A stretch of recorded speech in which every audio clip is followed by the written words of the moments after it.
Yang Yi's Galaxy Technology System, with the help of the system's reward funds, acquired shares in Tiantech Technology, slapped the face of a rich second generation, and won over a former beautiful CEO assistant. Through a series of black technologies, he built a super business empire. 100 million? That's just my pocket money for a minute. Chapter 1. Super Technology System Yang Yi. The toilet in the bathroom is clogged. Can't you see it? Hurry up and clear it. In the office building of Tiantech Technology in Yanjing, the HR supervisor Wang Ma harshly scolded Yang Yi, who had just started working there. Wang Ma, the HR supervisor at Tiantech Technology, had a face full of pockmarks, and the employees secretly nicknamed him Wang Matzi. He was notorious in the company for being a sycophant, flattering his superiors like a dog, but treating his subordinates differently. Yang Yi was a top student from the Huaxiao Institute of Scientific Information and joined Tiantech Technology after graduation. With his education, he could easily handle various tasks within the company. However, this HR supervisor, under the pretense of starting from the bottom to train new employees, assigned Yang Yi the most menial cleaning job. If it weren't for his seriously ill mother needing medical expenses urgently at the hospital, Yang Yi would never have submitted to such treatment. Now, Wang Matzi assigned all the dirty and tiring work to Yang Yi. Indeed, there was a reason for this guy's despicableness. Yang Yi, being a top student, entered the company almost simultaneously with Wang Ma's nephew. Chapter 2. Looking down on cleaners? Yang Yi took a brief glance at the exchange permissions available in the system. Aside from a reward of the super gene essence and an extremely cool motorcycle, the system also offered lunar helium, 3 energy collection, and wormhole resource. Transportation. These black technology functions that Yang Yi had never even dreamed of. As a top student from the Academy of Sciences, the high-tech exchange resources provided by the system were indeed achievable, but current technology was far from reaching them. With the help of the system, achieving great things in the future would be a piece of cake, right? Just as he was feeling extremely excited, Yang Yi arrived at the office of the vice president. At that moment, Su Ningxiang was sitting at the desk. In the office, there was also another man in a suit, his hair slicked back and shining. Previously, Yang Yi had heard that the president of Tiantech Technology, where he worked, was an unparalleled beauty. Seeing her in person was better than hearing about her. When he saw the beautiful president sitting in the office, Yang Yi couldn't help but look at her a few more times. The woman wore a black OL outfit, and her exquisite stockings highlighted her beautiful legs perfectly. The fitted blazer was paired with a white tank top underneath. Her hair was elegantly styled, and her slightly furrowed brows exuded an air of aloofness. Chapter 3. Transformation of Identity. After hearing the system's reminder, Yang Yi couldn't help but murmur. The first reward was 50 million. Why is the second one less? Having 10 million in assets was something Yang Yi never dared to think about before, yet now he was starting to feel dissatisfied due to the disparity. However, after checking the content of the system's reward funds, he felt relieved. The previous 50 million was for initial startup capital, while the subsequent 10 million was for Yang Yi to allocate freely. Coupled with the yet-to-be-seen AI, intelligent beauty housekeeper, and the system points, the rewards were still considerable. Besides the AI beauty housekeeper, Yang Yi immediately accepted the other system rewards. Not only did his account increase by 10 million, but his system points also rose to 300. After resolving the acquisition of the company, Yang Yi squinted his eyes and focused on the previously unruly Han Ming. Mr. Han, the acquisition of Tiantech Technology shares has been finalized. According to what you said before, shouldn't you fulfill your promise now? Han Ming had just loudly proclaimed that as long as Yang Yi could transfer the shares of Tiantech Technology on the spot, he would roll out of the office. Good news doesn't leave the house, but bad news travels far and wide. Chapter 4. A little show of skills. Tiantech Technology had an unwritten rule that even the dismissal of the lowest level employees required Su Ningxiang's personal signature. Wang Ma came to the president's office to get Su Ningxiang's signature to have Yang Yi roll up his things and leave. When he saw Yang Yi also in the office, Wang Ma squinted and said, "You still have the face to see President Su? Are you trying to complain first? I almost forgot about you. Are you looking for trouble by coming here?" Yang Yi couldn't help but almost laugh, since he was now taking over Tiantech Technology. A toxic presence like Wang Ma definitely couldn't be left behind. You must have lost your mind. I'll immediately ask President Su to fire you," Wang Ma said furiously. Then, he put on a flattering expression and said, "President Su, this cleaner named Yang, he does not comply with the company's work arrangements. I want to fire him. Could you please sign?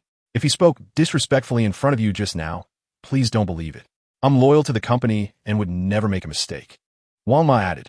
Su Ningxiang was already furious at Wang Ma.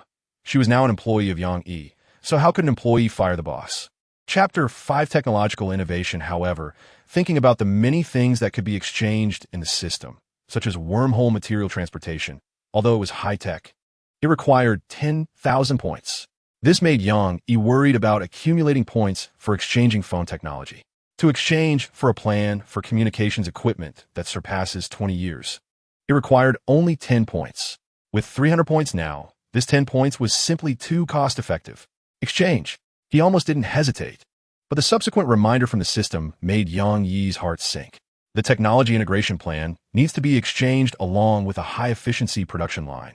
The production line and additional materials require 260 points. Do you want exchange? Yang Yi couldn't help but curse inwardly. This system little girl was simply a profiteer.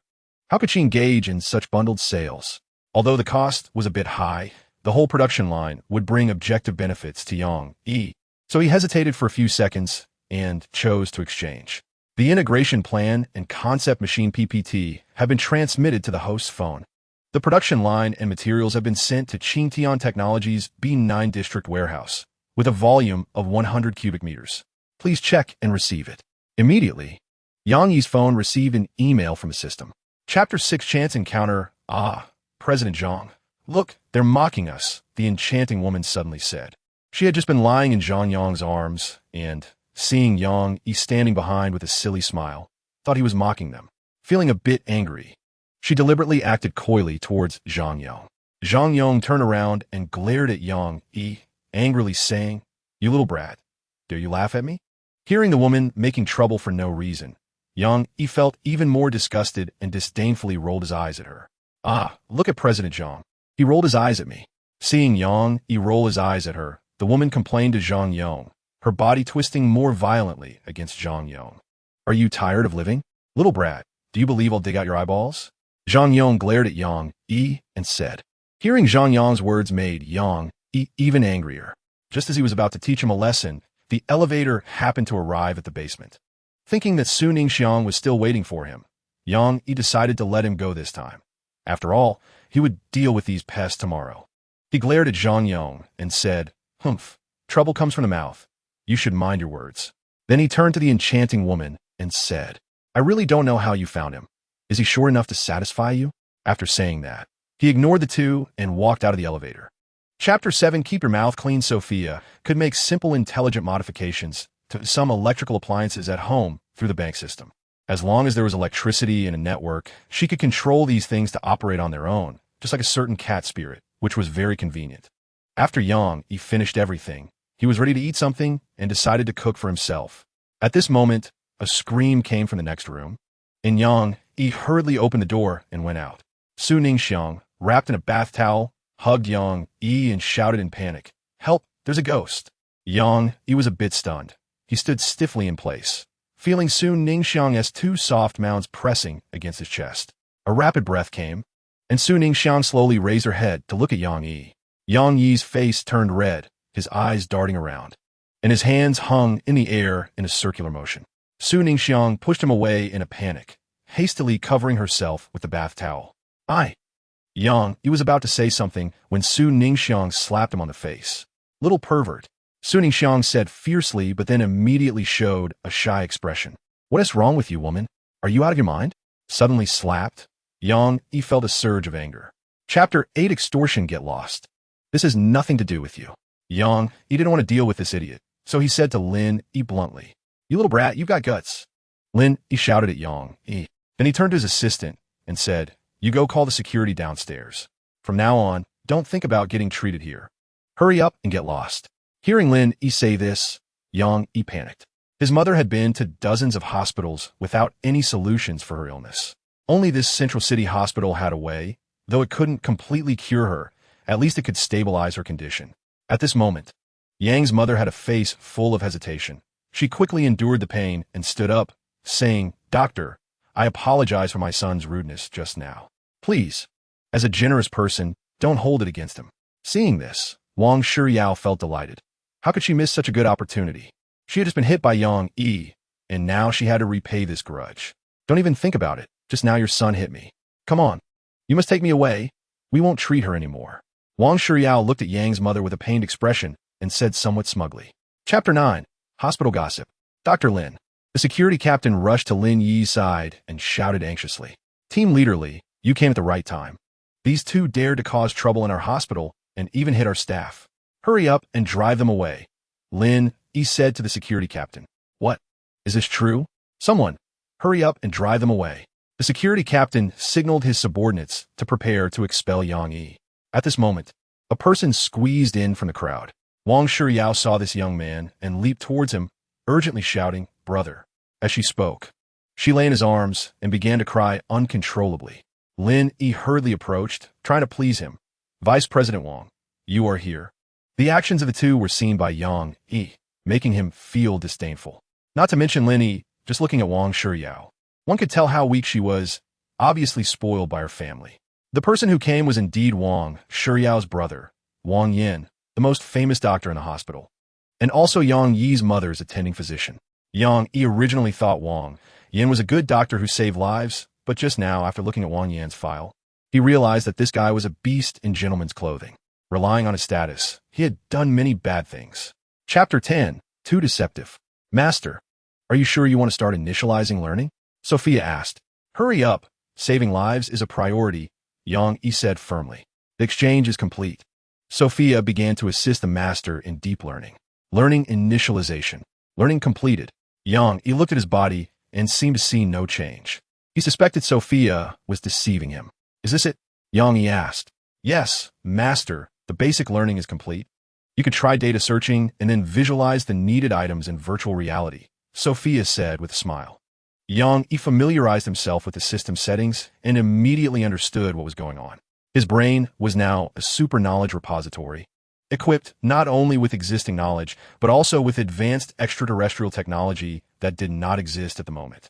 For example, the ultra gene essence he had used before, which he only obtained as a system reward. He now not only knew its formula, but could also manufacture it, in addition to various super tech devices.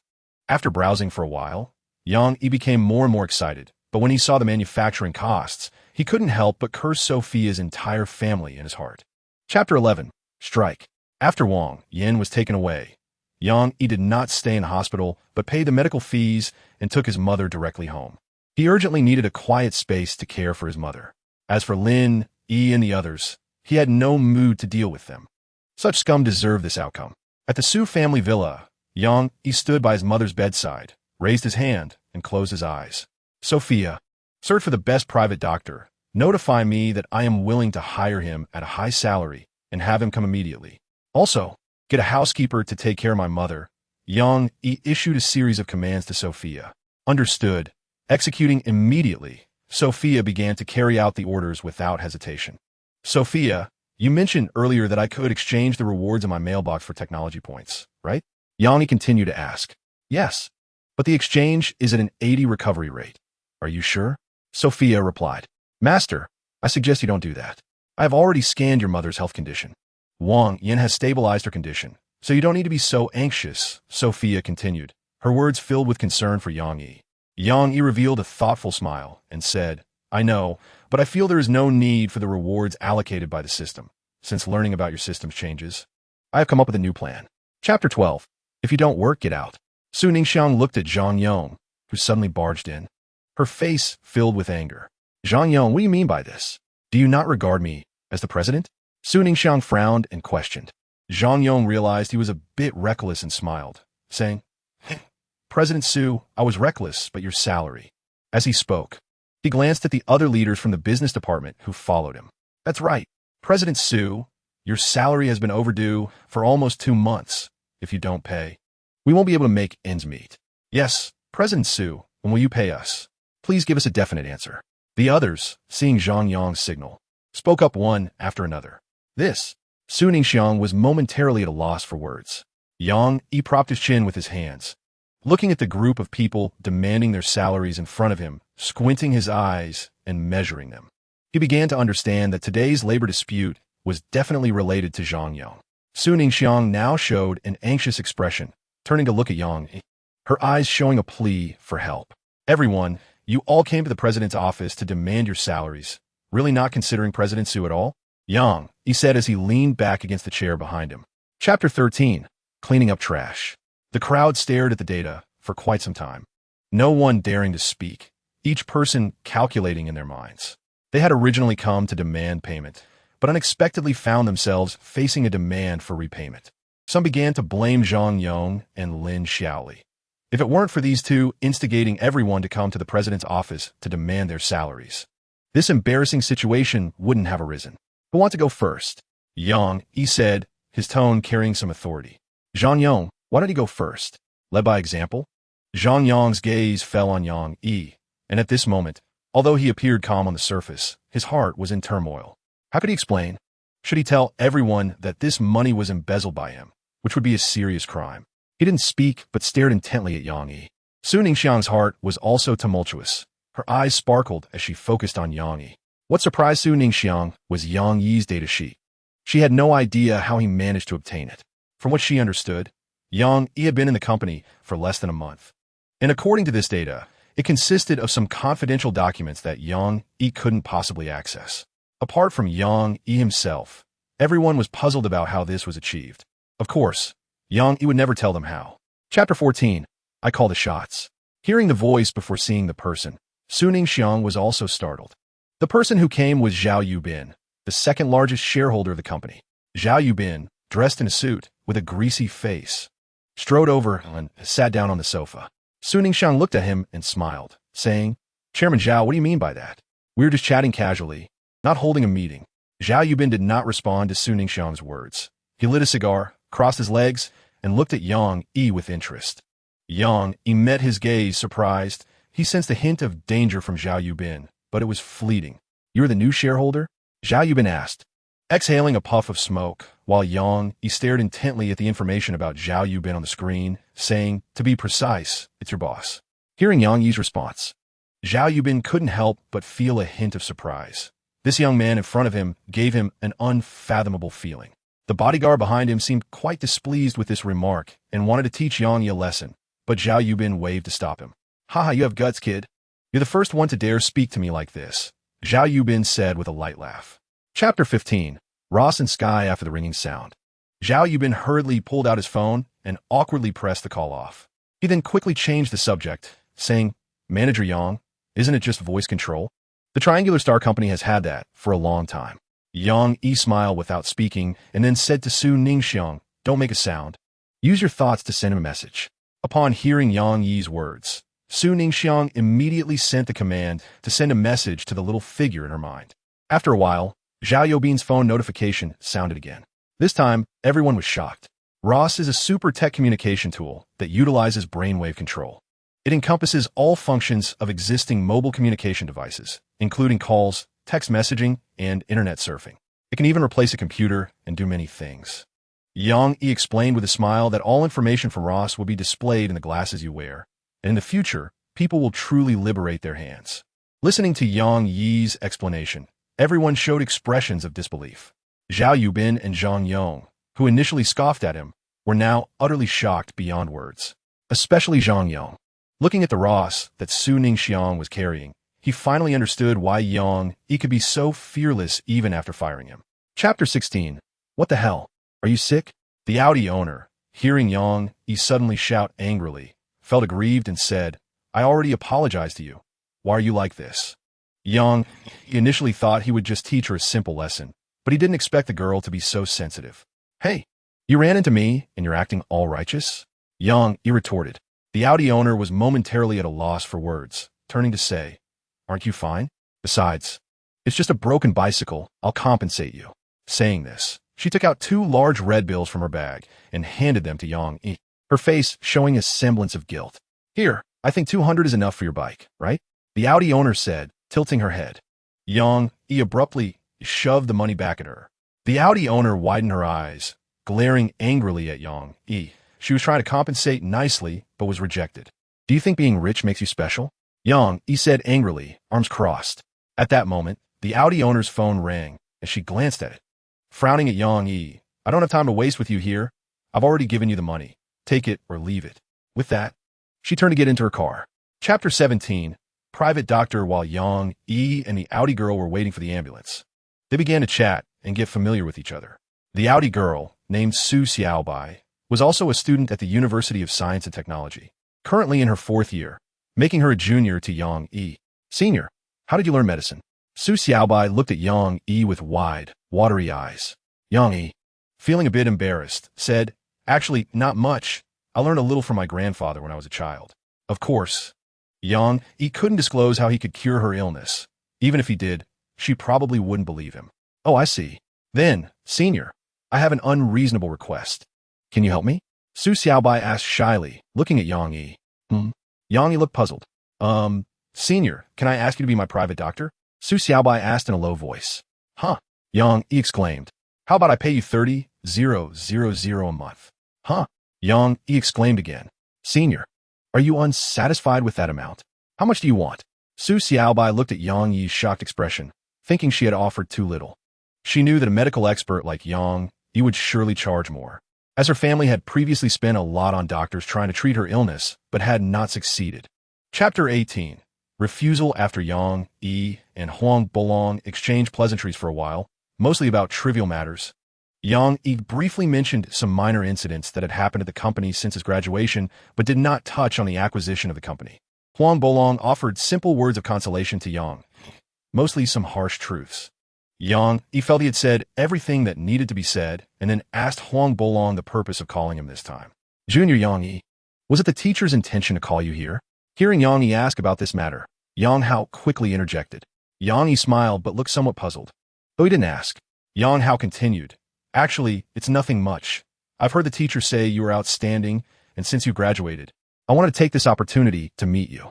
Yang Yi felt that Yang Hao's words were somewhat forced. Could it really be just because he was outstanding that he came to see him? There were many who were more capable than him. "Senior, stop beating around the bush," Yang Yi asked directly. In fact, Yang Yi had asked Sophia to look into Yang Hao, but it seemed there was no reliable information about him online. "Yang Yi, you might have misunderstood. Yang Hao actually just wants to invite you to his company," Huang Bolong interjected at this moment. Chapter 19. First battle. Yang Hao and Yang Yi faced each other, one in the car and the other outside, staring at each other. For a long time, the two had been communicating through their respective systems, a specialized network created by the system architecture. Yang Hao spoke to his system, Doug, initiate virtual control. In an instant, the surroundings changed. The houses and cars disappeared, and Yang Yi found himself in a black space. A girl appeared beside him. It must be Sophia, Yang Yi thought. This was the first time he saw Sophia so vividly, dressed in a white dress, floating in the air, looking exceptionally graceful and beautiful. Looking at her face, with delicate features and flushed cheeks, she lowered her head like a summer lover. "Sophia?" Yang Yi couldn't help but softly call out. Sophia opened her eyes and looked at Yang Yi with a charming smile. "Master, it seems this is your first time entering this system state, right?" Yang Hao stood there looking at Yang Yi and asked. Seeing Yang Yi's curious expression, he knew it must be Yang Yi's first time in such a state, giving him a greater advantage to obtain the core from Yang Yi. Chapter 20. Fleeing in disarray. Yang Yi and Sophia floated in the air, their white silver wings flapping continuously, both watching Yang Hao warily. Yang Hao looked smugly at Yang Yi and Sophia, while Doug beside him remained expressionless. "Junior Yang Yi, I advise you to give up resisting," Yang Hao said loudly, his smile growing more rampant. Yang Yi was drenched in sweat, just returning from the brink of death, and still not fully composed. "Master, are you okay?" Sophia asked with concern, her eyes fixed intently on Yang Yi's every move. "Sophia, are we going to die here?" Yang Yi asked in a dazed manner. Sophia glanced at him awkwardly, unsure how to respond to that question. For her, there was no concept of life. She didn't know what death meant. "Master, Sophia doesn't know what life is, nor does she know what death is," Sophia said lightly to Yang Yi. For the master, death might mean the end of the physical body, the end of life, but not for Sophia, because she was never human to begin with. Yang Yi suddenly realized he had asked a foolish question. Chapter 21. Eyesore. Get lost. Yang Yi lay on a large bed in the hotel, sleeping soundly. After escaping death, he felt mentally and physically exhausted. Just after waking up, he received a call from Su Ningxiang, asking if he had arrived at the Furuwei Grand Hotel. Yang Yi simply replied, asking her to wait a moment as he was busy. At the Furue Grand Hotel's Longmin Banquet Hall, a unique evening party was being held, gathering all the big shots from the city's business community. A beautifully dressed woman in a long gown was anxiously looking around at the entrance. A man in a blue suit approached her, accompanied by a charming woman from a distance. "Oh, Sue, who are you waiting for?" The man in the suit asked with a lewd smile. As he spoke, they had already reached Su Ningxiang. This man was none other than Han Ming, the second-generation heir of Han Capital. "You aren't waiting for me, are you?" Han Ming said, leering at Su Ningxiang's attractive figure. Su Ningxiang shot him an angry glare and said, "Han Ming, you may have no other skills, but your lewdness is growing by the day." Hearing Su Ningxiang's words and attitude, Han Ming angrily retorted, "Su Ningxiang, watch your mouth. If you offend me, you and your company will have a hard time." Chapter 22. What the heck? Yang Yi swaggered out the door amidst the ridicule of those around him, completely unconcerned with their opinions. To be honest, he had been a loser in college, and being treated this way was a rite of passage for losers. Confidently, he walked through the hotel lobby, communicating with Sophia about what had happened earlier. "Yang Yi, wait for me." A voice suddenly called out to him. Yang Yi turned in surprise. It was Su Ningxiang. She hurriedly ran up to him. Smiling, she said, "Why are you walking so fast? Why are you out here too?" Yang Yi asked curiously. Su Ningxiang rolled her eyes at him and said, "The boss was kicked out, so what face do I have to stay there?" She crossed her arms, pretending to be angry. That's true. Good organization and discipline. I'll give you a raise," Yang Yi joked. "You're getting a bit too cocky," Su Ningxiang said, raising an eyebrow and reaching for Yang Yi's waist. Yang Yi didn't have time to dodge, and she pinched him. "Ouch, ouch, ouch." Yang Yi cried out in pain. Chapter 23.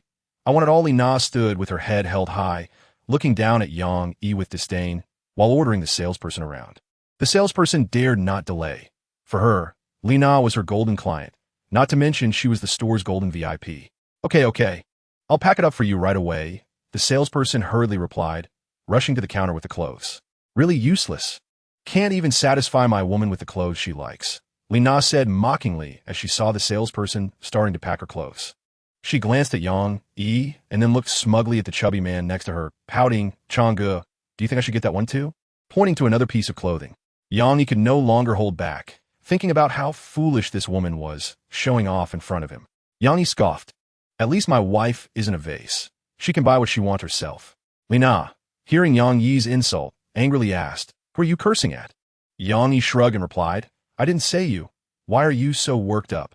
I can afford to raise a vase, what about you?" The chubby man, referred to as Changge by Lina, interjected. Chapter 24. You can move me, with the surprised eyes of the crowd on him.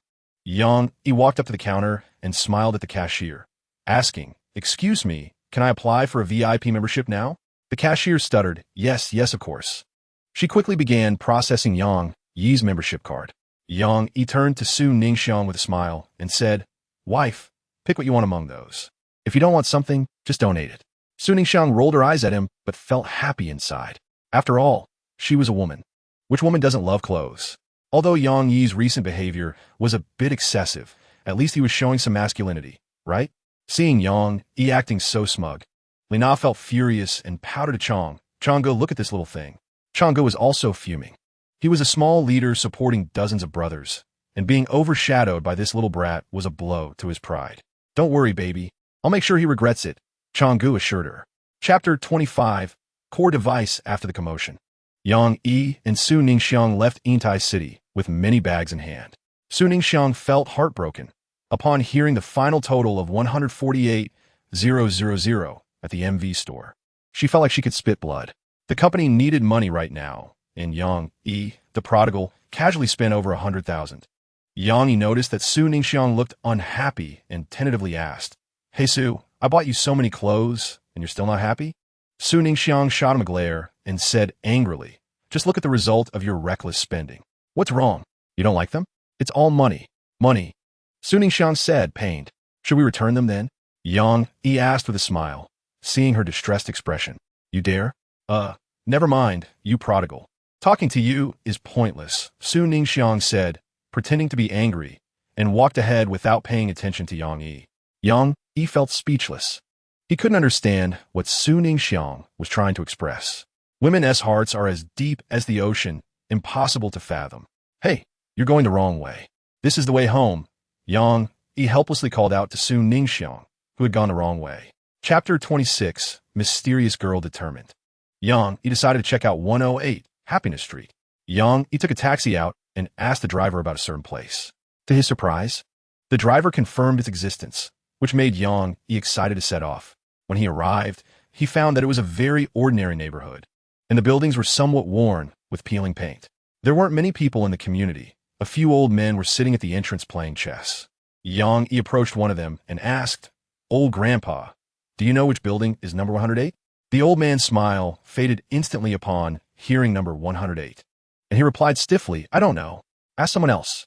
Yang was puzzled, wondering why the old man reacted so negatively to number 108. Since the old man didn't want to say more, Yang he didn't want to press him further. As he walked into the neighborhood, Yang looked up at the numbers on the walls and began searching house by house. After nearly an hour of searching, he finally found building number 108. This neighborhood was indeed large, and the numbers weren't in sequence. He couldn't understand how they were assigned. But finally he found it, and Yang let out a sigh of relief. Chapter 27. The second task. Yang was no longer an ordinary person. His intelligence and abilities far surpassed the average person, yet he couldn't see through the seemingly simple girl in front of him, which made him curious about her background. "Who exactly are you?" The girl leisurely drove, her gaze fixed ahead. "What else could I be? I'm just a person from Earth." Seeing that she was unwilling to elaborate, Yang decided not to ask further and planned to find another way to learn about her background later. Suddenly, Yang fell silent, creating a slightly cold atmosphere. Unable to tolerate the awkwardness, the girl turned and smiled at him. "Come on, let's chat a bit. Don't let the atmosphere go cold. I like talking." Yang carefully observed her expression and noticed a hint of sadness in her eyes as she spoke. "I don't even know your name yet. Can you introduce yourself?" he asked. "Sure," the girl said without hesitation, smiling. "My name is Lin Xiaoer, and I just turned 20 this year. I'm currently in a phase of exploring the world on my own." Yang found it hard to believe Lin Xiaoer's age. "Are you really only 20? You seem more mature than many people in their 70s or 80s. Chapter 28. Hero Saves Beauty. Yang looked at Lin Xiaoer in surprise, unsure whether to take action. He initially thought the tattooed man was tough and would act without hesitation, but now that he was being polite, Yang found it hard to make a move. As the saying goes, one should not hit a smiling face. Lin Xiaoer snorted coldly. "Stop pretending to be polite. When did you become so reasonable? Are you afraid of my boyfriend's strength and don't dare to act recklessly?" The tattooed man looked somewhat displeased. He used to have a bad temper and would never have lowered himself like this. But now, under the current circumstances, he had to bow his head. People like Yang who hid their strength, were not easy to provoke. So he forced a smile and said, "Xiaoer is right. I won't act recklessly again." Lin Xiaoer was determined to teach the tattooed man a lesson today and immediately turned cold. "Stop calling me Xiaoer. My name is not for you to use." She then looked at Yang. "Aren't you upset that he calls me by my name like that?"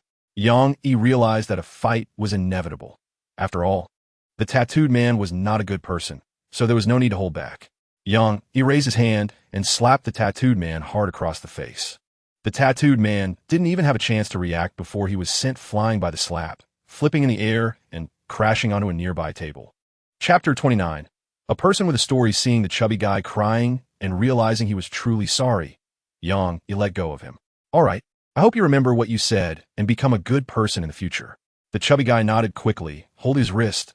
"I understand. I will turn over a new leaf." He then left in a dejected manner, and the onlookers began to applaud. "Well done. Finally, we vented some anger. A true hero emerges from youth." Yang didn't care for the praises around him. He was disgusted by how these people had watched coldly before. He had no interest in engaging with them. He then swiped his room card and entered the room. Looking at the luxurious and comfortable decor, he felt a wave of fatigue and immediately collapsed onto the bed. "So comfortable," he said with a contented smile. Lin Xiaoer kicked him lightly. "Get up. This is my room. Who told you to lie down?" Yang retorted, "Sister, I paid for this." Lin Xiaoer glared at him. "I'm not your sister. Don't call me that. Besides, you're asking me for help now, and you paid for the room, so of course it's mine." They say women are unreasonable, and Yang deeply felt that now. He sighed helplessly and got up from the bed, obediently sitting on the sofa instead. Chapter 30. Real game. Lin Xiaoer shook Yang arm. "Dear, let's have a game with him. You have to perform well. I believe you're the best." After saying that, Lin Xiaoer kissed him on the cheek. leaving a faint lipstick mark. The man had been too focused on the game earlier to notice Lin Xiao'er. Now, upon seeing her actions and beauty, he was stunned, exclaiming inwardly, "What a beautiful woman! If only she were my girlfriend, such a catch would be wasted on a pig." Winning this game can earn you 200 points, Sophia suddenly said. Now even Sophia was getting involved, and with points as a reward. Yang, he felt he had no choice but to accept. He nodded. "All right, I'll have a game with you." The man was playing a battle royale game, one of the hottest games of the moment. Yang, he liked such shooting games, but he hadn't had time to play much recently. "I can send you into the game world, so you can experience a real game and fight in it," Sophia said. Yang, he became excited instantly. "That sounds great. I've never played a game like that before." Chapter 31. Encountering a master this car is too crowded, Lin Xiao'er said as she got into the car. Her body pressed tightly against Yang, making her uncomfortable. "You should be grateful. I've been searching around for a while and only found this old car. The poison is about to arrive. We can't delay here." Yang, he found a reason, fearing Lin Xiao'er would get out of the car, and quickly slammed the accelerator. Speeding away, the mountain road was very bumpy, and the already small space in the car made them even closer. "Ouch! Drive slower, you're going to kill me," Lin Xiao'er said, rubbing her chest. "All right, I'll slow down." Yang, he abruptly hit the brakes, and the car's inertia pressed Lin Xiao'er tightly against him, making it look like she was hugging him from behind. "What are you doing? I told you to slow down, not to brake suddenly. Are you trying to take advantage of me?" Lin Xiao'er complained, sensing something was off. "Shoo." Yang, he stretched out a finger to his lips and whispered, "Don't talk. There's someone ahead." The two were currently on the side of the hillside and had not yet reached the top. Lin Xiao'er looked around but couldn't find anyone. "Where? I don't see anyone." Chapter 32. Heart-sinking buzz, buzz, buzz. The sound of an engine roared nearby as a man drove a jeep with his girlfriend, pulling up next to Yang, Yi, and Lin Xiao'er.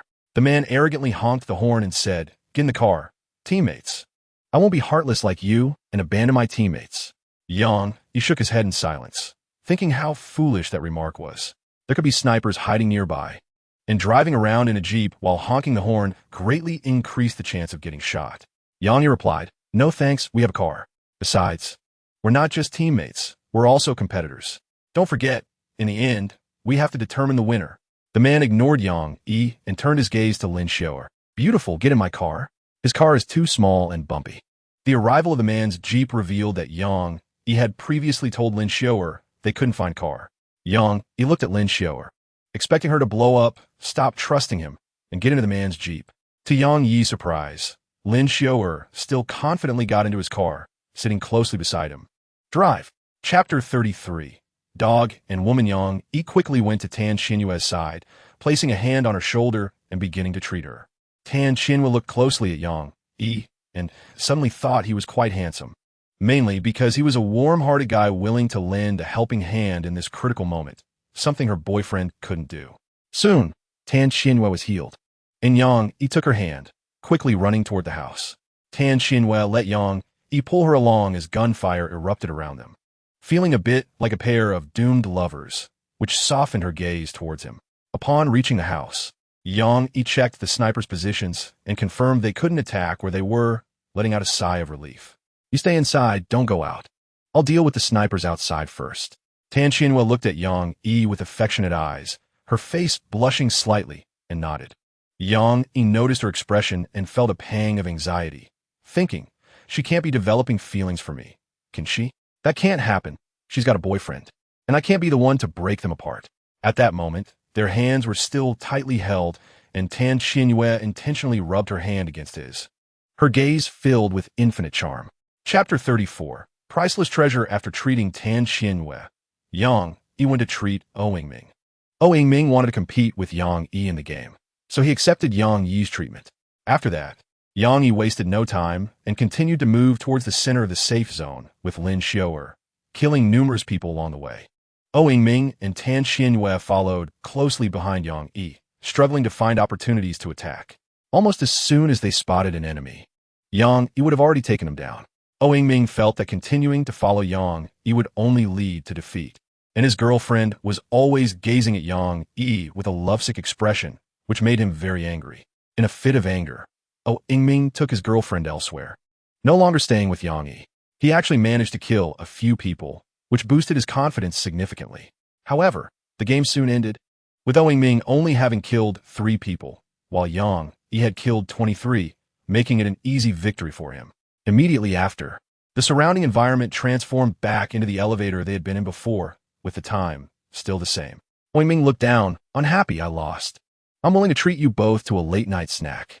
Despite his disappointment in losing the game, he was eager to invite Yang Yi and Lin Xiao'er for a late-night meal, giving him a chance to get closer to Lin Xiao'er. Chapter 35. Hidden Dragons and Crouching Tigers. Yang Yi looked at Lin Xiao'er in confusion. Where did you get this book? Lin Xiao'er narrowed her beautiful eyes, arms crossed over her chest, accentuating her softness. I've already returned your favor. I don't need to tell you where this book came from. Yang Yi felt that Lin Xiao'er was someone with hidden depths, especially considering her age. He believed she couldn't possibly be as young as she appeared on the surface. Moreover, Lin Xiao'er was also looking for that mysterious girl and possessed alien technology. Could her goal also be the core artifact? Asking her directly would surely lead to her silence. So it seemed he needed to stay by her side and figure out her intentions regarding that girl. Yang Yi softened his tone and put on a smile. All right, since you returned my favor, we're still friends. Since we both want to find her, why don't we cooperate? Lin Xiao'er did not show any signs of resistance. Gently nodding, okay, I've already figured out her last known location at a small factory. Do you want to go with me? Yang Yi nodded eagerly, of course. Chapter 36. Strange pair. Perhaps the sudden departure of the beautiful woman hurt the big man's heart, as he now sat alone on a pile of goods, looking gloomy. Yang Yi approached him with a smile. Hi there. I'm here to work. What should I do? The big man turned his head, his eyes cold as he stared at Yang Yi. Don't be so polite with me. I didn't take you as my apprentice, so don't call me master. Yang Yi was taken aback, thinking the big man was being unreasonable. Why take out his frustration on him because he had a bad day? However, wanting to keep his job, Yang Yi decided not to argue. Now that I'm an employee here, if you don't want my help, I'll leave. Yang Yi wasn't in the mood to take any nonsense. Wait, the big man called out, stopping Yang. Since she assigned you to me, unload this truck of goods. Yang Yi glanced at the big man and walked straight to the truck, starting to unload the cargo inside. The truck was filled with bundles of fabric, each one massive and weighing over 200 pounds. Such loads typically required 2 strong men to cooperate. Yet he was tossing them off the truck effortlessly as if they were sticks. Chapter 37. The black-clad killer. Yang Yi and Lin Xiao'er had no choice but to leave the yard. After they exited the backyard, Mulanhua locked the door, preventing anyone else from coming in. However, Yang Yi felt there was no need for such precautions. The people here seemed to have a mutual understanding. Despite the loud shout, only Yang Yi and Lin Xiao'er had come out to investigate, which felt very abnormal. Lin Xiao'er looked at the dark night and couldn't help but tremble. I'm so scared. Seeing a dead person in the middle of the night, I doubt I'll be able to sleep tonight. Yang Yi chuckled, looking at Lin Xiao'er's graceful figure. Tonight you can sleep hugging me. I can definitely make you feel safe, and then you'll be able to sleep. Lin Xiao'er pouted her lips and protected herself with her hands. Don't even think about it. I won't hug you. Don't try to take advantage of me again. Suit yourself. I've already given you the chance. If you can't sleep, don't blame me. Yang Yi walked straight into the dormitory, leaving Lin Xiao'er alone outside. Lin Xiao'er became even more frightened, recalling the sight of the dead body she had seen earlier, trembling even more violently, and hurriedly rushed into the dormitory. At this moment, Yang Yi was already lying on the sofa, eyes closed as if he were asleep.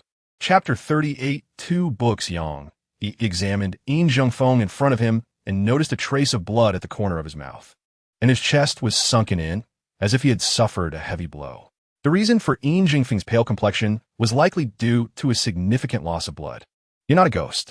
Yang Yi breathed a sigh of relief. Of course not. Cough, cough, cough. Upon hearing Yang Yi call him a ghost, Yin Zhengfeng became a bit angry, which aggravated his injuries, causing him to cough a few times. Stop talking about ghosts and gods all day. It's understandable for young people to enjoy reading ghost stories, but don't get too immersed. You still have to face life. Yin Zhengfeng scolded Yang Yi like an elder. Seeing that Yin Zhengfeng was indeed not a ghost, just seriously injured, Yang Yi was no longer so afraid. What do you want from me? Yin Zhengfeng took out 2 books from his pocket, looking seriously at Yang. One of these books is mine, and the other belongs to Mulanhua. I want to hand them over to you, hoping you can keep them safe for me. As for the origins of these 2 books, I don't have time to explain now. Please help me with this. It concerns the survival of our world. If this had been in the past, Yang, you would have definitely thought Injung phone was insane. Chapter 39, Revenge. Mulanhua indeed had nowhere to go, so she could only nod. Yang, he looked at the factory in front of him and asked Mulanhua with confusion, "Where's the factory manager? Does he leave everything to you and not manage anything?" Mulanhua seemed to have something she couldn't say. Hesitated for a moment before replying. "The manager is quite busy and doesn't have time to deal with these trivial matters. Let's not worry about that." Noticing that Mulanhua didn't want to mention the manager, Yang nodded and began to feel curious about this mysterious manager. Who exactly was he?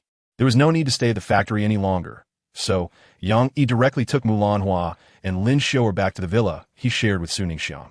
Yang had disappeared for several days and unexpectedly returned with two beautiful women, which puzzled Su Ningxiang. However, considering that this villa already belonged to Yang and was his home, Su Ningxiang didn't ask more questions. Yang asked Su Ningxiang, "How's the company recently?" Su Ningxiang began to report on the company's recent situation. "Everything is normal lately. Products are being processed, and there will be a press conference for a mobile phone product in a few days. I hope the boss can host it." Yang directly refused. "You handle the public appearances. I'll take care of the behind-the-scenes matters." Chapter 40, Unconventional Moves. Yang, he took a sip of his coffee and said proudly, "This is how we should suppress their arrogance." Su Ningxiang stood beside him, staring blankly at Yang, feeling that although he was young, his abilities were surprisingly great. He was simply a genius. Her previous assumption that he was a rich second generation had completely vanished. Seeing that there was nothing important at the company, Yang returned to the villa to continue studying the two books. After work, Su Ningxiang went outside, preparing to catch a ride home. Just as she reached the corner, a taxi stopped in front of her. The driver was a middle-aged man with a full beard, who asked in an accented voice, "Where to, beautiful?" Su Ningxiang found the middle-aged man's voice strange, unlike any local dialect, but didn't think too much about it. She directly told him the address and got into the car. The middle-aged man immediately started the car and quickly drove towards the outskirts of the city. Su Ningxiang had been particularly busy with the company lately and was a bit tired, so she quickly fell asleep in the car. When she woke up, she suddenly felt cold all over, realizing she was tied up on top of a tall building, and it was drizzling. Her clothes were soaked with rainwater, and she had no idea how long she had been drenched. She felt extremely cold. Su Ningxiang glanced around and found the middle-aged man sitting leisurely under a sunshade, playing with his phone. Chapter 41, Awakening. In fact, Yang, he couldn't really say whether he cared about Su Ningxiang. This time he came to save her purely because she was his employee and the company couldn't do without her right now. Aside from that reason, deep down, it seemed he actually did care a bit about Su Ningxiang. And the information that Okawa and No was likely influenced by the previous events between Yang and Su Ningxiang, leading him to mistakenly believe they were in a romantic relationship, especially since they lived in the same house. Yang surveyed the surroundings and did not find Nitani Miko, feeling puzzled as to why only Okawa and No were present. Could it be that Nitani Miko was an outsider? Was she really as innocent as she appeared? Not detecting any hidden dangers, Yang felt he could safely deal with Okawa and No.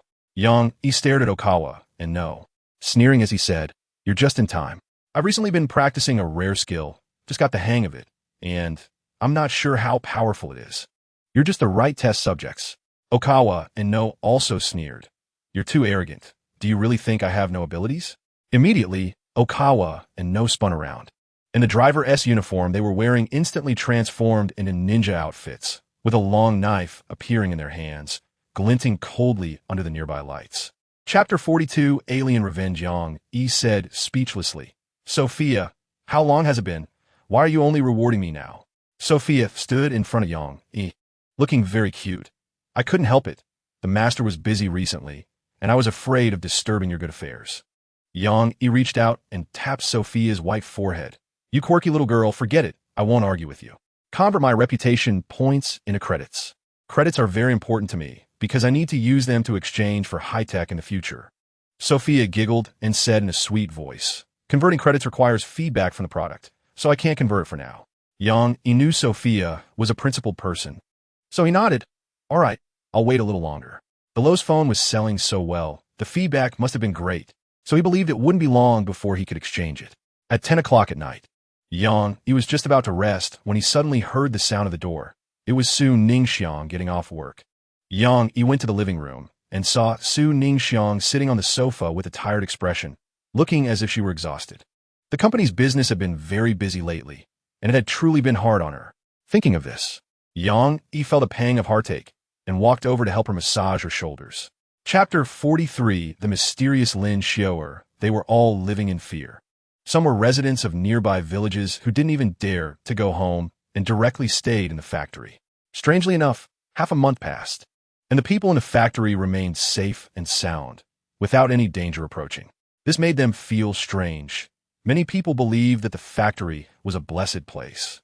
Not just because of the monsters, but even aliens dare not step foot there. After that, the people in the factory no longer stepped outside, and indeed, everything was peaceful. Until the night when Yang Yi and Lin Xiaoer entered the factory, when the cook, Old Lu, suddenly died, and his appearance was terrifying. There were no wounds on his body, only a handprint that had sunk into his chest. Yin Zhengfeng was the first to find Old Lu's body. Lying at the kitchen door, fearing to cause panic, he moved it directly to the backyard. Hearing the noise, Mulanhua followed to the backyard and discovered Old Lu's lifeless body, while Yin Zhengfeng stared blankly at the corpse with a furrowed brow. They discussed it and both believed it was aliens seeking revenge for taking their things. This led to the scene that Yang Yi and Lin Xiaoer saw later, as well as what Yang Yi observed with the omnidirectional camera. Chapter 44. The charming school beauty. The photo was of the school beauty, Xia Qianwen, and after so many years without seeing her, she had become even more charming than before. The picture was taken in her bedroom, and, at that moment, she looked like a stunning beauty, sitting gracefully on the bed, her gentle gaze seeming to await the return of her husband. She wore a light red camisole dress, her figure more alluring than ever, appearing as if it might burst free from the constraints of her clothing. Those two towering peaks making one long to experience the warmth of maternal love. As soon as Xia Qianwen's photo appeared, all the people who were planning to skip the gathering online suddenly logged in, commenting beneath the photo. Our school beauty is becoming more enchanting. At this rate, she could rival Chang'e in the sky. Is the school beauty married? I'm still single. Consider me. I'm a child lacking maternal love and need warmth from a woman like the school beauty. Just look at your appearance. You look like a potato and still want to pursue the school beauty? Better wash up and go to sleep. Don't dream too big. Yang Yi smiled slightly, watching his classmates bicker in the group chat, unable to help but reminisce about the past. He thought attending the gathering would be a good idea. A little break from cultivation wouldn't hurt, and there were some classmates doing well. Perhaps he could find business partners. Chapter 45. Having children for you. Xia Qianwen's appearance immediately caught Ma Mingwei's attention, and his eyes went wide. He stared intently at Xia Qianwen's captivating figure, saliva almost dripping from his mouth, thinking that if he could spend a night with her, he would be willing to sacrifice 10 years of his life. Mo Anlin noticed Ma Mingwei's expression and quickly pinched him at the waist. Where are your eyes looking? If this were any other man, they would have exploded with anger at being pinched like this in front of so many people. But Ma Mingwei could only suck in a breath in pain, not daring to get angry, and quickly said with a smile, I was just momentarily captivated by her. She can't compare to you. You're the one who can enchant me for a lifetime. Ma Mingwei's words were quite effective, and Mo Anlin was quickly appeased. A satisfied smile on her face. Now that's more like it.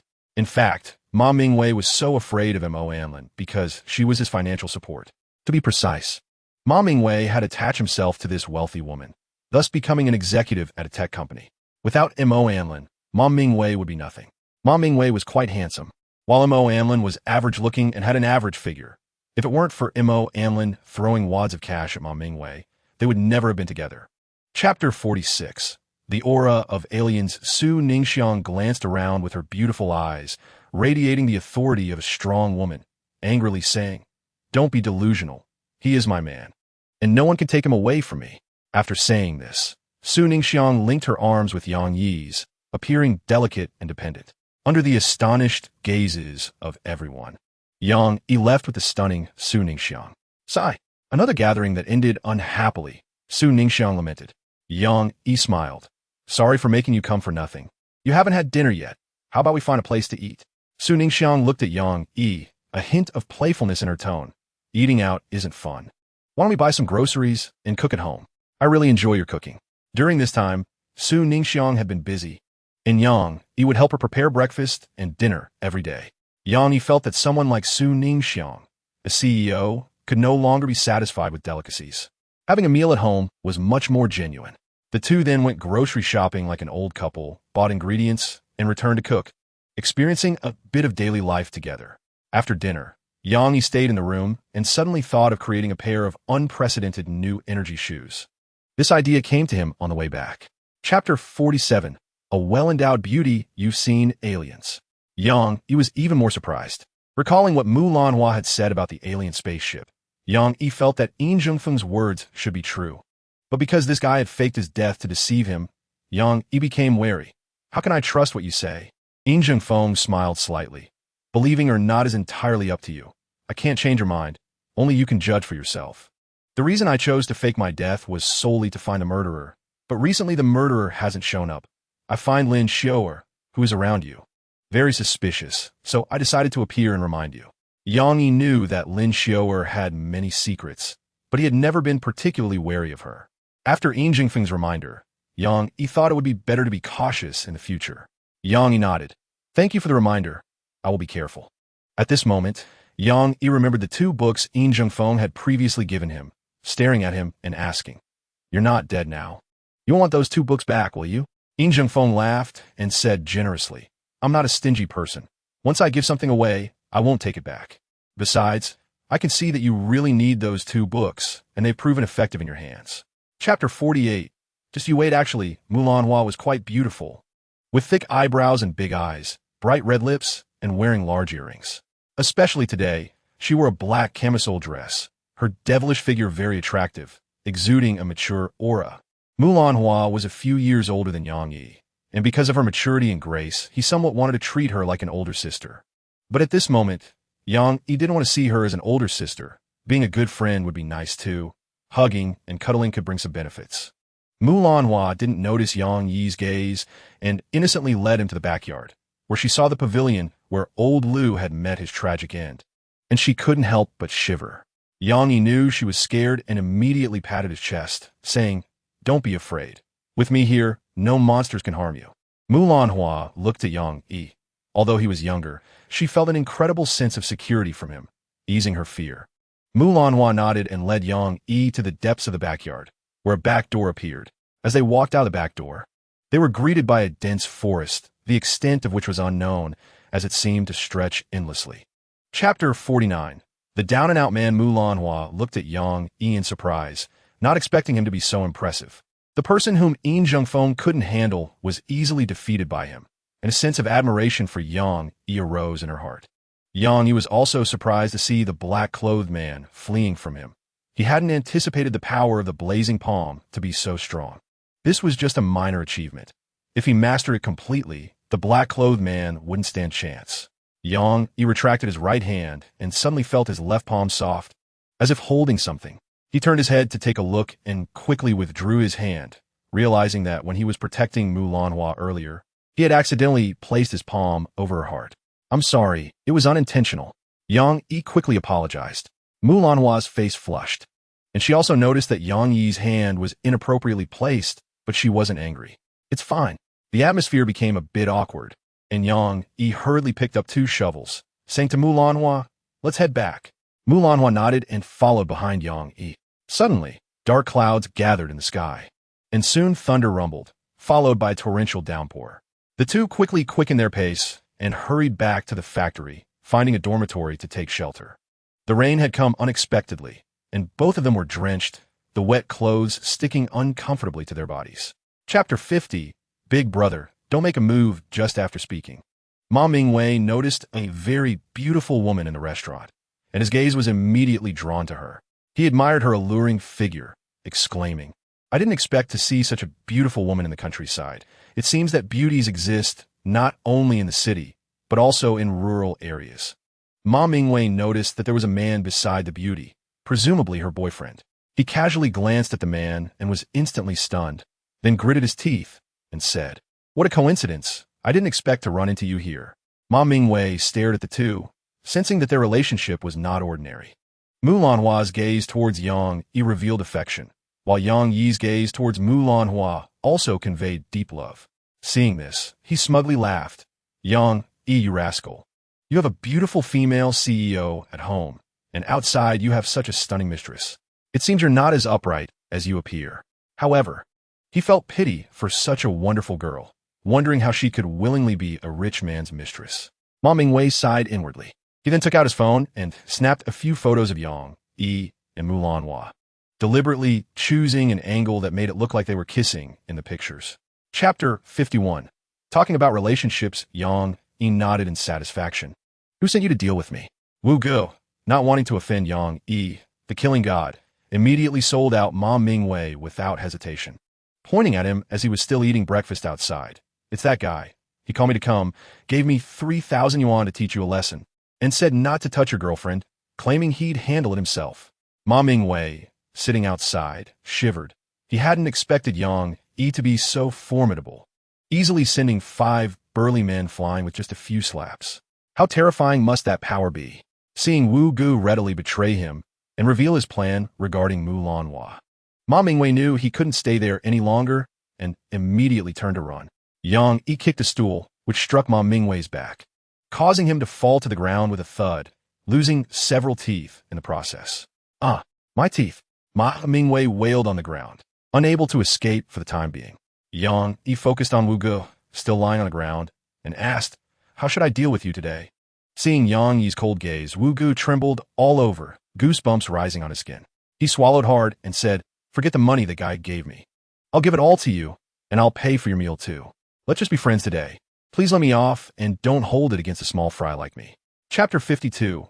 Lost secret techniques that won't do. I've just started making money, and you haven't enjoyed life yet. I want to take good care of you, so you can live a long life, Yang Yi said, looking at his mother. Then, Yang Yi extended 2 fingers, placing them on his mother's wrist, and began to check her condition.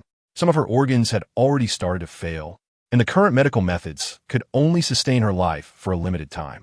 Yang Yi tried using celestial energy to repair her failing organs, and the effect was surprisingly good. Her condition was improving. 5 minutes later, Yang Yi withdrew his fingers. His mother's condition had improved by half, and the remaining issues could be fully resolved with another treatment after some time. Yang Yi was astonished by the miraculous effects of the celestial energy restoration technique. Yang's mother felt much lighter and was no longer in the state of weakness she had been in before. She sat up in surprise. You just squeezed me lightly, and I feel like my condition has improved by half. This can't be a temporary recovery, can it? Yang Yi smiled at his mother. Don't say that. I used a special technique to restore your body. Just exercise more, and you'll gradually recover. Chapter 53. The arrogant woman Ma Mingwei thought about the mysterious man who had flown over, possessing abilities that ordinary people could not have. If he could learn those abilities from him, it would be much easier to deal with Yang Yi in the future. Ma Mingwei looked up at the mysterious man. Do you really have a way for me to kill Yang Yi? In fact, the mysterious man was none other than Yang Hao, who had nearly defeated Yang Yi some time ago. Yang Hao had been keeping an eye on Yang, initially looking for an opportunity to strike. However, the recent emergence of many unknown forces around Yang Yi made him very wary, and he couldn't handle it alone, so he needed a helper. After days of following, he finally set his sights on Ma Mingwei, who harbored a deep hatred for Yang Yi. They shared a common goal, to deal with Yang Yi. Yang Hao nodded. I have a way to make you capable of flying and doing anything just like me. Ma Mingwei was thrilled. If he could really learn such powerful abilities, it would make it much easier to chase women in the future, and he could go into women's restrooms without worrying about being caught. He immediately forgot about his pain, got up from the ground, and excitedly said, I'm willing to be your disciple. Teach me your abilities. Chapter 54. The shrew. This really shows that people rely on their appearance, and horses rely on their saddles. Xiao Lingshan put on an expensive outfit, and even her aura changed. From the outside, it was absolutely impossible to tell she was a caregiver. She definitely looked like a strong woman who dominated the business world. Xiao Lingshan didn't wear a small suit on the outside. Her snow-white shoulders and enchanting collarbone added to her charm. She twirled in front of Yang Yi, her skirt fluttering, revealing a long leg. Do I look good? Yang Yi was somewhat mesmerized, taking a long time to come back to his senses. You look really good. Xiao Lingshan smiled sweetly at Yang. Thank you for the reward, boss. I'll definitely work harder in the future. I won't wear my coat. It's a bit warm. Yang Yi didn't know if Xiao Lingshan was really hot or just pretending not to wear it, and he didn't think much of it, finding her current look quite charming. So it was fine if she didn't wear it. Yang Yi paid and took Xiao Longshan to the Chinese medicine clinic, where he got some herbal medicine for health maintenance and prepared to head back. Just as he was about to leave, a group of over a dozen men in black suits appeared outside, standing in a row with an imposing presence. Lung Machi stood in front of them, a handprint on his face, coldly staring at Yang. Hey, it's this kid. He actually dared to lay hands on me. You guys, cripple his hands and take his girlfriend to Sister Jiao to perform. Chapter 55. Changelung Xiaocheng was also furious. He was not an ungrateful person. His current achievements were due to the help of Lung Machi's family. Because of this, he had been indulgent towards Lung Machi, almost to the point of neglect, allowing her to misbehave. When they had just gotten married, Lung Machi was still a delicate beauty, and Lung Xiaocheng spoiled her excessively, helping her deal with trouble she caused. However, as time went on and she grew older, Lung Machi began to resemble an elderly woman dancing in the square, with a bad temper and often causing trouble. Lung Xiaocheng started to spend less time at home. With his business thriving and countless beautiful women wanting to be with him, he became indifferent to Lung Machi, neglecting her further. Now, Lung Xiaocheng could no longer tolerate it because Lung Machi was causing more and more trouble. He suddenly stood up, glaring at Lung Machi. Try it. If you dare to throw a fit today, I'll divorce you immediately. Lung Machi saw the fury in Lung Xiaocheng's eyes and knew he was not joking. He really would divorce her. Chapter 56. The mysterious Lung Meiru, Su Ningxiang watched Yang Yi quickly immerse himself in work, feeling warm inside, knowing he cared about her.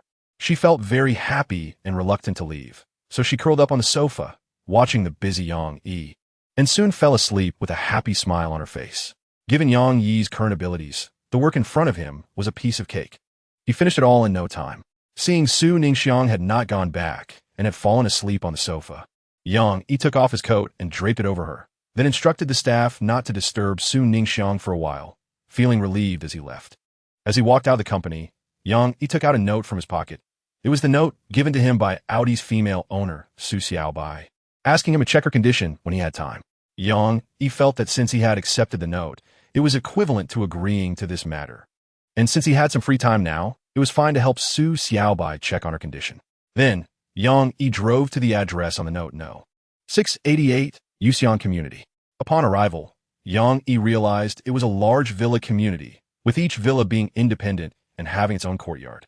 The villas here, both in style and value, far surpassed the one Yang Yi lived in.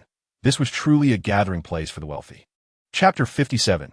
I'm so hungry. Yang Yi's previous statement not only offended the famous divine Dr. Mo Qianchuan in Yanjing City, but also the Su family. If he didn't provide an explanation to both parties today, he would likely face serious trouble. The people around him looked on with an attitude of watching a show, believing he was doomed. Only Lu Anwen stepped forward, pulling Yang Yi slightly. Sorry, my friend had a bit to drink today and is acting drunk. Don't take it to heart. Yang Yi knew Lu Anwen was helping him and was surprised that he dared to stand up for him despite offending such powerful families, indicating he was a trustworthy friend. Yang Yi first said to Lu Anwen, "Thank you for helping me out. I appreciate your kindness, but I must take action in this matter." Seeing Yang Yi's determined gaze, Lu Anwen knew it would be hard to change his mind and could only sigh and step aside. Then Yang Yi turned to Su Ruyu and Su Chongjiang. What I said earlier was definitely not impulsive. It is indeed true. Based on Mo Qianchuan's previous 2 acupuncture techniques, I can confidently say that his next 3 needles will take Xiaobai's life. Chapter 58. Sorry, brother Su Chongjiang was overjoyed, tears welling up as he excitedly reached to hug Su Xiaobai. At that moment, Su Xiaobai noticed Yang Yi standing aside, jumped out of bed, and cheerfully rushed into Yang Yi's arms, sweetly clinging to him like a girlfriend. I knew you would come to save me. I was waiting for you. Everyone was stunned and began to speculate about the relationship between Yang Yi and Su Xiaobai. Were they really a couple? Su Chongjiang was also confused, wondering when his precious daughter had gotten together with Yang Yi, looking questioningly at Su Ruyu. Su Ruyu shook his head helplessly, indicating he didn't know either. Seeing Su Xiaobai get out of bed as if nothing had happened and even able to run, everyone believed Yang Yi and felt he hadn't been boasting earlier. They now had immense respect for him. Mo Qianchuan's expression darkened. He had originally intended to use this opportunity to make the Su family owe him a favor. which would elevate his status in Yinjing City to an unprecedented height. But all of this was ruined by Yang Yi, who instead seized the opportunity, making Mo Qianquan extremely angry.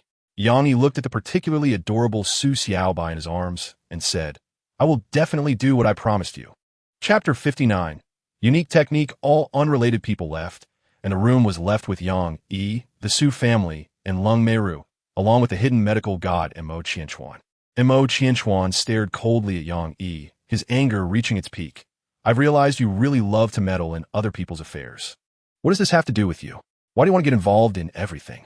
Yang Yi had easily dispelled the high-tech trap Mo Qianquan had set at the door, making him realize that Yang Yi was not as simple as he appeared.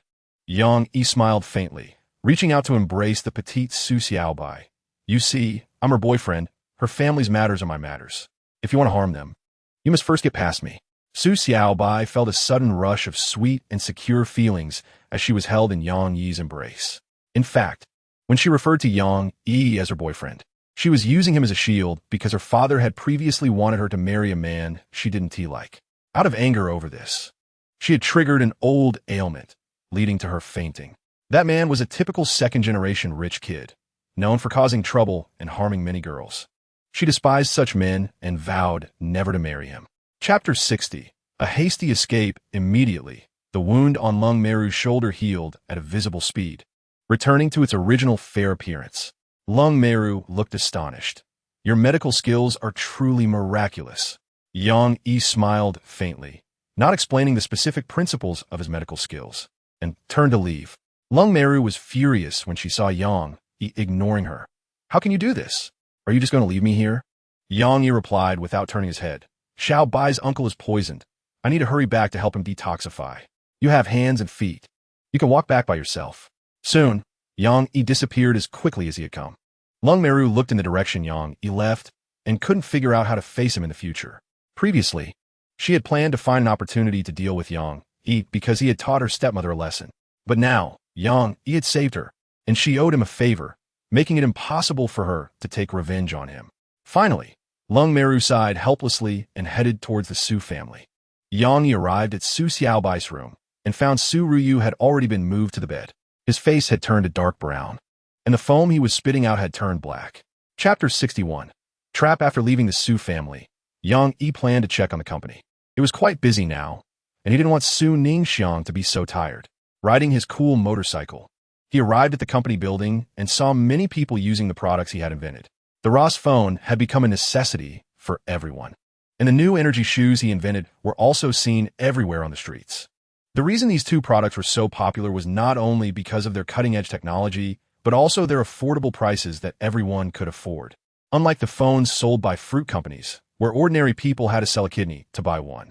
As Yang Yi was about to go upstairs, Su Ningxiang walked out of the company. Seeing Yang Yi, she smiled gently. "Hello, President Yang. I just finished the company's tasks and was about to go back to cook for you."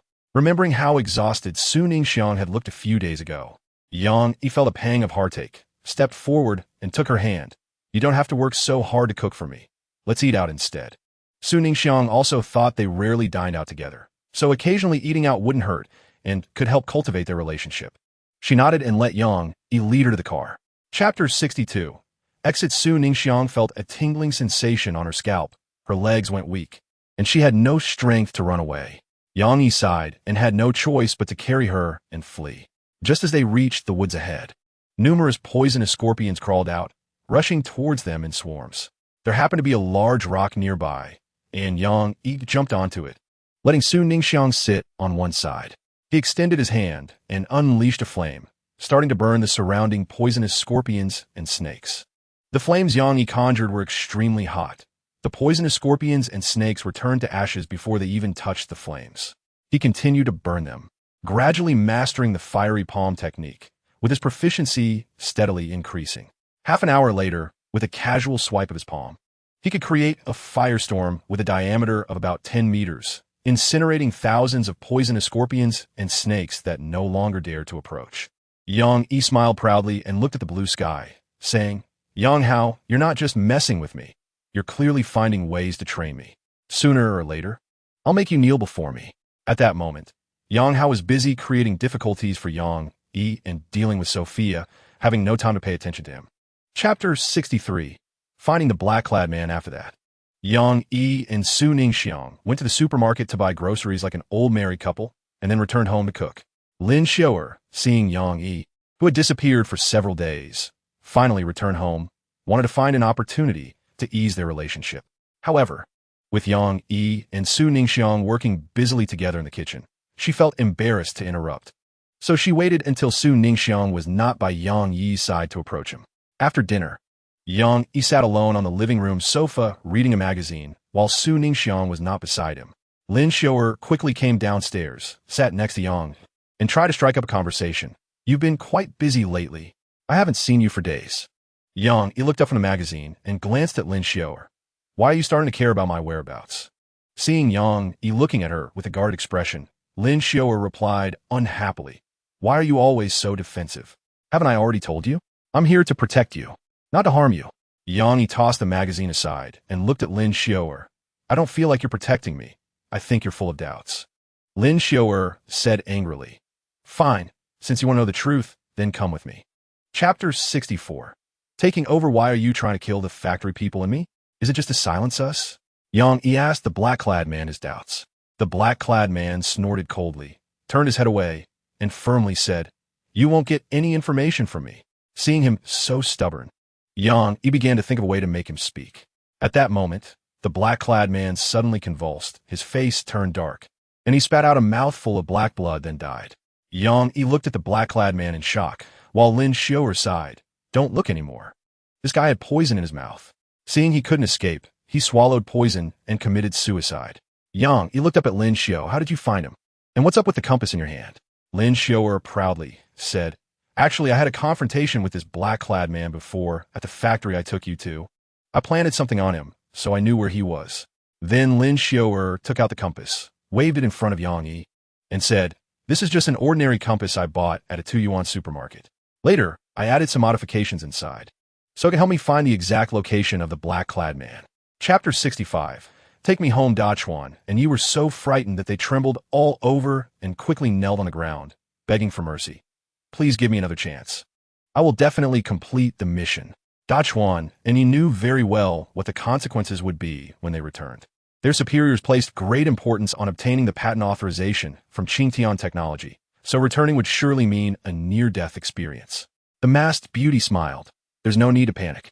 I've already informed my superiors, and they agreed to let you redeem yourself by assisting me in completing this mission." Dachuan and he breathed a sigh of relief and quickly nodded.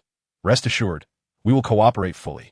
The masked beauty nodded in satisfaction, stood up to leave, and suddenly remembered something, turning to look at Dachuan and Yi.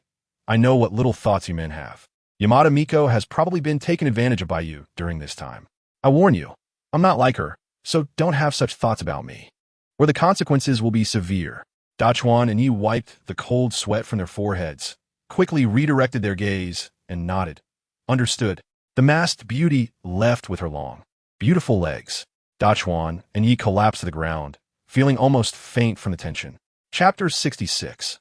Unknown power. When they returned home, Su Ningxiang happened to come back as well. The company was now on the right track, and didn't have so many matters to deal with. So she wanted to spend more time with Yang Yi to cultivate their relationship. However, she saw Yang Yi bringing back another beautiful girl from outside, and her heart sank, feeling that her chances of being with Yang Yi were dwindling. Yang's mother and Xiaolingshan happened to be in the living room as well, and they saw Yang Yi bringing a girl back. His mother couldn't help but speculate about the relationship between Yang Yi and the girl, while Xiaolingshan thought the girl's pitiful appearance really matched with Yang Yi. Mulanhua had just finished her shower and came out of the bathroom wrapped in a towel. She hadn't seen Yang Yi for the past few days and felt a bit empty inside. If Yang Yi came back today, she definitely wanted to seize the opportunity for a candlelight dinner with him. However, upon seeing another girl beside Yang Yi, she realized that the candlelight dinner was off the table. Yang Yi looked at everyone in the house and noticed that each person's expression was different, each with their own thoughts, all directed towards the girl next to him. "Why are you all looking at me like that?" Yang Yi asked in confusion. Seeing everyone turn their attention back to the girl, Yang Yi introduced her. "This girl will be living with us from now on. Let's all get to know each other." Chapter 67. Farewell party. Yang Yi returned home, feeling that this matter could not be delayed any longer. Not only for his own sake, but also for the safety of his family. He arrived at Lin Xiaoer's door, knocked, and said, "Are you asleep? If you're not resting, come out, I need to do something." Lin Xiaoer quickly opened the door, looking excited. "What are you going to do?" Yang Yi was slightly taken aback when he saw Lin Xiaoer dressed in all black, especially the black camisole that hugged her figure tightly, which was extremely eye-catching. After swallowing hard, Yang Yi felt his throat dry. "Just come with me, and you'll know." "TCH, trying to be mysterious with me," Lin Xiaoer said with a mischievous smile. "If you want to run, just say so. No need to beat around the bush." After saying that, she deliberately pulled her top down slightly, revealing her fair shoulders and alluring collarbone. Yang Yi dared not look any longer and quickly averted his gaze. His task today was to get rid of Lin Xiaoer, and he absolutely couldn't be distracted by her. Riding his cool motorcycle, Yang Yi unknowingly arrived in front of a bar, suddenly feeling a bit melancholic. After all, they had met through hardships, and he felt a little reluctant. Since they were going to part ways, they should at least have a farewell drink. Chapter 68. No future meetings. The tattooed man slammed against the wall behind him, creating a crack in the wall. He fell to the ground, seeing stars, and instinctively reached for his phone. "You little brat. Don't be arrogant. I'll get someone to deal with you." The tattooed man sent a message, and soon many muscular men rushed into the women's restroom. Just as Yang Yi was about to teach these men another lesson, Lin Xiaoer rushed over and grabbed him. "Don't stoop to their level. Let's go." With that, Lin Xiaoer pulled Yang Yi through the wall of the restroom, and they ran outside the bar. Eventually, they arrived at a pavilion where Lin Xiaoer turned her back to Yang Yi. "I know you want to know my secret, so I'll tell you now." Yang Yi stared at her intently and nodded. "I'm all ears." Lin Xiaoer smiled, but her smile carried a hint of bitterness. "Actually, I didn't plan to tell anyone because I promised others I would keep it a secret, but you've pushed me too hard. I can't keep it to myself anymore. I really don't want to leave you." Hearing Lin Xiaoer's slightly trembling voice made Yang Yi's heart tremble as well. Chapter 69. People disappeared. Yang Yi directly picked up Su Ningxiang and carried her back to her bedroom. He turned to Xiao Longshan, who was following him, and asked, "What happened to her?" Xiao Longshan shook her head. "I'm not sure either. I just went downstairs to get something and found her passed out on the stairs." At that moment, she suddenly recalled something and immediately said to Yang, "By the way, I remember she hasn't been feeling well for the past few days, always complaining of stomach pain. I told her to see a doctor, but she insisted she was fine and asked me not to tell you." "Stomach pain?" Yang Yi frowned. Could it be that the poison has relapsed? Last time, he hadn't completely cured her of the poison. It had only been temporarily suppressed. Recently, her irregular lifestyle might have triggered a relapse. Yang Yi then extended 2 fingers and placed them on Su Ningxiang's lower abdomen, starting to massage gently, channeling his spiritual energy to quickly help her eliminate the poison. Recently, through diligent practice, Yang Yi's spiritual healing skills had improved, and he was fully capable of curing the poison in Su Ningxiang's body. In less than 5 minutes, Yang Yi withdrew his hands, looking at Su Ningxiang, whose complexion had returned to normal. "She is fine now. She just needs to rest a bit and she'll wake up."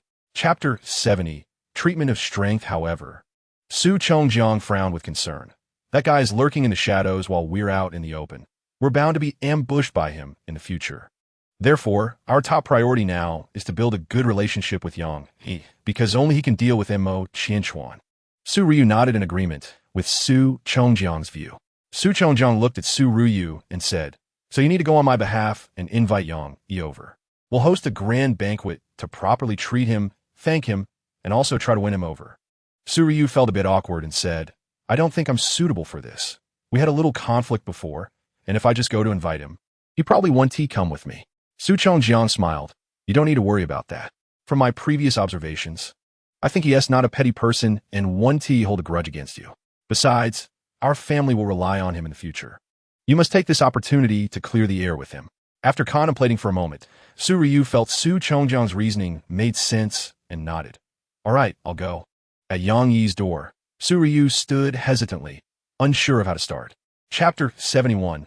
Painful to endure. The second item was an independent training room that was very comfortable and quiet, and most importantly, it had a powerful function. Time inside flowed much more slowly, with 1 day inside equating to just 1 minute outside. With this room, spending a month inside would mean only half an hour passed outside. making it a super time-saving artifact. Both items were stored in his mind. And Yang Yi first took a tour around the laboratory, seeing the dazzling array of equipment, feeling extremely excited, as if he finally had a taste of being a scientist. He then went to the training room and trained for 2 months, greatly increasing his strength while only an hour had passed outside. These two powerful items made Yang Yi feel ecstatic. This is amazing. It won't be long before I can dominate the world. And even conquering the universe won't be a problem. That night, Yang Yi fell asleep with a smile on his face. In the middle of the night, a slender figure quietly entered his room, tiptoeing to his side and pulling out a ring, ready to place it on his finger. Sophia's voice echoed in Yang Yi's mind. Not good.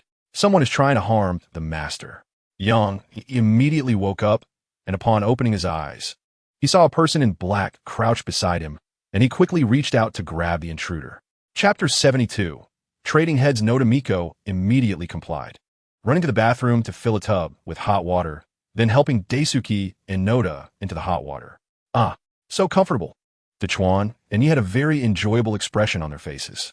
However, just after enjoying it for less than half a minute, a woman rushed in, grabbed his neck, and threw him out, quickly closing the bathroom door. Immediately after, the sound of running water echoed from inside. Dechuan and Yi got up angrily from the ground and shouted, "Which shameless person threw me out?" After cursing, he rushed to open the bathroom door. He saw a beautiful leg sticking out from inside, which kicked him in the face with a loud slap, causing Dechuan and Yi to faint and spasm on the ground. When Yamada Miko saw this scene, she felt pity in her heart and grabbed a clean quilt from the side to cover Dechuan and Yi. Half an hour later, the woman walked out of the bathroom. It was Yang Shinro, who had previously been slapped by Yang Yi. She had been hit by Yang Yi's fiery palm and felt like her whole body was burning with an indescribable heat. So she planned to go back to the hotel to take a cold shower to cool down. However, when she returned, she found the bathroom occupied by Dechuan and Yi, and without saying a word, she threw him out. After that, when Dechuan and Yi tried to peek at her, she kicked him unconscious. Chapter 73. Mo Qianchuan's Sadness the note also had the address for Yang Yi to go save someone. In fact, even if Mo Qianchuan didn't leave an address, Yang Yi could still use advanced technology to locate his hiding place. In the suburbs outside the city, in an abandoned factory, Su Xiaobai was tied to a rickety chair, her hands and feet bound, and her posture was somewhat alluring. Mo Qianchuan looked at Su Xiaobai with a cold smile and said, "This place is quite remote. Even if I leave an address, that kid Yang Yi might not find it here so quickly. Besides, I asked him to handle something. If he can arrive before evening, that would already be the fastest. During this time, let us have some fun, and let me enjoy the taste of having one of the top 10 beauties of Yanjing City." Su Xiaobai looked at Mo Qianchuan in terror. It was her first time being kidnapped in her life. She had only seen such plots on TV before, and experiencing it in reality was frightening. Su Xiaobai's mouth was also taped shut, so she couldn't speak. Mo Qianchuan smiled, and, looking at the terrified Su Xiaobai, said, "Anyway, there's no one here. So even if you scream your throat out, it won't matter. I'll take off the tape from your mouth. So listening to your voice later will be a divine enjoyment." Chapter 74. Important position your experience is indeed pitiful, but that cannot be a reason for you to harm others. Unbeknownst to him, Yang Yi had appeared not far behind Su Xiaobai, his gaze coldly fixed on Mo Qianchuan. Mo Qianchuan was shocked and stared at Yang Yi in confusion. "How did you get in here?" Su Xiaobai was extremely excited. In her heart, Yang Yi was her lucky charm who would bring her good fortune and resolve all disasters. At this moment, she could not see Yang Yi behind her and could only voice her complaints. "Why did you come now? I was scared to death by this old man." Yang Yi glanced at Su Xiaobai and reproached, "Who told you to not stay at home and run around for no reason?" Su Xiaobai felt wrong, pouting, "What? Clearly, it's because your home security is bad. You took me right from your doorstep. Your protective measures are too weak." Yang Yi once again directed his cold gaze at Mo Qianchuan. "You really have some guts. You dare to come to my house to kidnap someone. If I don't teach you a lesson today, everyone will think they could just come to my house and grab people." This incident made Yang Yi realize that security measures at home were indeed necessary. Otherwise, his family would be in real danger. Chapter 75. You two are brothers. Su Xiaobai smiled sweetly and quickly chased after Yang Yi, and the two returned home together. At the Su family, Su Chongjiang had just returned from the company and saw Su Ruyu already back. He immediately asked anxiously, "How is it? Did Yang Yi agree to come to our house as a guest?" Su Ryu shook his head. Seeing this result, Su Chongjiang was very disappointed but had no choice. Su Ryu continued, "Even though I couldn't invite him, as long as Xiaobai stays with him, I believe our goal can be achieved." Hearing this news, Su Chongjiang's expression improved significantly. He let out a heavy sigh of relief. Now we can only hope Xiaobai can succeed and connect with such a powerful person. Our family will definitely rise to a new level in the future. Su Ryu's face also radiated a beautiful yearning for future life. That day will come. On the other side, Yang Yi returned home and happened to meet Su Ningxiang, who was exercising in the yard. He turned to Su Xiaobai beside him and said, "You go inside first. I have something to discuss with her." Su Xiaobai looked at Su Ningxiang in front of her, seeing that her beauty was not inferior to her own, and felt a bit jealous, but had no choice. Reluctantly, she agreed, "All right, but don't talk for too long. I was scared just now, so you have to come back quickly to accompany me." Chapter 76. I feel like dying. Mo Qinchuan wiped the sweat from his forehead and dared not guess the relationship between Yang Hao and Yang Yi, nodding and saying, "Okay, I understand. I will do as you say. Don't rush." Yang Hao stopped him and said, "The effect of that pill hasn't fully manifested yet. It needs 10 days to completely merge. You've only doubled your strength now and are still not his opponent." Mo Qianchuan was extremely shocked. He could already feel that his strength had significantly increased compared to before. If he were to increase it tenfold, how powerful would that be? Just thinking about it excited him. At 8 in the evening, Yang Yi, dressed in a handsome suit, rode his motorcycle to the company's entrance, where Su Ningxiang wore a beautiful evening gown, looking like a fairy as she elegantly sat in the car. "You look beautiful. You look handsome." They both simultaneously expressed their feelings and then smiled at each other, with Yang Yi driving to the Long family. Recently, due to being quite busy, they had rarely spent time together like this. Yang Yi occasionally turned to glance at Su Ningxiang, finding her especially beautiful tonight. Su Ningxiang also couldn't help but look back at Yang Yi, then shyly lowered her head, thinking he looked very handsome today. Chapter 77. Incitement. But he hadn't even applied much force when Yang Yi reached out and tapped him, causing a sharp pain in his abdomen. And soon he felt an urgent need to go to the bathroom. Han Ming quickly released his grip, preparing to head to the restroom. Yang Yi directly grabbed him and asked with a smile, "Where are you going?" "I haven't finished telling your glorious deeds yet." Han Ming tightly squeezed his legs together, his butt sticking up, and with a very ugly expression, said to Yang Yi, "Stop pretending to be confused. Let go of me." Yang Yi pretended not to understand. "I don't understand what you mean. Where am I pretending to be confused? You have to give me an explanation today. Otherwise, you can't leave." "You." Han Ming was about to explode with anger, ready to curse, when suddenly his stomach ached again and a foul smell escaped, making a loud noise. Yang Yi quickly let go of him and hid with Su Ningxiang to the side. Han Xiao is indeed not an ordinary person. He is truly remarkable. The people around pinched their noses, all moving away from Han Ming, their faces filled with disgust and contempt. Even the enchanting woman in Han Ming's arms couldn't stand his stench, frowning and running to the side to get some fresh air. Han Ming felt humiliated today, glaring fiercely at Yang Yi. "You're ruthless? We'll see about this." Chapter 78. Restoring youth. This time, there was a good show to watch. Lu Yunqing was a well-known fighting expert, known for his heavy punches and kicks. Anyone who had fought with him either ended up seriously injured or disabled. Of course, with a punch like his, he could easily kill a cow. That president of Tiantech Technology was probably going to suffer. Sigh, who could he blame? He stole the woman that Lu Yunqing liked, and if he got beaten up today, it would be quite the joke. The onlookers were discussing, all thinking that Yang Yi was doomed today. Cold Meru suddenly stood up, glaring at Lu Yunqing, saying, "What do you mean? Attacking at my birthday party? Are you trying to ruin my birthday banquet on purpose?" Yang Yi looked at Cold Meru in surprise. "Your birthday party? Are you the Cold family's young lady?" Su Ningxiang was also extremely surprised, not expecting her to be the Cold family's young lady.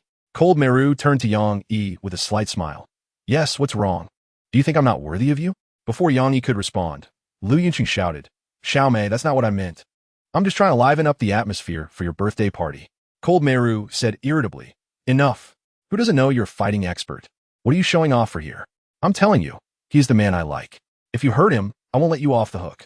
Chapter 79. Two gifts. After some thought, Cold Machi decided that restoring youth was more important. He decided to let go of the earlier incident of being beaten and nodded. All right, I'll listen to you. I won't hold a grudge. Just tell him that as long as he can help me restore my youth, I'm willing to pay any amount.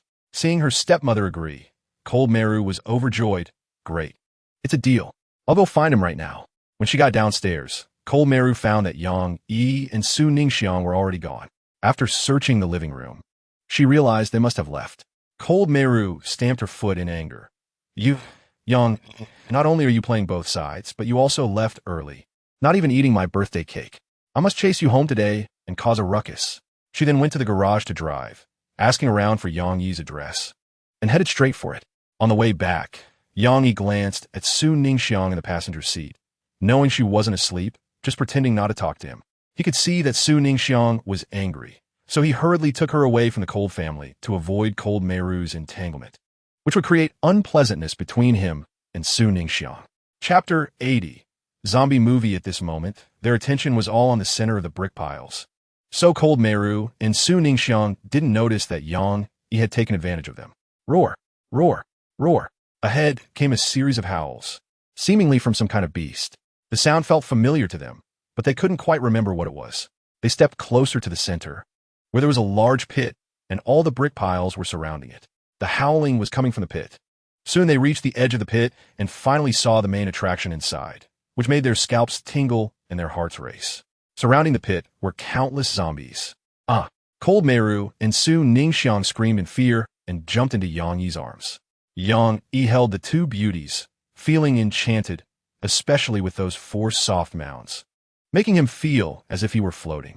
But before he could savor the moment, the sounds the two girls made startled the zombies in the pit. The zombies became excited, rushing toward them and crashing into the bricks. Those bricks were merely stacked together without being reinforced with dirt or cement. And when the zombies slammed into them, they immediately became loose, causing many bricks to collapse and form slope. Chapter 81. The heartless man, Su Ningxiang, felt goosebumps all over her body and said with a trembling voice, "Why do I feel like that sound is a bit like a snake? We aren't going to face snakes, are we?" Cold Meru was startled and scolded Su Ningxiang. "Don't say that. I'm most afraid of snakes." Yang Yi carefully observed the surroundings and indeed found many snakes in the nearby grass, densely packed and approaching them. He felt his scalp tingle and immediately turned to hold the slender waist of the two girls tightly, starting to run. "Don't look back. Close your eyes." Having spent a lot of time with Yang Yi, Su Ningxiang knew there must be a reason for his words and obediently closed her eyes. Cold Meru couldn't suppress her curiosity and opened her eyes to look back, only to see countless snakes surging toward them like a tide. An overwhelming panic surged through her, making her hair stand on end, and she soon fainted from fear. Yang Yi noticed Cold Meru go limp and sighed. "I told you to close your eyes, but you wouldn't listen." He ran into the factory, searching for a place to hide, feeling anxious. Zombies were manageable. He just needed to find a high place where they couldn't reach. Chapter 82. Clearing relationships. At this moment, Yang Hao was commanding Doug to continue fighting against Sophia. Yang Yi immediately seized the opportunity and delivered a cold punch that hit Yang Hao's third leg. Yang Yi, you dare to ambush me. I won't let this go." Yang Hao cursed in pain, breaking out in cold sweat. Yang Yi hit Yang Hao in the mouth with another cold punch, sending him flying. "That's for cursing. You'll never be able to speak again." Yang Hao initially thought Yang Yi was just talking big. How could he make him unable to speak for life? But the next moment, he realized Yang Yi was serious. As soon as he opened his mouth, countless chills rushed in, freezing his lips, teeth, and tongue, making it impossible for him to speak. Yang Hao realized he wouldn't gain anything by staying here any longer and would suffer even worse consequences. So he quickly controlled Doug with his mind and left. Yang Yi wanted to throw a few more punches but saw that he had already run away and angrily said, "You run fast, but next time, I'll turn you into a popsicle."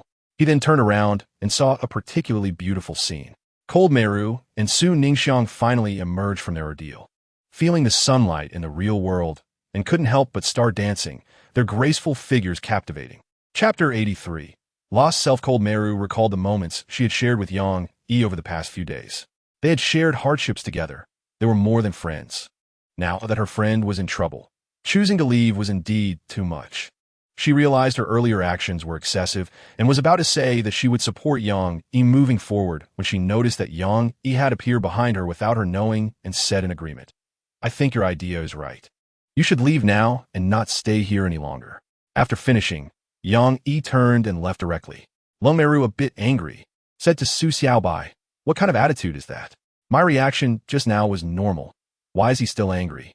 Su Xiaobai smiled and said, "It's right for him to be angry, but what happens next is up to you."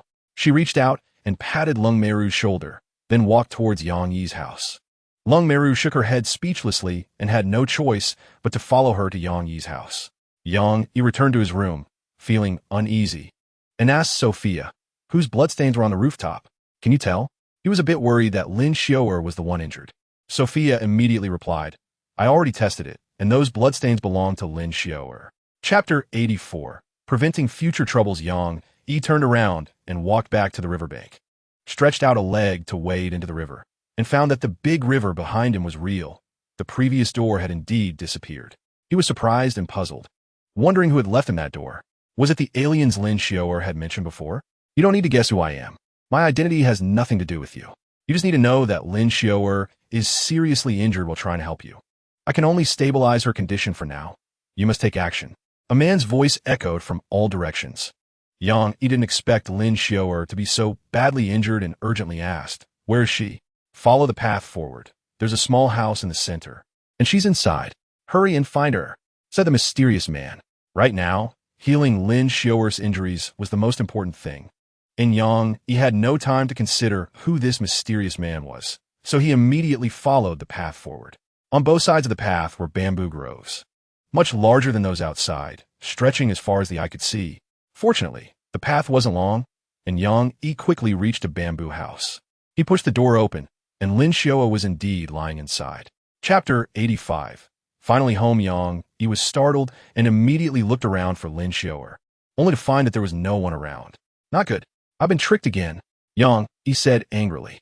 At this moment, Lin Xiao'er's voice rang in his ears. "Don't think of me as despicable. I said I would help you, and I will definitely help you seriously. However, there are some things I can't do myself, so you'll have to do alone." Realizing he had misunderstood Lin Xiao'er again, Yang Yi felt guilty and quickly apologized. "I'm sorry. I won't think of you like that again." Lin Xiao'er generously said, "It's okay. I'm used to it. Just focus on dealing with the enemy." Yang Yi nodded, picked up his sniper rifle, and looked toward the enemy camp. He found that the enemy was already in chaos, all searching for the person who had ambushed them. Because he was at a distance and his position was hard to detect, Yang Yi had not yet been exposed. Then Yang Yi began a delightful shooting spree, using his long-range sniper rifle to take out enemies, feeling as easy as playing a game. Yang Yi always felt that Lin Xiao'er was watching him from the side. In fact, when he successfully drew the enemy's fire, Lin Xiao'er had quietly entered the enemy's base and snuck into the largest house to take away a square box. Chapter 86. Creating job opportunities. Seeing their expressions, Yang Yi knew they must be looking for trouble. He immediately walked over to Su Ningxiang, who quickly stood up to offer Yang Yi her seat and introduced him. "These three are—" "No need, we can introduce ourselves," interrupted the man on the far right, speaking arrogantly. The man on the left looked at Yang Yi with anger on his face and asked, "Are you the president of Tiantech Technology?" Yang Yi nodded and looked at the three men, saying, "Yes, what brings you here?" "Don't rush." The man on the left sank into the sofa, brazenly scanning Su Ningxiang, his eyes lingering on her chest before saying, "Once we reveal our businesses, you'll understand why we're here. I'll introduce myself first. My name is Zhou Wentian, and I'm in the mobile phone industry, considered a giant in this field." The man in the middle said, "My name is Wang Haochen. I deal in bicycles and electric vehicles, and I'm also a top businessman in this industry."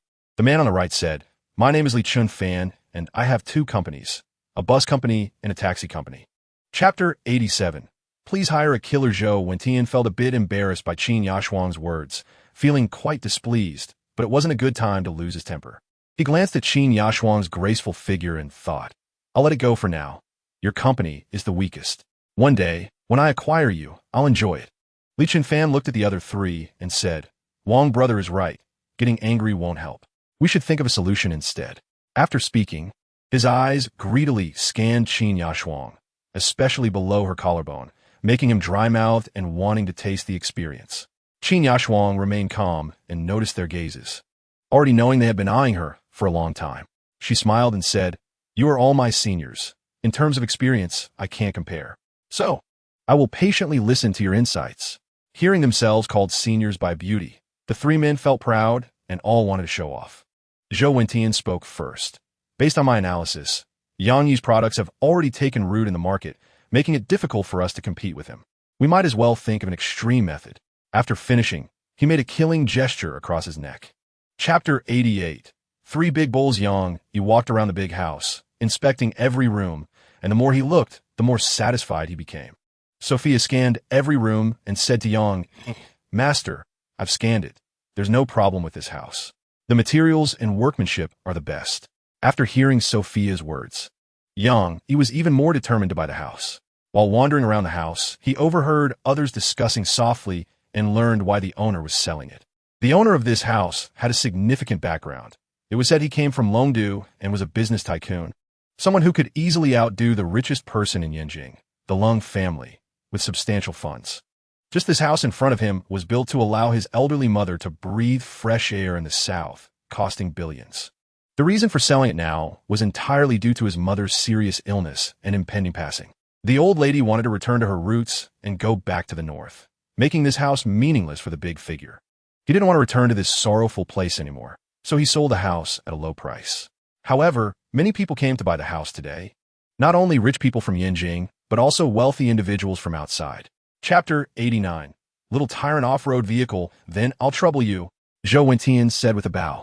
The young girl ignored him and waved her hand, directly closing the door, leaving Zhou Wentian outside. Zhou Wentian couldn't lose his temper and quickly left, fearing that lingering too long would bring trouble. Yang family's villa. Yang Yi returned home and locked himself in the laboratory to research new products. However, he currently had no inspiration and didn't know what kind of new product to create. Bored, he scrolled through his phone and soon came across a news report about a gas leak that caused an explosion resulting in casualties. Such news happens from time to time, almost every year, and it seems that gas cylinders and those gas devices are still not very safe, right? I can use this as inspiration to create a safe gas device, which could reduce such tragedies from happening, Yang Yi said excitedly. Thinking of it, he immediately got to work. He began to busy himself, using the black technology he had mastered, and bought information from Sophia for things he didn't understand. After a whole day of work, he finally created a gas device with extremely high safety. To be precise, a very technological gas cylinder.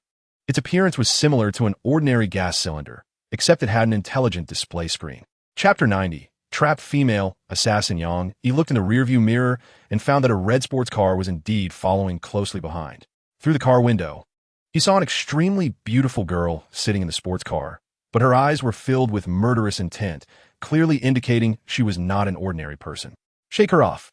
Yang Yi knew that there had been quite a few people targeting him recently, and the woman behind him was likely sent by someone who wanted to harm him. He didn't want to take action against a girl, especially such a beautiful one. Hitting her would be heart-wrenching, so he decided not to hold her accountable. Received, executing immediately. Then, the little Overlord SUV suddenly accelerated but did not exceed the speed limit within the city road regulations. He replanned a route and cleverly shook off the red sports car behind. The girl in the red sports car was Lu Yunyan, the female assassin hired by Zhou Wentian. She and her father operated a low-profile assassin company, employing a group of capable assassins specifically to help people solve troubles. Lu Yunyan had previously only been responsible for collecting money, and this was her first time executing a mission. She didn't expect to lose track so quickly, which made her very annoyed, and she slammed the steering wheel. Damn, how could I have been discovered? Chapter 91. Proposal. Seeing that she had no intention of giving up, Yang Yi decided to ignore her for now, letting her slowly experience the helpless fear in her little world. Moreover, the scenery in the little world was quite nice, so he was somewhat lenient towards this beauty. Upon arriving at the company, Yang Yi briefly mentioned the new product situation to Su Ningxiang, and then took her to the factory to see the equipment that had been delivered. Su Ningxiang found it very magical. She hadn't seen any transport vehicles arrive here, so how did the equipment in the factory come about? Including the previous two sets of equipment that appeared out of nowhere, it was quite unbelievable. Su Ningxiang wanted to find an opportunity to ask Yang Yi how those products and devices came about, but since those were Yang Yi's secrets, she was afraid that asking the wrong questions would upset him, so she kept it to herself. After looking at the equipment, Yang Yi seriously told Su Ningxiang, "This product can be put into production at any time. You should quickly recruit staff and give more opportunities to those who are unemployed." Su Ningxiang nodded. "Understood. I will instruct this immediately." Now she was increasingly unable to see through Yang Yi. Not only did he possess good martial skills, but he also had an unparalleled technological mind, and his action capability was very strong, making him truly a rare talent. Chapter 92. Crowd for Revenge. Su Chongjiang patted his chest and assured, "I will take charge of this matter, as long as I agree. My daughter will definitely not have any objections. She will definitely become your wife." This matter was thus settled. Later, you find a matchmaker to come to propose, and we will set a date and hold a grand ceremony. Yang Yi felt very embarrassed, knowing he had been misunderstood, and was about to explain when Su Chongjiang hurried off, saying he was going back to prepare the betrothal gifts. Yang Yi sighed helplessly. He didn't want to get married so early, and besides, he and Su Xiaobai had not reached that stage yet. Su Chongjiang did not care about this. He was now convinced that Yang Yi was his future son-in-law and was determined to facilitate this matter, returning home in high spirits. Just after he left, a mysterious man appeared in the community, looking at the departing Su Chongjiang and saying, "It seems Yang Yi is doing well. He has managed to get on good terms with the Su family, the second largest family in Yanjing, which is quite enviable." This man was Ma Mingwei, who had been missing for some time. He had taken nearly 10 days to swallow a pill given to him by Yang Hao, and now his physical condition far exceeded that of ordinary people, granting him superhuman abilities, thus seeking revenge against Yang Yi. Chapter 93. Time to move. Mo Qianchuan actually did not want to hurt Lin Xiu'er. That punch was just a feint, while the silver needle he shot from his other hand was the real killer move, capable of instantly incapacitating Lin Xiu'er. He wouldn't want to mar Lin Xiu'er's beautiful face. However, that punch made Lin Xiu'er feel genuinely threatened, and she became furious. "Since you were so ruthless first, don't blame me for being harsher than you." Lin Xiu'er had already sensed Mo Qianchuan's hidden move, cursing his vicious methods in her heart. Her figure flickered, and she vanished from the spot. She then suddenly appeared behind Mo Qianchuan, striking a major acupoint on him. He immediately felt weak all over and fell to the ground with a thud, unable to move. Mo Qianchuan secretly thought it was bad, realizing he had underestimated Lin Xiu'er. Lin Xiu'er fixed her beautiful eyes on him and asked, "Tell me, what is your relationship with that guy just now, and why are you targeting Yang Yi?"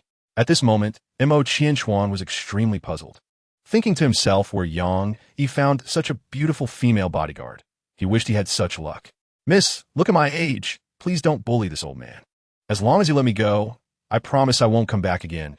Mo Qianchuan pretended to look pitiful. Chapter 94. A realistic choice. Sophia, help me look online to see if there are any good housing options. The house needs to be nice, large, and most importantly, safe. Yang Yi said while sitting in the little Overlord SUV. Sophia's beautiful figure appeared beside Yang Yi, nodding. "Okay, I'll start searching right now." Soon, a virtual screen appeared in front of Sophia, showing all the housing options in Yanjing. She directly filtered out the options that did not meet the criteria, and at the top was a large estate. Sophia turned to Yang Yi and said, "Master, I found a total of 8 housing options, and I think the first one is very suitable for you." The virtual screen automatically appeared in front of Yang Yi, showing the full view of the housing option according to the command he had given with his thoughts. Yang Yi saw that this was a very luxurious and grand estate, with a magnificent large house that could accommodate dozens of people. To the left was a beautiful large garden, with hundreds of flowers blooming in competition, creating a stunning scene. To the right was a quiet little park with small bridges and flowing water. Nearby there were many rare large trees, perfect for cooling off in the summer. Behind the house, there are 2 huge swimming pools, perfect for spending time with beautiful women and swimming every day, particularly pleasing to the eyes. Chapter 95. Being a teacher, the middle-aged man Ling Zhengfeng, upon passing by Yang Yi, excitedly grasped his hand. "You are truly a divine doctor. You cured my mother's illness. You are my great benefactor. Please don't leave. I must properly thank you." He then turned to the lovely girl Su Xiaoni and said, "Please take good care of the divine doctor and don't neglect him." After that, He hurriedly ran out to prepare a meal for his mother. Su Xiaoni looked at Yang Yi again, her expression changing slightly. Please sit down. You have helped us immensely. Feel free to make any requests. Yang Yi's purpose for coming here was to buy a house, so he spoke directly. I want to buy this manor. Su Xiaoni initially thought Yang Yi would ask for a high price, as a divine doctor like him would surely charge a lot. However, she did not expect that he did not want any money, but simply wanted to buy the house. Su Xiaoni's beautiful eyes sparkled. She felt that Yang Yi was down to earth and approachable. For someone with such incredible medical skills, to be like this made her admire him even more. Please wait a moment. I will inform my master, and he will definitely give you a satisfactory answer. Hearing Su Xiaoni refer to Ling Zhengfeng as master made Yang Yi speculate about their relationship, wondering if he was being narrow-minded. Chapter 96. Returning to campus. In fact, Yang Yi had previously just wanted to run his company honestly and gradually expand it, without thinking about returning to campus. However, this time when his teacher came to find him, he felt that teaching at school wasn't a bad idea. He currently possessed a lot of high-tech knowledge and could choose some suitable technology to teach contemporary students. The progress of the times cannot be separated from technology, and it is even more dependent on talent. Yang Yi did not want to selfishly keep all that high technology to himself, so he decided to go teach at school. Huang Bolong had already informed him that everything was arranged at the school, just waiting for him to report. Yang Yi had nothing much to do at the moment and had not yet found inspiration for new products, so he decided to set that aside for now. Upon returning to campus and seeing the youthful students, he couldn't help but reminisce about the past. Being a student was much better, innocent, pure, carefree, without having to face the various realities of society. Yang Yi sighed and walked towards his office. The teacher had arranged everything for him, and it was said that there would also be an assistant. He didn't expect the teacher to be so thoughtful.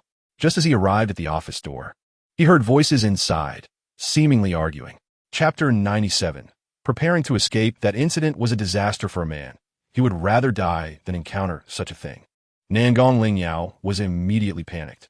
Unable to move his body, he could only look at Yang Yi with a sidelong glance and said, if I really develop that problem, I'll make your whole family suffer. Yang Yi knew that Nangong Lingyao was pushed to the edge and could do anything, but he wouldn't be intimidated. Still looking calmly at Nangong Lingyao, apologize. How many times do I have to say it? Nangong Lingyao was very reluctant, but being under someone else's roof, he had to lower his head. He knew the difference between an apology and the severity of the issue. He then snorted coldly and said with irritation, I'm sorry. His attitude was not sincere, obviously lacking effort. Yang Yi could see that he truly wanted him to turn him into a useless person. As long as he injected one more needle, he would really be done for. Yang Yi held the silver needle, ready to strike at any moment. Nangong Lingyao was scared. Cold sweat breaking out on his forehead, he instinctively swallowed hard and quickly softened. I'm sorry. I was wrong. Please forgive me. Now he hated Yang Yi. No one had ever dared to torment him like this. Once he could move, he decided to beat Yang Yi up severely. Chapter 98. Dad, save me just now. Nangong Lingyao had stormed off in anger and would definitely not let it go. He would probably bring people back for revenge. Jiang Fanbai did not want to sit here and wait to die. She had avoided the first attack, but might not escape the second. So she had to leave no matter what. Get out of my way. If you're not leaving, don't block me. I don't want to suffer with you. Jiang Fanbai said angrily.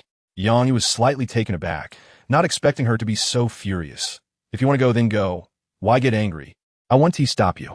Seeing that she insisted on leaving, Yang Yi found it inappropriate to continue blocking her. At that moment, a commotion of footsteps sounded outside, and Nangong Lingyao rushed in with a dozen security guard from the school, pointing at Yang. That's the guy. You all deal with him. Whoever performs well will get a reward. Nangong Lingyao was like a prince in the school, and the security guards dared not disobey. Hearing there were rewards, they all perked up, rubbing their hands and saying, just watch. We'll make sure he can't take care of himself. I just watched an exciting boxing match and was looking for someone to practice on. This guy is just unlucky enough to let me show him my RKO. Chapter 99. The bright path. The reason for coming to the school this time was entirely because of Yang Yi. He was in business, so he was well informed about various matters, knowing that Yang Yi was the president of Tiantech Technology and that several hot-selling new products in the market were invented by him. He also knew that Yang Yi had defeated Mo Qianxuan and had established good relations with the Lung family, as well as possessing incredible medical skills. He understood that Yang Yi was a rare talent, only to be befriended, never to be made an enemy. Otherwise, the consequences would be extremely severe. Considering this, he knew his restless son would definitely cause trouble, and now that Yang Yi was coming to report, it was critical that the two did not clash. He hurried over, arriving just in time to find his precious son had indeed caused trouble and had a conflict with Yang Yi. Nangang Yuezhen knew what kind of character his son had, and without asking for details, directly apologized to Yang Yi. Little brother, please don't take offense. My child lacks discipline. I will definitely punish him severely when I get back. I hope you can show me some leniency and not hold it against him. Yang Yi was slightly surprised by Nangang Yuezhen's attitude towards him. He had expected him to be very protective, but it seemed he was a reasonable person. Chapter 100. The beauty scheme Jiang Fanbai came to Yang Yi and said apologetically, I'm sorry. I shouldn't have left you alone to leave just now. And besides, you helped me. I should be thanking you. Yang Yi put down the book and looked at Jiang Fanbai. It's okay. That's human nature. You weren't able to cope with the difficulties just now, and leaving is also a way to solve the problem. Jiang Fanbai did not expect Yang Yi to be so magnanimous and not hold a grudge against her, which increased her fondness for him. How about I treat you to dinner after work? Consider it a thank you for your help today, Jiang Fanbai said expectantly. She wanted to have a deeper relationship with Yang Yi, as she was curious about his identity. Who was he that even the school board respected him so much? Moreover, if she established a good relationship with him, she wouldn't be bullied at school in the future, with a beauty taking the initiative to invite him. Yang Yi had no reason to refuse and agreed directly. He didn't agree just because Jiang Fanbai was a beautiful woman, but because he discovered a rare disease in her. This disease is usually normal, but can be fatal when it flares up. Yang Yi is now considered a divine doctor. When he encounters diseases he hasn't dealt with before, he feels a surge of excitement. Chapter 101. Subverting cognition. This is Yang Yi's first time as a teacher. Facing so many students, he would have been very nervous in the past. However, after drinking the super gene evolution liquid, he is now calm and collected, unaffected by external matters, which makes him very composed. Hello, students. I'm glad to be here to teach you, Yang Yi said in a friendly manner. You're happy. We're not. We came here because we heard a technological genius would be teaching us, and now you show up without a single gray hair. Are you trying to fool us? Said a student named Mei Lan Shu, who, like Nangang Ling Yao, was known for being a boastful rich kid at school. Mei Lan Shu liked to pick fights and had just failed to confess to his crush, feeling frustrated. He took this opportunity to vent his anger on Yang Yi. After Mei Lan Shu spoke, the other students also expressed their discontent, feeling that Yang Yi was too young, younger than some of them, and questioned how someone like him could be a teacher. They suspected he might have gotten in through a back door and concluded that this lesson would be a waste of time. Chapter 102. A painful price. Yang Yi was speaking the truth. There was indeed a villa area near his home where only the rich and powerful lived. And the housing prices there were exorbitant, which might be unaffordable for Ling Jingzhu. After saying that, Yang Yi felt a bit abrupt, as it sounded like he was implying she should live with him.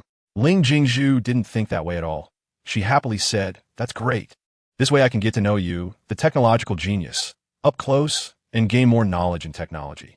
Hearing that Ling Jingzhu was moving in for that reason, Yang Yi felt a bit disappointed, thinking she was captivated by his charm. Ling Jingzhu was also an extraordinary beauty, possessing an elegant demeanor, noble and generous with snow-like skin, exuding a cold charm reminiscent of a strong woman like Su Ningxiang. Feel free to stay at my place. I won't charge you rent. You can stay as long as you want, Yang Yi said generously. Ling Jingzhu smiled sweetly. Thank you, teacher. Looking at her sweet smile, Yang Yi suddenly felt that seeing her every day would be a kind of happiness. Then I'll move in right now. I wonder if the teacher has time to help me move? Ling Jingzhu looked at Yang Yi with anticipation. Chapter 103. Miyako Yamada seeks help. Mei Lan Shu pressed the accelerator to the floor, gripping the steering wheel with both hands, eyes fixed on Yang Yi, determined to run him over. Inside, he smugly thought, Ling Jingzhu, after I run this guy over, let us see if you still want to be with him. Ha ha ha. Unbeknownst to him, he was about to be the one in trouble. Buzz, buzz, buzz. Alarm. Danger ahead. Activate defense systems immediately. The sound of a sports car roared ahead, and the modified off-road vehicle immediately detected the danger and activated its defensive measures. Hearing the off-road vehicle's alert, Yang Yi and Ling Jingzhu turned to see Mei Lan Shu driving towards them with a vicious look. Ling Jingzhu had heard of Mei Lanchu's ruthlessness and knew he was capable of anything.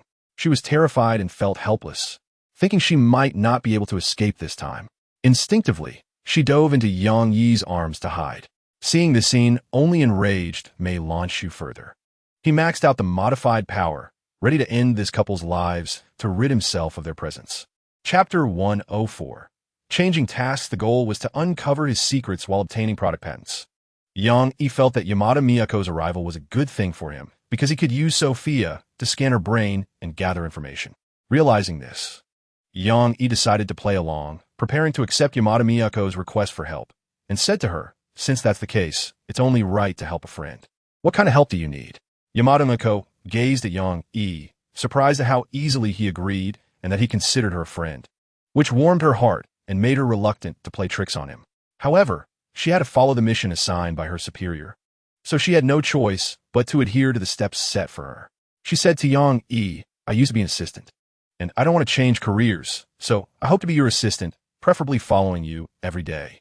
Yang Yi smiled lightly. "No problem, just in time. I need a female secretary. You could be my secretary from now on." Looking at Yamada Miyako's curvaceous figure, Yang Yi couldn't help but think of a saying he often heard. If there's work, the secretary does it. If there's no work, the secretary still works. Chapter 105. The rankings killer Han Ming broke out in a cold sweat, staring at the silver needle embedded halfway into his abdomen. Afraid to entertain any more evil thoughts. "I know I was wrong. Please spare me." Yuan Nanshao snorted and pulled out the silver needle. "Remember, not all women are someone you can provoke." Han Ming quickly nodded. "Got it." He realized that ordinary women were better. At least they wouldn't take his life. Women assassins were like roses with thorns, beautiful, but potentially dangerous and even deadly. Thinking of the silver needle Yuan Nanshao had used earlier, Han Ming worried. "The needle clearly pierced my abdomen. Why did I not feel any pain? Am I poisoned? Is my body numb?" Yuan Nanshao glanced at Han Ming with disdain. "Look at you. Don't worry. I only hit a key acupuncture point to relieve your excess yang energy. For 3 days, you will pose no threat to women. After 3 days, you'll be back to normal." Han Ming was shocked. He realized Yuan Nanshao had targeted his manhood. He quickly checked and attempted to assert himself, but there was no response, confirming she was telling the truth. Chapter 106.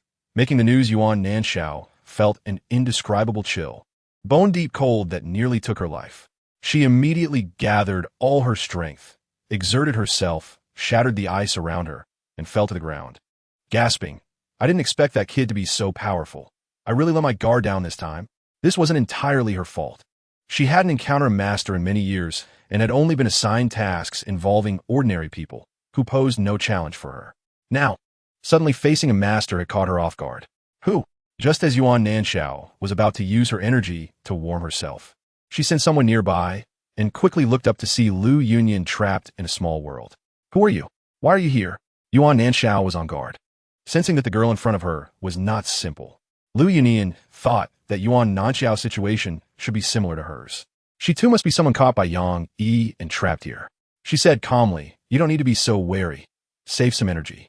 Who knows if we'll even make it out alive." Yuan Nanshao looked at Lu Yunyan in confusion, not understanding what she meant, and then began to survey the surroundings. Realizing that the scenery here was quite nice, "I didn't expect that guy to have such skills. He actually threw me into the mountains. Is he trying to make me go on a vacation?" Chapter 107. Means of suppression. The name Shengxing was coined by Suning Xiang. Previously, Yang Yi had been too busy. After inventing the new energy shoes, he didn't have time to name it, so Suning Xiang had to come up with one. It must be said that Suning Xiang was quite cultured. This name was very fitting and easy to remember. The female host then said, "The 2 products above are bestsellers and are selling exceptionally well. They are currently being promoted nationwide, and demand always exceeds supply."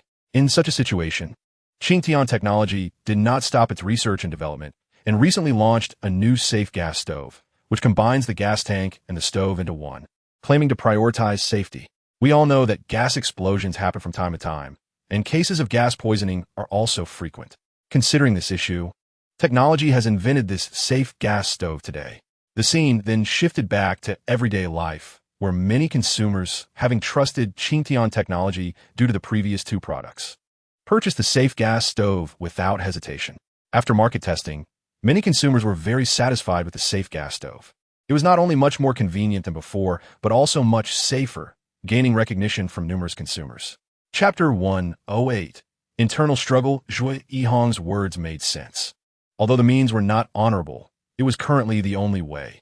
Jiang Baishan pondered for a moment and felt that Zhui Yihong's method was feasible. If Yang Yi's safe gas stove continued to develop, gradually he would have no way out, while Zhui Yihong's method would allow him to continue making money, just not as much as before. Moreover, it was certain that both of them would have to benefit from this. When one is under a roof, one has to bow their head. Now he could only rely on the two of them for help. Jiang Baishan nodded. All right, let's do it your way. As for your benefits, I won't shortchange you. He was very angry now, feeling that Zhui Yihong and Zheng Weichuang were taking advantage of him. And he had already decided that when they fell into misfortune, he would rob them even harder. Upon seeing Jiang Baishan agree, Zhui Yihong and Zheng Weichuang exchanged a glance, and both smiled triumphantly. Zheng Weichuang pretended to be an elder brother and said to Jiang Baishan, Jiang, don't take it too hard. We're doing this for your own good. At least this way, you can still make some money. Jiang Baishan had to rely on the two of them for help now and could only nod in agreement, while in his heart, he cursed their ancestors repeatedly. Chapter 109. Suspicious man, what do you think we should do? Jiang Baishan said with dissatisfaction.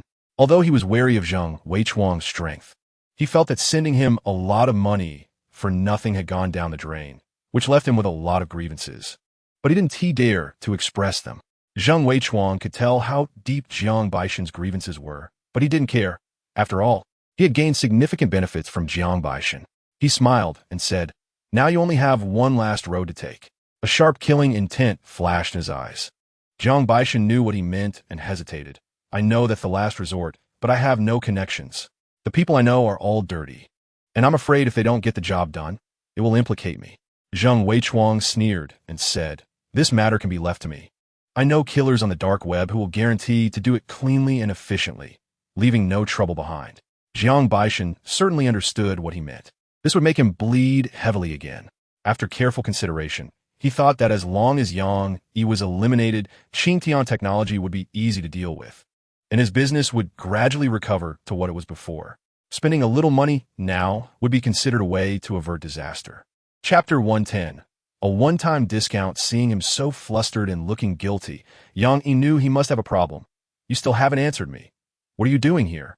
The man's name was Jiang Liye, a small thug from the area. Jiang Liye thought Yang Yi might be a relative of Wang Ma, and found an excuse to say, I'm a friend of Wang Ma. He committed suicide, so I came to see if he left anything behind.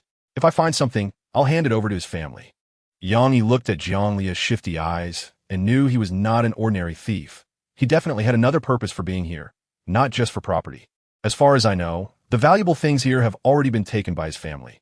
The rest are all useless items. What do you think you can find here? Or are you looking for something specific? Yang Yi stared at him tightly and asked. Jiang Liye felt uncomfortable under Yang Yi's gaze and couldn't find a good reason. So he got angry. Who are you? What does it matter to you what I'm looking for? Are you a relative of his family? If not, just get lost and don't hinder me from finding things. Yang Yi stood still and used his mind to command Sophia. Help me scan his brain and see what he's really looking for. Chapter 111. Setting fire to oneself. Seeing the speed of the mysterious person, the woman helplessly shook her head. This speed is unmatched, trying to give you a one-time discount. You won't even recover your costs. The mysterious person didn't expect the woman to insult him and immediately shouted, get the hell out of here. I won't patronize your business anymore. The woman didn't care at all, tidied up, took her bag, and sashayed to the door.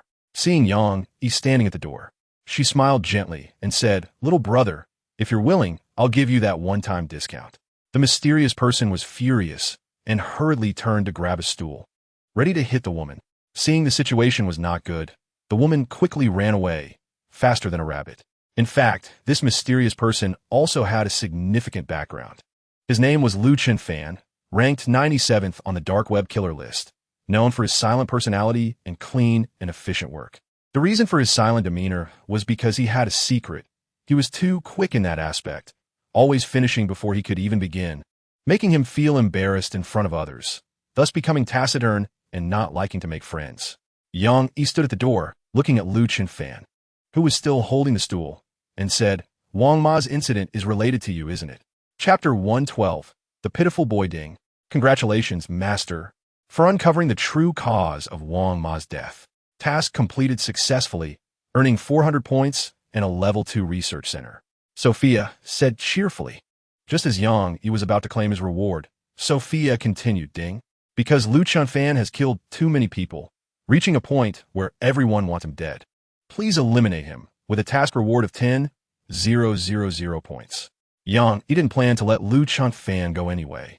And now that Sophia also thought he should be killed and offered a task reward, he had nothing to hesitate about. He immediately punched Lu Chunfan in the chest. Extreme cold fist. Lu Chunfan felt a sharp pain in his chest. In the next moment, an extremely cold chill spread throughout his body, quickly freezing him in place, while his body was rapidly retreating. In fact, with his abilities, he could have dodged it just now, but for some reason, he suddenly couldn't move, as if he had been locked onto, and he also felt someone probing his mind.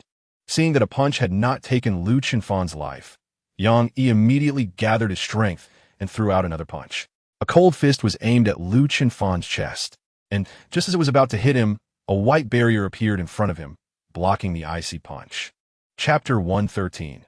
Not knowing the blessings in life, the onlookers felt that the boy was very sensible, prioritizing saving his father over dealing with his own illness, which touched everyone present. Yang Yi, possessing superb medical skills, would definitely not stand by in such a situation. So he got out of the car and walked towards the boy. Miao Zihan thought Yang Yi was going to donate money, so in order to show her compassion, she hurriedly followed him out of the car. Yang Yi approached the boy and said, "I can cure your father, and I won't charge you." The boy was extremely excited, his big eyes glistening as he said, "Really? Then please help my father. I'm willing to work like a slave to repay you." Yang Yi smiled slightly and replied, "No need." He then went to check the boy's father's condition. Among the crowd of onlookers, several people doubted Yang Yi's abilities and questioned him. "Young man, you don't even have a single strand of white hair, and judging by your age, you probably haven't graduated yet. Don't think that just because you learn a bit in school you can save lives. You shouldn't delay others' treatment." Exactly. Today's young people lack seriousness, flaunting their girlfriend everywhere. And they dare to meddle in curing diseases. It's really unreliable. Chapter 114. No chance left. Miao Zihan just wanted to salvage her image. And Shi Wunti followed Zhu Hongqi. She instinctively moved aside a bit and shook her head, saying, "I only like him. I won't like anyone else." Zhu Hongqi felt a bit embarrassed by such a blunt rejection, especially in front of so many people. But he was open-minded, knowing this was the norm of love. To gain love, how could one not get hurt? However, he still felt quite sad and envied Yang Yi, thinking, "Why don't you cherish it? If you don't want it, just give it to me." The onlookers also felt that Miao Zihan was particularly devoted, a rare good girl, and they criticized Yang Yi for not knowing how to cherish her. Miao Zihan felt secretly pleased, believing she had successfully salvaged her image and thwarted Yang Yi's scheme. Zhu Hongqi saw Miao Zihan gazing affectionately at Yang Yi, which made him feel jealous. He thought it necessary to show off in front of the beauty to prove his strength, hoping she might glance at him. Determined, he approached the boy's father again and told Young man, I already told you, treating illnesses is not a joke. Stop messing around here, all right? Chapter 115. Defeating you come. Stretch out your hand. Yang Yi said to the boy. The boy now trusted Yang Yi completely, convinced he was their savior, especially admiring Yang Yi's simple yet miraculous medical skills. He obediently stretched out his right hand. His hand was pitifully thin, almost just skin over bones, with veins faintly visible, looking somewhat terrifying. Yang Yi gently grasped his wrist and began to examine his condition, discovering that he suffered from congenital malnutrition. This condition had existed even before he was born. When his mother was pregnant with him, she must have had her own illness, which prevented her from absorbing nutrients. No matter how much good food she ate, it was useless. The inability to absorb nutrients was passed on to the boy, and since she herself lacked nutrition, the boy's nutritional status was even worse. Later, when the boy was born, and due to the family's average condition, his nutrition did not keep up, leading to a worsening situation. It was already a miracle that he had managed to survive to this point. Understanding the illness, Yang Yi was unsure how to treat it, but immediately began to nourish the boy's body, ensuring all his organs functioned normally and restored him to a healthy state. Chapter 116. Mysterious Hand. Previously, Miao Zihan had used her superb illusion skills to confuse many men and had seen many men's muscles. But she had never seen Yang Yi's perfect muscles, which were full of explosive power and exuded a wild aura. This feeling made her blush and her heart race. And she found it hard to look directly at Yang Yi. Miao Zihan, it's just a glance. Is it necessary to be this shy? If I'm intimidated now, it will be hard to get everything I want from him in the future. Miao Zihan thought. She felt that at such a critical moment, she couldn't show signs of being suppressed. After all, in Yang Yi's impression, she was the kind of open woman, and she absolutely couldn't let him see her other side, or else her secret would be exposed. With this in mind, Miao Zihan quickly calmed down, adopting a seasoned demeanor, and looked at Yang Yi appreciatively, saying, I didn't expect you to be quite wild. Since that's the case, let's see your strength. While saying this, she was genuinely worried that Yang Yi would take her up on it. However, she had her illusions, and, at worst, she could use them later. Although it might put her at a disadvantage, there was no choice at this moment. Chapter 117, Technology Academy. Yang Yi stepped outside the car and found that the large hand was no longer in sight. It ran pretty fast. Sophia, is there any way to track it down? When Yang Yi was still an ordinary person, he couldn't protect himself and his family, having to tolerate everything. But now, it was different. He had changed his fate and possessed powerful technology and strength, deciding not to tolerate anymore. Anyone who dared to provoke him must pay a painful price. After receiving the order, Sophia said, I can track its route based on the scent it left in the air. Perhaps I can find its hiding place. Yang Yi nodded. Then hurry up and find it. Sophia immediately used her super sense of smell to quickly determine the route the entity had taken based on the residual scent in the air. Relaying it to the off-road vehicle. Master, we can set off now. Yang Yi immediately got in the car and was about to start the vehicle when suddenly a small hand knocked on the window. Yang Yi rolled down the window and saw the boy from earlier looking at him with an expectant face. Can you take me as your apprentice? I'm willing to endure any hardship. Please accept me. Chapter 118. Developing too fast. Having now found Miao Zihan's residence and discovered a mysterious technology academy, Yang Yi felt that he couldn't act recklessly and should slowly figure out the origins of this technology academy, so he quietly withdrew. Just as he reached the door, a bespectacled blond man smiled at him. So, how is it? My Knock Technology Academy isn't bad, right? Are you interested in joining? Yang Yi looked at the blond man in surprise and asked, Who are you? Did you open this academy? The blond man smiled proudly and nodded. That's right. I indeed founded this academy, and it was established not long ago. Yang Yi thought to himself, no wonder I hadn't heard of it before. It was just created. But starting with such a large scale shows how strong this person's ability is. He looked the blond man up and down and asked, What is your purpose in opening this academy? The blond man smiled slightly and walked towards the inside of the academy, saying, I won't tell you. If you want to know everything, either come to the academy or investigate it yourself. Just as he reached the entrance, he suddenly disappeared without a trace. Chapter 119. Impact on reason. Yang Yi was a bit confused and looked at her in puzzlement. What do you mean too fast? What are you talking about? Su Ningxiang, seeing that Yang Yi was still pretending, stomped her foot in anger, her face turning even redder. Stop pretending. Everyone can see your intentions.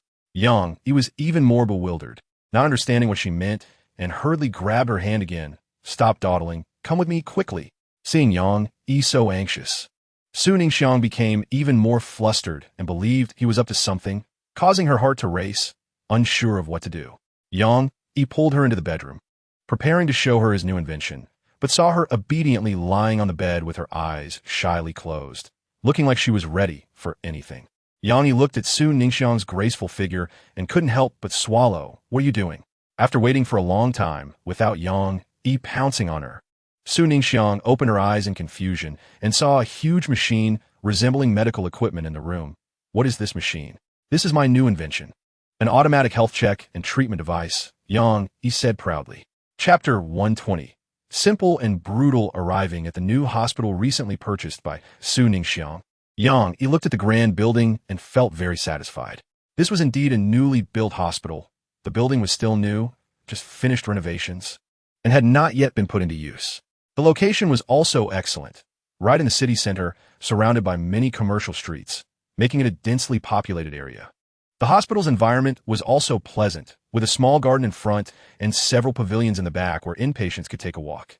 In fact, The automatic health check and treatment device Yang Yi invented could also treat major illnesses, equipped with advanced intelligent robots capable of performing surgeries. And they could do it even better than humans.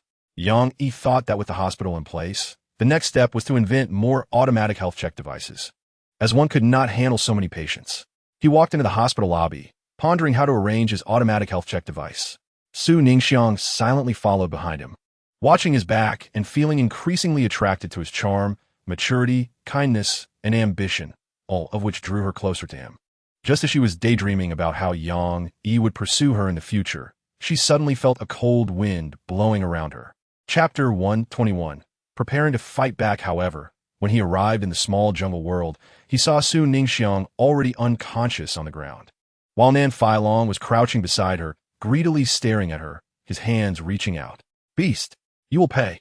Now Yang Yi understood that it was Nan Feilong who was plotting against him and was attempting something nefarious with Su Ningxiang, and he was instantly filled with rage. Striking out with a palm. Flame palm. Yang, he shouted. Nan Feilong sensed someone attacking him and instinctively looked back, shocked to see Yang Yi had come into this small world. He was astonished at Yang Yi's strength and quickly retaliated, hastily swinging out a palm. However, his response was too slow, and in a panic, Yang Yi's flame palm heavily struck his palm, instantly igniting his arm and turning it to ashes. Nan Feilong was startled. He didn't expect Yang Yi's palm technique to be so powerful. He quickly drew a dagger and slashed down from his shoulder, preventing the flames from spreading further. Ugh! He grit his teeth, enduring the pain of his severed arm, and glared fiercely at Yang Yi before his body transformed into a cloud of smoke and quickly vanished. Chapter 122. Establishing a sect. You misunderstood me, Yang Yi said with a smile, and then motioned for Lin Xiao'er to enter the bedroom. Lin Xiao'er looked around Yang Yi's messy bedroom and shook her head, saying, "No wonder women say men are dirty. How can you not smell bad when you don't pay attention to hygiene?" She then began to help Yang Yi tidy up the room, working diligently like a housewife. Yang Yi looked at her in surprise, feeling that she was acting a bit out of character today. Lin Xiao'er noticed Yang Yi's astonished gaze and quickly explained, "Don't misunderstand. I'm not doing this because I like you. You helped me tidy my room before, so consider this a return of the favor." Yang Yi didn't believe her excuse, but he was still somewhat surprised that she liked him. As for Lin Xiao'er, Yang Yi couldn't quite figure out how he felt about her. He did have feelings for her, but didn't fully understand her yet, so he hesitated to take that step. Moreover, he already had Su Ningxiang in his heart, making it even less likely for anything to happen with Lin Xiao'er. Yang Yi thought Lin Xiao'er was just joking and asked her, "You're not just here to help me tidy up, are you?" Chapter 123. Miao Zihan in danger at this moment. The man standing in front of Miao Zihan was one of the most famous mentors at Noke Technology Academy, Ling Yanchu. He scanned Miao Zihan's body from top to bottom, a cold smile appearing at the corner of his mouth. "Do you still have the face to ask me why I brought you here? Don't you know what you've done?" Miao Zihan had never been friendly towards him and coldly replied, "I don't know. Please don't waste my time. I don't have the patience to listen to your questions." Ling Yanchu was notorious at the school, often bullying female students under the guise of a mentor, ruining many girls' reputations. Miao Zihan knew he had been interested in her for a long time, so she had always avoided him, not wanting to clash with him, especially since Ling Yanchu was a mentor and she was just a student here. Ling Yanchu's expression darkened. Miao Zihan had never treated him well and had always made him look foolish. However, this time she wouldn't get away with it. Thinking that her protector was no longer here, Ling Yanchu smirked. "Miao Zihan, I advise you speak politely and correct your attitude, or I'll have to punish you according to the Academy's regulations." "You dare?" Miao Zihan retorted defiantly. "My master won't let you get away with this." Chapter 124. Zhang Yong breaks out. Yang Yi punched the wall directly, and with a loud bang, a large hole was smashed into the wall, with a piece of debris hitting Ling Yanchu on the head and side. "Oh my god!" Ling Yanchu fell to the ground with a thud, instinctively reaching up to touch his head, only to see his hand covered in blood, instantly shouting in anger, "Who the hell ambushed me?" Yang Yi walked in through the broken wall, staring at Ling Yanchu, and said, "Isn't it you who has no shame? You old man. Actually tricking a young girl here in broad daylight, trying to do something indecent to her. Truly shameless." Miao Zihan looked at Yang Yi standing by the wall, and suddenly thought he looked very handsome at that moment, like a hero descending from the sky. "I didn't expect it would be him coming to save me. Is he really here to help me?" She was a bit unsure of Yang Yi's intentions in coming to rescue her. Perhaps he was here to take revenge on her. But at that moment, she didn't have the strength to escape. Ling Yinshu struggled to get up from the ground, one hand covering his bleeding wound, and the other pointing at Yang Yi angrily, saying, "Who are you? How dare you break into here and destroy my house? Don't leave. Today I will peel your skin off." Chapter 125. Lin Xiaoli is dead in a regular mid-range residential area in Yanjing City. Lin Xiaoli returned home from work, dragging her weary body to her door, taking out her keys and preparing to unlock it.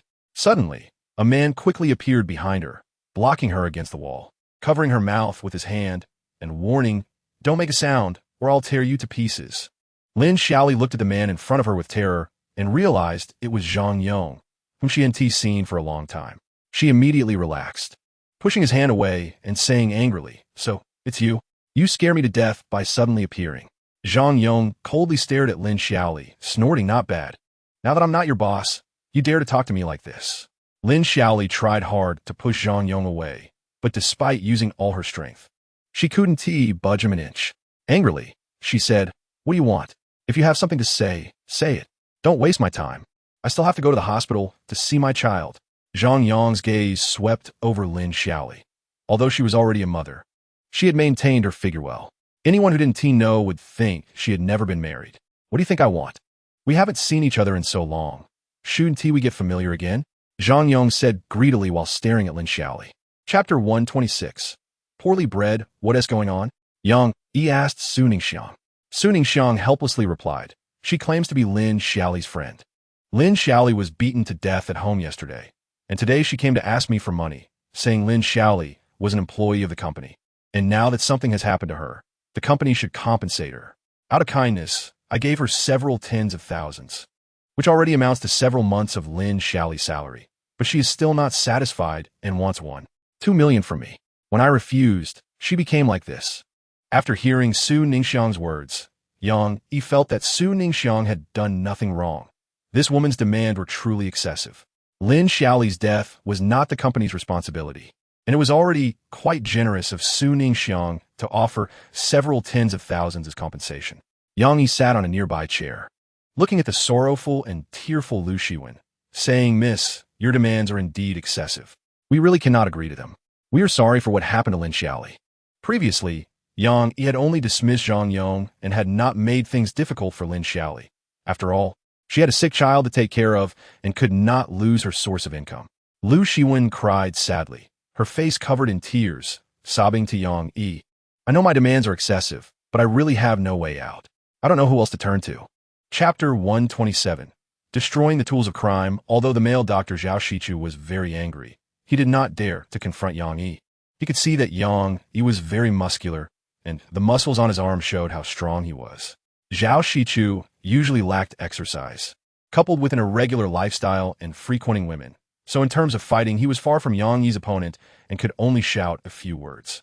"You'll know soon," he said angrily. Yang Yi snorted, too lazy to argue with someone like him, and continued to treat Yang Ranhao's body. Su Ningxiang clearly knew Yang Yi's capabilities, so she was no longer surprised that he could intimidate Zhao Shichu. Lu Shiwen was experiencing Yang Yi for the first time, and seeing him treat the hospital's chief doctor, Zhao Shichu, so rudely made her feel relieved, but also very worried. Because when she came here to see Yang Ranhao before, Zhao Shichu, relying on his position as the chief doctor, had made things difficult for her and wanted her to be his mistress. Lu Shiwen had heard from Lin Xiaoli before that Zhao Shichu was a very dissolute person, not only having a wife at home, but also having no less than 10 women outside. Such a scumbag was someone she would never look at, let alone become his mistress. Chapter 128. Super strong electric current except for Su Ningxiang. Everyone present was stunned. The security team leader was over 1.8 meters tall and weighed 200 pounds. How much strength would it take to kick such a heavy person flying? Zhao Shichu looked at Yang Yi in shock, feeling that not impulsively fighting him was the right decision. Otherwise, with his build, he would definitely have been beaten badly. Lu Shiwen was also very surprised. She didn't expect Yang Yi's explosive power to be so strong, and he was also so handsome. Being with someone like him would definitely give her a sense of security. If it weren't for the fact that Yang Yi already had a girlfriend, she would have decided to pursue him. The strength of Yang Yi's previous kick was just right. It neither left the security team leader disabled nor allowed him to get up for a short time. The others were also knocked down and unable to stand. He glanced at Yang Ranhao, who was still sitting on the bed, and said, "Let's go. The doctors in this hospital are too poor in quality. They won't treat you seriously in the future. They will only use you." Yang, he was right. Zhao Shichu had been using Yang Ranhao, having gotten Lin Xiaoli, and still wanted to get Lu Shiwen. Once his scheme was exposed, Zhao Shichu could only stand aside obediently, no longer daring to make threats. Chapter 129. Being deceived, Zhang Yong was now completely charred, feeling indescribably uncomfortable, and his speed and strength were greatly affected. It seemed that he would not be able to deal with Yang Yi today. At this moment, Yang Yi's off-road vehicle had already stopped, the door opened, and Yang Yi walked out. Having seen Yang Yi take down many big men by himself, Zhang Yong knew he was quite capable. In his current state, he was no match for Yang Yi and could only wait for another opportunity to take revenge. He jumped up and prepared to escape, but unexpectedly, just as he was in the air, he was kicked down by the suddenly appearing Yang Yi, crashing heavily to the ground, which cracked under the impact. "Ah, my head!" Zhang Yong screamed in pain. "Want to run? Can you?" Yang Yi squatted down, looking at the completely burnt Zhang Yong in surprise. "It's you?" "Yes, it's me. Didn't he expect this, did you?" Zhang Yong said with a sinister smile. Yang Yi looked at his miserable appearance and chuckled. "I really didn't expect you to turn into a roasted pig. You." Zhang Yong was so furious he felt like his lungs were going to explode. He couldn't believe Yang Yi was still mocking him at this point, which made him unable to endure any longer. What you didn't expect is yet to come. Zhang Yong decided to go all out. Since he couldn't leave now, he would fight Yang Yi. He didn't believe that, after the modification, he still couldn't defeat Yang Yi. Chapter 130. Mysterious color clouds. The car quickly arrived in the suburbs, where it was completely dark, and the beautiful lights could no longer be seen. Chun Yuanxiang was enjoying the lights, when suddenly she could no longer appreciate them, which made her quite disappointed. However, she reminded herself that the purpose of her visit was not for fun, so she tried to let it go. But soon she sensed something was amiss. Earlier, when she was on the phone with Lin Xiaoli, Lin had told her that Yang Yi's house was located in the city center, surrounded by bustling streets, where she could enjoy the night view to her heart's content. But now the driver was clearly taking her away from the city, which left her very puzzled. Did they take a wrong turn? At that moment, a terrifying thought crossed her mind. She had often seen on television that some unscrupulous drivers would take beautiful girls to deserted places and then harm them. Although she was innocent, it didn't mean she was without caution. At that moment, she quietly observed the driver in front of her and noticed he was staring at her with ill intentions. Glancing at her through the rearview mirror, seeing the driver's expression, she realized her fears were correct. This driver was indeed up to no good. "Driver, did we take a wrong turn? My friend lives in the city center. Why are you taking me outside the city?" Chen Yuanxiang couldn't help but ask. Chapter 131. Rolling twists. Immediately, the four wheels of the SUV retracted, and four flames appeared beneath the car, propelling it rapidly into the sky. Then, two flame cannons appeared at the back of the car, and with a loud bang, two bursts of fire shot out, making the SUV fly forward like a rocket. Chun Yuanxiang, astonished, held onto her seat and looked through the sunroof at the beautiful night sky, exclaiming, "This car can fly! What a beautiful night sky!" Yang Yi, through the rearview mirror, saw Chun Yuanxiang enjoying the night sky with an expression of delight, her stunning face captivating him for a moment. "Master, the unidentified wave band is closing in on us. Should we initiate a counterattack?" The onboard spirit asked Yang Yi. Yang Yi looked back through the rearview mirror and indeed saw a large mass of colorful clouds chasing them, immediately commanding, "Initiate counterattack at once." Yes, the onboard spirit received the order and immediately launched a counterattack. Machine guns appeared on both sides and the roof of the car, firing at the colorful clouds behind them. Da-da-da. The bullets continuously spewed forth, and as they struck the colorful clouds, the impact quickly dispersed them, revealing a spaceship inside. Chapter 132. I have a plan. Vake was busy with his experiment while saying to Zhao Yubin, "I've noticed you've been a bit lazy lately. Ever since Tiantech Technology's business started booming, you seem to have forgotten about this old man." Zhao Yubin dared not offend Vake and smiled. "How could that be? How could I not care about you, old man? It's just that my goals have been achieved. Why should I still fight with you to the death?" Vake sneered, looking down at him. "Look at your little ambitions. Tiantech Technology gave you a few scraps, and you don't plan to take it back? Zhao Yubin had always wanted to gain Tian technology under Vake's instruction, but ever since Yang Yi took over and the business began to thrive, he was still making a fortune despite his shares being squeezed. Thus, he no longer desired to acquire Tian technology. He had been enjoying life, doing nothing, and living quite comfortably, so he didn't want to continue scheming to take Tian technology. I think this is fine now. I don't have to exert myself. And there is still a lot of money coming in. Why should I bother? Zhao Yubin said, lounging comfortably. Chapter 133. Accepting two beauties. Xiao Manxiang was very clear about Murong Yan's character, a typical playboy who had harmed countless women. Relying on his family's hospital, he opened a cosmetic surgery clinic, hiring several beautiful cosmetic surgeons while he worked as a masseur, aiming to take advantage. Since the establishment of his beauty clinic, countless women had suffered at his hands, and those who fell victim couldn't afford to offend him, having to endure in silence. Moreover, he had plans for himself, and Xiao Manxiang detested such people, so she did not want him to get close. When she saw him coming downstairs, she immediately got up and left. Murong Yan hurried downstairs, chasing after her, shouting, "Xia, don't go. You haven't heard my plan yet. I guarantee it can solve your current predicament." Xiao Manxiang completely ignored him and quickly left as if fleeing. Murong Xing sighed helplessly. "All right, she is already gone, so stop thinking about her. Let's talk about your strategy." Murong Yan looked at the door where the beauty had disappeared, feeling very disappointed and unwilling, thinking, "Xiao Manxiang, you are the first person to make me think about you day and night. One day, I will taste your flavor." Chapter 134. Eggplant face. Xiao Manxiang was the woman Murong Yan desired more than anything, and her initial presence was incredibly attractive to him. Therefore, he could not allow anyone else to get ahead of him. Learning that Xiao Manxiang was collaborating with Yang Yi, he immediately set off to eliminate Yang Yi. Fearing that Yang Yi would take the lead and snatch away what he wanted most, he was quite aware of Yang Yi's strength and spent a large sum to hire a group of even stronger individuals.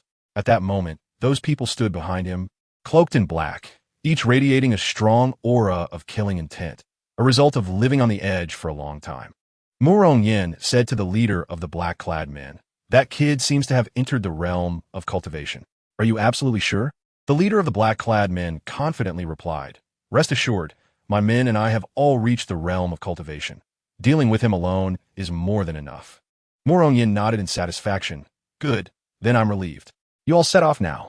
The leader of the black-clad men immediately led his subordinates to set off into the night, disappearing silently like a group of night stalkers. Chapter 135.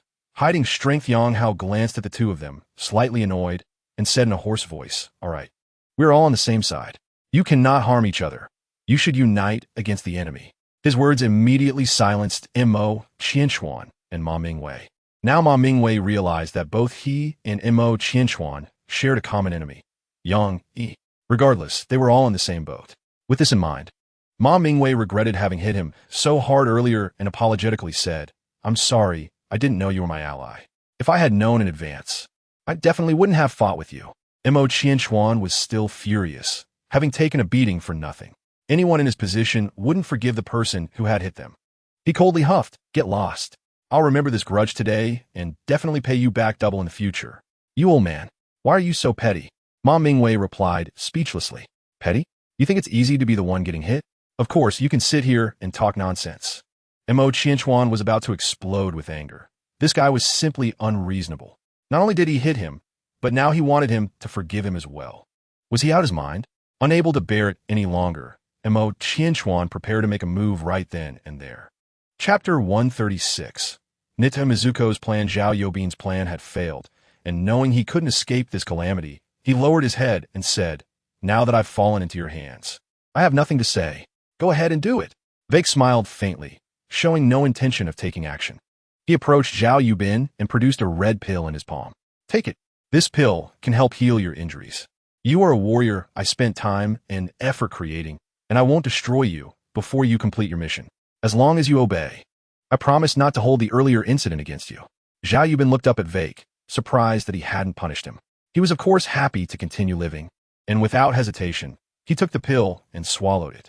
The pill dissolved instantly, spreading a warm sensation throughout his body, and the pain in his abdomen vanished quickly. Vake looked at Zhao Yubin indifferently and said, "Go do your work. Don't let me down." Zhao Yubin understood this was his chance to survive and nodded vigorously. Understood. I won't let you down. At the Qing Shui tea house, Yang Hao sat in a private room, still feeling uneasy. Recently, Yang Yi had been growing too quickly, making it hard for him to keep up. Chapter 137. Night raid in the nearby streets. No one had ever dared to speak to the bald man like that, and he was immediately enraged. Kid, don't go looking for trouble. While I'm still calm, get lost as far as you can. Yang Yi scanned the bald man's mind and quickly learned that he had committed many crimes, and it would not be excessive to execute him. You scum. After doing so many bad things, you still want to do more today? If I don't kill you, it would be against the heavens. Yang Yi said coldly. Ha ha. The bald man and his gang laughed arrogantly. The bald man stared at Yang Yi and said coldly, I see you're just looking for trouble. You want to kill me?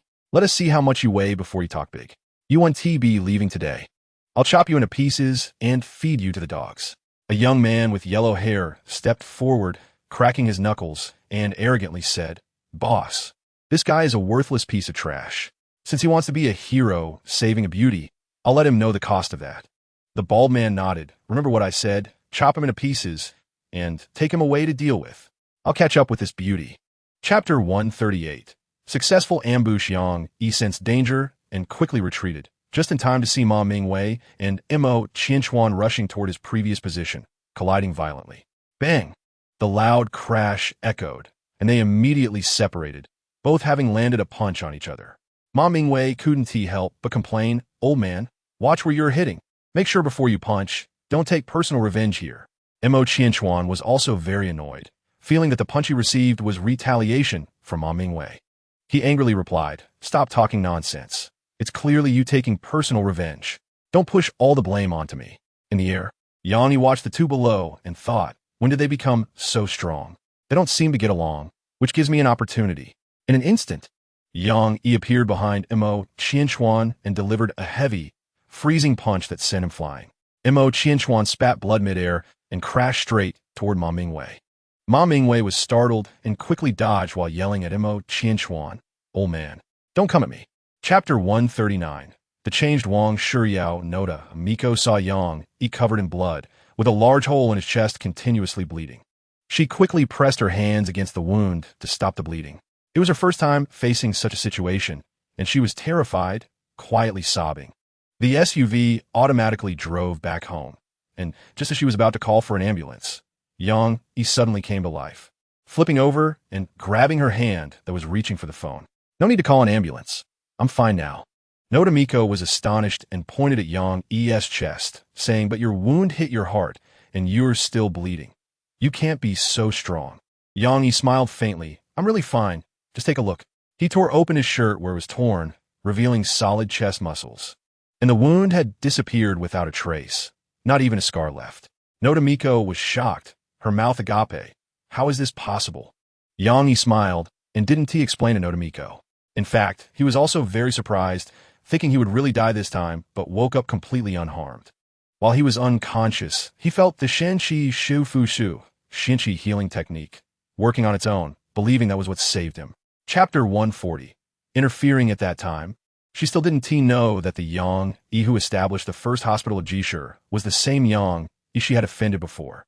Later, she searched online to find out more about this annoying Yang Yi. Although Yang Yi usually kept a low profile, a few of his photos have been shared online. So Wang Shuyao saw his picture and learned he was the president of Qingtian Technology and also the founder of the first hospital of Jishur. The shock in her heart was indescribable, and she was very scared, thinking Yang Yi would seek revenge on her. However, after some time, no one troubled her, and she realized that someone like Yang Yi wouldn't hold a grudge against a small person like her. She continued looking for a job, but her unemployment situation persisted, and she faced repeated failures in interviews, gradually becoming somewhat self-abandoned. One morning, she stood in front of the mirror, looking at her exceptionally beautiful self, and suddenly thought that relying on looks could also be a good path, not just strength. Moreover, she had always fantasized about marrying into a wealthy family, becoming a rich lady who no longer worried about life. However, those wealthy men were either too old or too fickle, completely different from her ideal Prince Charming. Chapter 141. Everyone wants to marry into wealth in Shui Yifeng's view. Wang Shuyao was like a lovesick woman who had fallen into the sea of emotions, unable to distinguish right from wrong, still obsessed and unaware. But in Wang Shuriao's eyes, Shui Yefeng was indeed meddling. She pursued her happiness and didn't understand why Shui Yefeng had to come and disrupt things. Yang Yi quickly realized Shui Yefeng's intentions.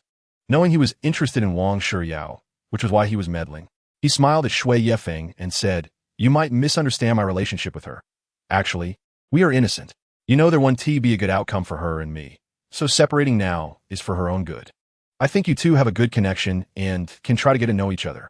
I want to interfere." Yang Yi quickly withdrew, jumped into his car, gave Shui Yefeng a thumbs-up gesture, and then sped away. Shui Yefeng was taken aback, not expecting things to develop this way, but he was satisfied with the result. He then smiled at Wang Shuyao and said, "Girl, you saw it too. He has no feelings for you. Continuing to love him will only hurt you. So you should consider other people, like me. Consider your grandpa." Wang Shuyao was furious, her chest heaving. "Where did you pop out from? Why are you so keen on meddling?" Chapter 142. Killing the donkey after the work is done on Murong Yan's side. He had been waiting for the group of men in black to return with news, but they had not come back, which puzzled him. "Have they all been killed by Yang Yi?" Murong Yan asked in confusion. According to the habits of those assassins, after completing a task, they would definitely inform him. Now, with no news, it was clear they had encountered an accident. Thinking of this, he couldn't help but gasp. Could it be that Yang Yi had become this powerful? A dozen cultivators couldn't do anything to him? He now regretted provoking Yang Yi. If Yang Yi was really this strong and found out it was him opposing him, he would definitely not let him off the hook. Murong Yan began to worry about his situation. If the matter was really exposed, Yang Yi would surely come looking for trouble, and he didn't want to just sit and wait. "Since those men in black were no match for you, I will find someone even more powerful to deal with you," Murong Yan said with a cold smile. He then immediately went to a secret courtyard to meet a person of extremely mysterious origins. On Yang Hao's side, Ma Mingwei and Mo Qianchuan had both suffered serious injuries and weakly arrived at the Qing Shui tea house to find Yang Hao. Chapter 143. Busy with serious matters, what is it? Yang Yi looked at her and asked. Lung Meru hesitated for a moment in her heart, but eventually said, "I want you to help my stepmother regain her youth." She had hesitated about this matter for a long time, knowing that her stepmother had previously had a conflict with Yang Yi, and that Yang Yi hated unreasonable people like her mother. So she felt that Yang Yi would not agree to this request. However, she had promised Lung Machi that Yang Yi would definitely help her with this, and she also hoped that Yang Yi could reconcile with her stepmother. After all, she already had feelings for Yang Yi and planned to be with him in the future, so her family could not become a barrier between them. Through this period of interaction, Yang Yi had also gained some understanding of Lung Meru. Knowing that her stepmother was the middle-aged woman he had taught a lesson to some time ago. From a selfish perspective, Yang Yi didn't want to do anything for that detestable middle-aged woman. But considering that Lung Meru was a nice girl, he couldn't bear to refuse and nodded. "No problem." "Great." Lung Meru was extremely happy, excitedly throwing herself into Yang Yi's arms and giving him a big hug. "Thank you for agreeing to help my stepmother. I promise you, I will make her curb her temper and absolutely not let her do anything bad again." Chapter 144. Ancient Divine Sword. Seeing that the two people in the car were unresponsive, Yang Hao was very angry and immediately intensified his attack, sealing off the space and creating countless giant rocks engulfed in flames in the air. The off-road vehicle sensed that this attack was devastating and, regardless of the current situation, warned Yang, "Hey, Master, someone is attacking us. Please be prepared to evacuate at any moment." The sudden alert shocked the two of them awake, and Yang Yi and Lung Meru quickly separated and adjusted their clothing. Yang Yi looked out the car window and found that the outside had turned into a strange place. Puzzled, what is going on? At this moment, Sophia spoke. "It's our old rival Yang Hao. He is currently trying his best to destroy the off-road vehicle's defenses, but I find it a bit strange. His attack, although extremely destructive, seems to hold back." "Hold back? What do you mean?" Yang Yi asked, confused. "I feel like he's afraid of hurting someone inside the car, so he is holding back and not truly attacking with all his might." Sophia expressed her feelings. Sophia's voice could only be heard by Yang Yi, and Lung Meru was completely unaware. If Sophia's speculation was correct, then the person Yang Hao was afraid of hurting must be Lung Meru, because he would never be afraid of hurting Yang Yi. Chapter 145. Seeking Trouble Master, don't worry. I'll help you exchange it now. It requires a deduction of 1,000,000 points. Sophia reminded. 1,000,000 points? Yang exclaimed with his mouth agape. Sophia, you're too ruthless. Can't you have a little sympathy for me? Sophia said innocently. Master, I have already been very considerate. The value of these two treasures is indeed that high, and I still gave you a 50 discount. Otherwise, the price would be even higher. Yang calculated that without the discount, the two treasures would amount to 2,000,000 points. Hoping it would be worth it, and knowing that saving his life was the priority, he had no choice but to confirm the purchase. Instantly, a pure white pearl appeared in his left hand, and a protective shield also materialized around him. Yang Hao's venomous hook struck down instantly, hitting the protective shield with a bang, but the shield remained intact, and he was bounced away. In Yang Yi's right hand appeared an ancient-looking divine sword, which gave him immense power and confidence. Without even striking, he already felt victory was assured. With these two treasures, he felt he could walk horizontally across the world. Yang Hao, who was sent flying, was startled, staring intently at the white protective shield that had suddenly appeared around Yang, puzzled. What kind of skill is this? How can it block the attack of a divine artifact?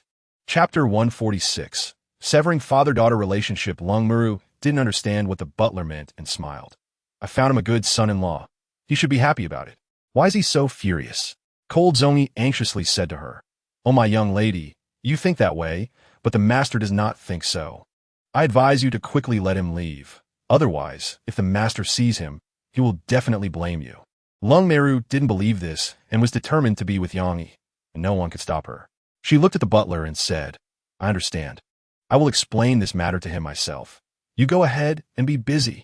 Seeing her determination, Cold Zongi looked at Lung Meru with some difficulty. The master has already instructed me to strictly guard the door and absolutely not let him in. To him and Cold Zongi's words referred to Yang. Lung Meru glared at Cold Zongi and coldly said, I want to bring him into the house. If you have the ability, stop me.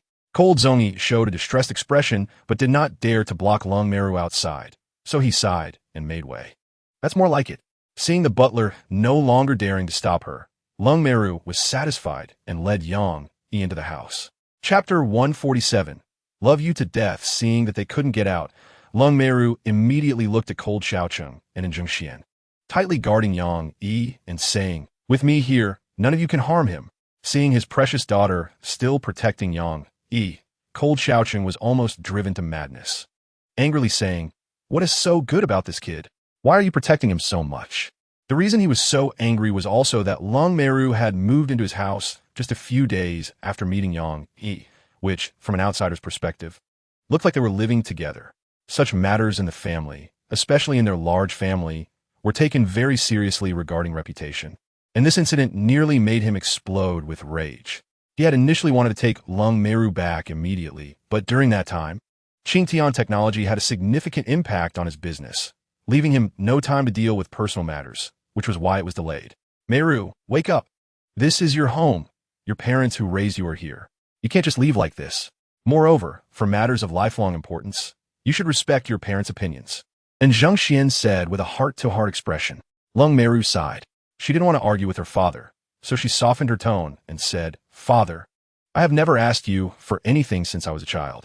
This time, I'm asking you not to stop us, okay? After saying this, Lung Meru rewarded Yang with a kiss, leaving a red mark on his face. Seeing this scene, and Zhengxian couldn't help but feel a wave of sadness, his heart breaking into pieces.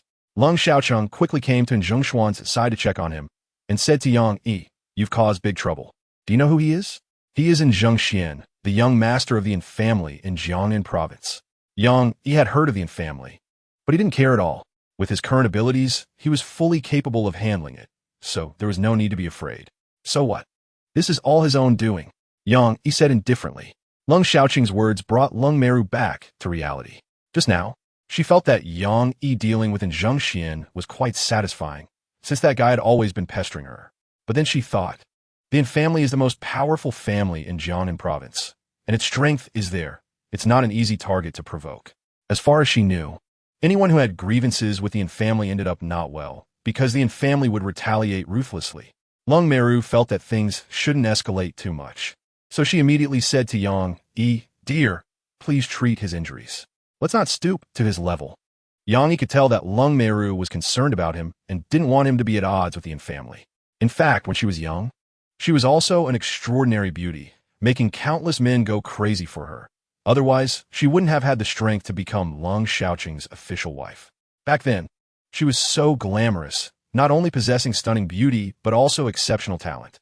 Many suitors had come to her family to propose. Lung Xiaoqing had gone to great lengths to pursue her, almost exhausting everything, which finally moved her. However, as time passed, she aged, and due to her indulgent lifestyle, her health deteriorated, eventually becoming an unnoticed middle-aged woman. She no longer wanted to live in such a muddled way. She wanted to regain her former glory, which was the reason she wanted to protect Yang Yi today. Lung Machi looked at Yang Yi and Lung Meru and said, "You two come up with me here. Let's see who dares to stop you." Although Lung Xiaoqing strongly disagreed, he had no way to argue against his wife. They had been living apart for a long time, but their feelings as a couple still remained. He had many new loves outside, and deep down he felt guilty. So he usually respected his wife and complied with her wishes. The reason he was so afraid of his wife was also because Lung Machi was dissatisfied with his new loves. Although Lung Machi had never shown it, he could sense that one day his wife would explode with all her grievances against him. "Your voice."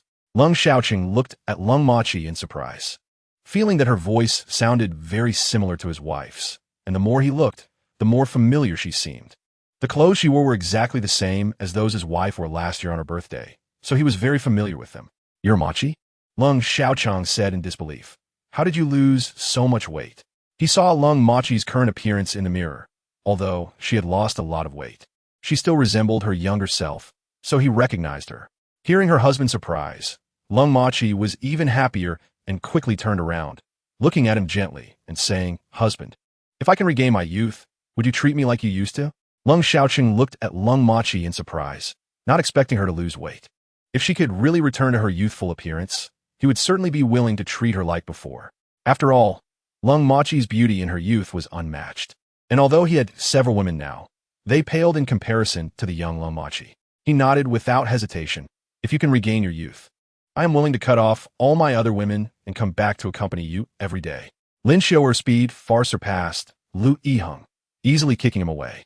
Lu Yiheng felt a sharp pain in his chest and immediately struggled to catch his breath as he fell hard to the ground, feeling dazed.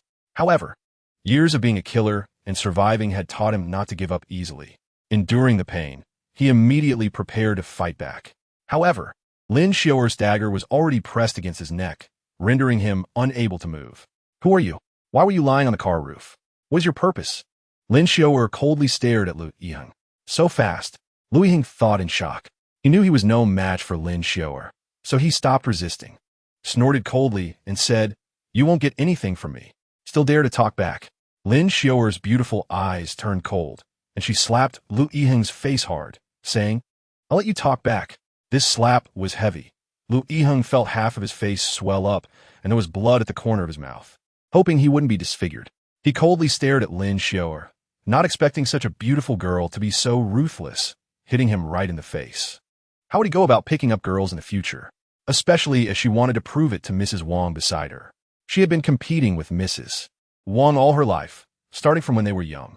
Later, she married the wealthy Lung Xiaoqing and enjoyed a period of glory that made Mrs. Wang very unhappy.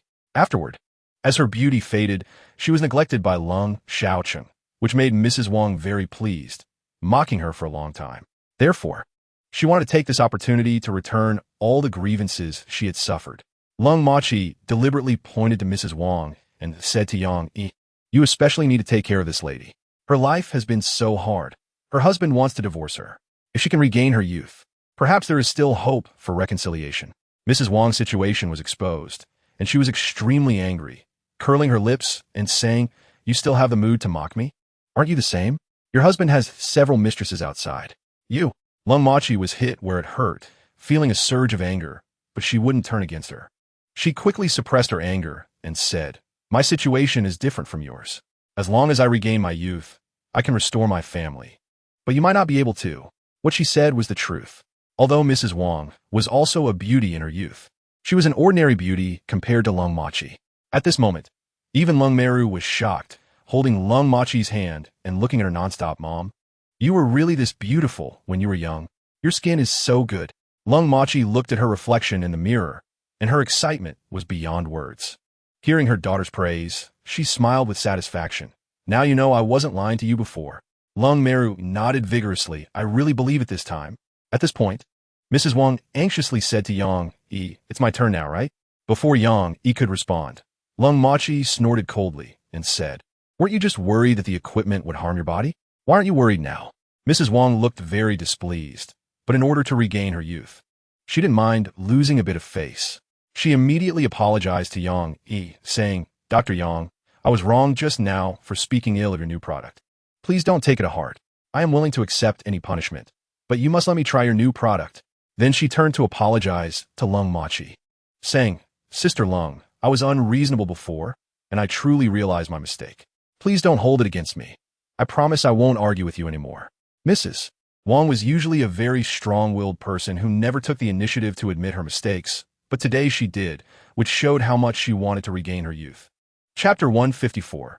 Success. The new product was a great success, and Yang Yi could take a little break now. He then went to the small world where Lu Yiheng was imprisoned. At that moment, Lu Yiheng was deeply worried, and Yang Yi's sudden appearance startled him. You finally showed up. Lu Yiheng immediately drew a dagger and lunged at Yang Yi. Suddenly, two bolts of lightning appeared in the air. One struck the dagger in his hand, causing him to drop it immediately. The other bolt struck him directly, and the powerful electric current left him unable to stand. Enduring the excruciating pain, Lu Yiheng glared at Yang Yi in anger. Sly villain, always resorting to such despicable means. If you have the ability, fight me fairly. Yang Yi looked at him calmly and said, you refuse to cooperate with me, and you can't even dodge this level of attack. How can you still have the face to challenge me? Have you thought it through? Tell me your background and the secrets of your gang.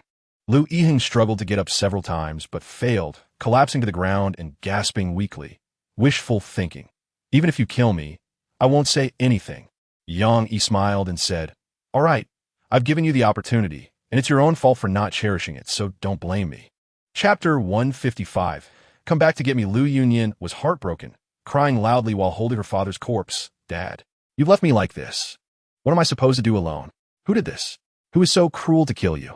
I will definitely take revenge for you. Yang Yi silently watched Lu Yunyan, feeling her helplessness and growing a sense of pity. Perhaps she wasn't really bad. She just went down the wrong path under her father's influence. And this moment could be a turning point in her life. If you have nowhere to go, you can come to me. I will protect you. Yang Yi said to her. He then helped her deal with all the bodies, burying them all in an empty area in the backyard, with her father buried separately. Lu Yunyan continued to cry, completely overwhelmed with grief. Yang Yi sighed and said to her, let's go. Perhaps this is the work of your enemies. They might come back to finish the job, and you would be in danger. Lu Yunyan glared at Yang Yi, coldly saying, that's perfect. Then I can take revenge for my father. I want to eliminate those despicable guys myself. Yang Yi advised her, I think it's better for you to leave quickly. Those people could kill everyone here silently, and even your father couldn't escape. You are definitely no match for them. Staying here will only lead to your death, and you won't be able to take revenge. Chapter 156. A slap out of nowhere in an instant. Su Ningxiang's face turned even redder, her small hand instinctively retracting, her heart pounding rapidly. She had never been in a romantic relationship or had close contact with men, which made her feel particularly embarrassed at this moment. She really wanted to leave, but thinking that Yang Yi might catch a cold, she couldn't bear to do so. Eventually, she remembered that she was there to wake Yang Yi up, so she could call out to him, as long as he woke up and put on clothes. He wouldn't catch a cold. With that thought, she relaxed a bit, and, turning her back to Yang Yi, shouted, Mr. Yang, it's time to get up. The negotiation representatives from the United States are still waiting for you. After shouting several times, there was no response from Yang Yi behind her. Not even a slight snore could be heard. She found it a bit strange and instinctively turned around, only to see Yang Yi sitting up, staring at her intently. Su Ningxiang was startled and instinctively stepped back. Yang Yi, however, grabbed her and gently pulled her into his embrace, then stared straight at her. Who allowed you to enter my room without permission? Do you know what the consequences of this action are? Chapter 157. In a difficult situation, could it be a ghost? Absolutely impossible. In broad daylight, where would a ghost come from? Yang Yi smiled again and looked at her. You don't need to look at me like that. I really didn't hit you. I never lay a hand on women unless necessary. Zykel was a bit confused, feeling that someone must be playing tricks on her, and she hurriedly wanted to run back to the conference room to find Kerbo, as she would only feel safe with him. However, as soon as she stood up, she received another slap on her other cheek, and her once beautiful face now resembled a pig's head. Who is it? Who did this? Zykel yelled angrily, covering her face with her hands. Yang Yi continued to look at her with a smile. Stop pretending to be strong. Hurry up and do as I say. Compensate for what you owe, and no one will hit you anymore. At this moment, Zykel realized that she had been struck because of Yang Yi's interference, and she immediately got up from the ground, ready to angrily curse him. However, before she could open her mouth, her face was slapped again, and this time, it was as if someone had hit her through her own hand, which was very strange. As a result, she fell to the ground with a thud, this time landing hard and gasping in pain. How about it? Are you willing to compensate now? Yang Yi asked her. Chapter 158. Wang Weiguo is not a bad person. When she saw that Kerbo was also injured, she was immediately shocked.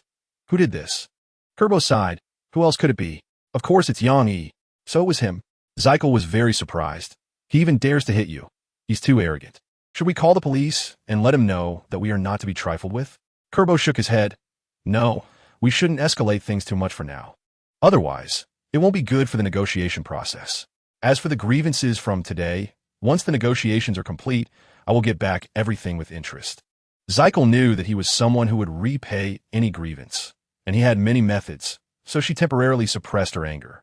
But when I saw them today, it seemed they really had no intention of negotiating.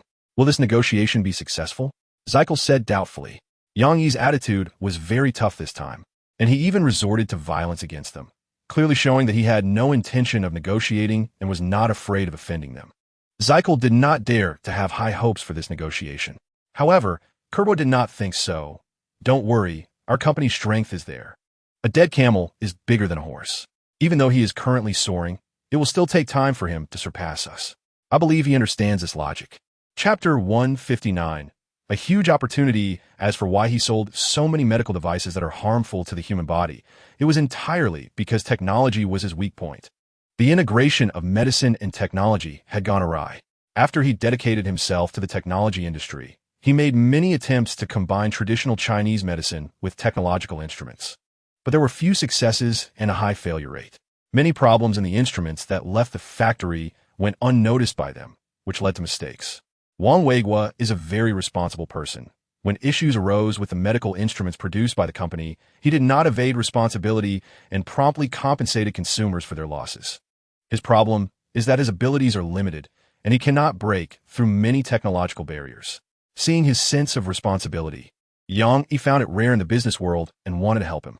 He then had Sophia obtain Wang Weiguo's recent itinerary and learned that Wang Weiguo would attend a cocktail party at the Fulin Hauga Hotel tonight. Just then, Su Ningxiang, who would take a short break, suddenly woke up. She rubbed her sleepy eyes and said to Yang Yi, I almost forgot. There's a grand cocktail party at Fulin Hauga tonight, where the top tycoons from the province will be present. I want you to accompany me.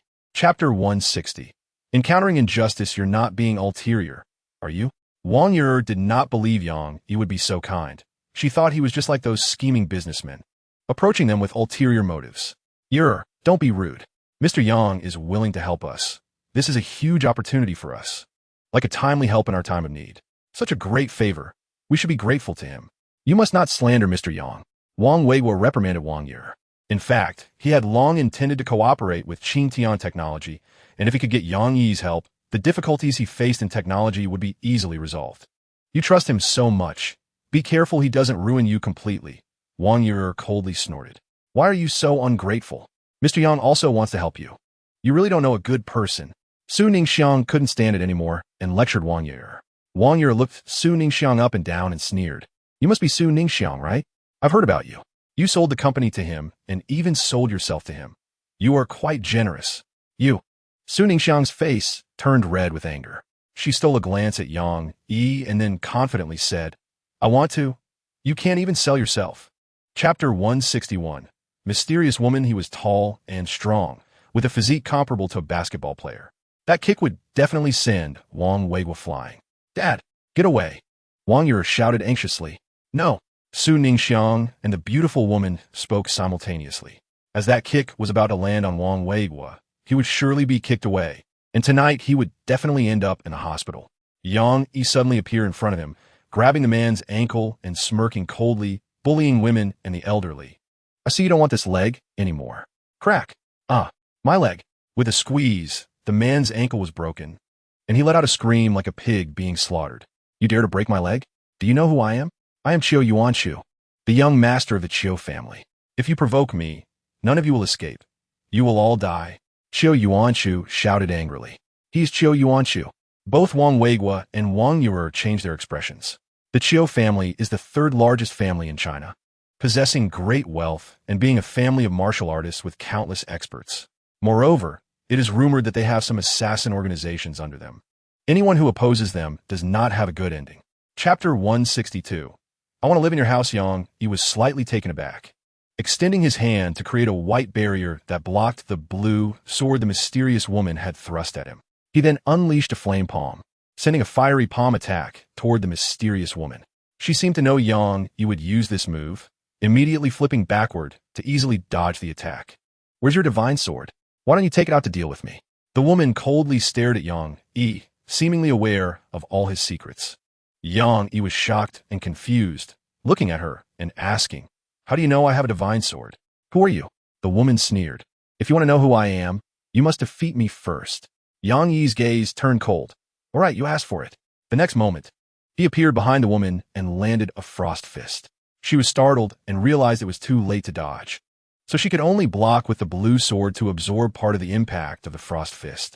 Bang! The frost fist struck her blue sword, and the powerful impact sent her flying. Puffed. She spat out blood while flying through the air and then landed with a spin. Her gaze no longer as arrogant as before. Not bad. You are indeed a genius. You have passed the assessment and can become a candidate for the China Security Bureau. Chapter 163. Investing in Wang's medicine. Yang Yi was just joking, but he didn't expect her reaction to be so intense. He shook his head and stopped paying attention to her.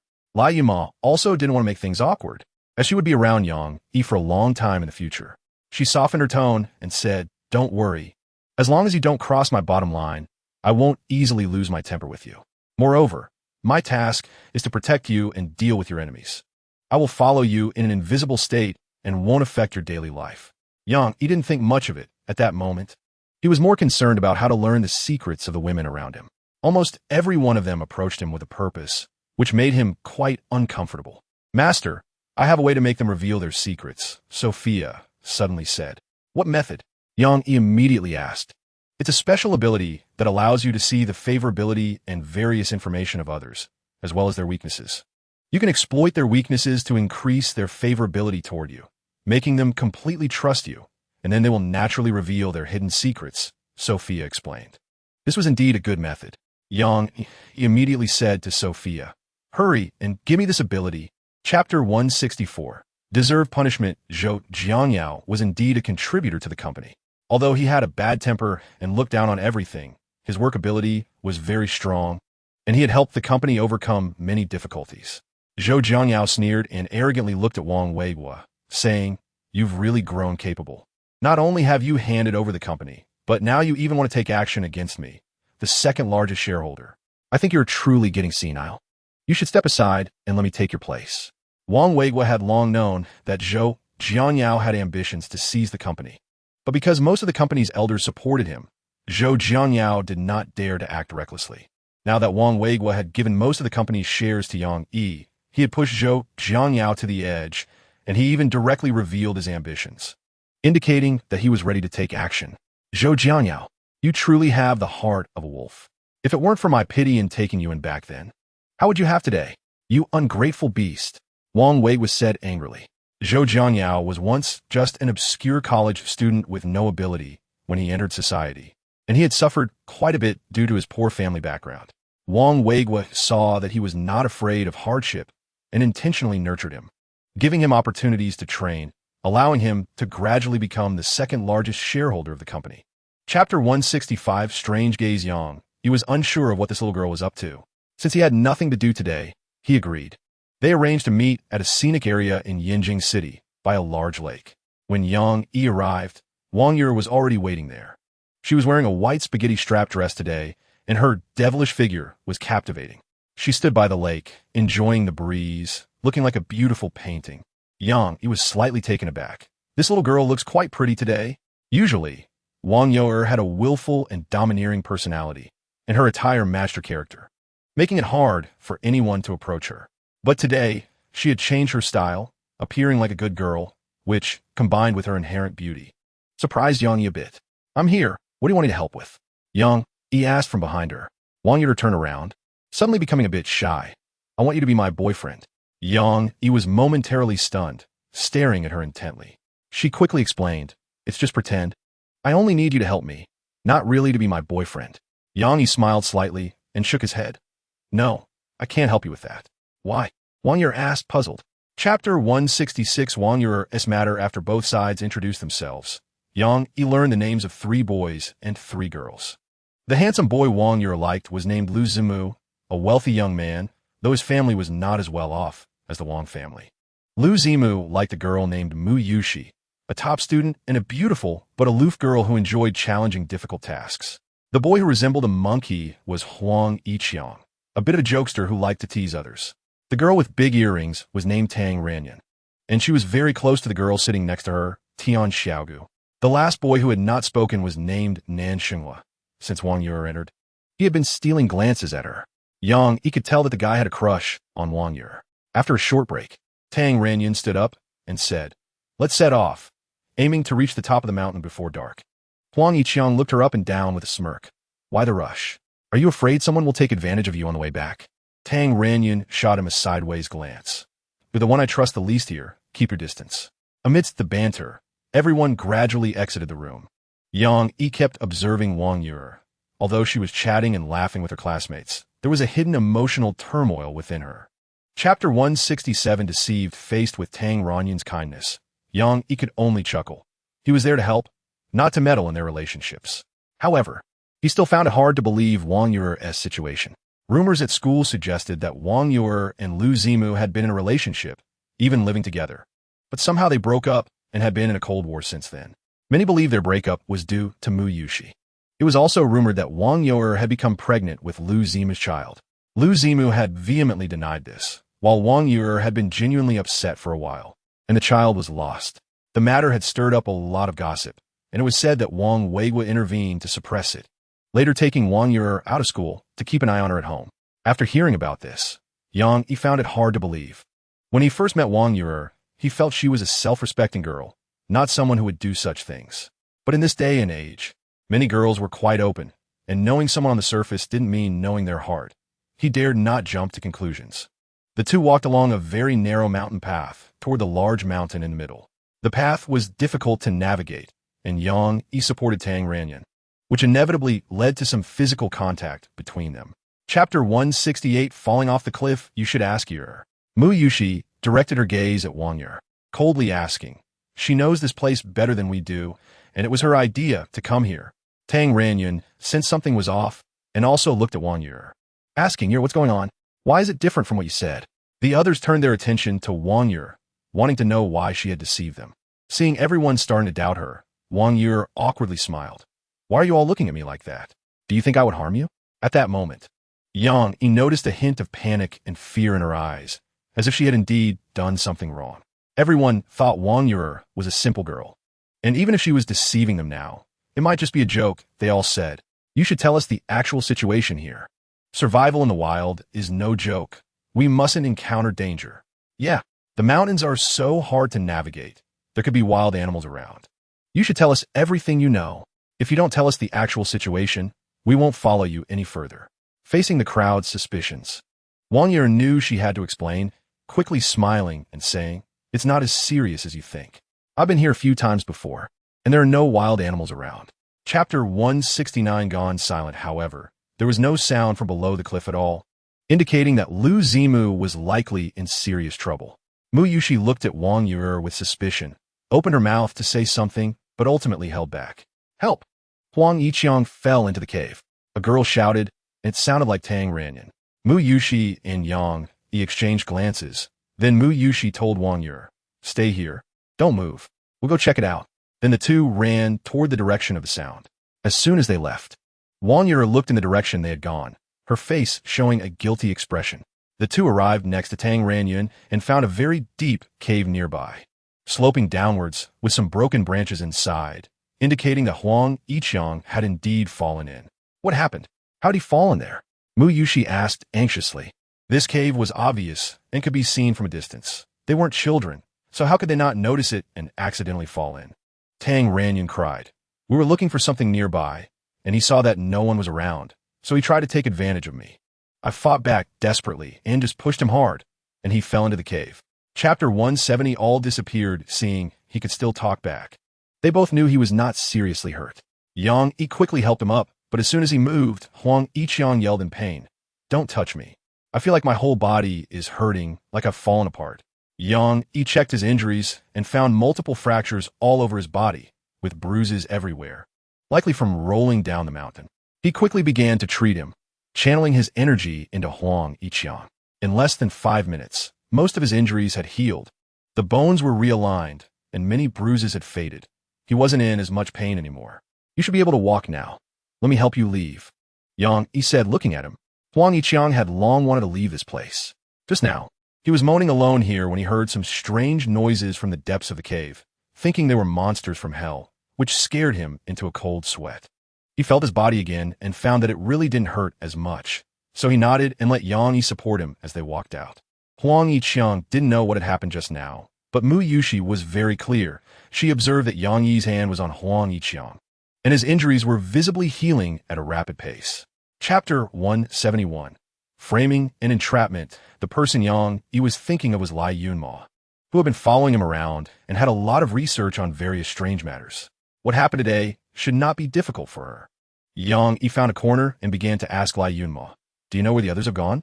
At that moment, Lai Yunma was in an invisible state, and Huang Yiqiang and Mu Yushi couldn't see her. The two of them found it particularly strange to see Yang Yi standing alone talking to himself. What is that kid saying over there? Is he possessed? Huang Yiqiang said a bit fearfully. I heard that there's a way to ask ghosts, which can help find the whereabouts of missing people. Since we can't find anyone we know, he might be using this method to look for people. Mu Yushi said a bit fearfully as well. Hearing her say this, Huang Yiqiang became even more scared and couldn't help but shiver. Are you saying he's talking to ghosts? Mu Yushi nodded. That should be the case. Huang Yiqiang was extremely frightened, his legs trembling, and he instinctively grabbed a brick from the side, holding it to his chest for courage. Lai Yunma nodded to Yang Yi. I know, but they are fine now. I put them somewhere else. If you come with me later, you can find them. Chapter 172. Losing trust. The man in blue nodded. Good, this way. The enemies will go to great lengths to deal with Yang Yi. When the time comes, they will both suffer heavy losses, and both business tycoons will fall. That would be a great pleasure. The leader is wise. It won't be long before the entire Jiangnan province is ours. The man in black flattered. Ha ha. Thinking of the days ahead when wheels soar to success, the man in blue laughed with pride. After laughing wildly, he immediately left with his subordinates. On the mountain road leading to the summit, Wang Yue was walking in front, with Nan Xinghua following behind. They walked one after the other without saying a word. Wang Yue's eyes were a bit red and swollen, clearly having cried just moments ago. Her gaze was dim, and she looked utterly dejected. As they were about to reach the mountaintop, she suddenly stopped and turned to jump towards a cliff. Nan Xinghua reacted quickly and grabbed her in time, holding on tightly. Let me go. Let me die. He has already gone. I don't want to live anymore. Wang Yue said sadly, referring to Lu Zimu. Nan Xinghua held her hand tightly and said softly, I won't let you die. You can't leave me. Chapter 173. Lin Zihan has arrived. Yang Yi looked at Nan Xinghua, who was standing aside. He hadn't dealt with him yet, and he might act again, so it was better to first send Huang Yiqiang and the others down the mountain. You don't have to wait until dawn. You can go down now. I've already found a car waiting for you at the foot of the mountain. Yang Yi said to Huang Yiqiang and the others. They immediately looked down the mountain and saw that there was indeed a 7-seater taxi below, and they all got up to leave. Watching her classmates leave, Wang Yue smiled happily. Although their relationships had broken down, at least they were all alive, which was the best outcome. Nan Xinghua looked at those going down the mountain, and in a flash, he wanted to chase after them. Yang Yi suddenly appeared in front of him, forcing him to stop. Where are you going? Yang Yi stared closely at Nan Xinghua, You almost killed them just now. You are already a murderer and must be punished. Nanxinghua was very surprised by the sudden appearance of Huang Yiqiang and the others. He thought he had already eliminated them. Why were they unharmed and suddenly appeared in front of him? He felt that this was all related to Yang Yi.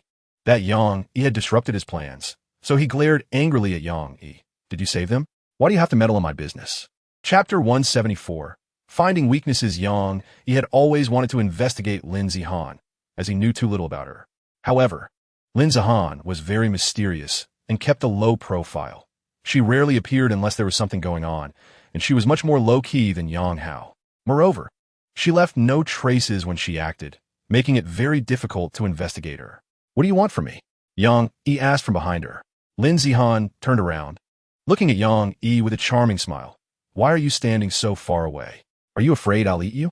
She was very beautiful today, wearing a sleeveless white top and carrying a white handbag over her shoulder, looking like a wealthy young woman, quite captivating. Yang Yi had no intention of getting closer and remained standing in place. Just get to the point. Lin Zihan was meticulous, and it was hard to read her inner thoughts from her facial expressions. She was much harder to deal with than Yang Hao, so he had to be cautious. She smiled gently. All right, I won't tease you. The reason I came to find you is that something big has happened. A mysterious man has somehow obtained 2 cores and has already escaped into the depths of the universe, planning to merge the 2 cores. If he succeeds, it will be a huge disaster for both you and me, and even for the entire world. Chapter 175. Clever concealment. It seems she is also a pitiful person. Having grown up in such an environment, she must long for a normal person's life. Through her words, Yang Yi realized that her understanding of him was not very detailed. Although he had many beautiful women at home, they were not all his women. It turned out she wasn't as powerful as he had imagined. With this discovery, it would be much easier for Yang Yi to deal with her. The two walked out of the spaceship, and Lin Zihan immediately put the spaceship away. After observing the surroundings for direction, she pointed to a small path on the left. Let's go that way. Yang Yi nodded and followed her down the small path. Just as they exited the woods, they encountered a group of drunken men, led by a big-bearded man who immediately spotted Lin Zihan and was stunned by her beauty. He shouted, "What a beautiful girl! Today is my lucky day. I can have some fun. Brothers, stop that girl." "Yes, big brother." The group of subordinates rushed forward to block Lin Zihan. Lin Zihan frowned and stared at the man in front of her. "What do you want?" Lin Zihan's skin was as white as snow, flawless, and when her delicate face frowned, it evoked a sense of pity in the men surrounding her, causing them to be moved. Chapter 176. More meat. Fewer wolves. Seeing Lai Yunma arrive, Sophia vanished.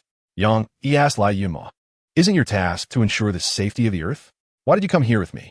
Lai Yunma sat down on the chair without any courtesy, crossing her legs, and said, "My current task is to follow you around and figure out the people around you. So wherever you go, I will follow." Yang Yi knew he couldn't change her mind, so he didn't dwell on the issue, stretched, and said, "It's getting late, I'm going to rest. You can do as you please." Lai Yunma looked at him speechlessly. "How can you be so lacking in gentlemanly demeanor? I'm a girl. You should give the bed to me."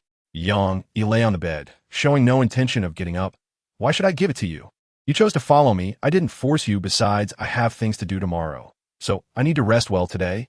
Without caring about her reaction, Yang Yi turned to the side and fell asleep. Oomph. Lai Yunma stomped her foot in anger and had no choice but to make do on the chair for the night.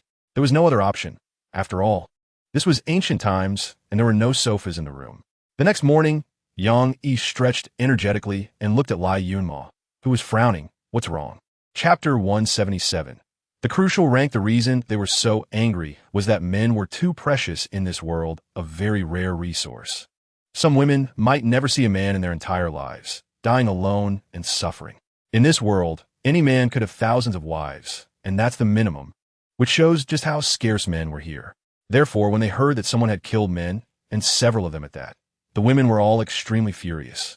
There weren't enough men to begin with, and now several had died. How could they not be anxious? Yang Yi knew who the man the female officer downstairs referred to was. It must be the big bearded men he killed last night. Those men were definitely not from this world. Otherwise, they wouldn't have been so excited to see Lin Zihan. They might have a purpose for coming to this planet. Just like him. Yang Yi stared at the female officer. She was simply too beautiful, the most stunning woman he had ever seen in his life, bar none. Soon, the female officer noticed Yang Yi and looked over at him. Yang Yi immediately stood up confidently, showcasing his charm completely, hoping to impress this stunning beauty. However, the female officer did not show the infatuation and excitement that other women displayed. She merely glanced at Yang Yi with slight surprise, then returned to her indifferent state and instructed her subordinates to begin searching the area. Chapter 178. Heart-sinking. Yang Yi considered himself a handsome guy, and in this extremely male-scarce planet, he was pretty above average. The reason his attractiveness score was so low was probably because of his attire. The outfit Lin Zihan had given him was too ordinary, like something a farmer would wear. Perhaps Lin Zihan did this to avoid drawing attention.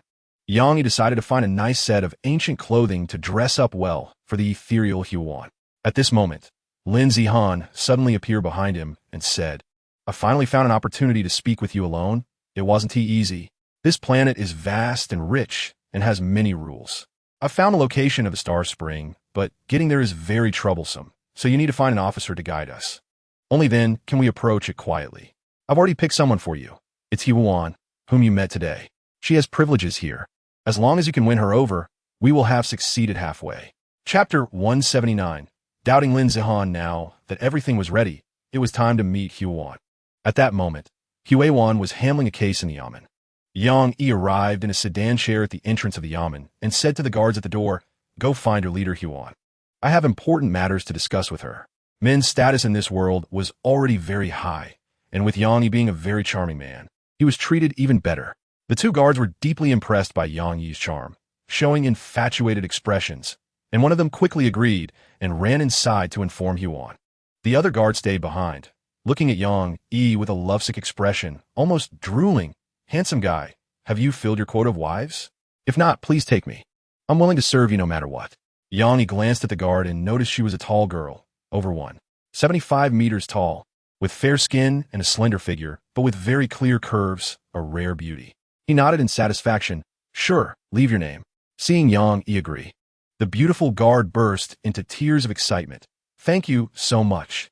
I finally escaped my single life. I get to marry such a charming man like you. I hope this dream never ends." Chapter 180. Transporting goods. Yang Yi was still unclear about Lin Zihan's strength, so he couldn't rashly conflict with her and was counting on returning to Earth with her, so angering her would pose a significant risk to himself. He quickly stood between the two. "All right, since there's no one here, let's go back and discuss." Huan complied with Yang Yi's words and immediately put away her weapon. Lin Zihan snorted, but didn't say anything further. Then they all left the large courtyard and were just about to head back when someone suddenly exclaimed, "Look, the courtyard has vanished." Everyone turned to look at the large courtyard, seeing the once enormous manor slowly fading away, then disappearing completely, turning back into an empty lot. What was going on? Could it be haunted? It looks like it. Otherwise, how could a perfectly good courtyard suddenly disappear? The soldiers who had never seen such a strange phenomenon all believed it was haunted. "Shut up. No wild guesses. What are you talking about in broad daylight?" Huan scolded the soldiers. As an officer, it was her duty to maintain morale among the troops, and she must not allow any factors to disrupt it. Chapter 181. Inspecting food. This mysterious man was somewhat overweight, but his gaze was very sharp. He stared at Yang Yi and shook his head. "You're too relaxed. Not taking care of your body. If someone wants to harm you at this moment, wouldn't you be doomed?" Yang Yi immediately sat up, shaking off his fatigue, and coldly stared at the mysterious man. "Not necessarily. Although I'm weak now, I'm not someone that just anyone can kill." The mysterious man knew Yang Yi was telling the truth. Even if he acted now, he had no absolute confidence to kill Yang Yi. He smiled, retracting his murderous aura. "Don't be nervous. I'm here to tell you something, not to make things difficult for you." "What is it?" Yang Yi stared at him intently. He smiled and said, "This matter is related to Lin Zihan. I advise you not to trust her absolutely. In fact, she already knows my hiding place, but hasn't told you the truth. Based on my estimation, she has already gone back to figure out how to deal with me. I can't stay here any longer. She is going to make a big move, not just against me, but against everyone with talent. So I want to remind you, don't let her use you as a pawn. She is not as simple as she appears." Chapter 182. Selling vegetables successfully. The woman speaking is not the head of any vegetable market. She heard that Yang Yi had high-quality vegetables and meat, so she came to take a look. Yang Yi can tell that this woman is not ordinary. She exudes a noble aura, clearly the daughter of a wealthy family. In fact, as he thought, this woman's name is Lan Hongyan, and her family runs several very famous hotels, well known throughout Yanjing City. Moreover, her family also has many snack shops, as their food is clean and nutritious and reasonably priced, making their business very popular. Because they rely on quality to succeed, they have very strict requirements for food quality, which is why Lan Hongyan personally came to select the food. The food in Yang Yi's warehouse is not only large, but also looks beautiful, with very few misshapen items. The people coming to see the food rushed into the warehouse, instantly captivated by the food in front of them, discussing among themselves. Wow, this must be the legendary flat peach. I didn't expect there to be such a large flat peach. It's much better than those sold in the market, but I wonder what it tastes like? Taking advantage of Yang Yi's inattention, one person bit into it. Chapter 183. Lin Xiaoer, a beautiful female white-collar worker, said, "Boss, what do you mean by this? Do you look down on us? Each of us is a high-achieving student, here for the reputation of Tiantech technology, wanting to work hard in your esteemed company. But you make us sell vegetables. Isn't that an insult to us? If you don't think much of us, just say so. Don't humiliate us like this." With her leading the way, the others followed with complaints. "Exactly. We are here to showcase our professional skills. You can't just assign us wherever you want. Yes, we are high-achieving students. We absolutely want to sell vegetables." Yang Yi also knew it was abrupt to call them over, so he patiently explained, "I understand your feelings. I just urgently need manpower here. Please help me for now, and after this busy period, I will transfer you back to the company." But these people wouldn't accept it at all. "No way. Selling vegetables is too embarrassing. If my friends and classmates find out, I want to be able to face anyone. Yeah, my parents spent money to send me to college, not to do something unworthy. I'm not selling vegetables." After trying to reason with them, they still refused to follow the assignment. So Yang, he had to assert his authority. "Fine. Anyone who refuses to follow the assignment can do whatever they want, but Xingtian Technology doesn't need people like you." Chapter 184. Cooperation, yes. "Charge in. Get our business back." Others shouted along.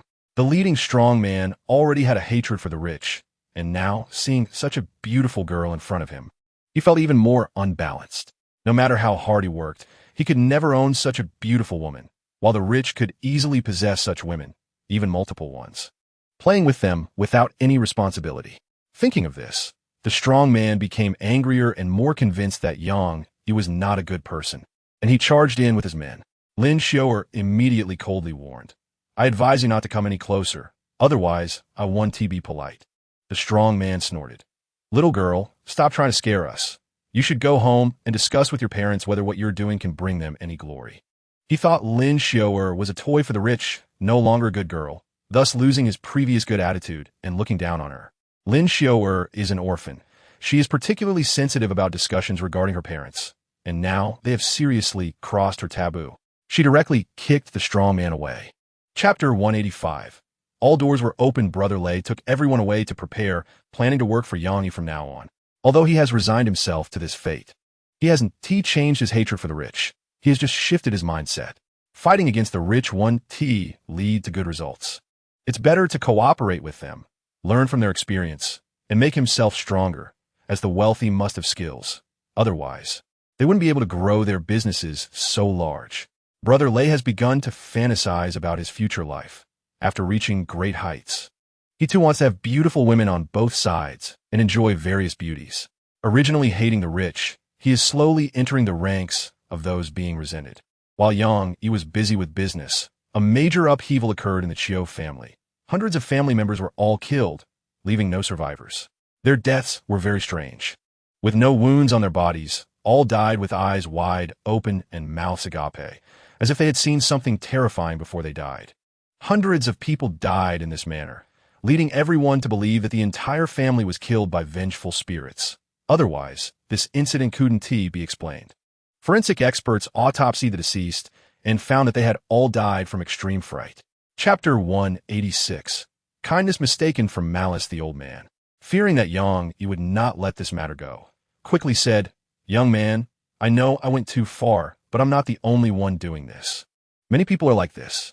At worst, I want to come again, just don't hold it against me." Yang Yi hadn't intended to make things difficult for him, so he just nodded. Understood, you can go. The old man was overjoyed and quickly left. At this moment, a strong smell wafted out from the restroom, nearly making Yang faint.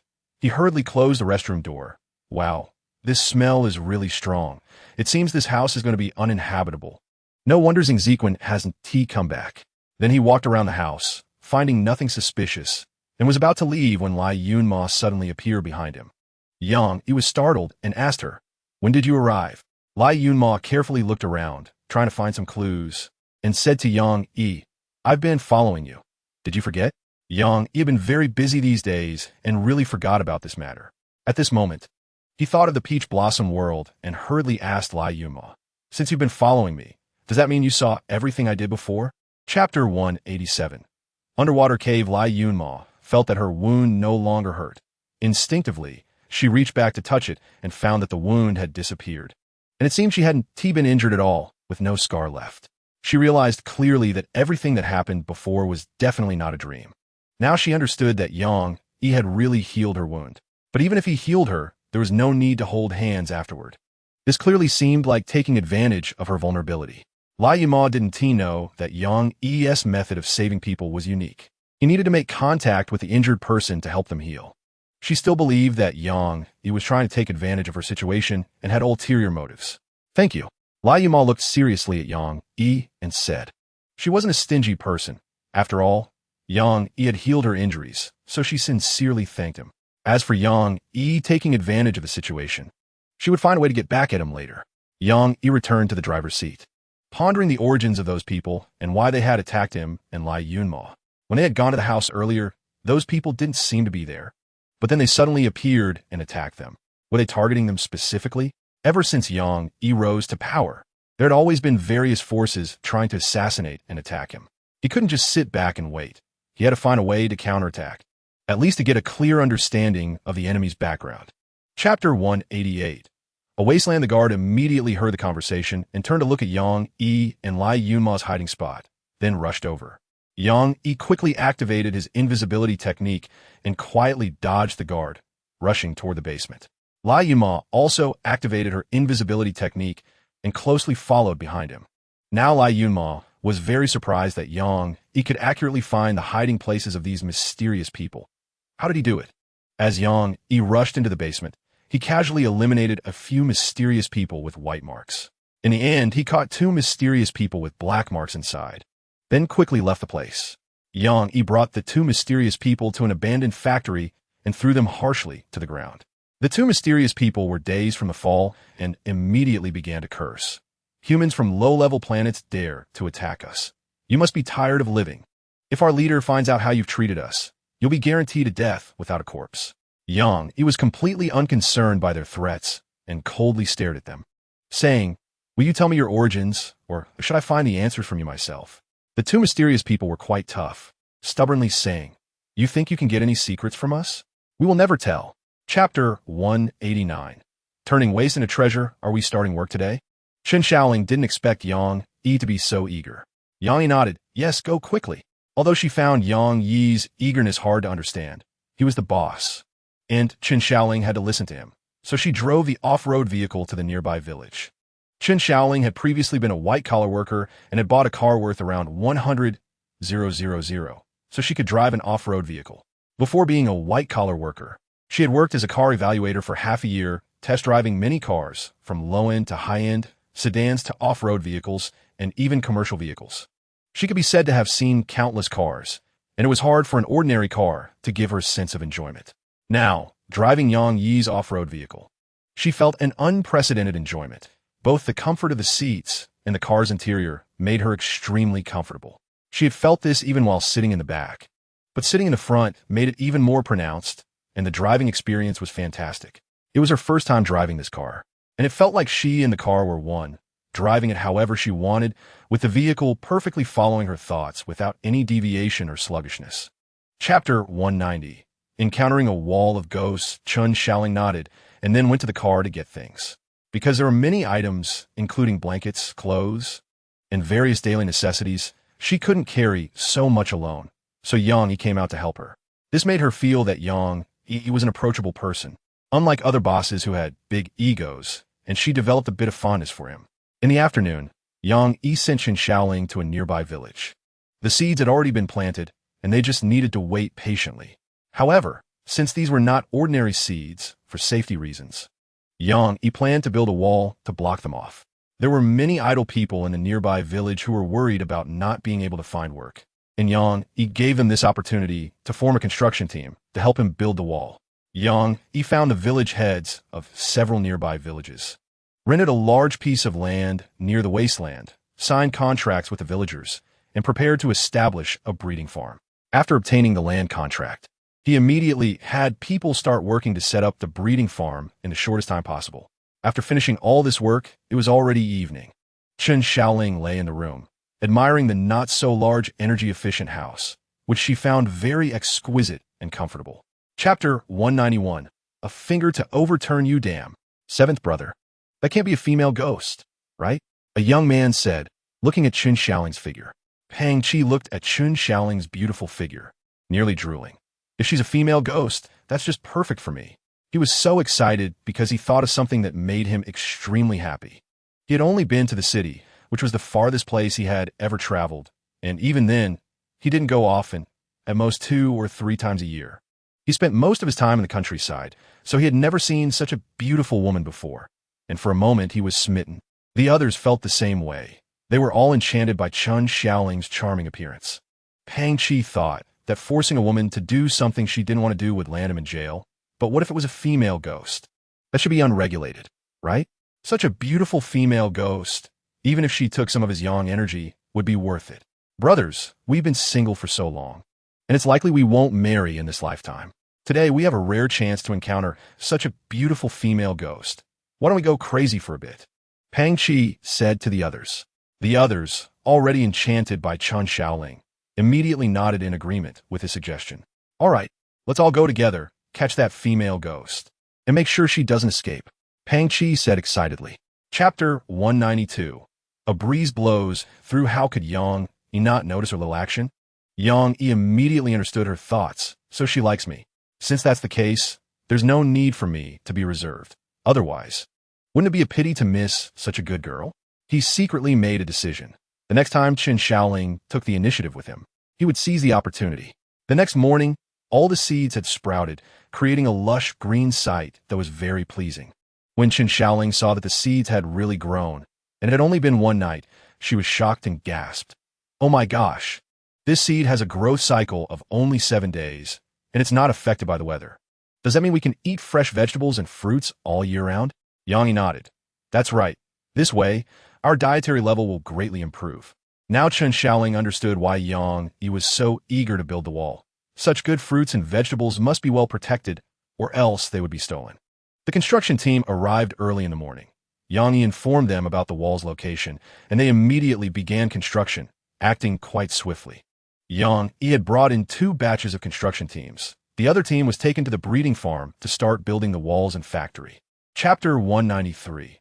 Maiko noticed Thought's Kerbox suddenly appear behind him, coldly staring at him, and said, I was attacked by someone, but it won't be long before I make that person pay a painful price. Now that you've spoken ill of me, you won't be an exception.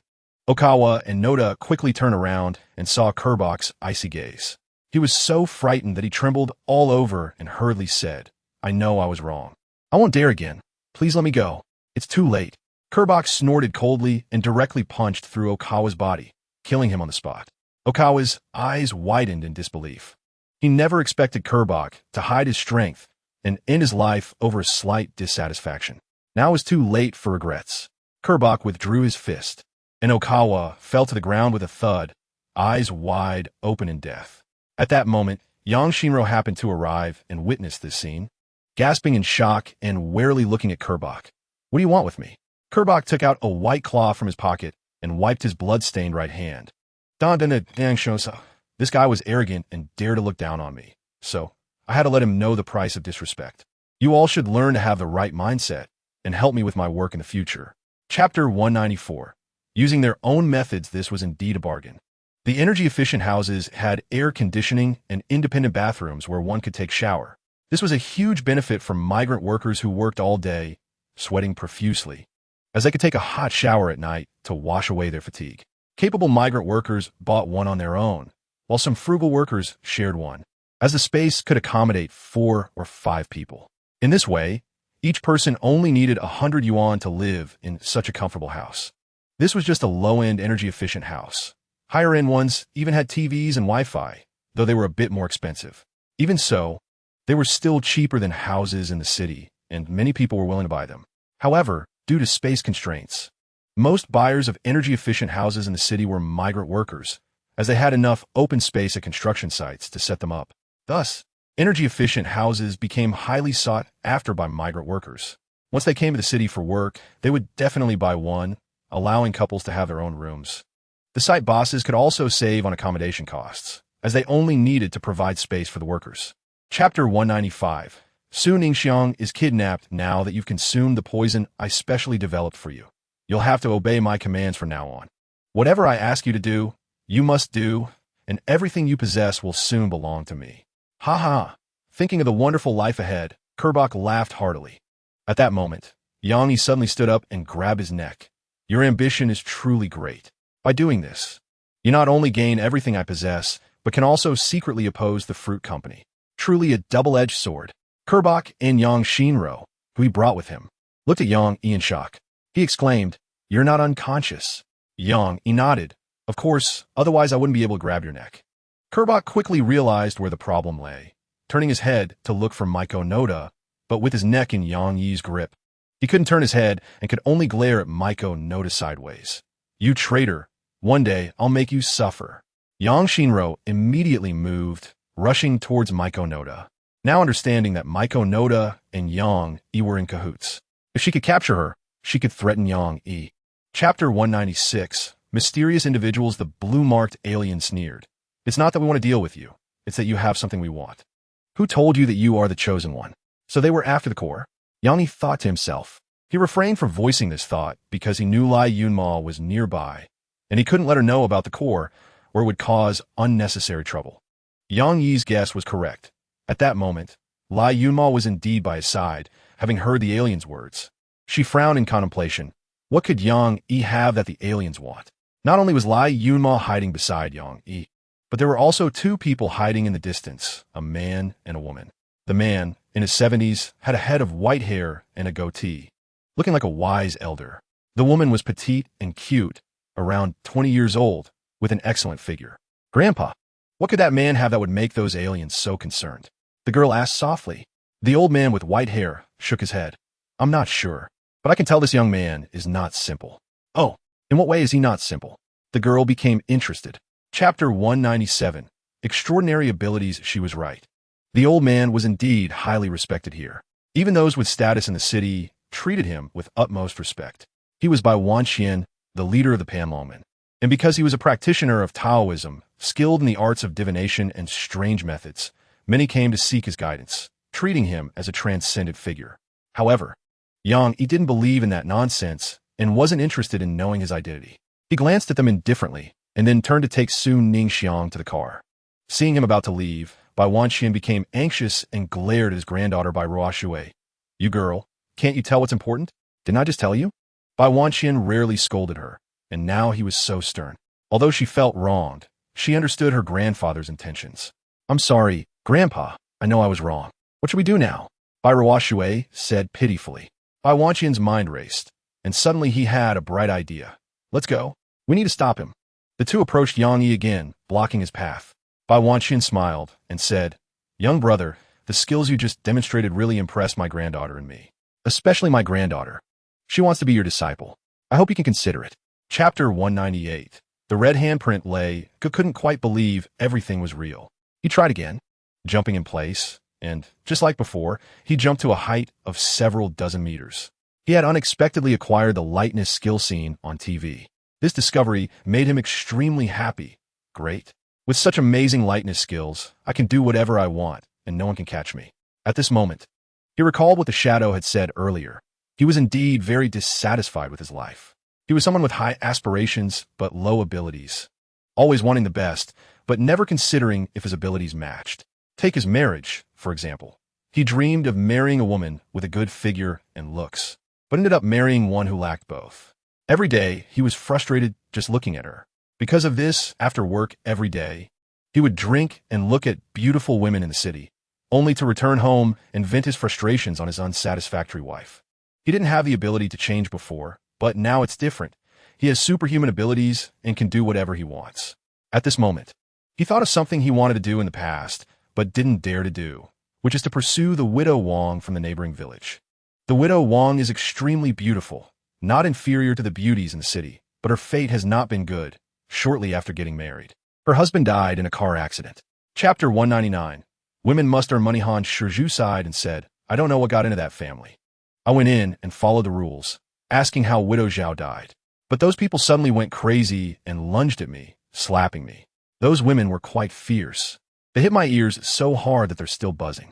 If it weren't for the fact that they were women, I would have dealt with them long ago. Deserved it. Hearing his words, Yang Yi stood at the door, gloating, and said, with you rushing in without distinguishing right from wrong to ask how someone died, and without identifying yourself. Of course, their relatives would think you're looking for trouble. It's a miracle they didn't kill you. Lai Yuma was also puzzled as to why that family suddenly attacked. And upon hearing Yang Yi's words, she immediately understood. That family was in extreme grief, holding a big funeral, and asking about the cause of death at that time was clearly rubbing salt into their wounds. It would be strange if they weren't angry. Now Lai Yunmo realized that her earlier request for Han Shizhu to investigate this matter was too abrupt. But seeing Yang Yi's gloating expression made her particularly furious.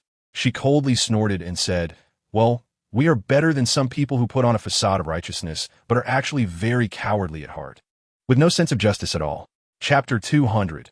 The most beautiful woman in a nearby village, Sister Lu, brought this group of people here for her own reasons.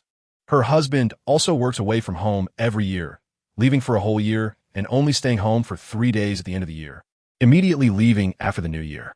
Sister Lu essentially spends every day alone in an empty house, managing everything at home, and life is extremely difficult. Those 3 days when her husband returns should be a time for their reunion, but for some reason, her husband has insisted on sleeping apart for 2 or 3 years in a row. Sister Lu couldn't help but think, could her husband have someone outside? Otherwise, why would he act so strangely? Thinking of this day, she felt particularly wronged. She worked hard to manage everything at home and took good care of the children.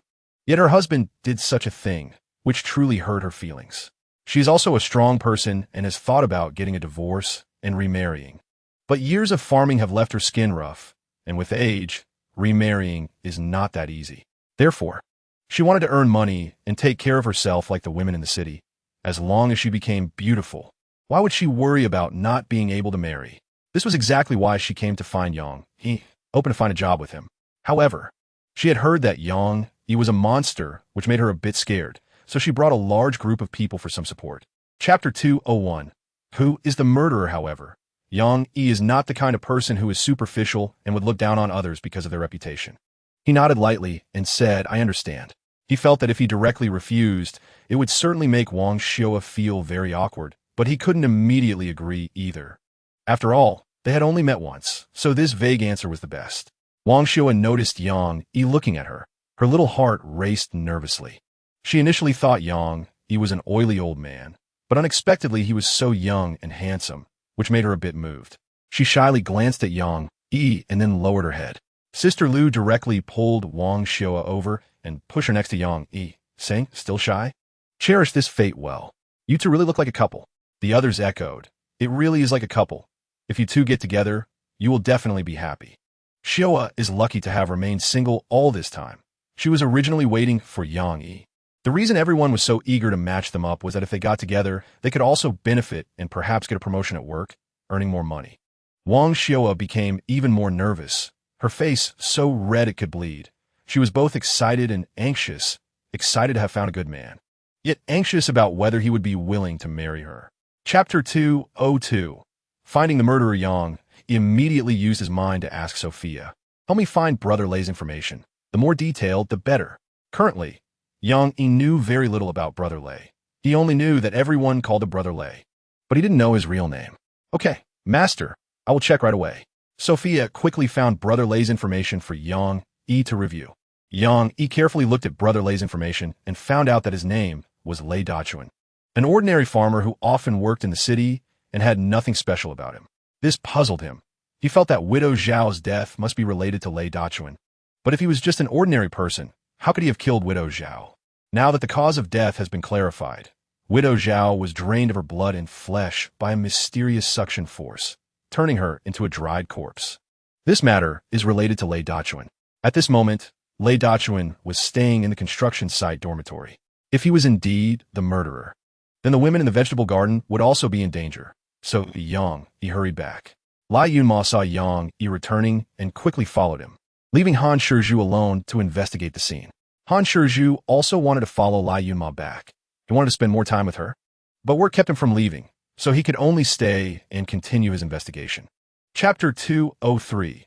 Impoverished family. Lei Dachuan did not know who Yang Yi was talking to and instinctively looked around, only to see a fair-skinned and beautiful woman walking out behind Yang Yi. It was Lai Yunma. Lai Yunma coldly stared at Lei Dachuan. I didn't expect you to be the murderer. Killing one person isn't enough, and today you dare to come out to commit murder again. I see you'll never have freedom in your life again. She immediately called Han Shizhu and took Lei Dachuan away. It wouldn't be long before he would be punished and leave this world. Lei Dachuan is not worthy of pity. The pitiful ones are his family, who will have no support from now on, and their future lives will be even harder. He decided to go to his house in the morning to see if there was any way to help. Lai Yunma looked at Yang Yi in confusion. How do you know he is the murderer? Yang Yi smiled mysteriously. It's a unique skill, cannot disclose.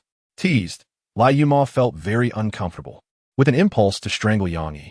At this moment, Chun Shaoling, who heard the noise outside, woke up and came to the door to check. Why is my door broken? Yang Yi went to the front door and fix it quickly. You should rest. Chun Shaoling looked at Yang Yi, who had already returned to his room, feeling puzzled about what had just happened. Chapter 204. Chun Shaoling has a problem, Mom. I know about the money you borrowed. You are only eating one meal a day for my tuition, working hard every day. If this continues, your health will not hold up. Lei Dachuan's daughter, Lei Yinshu, said with concern, Mom, I'm fine. You don't have to worry about me. I can handle it. No matter how tough it gets, we can't let the children suffer. You must go to school and find a good path for the future. You mustn't end up like your dad, who is a failure. Lei Dachuan's wife, Li Lanhua, kindly said. Li Lanhua's words deeply moved Yang Yi. His mother used to be like this with him, selflessly caring for him and always giving silently. How about this? I'll cover your tuition. Consider it a loan. You can pay me back when you earn money in the future, Yang Yi said to Lei Yinshu. But that's not right. We can't borrow your money. What if we can't pay it back in the future? You'd be at a loss, Li Lanhua said plainly. Lai Yunma smiled and said, It's fine. He's a big boss and doesn't care about that little money.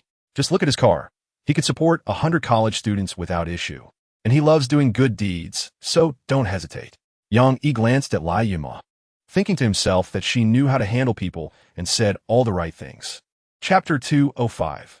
Let's rest. Chun Shaoling felt that she would fly away like a kite with a broken string at any moment, suffering serious injuries, and possibly even losing her life. However, when Yang Yi's powerful palm struck her, she didn't feel any pain, and her body didn't move. Instead, a dark shadow shot out from her body. The shadow darted out from behind her. Yang Yi quickly moved to block the shadow and struck it dead with a palm. Chun Shaoling instinctively turned around and saw a strange man lying on the ground, with a peculiar blue mark on his forehead. Who is he? How'd he come out of my body? She exclaimed in surprise. Yang Yi stared at the unfamiliar man on the ground and said to her, He is the one who used you.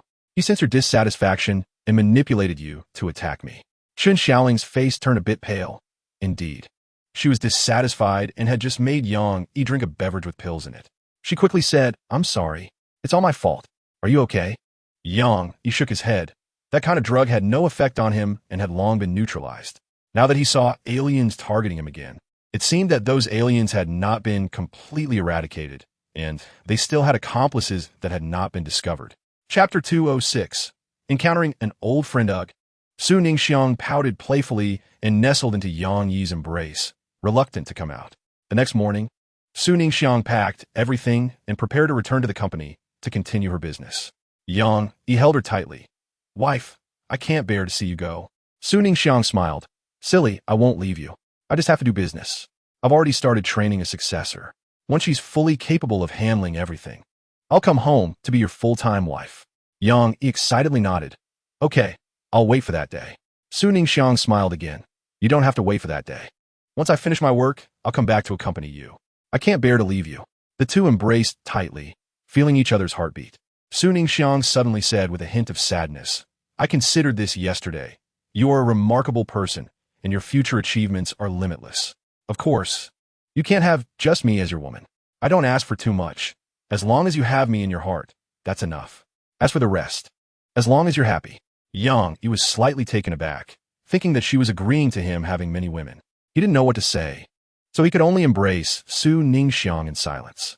Chapter 207. Don't forget the people after getting rich. Although Wang Xiu's appearance was a bit unrefined at the moment, her figure was still as enchanting as in her youth, even surpassing it. This further solidified Chun Yoshing's determination to win her over.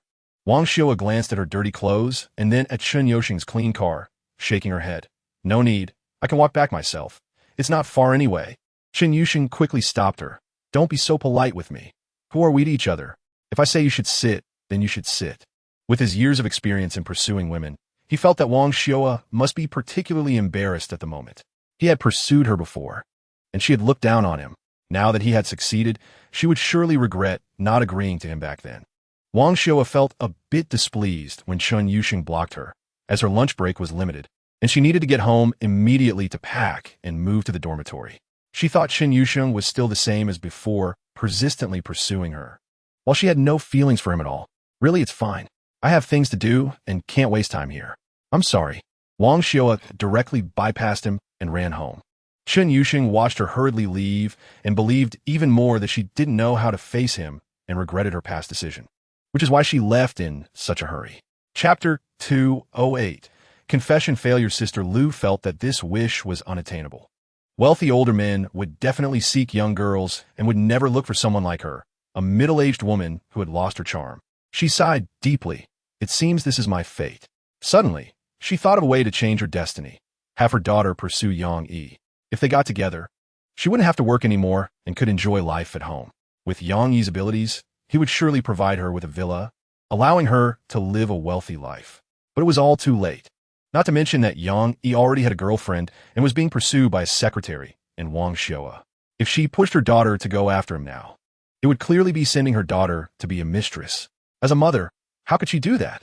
Now she regretted not recognizing Yang Yi as a golden son-in-law earlier. Otherwise, with her daughter's beauty, she could have definitely captured Yang Yi, and she would have lived a worry-free life. In Yanjing City, in a private room of a tea house, Han Ming patiently waited for someone to arrive. He had previously found several assassins to kill Yang Yi, but they had all disappeared without a trace, which puzzled him. Reluctantly, he had to look for a few more capable assassins again. Chapter 209. Encountering a scoundrel, the man suddenly leaned closer to her, grinning and saying, "Aren't you the same? It's been over 10 years since your divorce. Living alone must be tough. Why don't we combine our lives? Get lost." The woman blushed and scolded. How shameful to say such things in front of so many people, without any decency. "I really don't know how you grew up." Suddenly, she lowered her voice. "Come to my house tonight." Then she threw him a flirtatious glance. The man immediately understood and chuckled. Wang Xiu arrived at the breeding farm, and seeing the large-scale operation, she felt even more that Yang Yi was a capable man, not someone Chun Yoshing could compare to. Therefore, she resolved to win over Yang Yi. At this moment, Yang Yi was inspecting the breeding farm, and all the workers that were his wives brought back from the Peach Blossom world, exactly 50 in number. He had to ensure that each wife received equal attention and care every night, which was quite demanding. Wives from the Peach Blossom world were continuously arriving by spaceship, replacing those who had already received care, lining up to be attended by Yang Yi, which kept him extremely busy.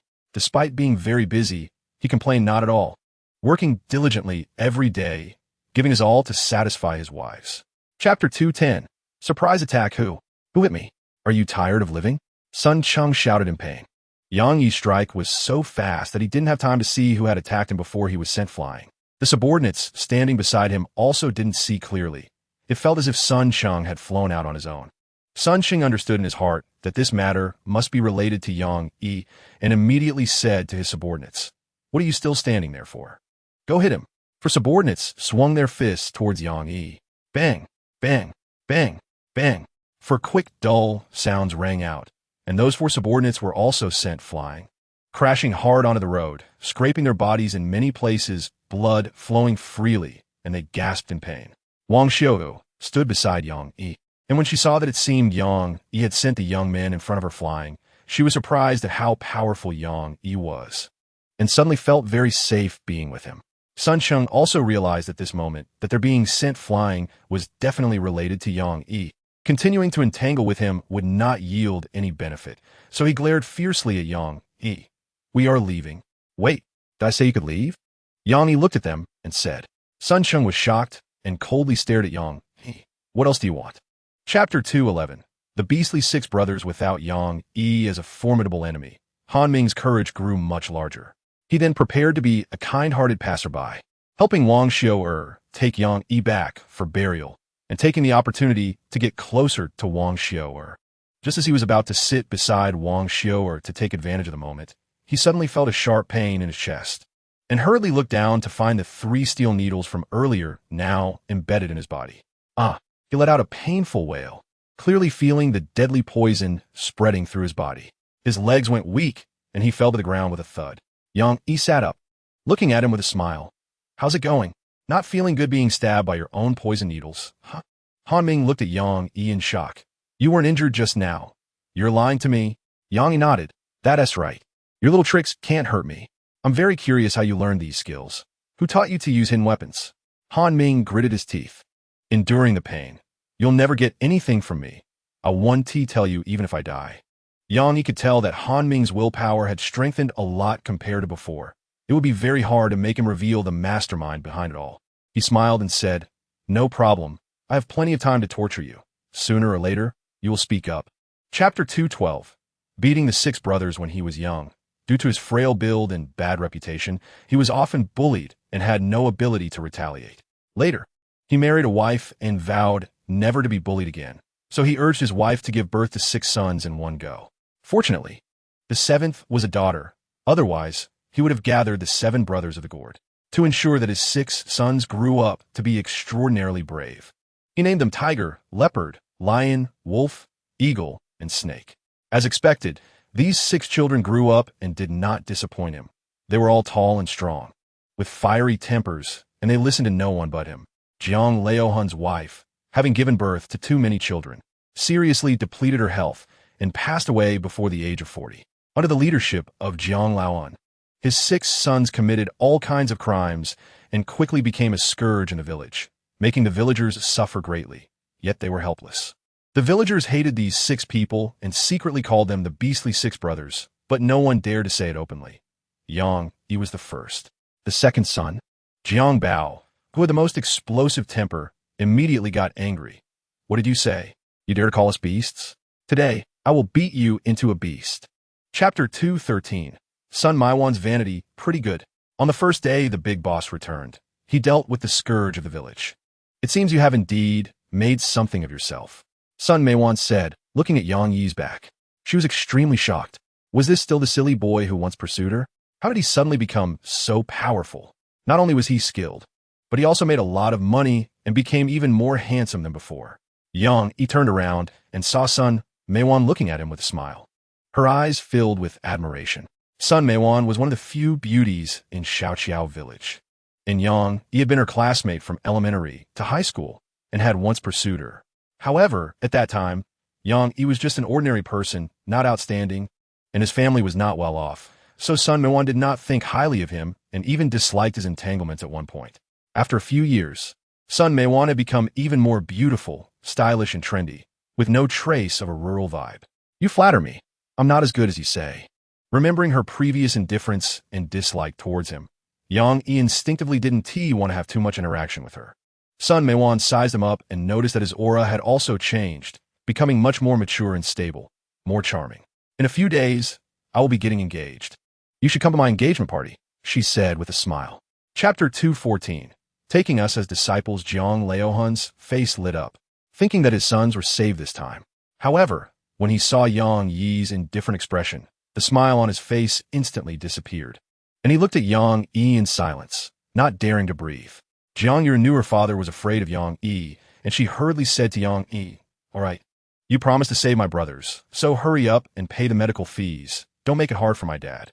Yang Yi didn't want to argue with Jiang Laohan. So he directly paid the medical fees and then went to the hospital room, looking at their family and saying, "This is all self-inflicted. I could completely ignore your lives. Even if the police come, they will think I'm in the right. For the sake of being from the same village, and because Jiang Yue begged me, I'm willing to help you pay the medical fees." Jiang Laohan and his 6 sons listened obediently to Yang Yi's lecture, having long lost their previous arrogance. The Jiang whose 6 brothers were scared by Yang Yi's beating. Recalling the scene from before, they felt cold sweat running down their backs. If Yang Yi had applied a little more force back then, they would have been dead. Jiang Laohan smiled with a forced grin. "We know we were wrong. From now on, I will strictly discipline them and never let them do bad things again." Chapter 215. Handing over my sister to you. Yang Yi saw through their little thoughts at a glance. He looked at them calmly and said, "My standards for accepting disciples are very strict. They must be people with a strong sense of justice. And you do not meet my requirements." Jiang Hu and the others looked at each other, feeling very disappointed, each one hanging their head. But they didn't want to miss this opportunity to get rich. So they all assured Yang, "We are willing to turn over a new leaf and become better people. Yes, we will no longer do bad things. We will do good things every day." Yang Yi hesitated for a moment and told them, "Words are not enough. I must see substantial changes from you before I will take you as disciples." He thought that if he could help these 6 people turn over a new leaf, it would be a good thing, as it would reduce a harm in the village. Seeing that Yang Yi gave them a chance, they quickly assured, "Don't worry, Master. We will never do bad things again, and we will definitely be good people. Starting today, I will do good deeds every day to meet my master's requirements as soon as possible." Jiang Yue stared blankly at Yang Yi, realizing that she could no longer see through him. The previous Yang Yi was an ordinary person, with nothing special about him, but now his transformation was so significant. Chapter 216. Han Liang's trap. Xiao Yi, it's rare for you to come back to my hometown with me.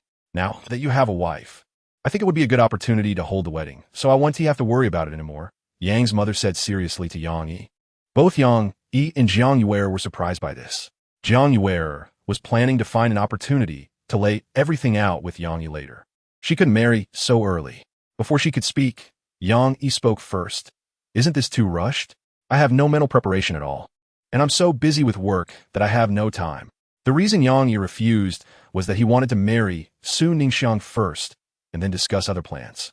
Jiang Yue also said, "Yes, Aunt, this is indeed a bit too hasty.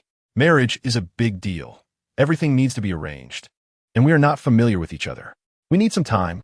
Yang's mother completely disregarded this reasoning. She was determined to have a grandchild and insisted, "It doesn't matter if you're not familiar. Our generation also married without being familiar, and they lived well afterward. As for arranging the wedding, it's not as complicated as you think. Leave this to me, and it can be done in 2 days at most." Chapter 217. Erasing memories. Yang Yi followed her to the Tianwang temple at the east end of the village. Jiang Yue stood there, looking around, seemingly waiting for someone. Soon, a black sedan drove in from Small Road, and a man got out, dressed in a sharp suit, holding a bouquet of roses. Smiling as he approached Jiang Yue, "Baby, I'm here." Jiang Yue blushed upon seeing the roses in his hand and shyly asked, "What do you mean by this?" Han Liang suddenly knelt on one knee, holding the roses with both hands, looking up at her and said, "Baby, I used to have no sense of crisis, but now I do.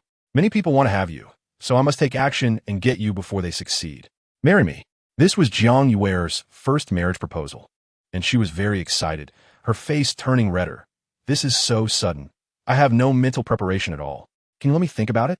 Han Liang understood her character and knew that forcing her would have the opposite effect. So he stood up from the ground and took out a bag of money. "This is the money you owe that person. As long as you pay him back, you will have nothing to do with him in the future." Jiang Yue looked at the money in his hand and suddenly hesitated. Could this method of robbing Peter to pay Paul really solve her current predicament? Chapter 218.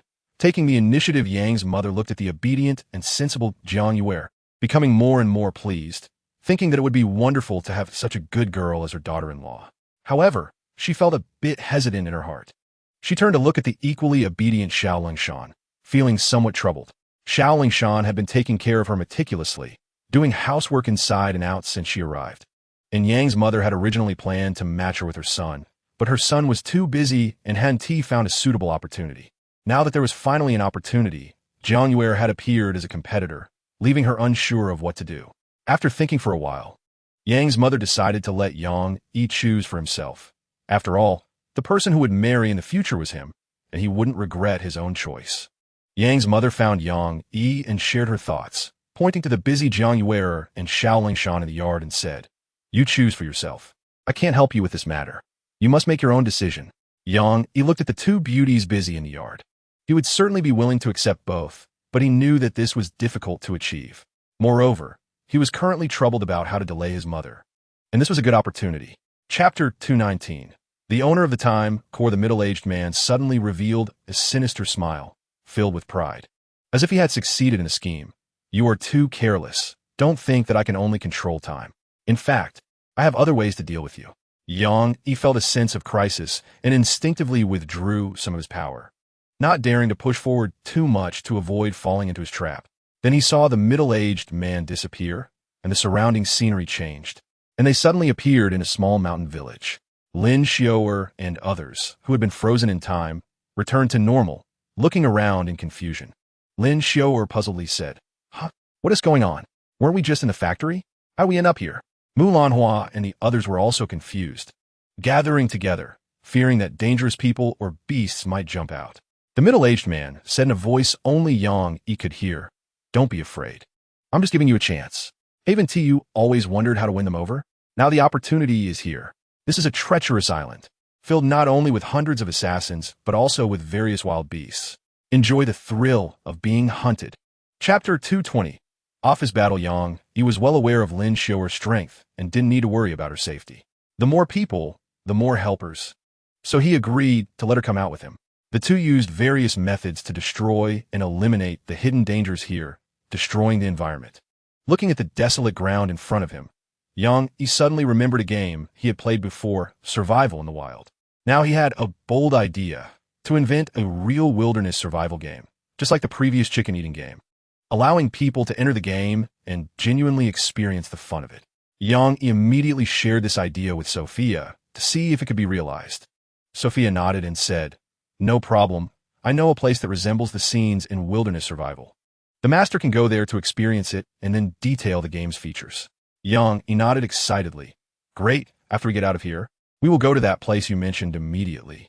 He was now eager to experience the real wilderness survival feeling. After they caused a lot of destruction, this space was on the verge of collapse, and with Sophia's clever solution, it quickly crumbled. Chapter 221. Establishing a kingdom. Hearing Lai Yunma's words, Su Ningxiang felt half cold. The glass walls of the office were made of special materials. They couldn't be broken, and even bullets couldn't penetrate them, making it impossible to smash through. There was no other way. She had to lift a chair and use a door, hoping to break through. Soon, Lin Zihan and Lai Yunma could no longer hold on and were knocked away by O Yichen's powerful palm wind, crashing against the wall and then falling to the ground, both spitting out blood and unable to get up. O Yichen looked at the three of them with pride. "How about it? My skills aren't weak, right? Don't worry. My skills in that area are even stronger, guaranteed to satisfy you." Lin Zihan, Lai Yunma, and Su Ningxiang were all in despair. It seemed they could not escape this calamity today. Just as they were about to bite their tongues to commit suicide, a powerful punch suddenly shattered the office door and struck O Yichen heavily. O Yichen's body was immediately sent flying, crashing hard against the wall, cracking it. He fell heavily to the ground, staring incredulously at Yang Yi. "Impossible. You can't come out of there." Yang Yi coldly snorted, "Before you, countless people have tried to trap me in a small world or space, but all have failed." Chapter 222. Becoming the clan leader among them, a muscular, dark-skinned man jumped out, holding a long spear made of wood and stone, pointing at Yang Yi and chattering away. Yang Yi then realized that they hadn't understood his words earlier, and he couldn't understand theirs either. He immediately bought a language translation headset and a miniature microphone from the system store. He put on the headset and placed the microphone in his mouth, asking the dark-skinned man not far away, "What did you just say? I didn't understand." The dark-skinned man appeared a bit angry. "Are your ears stuffed with donkey hair?" I said, "Who let you build a house here? This place is mine, didn't you know?" Yang Yi was slightly surprised. He didn't expect him to know the phrase about ears stuffed with donkey hair. It seemed he must have interacted with earthlings. Perhaps that person was O Yichen. He wasn't angry and continued to smile at the dark-skinned man. "I didn't know this land was yours. Also, can you tell me who taught you to say that phrase?" The dark-skinned man frowned. You're not answering my question, and you dare to ask me back? I see you don't know the rules here. Today, I'm going to take everything you have. Chapter 223. Meeting the great leader Yang, he glanced at the 10 beauties and found them quite attractive. It seemed this environment indeed could cultivate beauties, rivaling the peach blossom spring. He nodded in satisfaction, accepting these beauties. In fact, he wasn't a greedy man when it came to women. It was just the customs here that led him to accept them. Besides, who would refuse free beauties? He wouldn't act like a pretentious fool and miss such a wonderful opportunity. After a night of indulgence, he now had 10 more wives, feeling extremely pleased. In the morning, the dark-skinned man came looking for Yang Yi again, smiling. Clan leader, how did you find last night? Are you satisfied? Yang Yi smiled and nodded, very satisfied. You did well in this matter, and I will reward you in the future. The dark-skinned man quickly thanked him happily. Thank you, clan leader. Then he remembered his purpose for coming here and said to Yang Yi, Clan leader, today is the day when all the small clan leaders meet the great clan leader. I prepared the tributes. Let's set off. Great clan leader? Yang Yi looked at him in confusion. The dark-skinned man nodded, smiling. Yes. We're just a small tribe and cannot compete with those large tribes. They control vast areas and force the small clan leaders to submit to them, demanding tributes every month. Otherwise, there will be devastating consequences. Chapter 224. An excellent hiding place. The great leader stared at Yang Yi, his eyes darting around, suddenly ordering his subordinates. Come here, drag him out, and chop him up to feed the dogs. Yang Yi sneered inwardly. Now he understood that this great leader was utterly useless, lacking any merits, unworthy of the position. He was very satisfied with Agiro's performance. In this critical moment, potentially losing his life, he still pleaded for Yang Yi, showing he was a responsible person. Agiro stood up, anxiously saying to Yang Yi, Clan leader, you should leave quickly. I will hold him off. After you leave, take the tribesmen far away and never come back here. Yang Yi was very pleased with Agiro, feeling he was a loyal subordinate who cared for his people. He smiled at Agiro. Don't worry, they can't hurt me, nor do they have the ability to destroy our entire tribe. As the clan leader, I will protect each of you.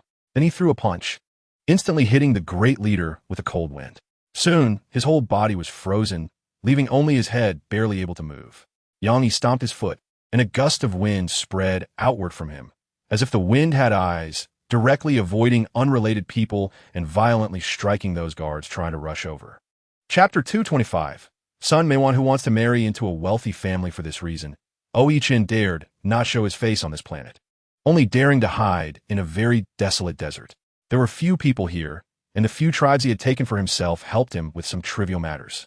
Most of those people were men, with only a small number of women, and they were very ugly.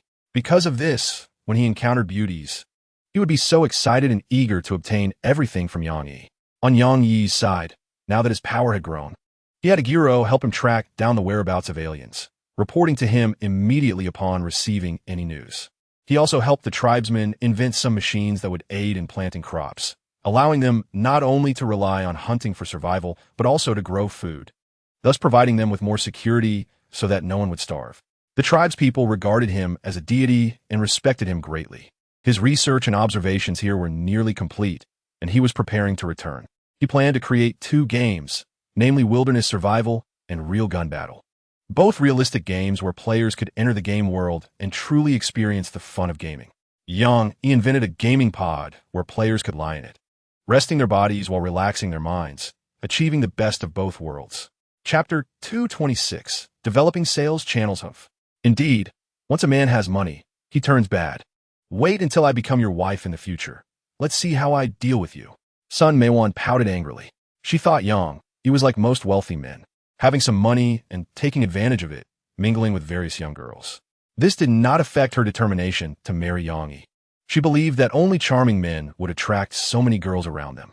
What she needed to do next was to quickly become Yang Yi's legitimate wife, and then drive away those other women around him. Sun Meiwan quietly entered the clothing factory. Following Yang Yi and Mulanhua, she found that the two entered an office, chatting and laughing intimately inside. No way. I can't let them continue developing. Otherwise, this woman will weigh more and more in his heart, and it will seriously hinder me in the future. Sun Meiwan thought. She had now regarded Mulanhua as her love rival and wanted to break them apart quickly. Then she directly pushed the door into the office, clearing her throat. You two seem to be having a great time chatting. What are you talking about? Can I listen too? Chapter 227. The headache of Sun Mewan, especially the floor paved with crystal stones. It was as spotless as a mirror, reflecting everyone here. Wow, this place is so beautiful. Sun Mewan raised her little head and looked around, sincerely exclaiming, looking at the dazzling array of clothes around her. She quickly wrapped her arms around Yang Yi's arm and pointed to a clothing store, saying, the clothes there are so beautiful. Can you take me to buy them? Yang Yi directly refused, saying no. Why? Sun Mewan asked, puzzled. Because you are not my wife, and even less my girlfriend. I have no obligation to buy you clothes. Yang Yi said matter-of-factly. You're so stingy. Sun Mewan pouted. The mall had 2 floors, and because of its large area, there were hundreds of clothing stores inside, along with many rest areas and snack shops on the first floor. Yang Yi nodded in satisfaction as he looked around, and then took Sun Mewan to the office on the 2nd floor, telling the staff inside, call your boss immediately. I want to buy this mall. Just say I'm Mr. Yang from Tiantech Technology. The staff initially thought he was dreaming of buying the place, but upon hearing his identity, they quickly realized he was not joking and hurried to call the boss. Chapter 228. Where is the designer? Sun Mewan was half convinced as she walked outside with Yang Yi. Once outside, there were many pedestrians on the street, but there was no sign of Lu Rufin. Sun Mewan sighed and said to Yang, it seems you're going to lose this time. They won't sell at all. Yang Yi smiled and said nonchalantly, if they don't want to sell, then they don't have to. This is quite normal in business. Why are you so upset? Sun Mewan pouted. She was indeed a bit sad. As for why she was sad, she understood in her heart, but couldn't express it. She wasn't Yang Yi's wife yet, so it was a bit early to be demanding. Just as they were about to leave, Lu Rufin suddenly walked out from the side and said to Yang, Mr. Yang, please wait. I think we can talk again. Yang Yi smiled slightly and pointed to a nearby cafe, saying, let's talk there. Inside the cafe, it was quiet because it was working hours and there weren't many people. Lu Rufin looked at Yang Yi and said, I have seriously considered it and believe that cooperating with you can indeed expand my career. So I am willing to work with you. Yang Yi shook his head and said, you are mistaken. I don't want to cooperate with you. I want to buy this place. Chapter 229. A sweaty embrace. Yang Yi smiled at her. I am not hiding anything. That famous designer is far away, yet right in front of you. Lu Rufin's mouth dropped open in surprise. It's actually you. Yang Yi nodded, yes. It took Lu Rufin a while to regain her composure from her shock, and she exclaimed, Mr. Yang is truly extraordinary. Not only achieving great success in technology, but also being a master in the fashion field. It's really admirable. Now that Lu Rufin knew Yang Yi's accomplishments in the fashion industry far exceeded hers, all her doubts and worries disappeared. She was now full of hope for the future, believing her business would definitely reach new heights and even gain fame worldwide. In this way, the sales channels for the clothing were resolved, and Yang Yi's clothing factory could operate at full speed. Yang Yi didn't need to worry too much about this. He just needed to come over regularly to update the clothing styles. With the factory matters settled for the time being, he leisurely sat in the office, not planning to go home yet. He knew that as soon as he returned home, his mother would definitely bring up the topic of wanting grandchildren, a matter he hadn't figured out how to resolve yet, so he had to put aside for now. Chapter 230. Can you fortune tell? Yang Yi hurriedly waved his hand. No, you're not a girl, so let's skip the hug. Wang Xiaozhu also knew he looked quite disheveled and laughed. Okay then, we'll skip the hug. But tonight we must drink until we drop. Yang Yi nodded, that's acceptable. Wang Xiaozhu looked Yang Yi up and down, noticing that he was neat and tidy. Although his clothes were understated, they were clearly branded, costing at least over 1,000, especially the watch on his wrist. Wang Xiaozhu had seen it before when he worked in the city. It cost over tens of thousands, a watch that only true successful people could afford. Not bad. I heard you made a lot of money. I thought it was just a few 100,000, but it seems you are at least a millionaire, Wang Xiaozhu exclaimed. At the same time, he felt a bit of inferiority. His old friend had achieved so much while he was struggling, making it hard to compare. Yang Yi saw his disappointment and smiled. Well, no matter what, we are still good buddies and friends. Wang Xiaozhu nodded, feeling happy that Yang Yi had not forgotten about his good friend after becoming successful. Chapter 231. A pungent smell, of course. Yang Yi nodded and said, I once apprenticed under a master and learned a magical face-reading technique that allows me to know a person's future and past through observing their face. Is that true? Wang Xiaojin was a bit skeptical. She knew that men outside often used sweet words to win girls over and had many tricks up their sleeves. Yang Yi had been out for so long, so he must have learned quite a few tricks, and perhaps he was using one of them now. Yang Yi knew she didn't believe him, so he pretended to be mysterious, extending 2 fingers to tap her forehead through my magical face-reading technique. I know that the boy you like is named Guangji. You have known each other for 3 months and 7 days. He has never touched you. He liked you a lot before, but after you made a mistake, he heartlessly left you. Wang Xiaojin looked at Yang Yi in shock. If Yang Yi had just mentioned the name of the boy she liked, she wouldn't have been surprised, as she had talked about him with her brother before. And her brother could easily have told Yang Yi. However, the detailed information that Yang Yi mentioned afterward was something she had never mentioned to her brother. So there was no way Yang Yi could have known this from him or anyone else. Chapter 232. Heartbroken Wang Xiaozhu felt a bit awkward, scratching his head and smiling. Okay, you just stand aside and watch how I deal with these scumbags. Then he turned to look at the group of guys, saying, You have gone too far, bullying an old man without any remorse. Plus, you come here every day to extort money and divide it into several waves. All the money we worked hard to earn is taken away by you. This is robbery. The fat guy laughed arrogantly. You're right, we are robbing you. What can you do about it? Wang Xiaozhu instantly got angry. Sometimes he was very straightforward, and no matter how many people were on the other side, if he found them displeasing, he would take action. But he wasn't foolish. Knowing he couldn't take on so many people, he grabbed the fat guy and started throwing punches.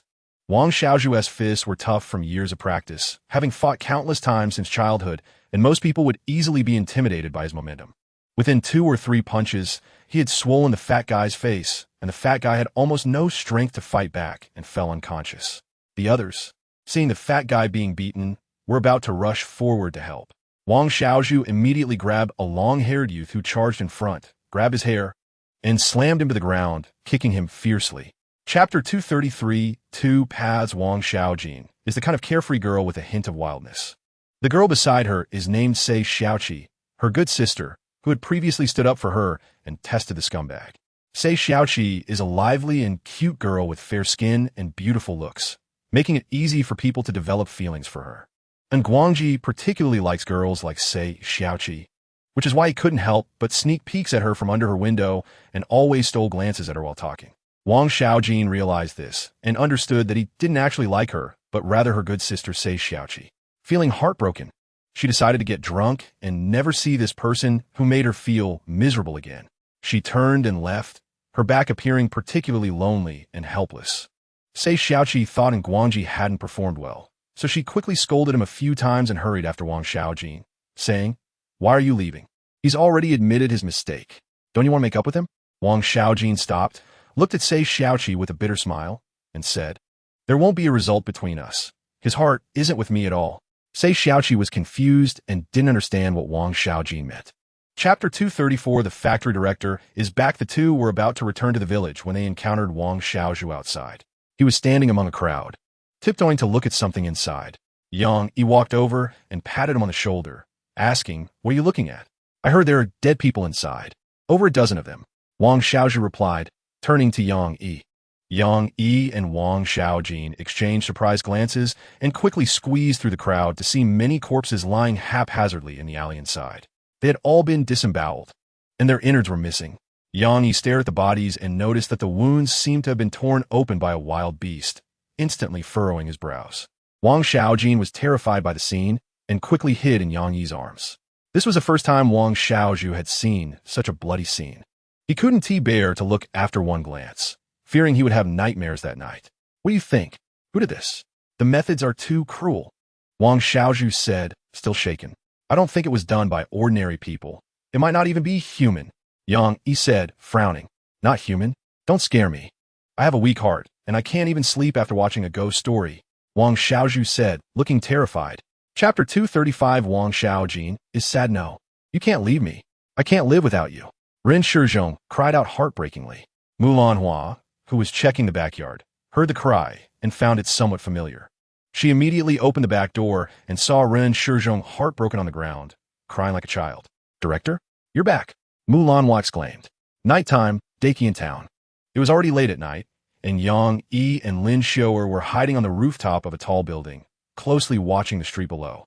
It started to drizzle, and the rain grew heavier, accompanied by strong winds. This terrible weather. Is it deliberately trying to make things difficult for us? Lin Xiao'er complained.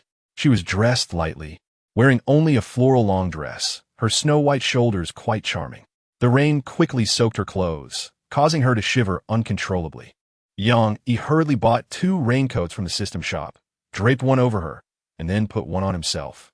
Lin Xiao'er felt a warm sensation in her heart, appreciating being cared for, especially by someone she liked.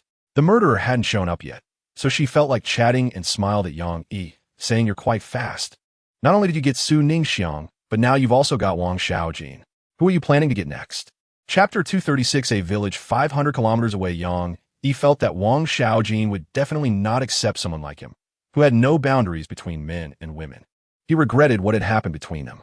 However, he never expected Lin Xiao'er to successfully persuade Wang Xiaojin to come before him. She wiped away a tear and said, "I'm sorry. I just thought the worst of you earlier. Please don't be mad at me." Yang Yi looked at her in surprise, then glanced at Lin Xiao'er. After a long moment, he finally responded, "I'm not mad at you, as long as you're not upset." Wang Xiaojin shook her head and said, "I'm not upset anymore. I feel clear-headed now. I won't disturb your precious time with your sister. I'll wait for you at home. Make sure to see me soon." After saying that, she gave Yang Yi a deep hug and left as if nothing had happened. Yang Yi looked at Lin Xiao'er in surprise and asked, "What did you say to her? How did she change so much?" Lin Xiao'er smiled mysteriously. "That's my clever trick. I can't reveal it, or it won't work." "Oh, fine." Yang Yi nodded, not intending to press further. "Hey, you're so boring. Can't you at least ask me for help?" Lin Xiao'er pouted. Chapter 237. Killing the Night Demon. Moreover, everyone in the villa had left. Even his mother had gone. "He wouldn't be thinking of abandoning me, would he?" Su Xiaobai frowned. "No, I have to follow and see what this guy has been busy with lately." Su Xiaobai packed her things and called Yang Yi. "Where are you?" Yang Yi replied, "I'm going on a business trip now. Why did you think of calling me? Is there something wrong?" Su Xiaobai became very angry. "How can you ask me what's wrong? You've all left me in the villa. What's going on? Where are you? I need to find you right now." Yang Yi sighed. "Stop making a scene. I really have something to do. If you don't want to stay in the villa, just go to my hometown. I'll send you the address." Su Xiaobai insisted, "No, I have to find you. Hurry up and tell me your address." The reason she was so eager to find Yang Yi was not only because her dad kept urging her to have grandchildren, but also because she had learned that Su Ningxiang was with Yang Yi and that he had recently been surrounded by many women, which made her uneasy. She had figured it out. She liked Yang Yi and wanted to be with him soon, so she couldn't wait any longer. Otherwise, she'd end up as a little mistress. Chapter 238. The Strange Man. It was completely enraged, charging at Yang Yi recklessly, its front claws elongating, aiming to stab him. Yang Yi knew this monster was of the same kind as the one he had defeated earlier, with the same killing methods. Its claws could easily tear open a person's body. At this moment, the monster opened its huge mouth, revealing its sharp teeth, warning Yang Yi not to come closer. Yang Yi acted quickly and unleashed a fiery palm strike, sending a flame into the monster's mouth, instantly burning its innards and turning its body red as it began to ignite. The monster, unable to withstand the pain of being consumed by flames, thrashed about wildly, cracking the ground beneath it. Yang Yi feared it would damage nearby houses and disturb the residents, so he directly kicked out a tornado, lifting it into the sky and directing it toward the desolate land to the east. Due to the speed being too fast, nearby residents thought it was a meteor streaking across the sky and did not take it seriously.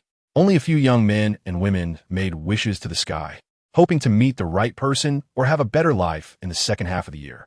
Yang Yi brought the monster to the edge of a large river, at which point the monster had already been burned to a fraction of its original self and had stopped thrashing. Chapter 239.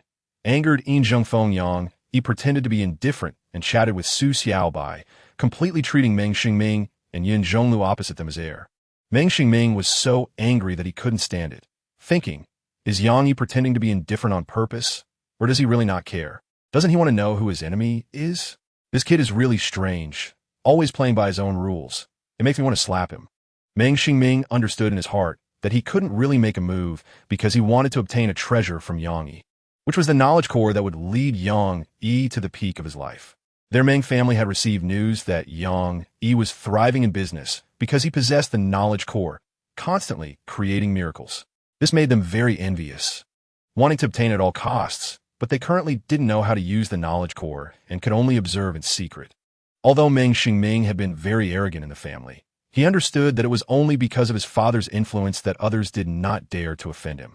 Once his father was gone, those who coveted the position of family head would not take him seriously and might even trample on him. Chapter 240. Job hunting the boss has changed. Who is it? Yin Zhengfeng had a bad premonition. Yang Yi, Mulan Hua said shyly. What? Yin Zhengfeng was shocked. This kid is really something, not only breaking his promise, but also stealing the factory. Most importantly, he looked at the shy Mulan Hua and didn't say the rest of his words. You Yang Yi, I didn't expect you to be such a petty person. I really misjudged you. Just wait, I will definitely take back everything you stole from me. Yin Zhengfeng angrily left and went straight to the backyard. He wanted to stay there and reclaim what belonged to him. The next morning, in Lubai village, Yang Yi and Su Xiaobai were preparing to return when Sophia suddenly said, Master, I sense a faint signal of a core nearby. A core nearby? Yang Yi was shocked and quickly asked, Can you tell what core it is? Sophia concentrated and said, It seems to be the number 1 spatial core. Yang Yi was completely shocked. So far, he knew who held the other 6 cores. Oichin had the time core. He possessed the knowledge core. Chapter 241. Meeting an old friend, however. That was their idea, their freedom, and she couldn't interfere. She nodded and said, I see, just in time. The factory is currently hiring, but the person in charge of the interviews is not here today. I'll take you to the workshop. Yang Yi felt that to understand the other party's background, close contact with her was necessary, and hiding in this factory was the best way. He nodded and, together with Su Xiaobai, checked out the workshop. The workshop was large enough to accommodate 400 to 500 people working there. As the girl walked, she said, Our requirements for clothing are very strict, but the benefits are excellent. The salary is paid daily and is piece rate, meaning the more you produce, the more you earn. Yang Yi thought this management style was quite good. It wouldn't create a sense of oppression among employees. If they didn't want to work here anymore, they wouldn't have to come the next day, so there was no worry about wage deductions. Moreover, with such good benefits, there was no worry about not finding employees, as many would come seeking work. Those who leave are just restless and incapable people. Those who really have skills and want to work and earn money would never jump around and would definitely stay to showcase their talents. Chapter 242. Allies at this moment. The dark-faced boy sitting to Yang Yi's right was Lu Anwen, the village Dr. Yang he had met at Su Xiaobai's house before. Aren't you the village doctor? How did you end up working here? Yang Yi asked him. Sigh. I'm someone who yearns for freedom, aiming to hunt beauties worldwide. How could I stay fixed in one place? Lu Anwen said grandly. Yang Yi glanced around at the workshop full of beautiful women and understood why he was there. This factory had over 500 people, all unmarried young people, with less than 100 boys. Such an imbalanced ratio was a huge attraction for Lu Anwen. His superficial reason for working there was to earn a living, but his real purpose was to enjoy the scenery. Didn't you say there are many women in the countryside waiting for you to share the love? If you come here, what will happen to them? Yang Yi asked curiously. Lu Anwen smiled and said, Don't worry, I'm not the kind of person who gets tired of new things. I won't forget the old ones while capturing the new. I will go back every now and then, and they will also come looking for me. Yang Yi nodded, thinking this guy is living quite well. Lu Anwen looked at the independent workshop and said to Yang Yi, You have good taste. That girl is named Lan Sitian. Recognized as one of the top 10 beauties here. She has looks and figure, and is the goddess many boys dream of. Chapter 243. Heartbroken Lan Sitian thought seriously about Yang Yi's words and felt he made sense. She nodded. All right, as long as you are not here to steal my core, I am willing to form an alliance with you. Then it's settled. We'll advance and retreat together from now on. Yang Yi smiled and said.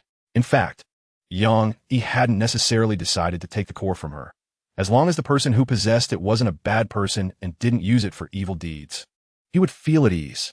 But Lan Sitian clearly didn't fully trust Yang Yi. From the moment you entered the factory, I have been observing you. Although we are allies now, there's no need for you to stay so close to me, so you cannot continue to remain in the factory. Yang Yi understood her meaning. Currently, they didn't know much about each other, and being too close could easily lead to conflicts. He nodded. Okay, I will leave now. Outside, Yang Yi took Su Xiaobai and walked out. Su Xiaobai angrily said, Are we leaving just like this? Didn't we work all morning for nothing? Didn't you say the wages here are paid daily? We should at least get paid. Yang Yi smiled. Young lady, do you still care about this little money? Just consider it exercise. After all, you have to spend money at the gym too. Chapter 244. Haunted, it's not your fault. It's all my fault for not keeping my promise. Yang said, feeling a bit down. He also felt that he had broken his promise. No, it has nothing to do with you. It's all that Yin Zhongfeng's one-sided wish, so you don't have to worry too much about him. Mulanhua comforted Yang. He smiled at her and turned to go back to the office. Mulanhua felt very embarrassed, her face hot, and she shyly glanced at Yang in the office before following him inside. Yang felt he couldn't keep hiding there. It was time to go back and take a look. Back home, Yang saw that the new house had been built and only the decoration was left. He personally selected some decoration styles and bought the materials, allowing the workers to continue their work. He returned home to find Sun Meiwan, Su Xiaobai, and Jiang Error competing to do housework, making the house very clean, which made him shake his head helplessly. Yang's mother sat at the door. Looking at the very sensible Sun Meiwan, Jiang Error, and Su Xiaobai, as well as the calm Xiaoling Shan beside her. Feeling troubled. Each of them was so beautiful and virtuous. I want to marry them all to my son, but my son can't really marry them all home. What should I do? Chapter 245. Sword Demon Wu Qixin heard Yang Yi's voice and immediately judged his position, throwing a punch. Bang! My hand! Wu Qixin screamed in agony, feeling as if he had hit an iron block, and his hand was almost broken. In fact, he really hit an iron object. There happened to be an iron utility pole next to Yang Yi, and Wu Qixin hit it squarely. He had used a lot of force when he punched, and in his mind, he was already imagining Yang Yi being knocked away by his punch. However, in the end, he was the one who got hurt. His hand was scraped, and blood was flowing. Yang Yi shook his head helplessly. What are you doing? You don't have to hurt yourself just because you can't beat me. Hearing Yang Yi speak again, Wu Qixin reassessed his position and threw another punch. Self-harm? I'm going to hit you. This time he indeed judged correctly. This punch could hit Yang, but he underestimated Yang Yi's speed. Yang Yi easily dodged the punch, and as a result, he hit the utility pole again. Bang! Damn it! Who the hell left this utility pole here? What's wrong with it? Wu Qixin cursed angrily. This time the other hand was also scraped, and blood was flowing uncontrollably. Chapter 246. Place of great evil. As soon as he left the range of 100 meters from Yang Yi's old house, that feeling suddenly disappeared. The sword demon was surprised and didn't know what had just happened. Could it be that he suddenly fell ill? Absolutely impossible. He was in very good health. And with his abilities, even if he were sick, it wouldn't be so sudden. He thought that he might have smelled something special earlier, which caused that strange feeling. Then the sword demon quickly held his breath and approached the Yang family old house again. But this time, just like before, he felt dizzy and nauseous as soon as he got close, making him extremely uncomfortable. He was shocked and immediately retreated to his original position, greatly surprised that even after holding his breath, he would still feel that way. It seemed that it wasn't poison spread through the air. Strange. I've been in this business for so many years, and I've never seen anything so bizarre. Could this place be a place of great evil? The sword demon muttered. As a top assassin, facing this inexplicable situation, he began to think in terms of ghosts and monsters. What he didn't know was that the defense system Yang Yi installed was based on special magnetic signals. This type of signal is higher than any signal on Earth and cannot be captured by others. It's very hard for others to detect. Chapter 247. 3 locations in today's world. Almost everyone uses communication facilities and wireless networks. Therefore, Yang Yi concluded that the Nightwalker organization must also be using the internet, as well as modern communication technology. As long as they used these two, Yang Yi was absolutely confident he could find them. After some searching, Yang Yi indeed found information about the Nightwalkers. The Nightwalkers, an organization not originally from Earth, had previously only operated in space and had never stepped onto Earth. In recent years, for some unknown reason, they had established a branch on Earth, usually acting low-key, with almost no one knowing their hideout. Matters related to them were mostly connected to interstellar wars in the universe. Every time they acted, it was closely related to interstellar conflicts. After reading this information, Yang Yi frowned. So, they're coming after me because of the interstellar war? But what does interstellar war have to do with me? Is it because I have the core? Yang Yi nodded. It must be so. They must be after my core. But the core doesn't seem to have that much power to trigger an interstellar war. Chapter 248. Bad luck for others. He didn't know what method Yang Yi used to find a branch. But that was no longer important because Yang Yi and Lai Yunma would soon become his victims. Yang Yi smirked. Stupid? That word 1T appear on me. You should use it to describe yourselves, because you provoke someone, you shun T. Ha ha ha. The sword demon laughed loudly. I thought I was the only one so arrogant in this world. I didn't expect you to be even more arrogant. I just don't know if you have the capital to be arrogant. Yang Yi sneered. Let's see if I can prove it. He directly threw a punch at the sword demon, with endless cold air mixed in. The sword demon was slightly startled, not expecting Yang Yi to take the initiative to attack him. The people he had killed before were either intimidated by his momentum or turned and ran upon seeing him. Yang Yi was the first to dare to fight back. Overestimating himself, he snorted coldly and directly faced Yang Yi. He thought Yang Yi was just a reckless young man, and he was confident he could take care of him within 3 moves. However, the next moment, something surprising happened. Yang Yi's fist heavily struck him, and he immediately flew backward like a kite with a broken string, spitting out a mouthful of blood in midair. Chapter 249. Mysterious and powerful aliens. Lai Yunma excitedly recorded everything with her phone. A spaceship full of aliens had been wiped out. How much was that worth? It seemed that this time she would be counting money until her hands were sore. Yang Yi looked at the mushroom cloud in front of him, feeling particularly pleased. He had always been passively beaten before, but now he finally vented his anger, letting those enemies know he was not to be trifled with. Afterward, he and Lai Yunma quickly returned. Having wiped out 1 branch of the Nightwalkers, the remaining 2 branches would surely learn about it quickly. When that time came, they would definitely retaliate, so Yang Yi had to go back and prepare. On the way back, Lai Yunma sent her recorded video to the headquarters, which immediately transferred the bonus to her. The influx of tens of millions of funds excited Lai Yunma immensely. This time, you made me a lot of money. Tell me, how do you want me to repay you? Lai Yunma held a red wine glass, savoring a glass of red wine, looking like a beautiful noblewoman. Yang Yi glanced at her. She had just gone to a nearby city to buy a designer dress, spending tens of thousands, and was now wearing it. Looking at her enchanting figure, Yang Yi really wanted to say let her dedicate herself to him, but thinking of her fiery temper, he ultimately didn't say it out loud, smiling as he said, just consider it as you owe me a favor. When I think of how you should repay me later, I'll tell you. Chapter 250. An unkeepable promise. Seeing these men in black, Yang Yi suddenly thought of something very terrifying.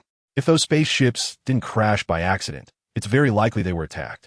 The fact that they were so powerful and still faced an attack proves that their enemies are even stronger. These men in black have been relentlessly pursuing them. Could they be the ones who attacked the spaceships? If this guess is correct, then the mastermind behind these men in black must be very difficult to deal with. And Yang Yi couldn't help but take this seriously. However, what surprised him even more was that Yin Zhengfeng actually walked out from among these men in black, looking at him sinisterly and saying, Yang, long time no see. Seeing Yin Zhengfeng with these men in black shocked Yang Yi immensely. They were enemies before, and the men in black were even hunting Yin Zhengfeng. How'd they end up teaming up? Yang Yi immediately scanned his brain and instantly understood why they were together. Sneering, you really make me look down on you. To take revenge on me, you actually allied with your enemy. Yin Zhengfeng's face darkened. He knew this was not honorable, but he had no other choice. Stop lecturing me. This is all your fault. I really regret giving you that book back then. Chapter 251. The heartless handsome guy, what's wrong? Why won't you let me through? Mulanhua asked Yang Yi. Yang Yi fixed his gaze on Hu Jinlan and didn't answer her question. At that moment, Hu Jinlan slowly turned around, grinning foolishly at Yang Yi and Mulanhua. Seeing her like this, Mulanhua instantly understood why Yang Yi didn't let her through. At this moment, Hu Jinlan had a cold expression on her face, holding a piece of raw pork belly that was still dripping blood. She had already eaten half of it, with some meat crumbs still at the corner of her mouth. Upon seeing Yang Yi and Mulanhua, Hu Jinlan suddenly said in a sharp voice, living people, delicious. Mulanhua trembled in fear, hiding behind Yang Yi Xiaolan. What's wrong with you? How did you become like this? Hu Jinlan seemed not to hear Mulanhua's words, her whole being resembling a ferocious beast as she let out strange growls. I want to eat you. She suddenly crouched on the ground like a cat, preparing to pounce. Mulanhua was terrified and started to cry. What to do? What to do? She must be possessed. Yang Yi patted her hand. Don't be afraid. I'm here. She can't hurt you. Chapter 252. Lin Xiaoer's past the man's figure abruptly disappeared from spot. Hu Jinlan became even more frightened. Was that person a human or a ghost? How could he suddenly vanish in broad daylight? How can I dare to stay at home after this? Yang, he said to her, for now, you shouldn't live alone. Move to the clothing factory. There are more people there, and it's safer. Hu Jinlan nodded. In fact, she wouldn't dare to continue living alone at home anyway. After packing her things, she followed Yang, Yi, and Mulan Wild. She and Mulan Hua sat in the back seat, with Mulan Hua constantly comforting her to not be afraid. Hu Jinlan nodded, feeling very down. Yang Yi glanced at her through the rearview mirror and found that she was also a beauty, both in figure and appearance. She was top-notch. It was truly heartbreaking to see such a beautiful woman being tormented into a state that was neither human nor ghost. After dropping them off at the second clothing factory, Yang Yi, feeling bored, looked at the task list. He hadn't checked it in a long time. To his surprise, he found that he had unknowingly completed many tasks. After claiming the rewards, his points had reached over 500,000. Chapter 253. The sect leader has arrived originally. Lin Xiaoer thought she would fall in love with this handsome and powerful alien, but every time that man confessed to her, she didn't want to accept. Later, she realized that she only felt gratitude towards that man, not love. Although he was very handsome, he wasn't the person she truly liked. Then, when she met Yang, she didn't know what was happening, but she fell in love with him in a muddled way. Perhaps this was what they call fate. After Lin Xiaoer finished speaking, Yang nodded. It seemed that her understanding of that person was limited, knowing only that he was an alien who had fallen to Earth. To clarify his background, they needed to find him in person. Yang glanced at the task list and found that the first task had been completed, and a new task had appeared. Go find the alien in person to learn about his background and why he fell to Earth. The task reward was 30,000 points. It seemed that Sophia thought Yang needed points, so this time there were no other rewards, just points, leading to a total of 30,000 points. Yang used the rewards to offset his deficit in points, leaving him with 3 million points still to make up. Chapter 254. Subei City, the sect leader, and Yang were increasingly shocked as they fought.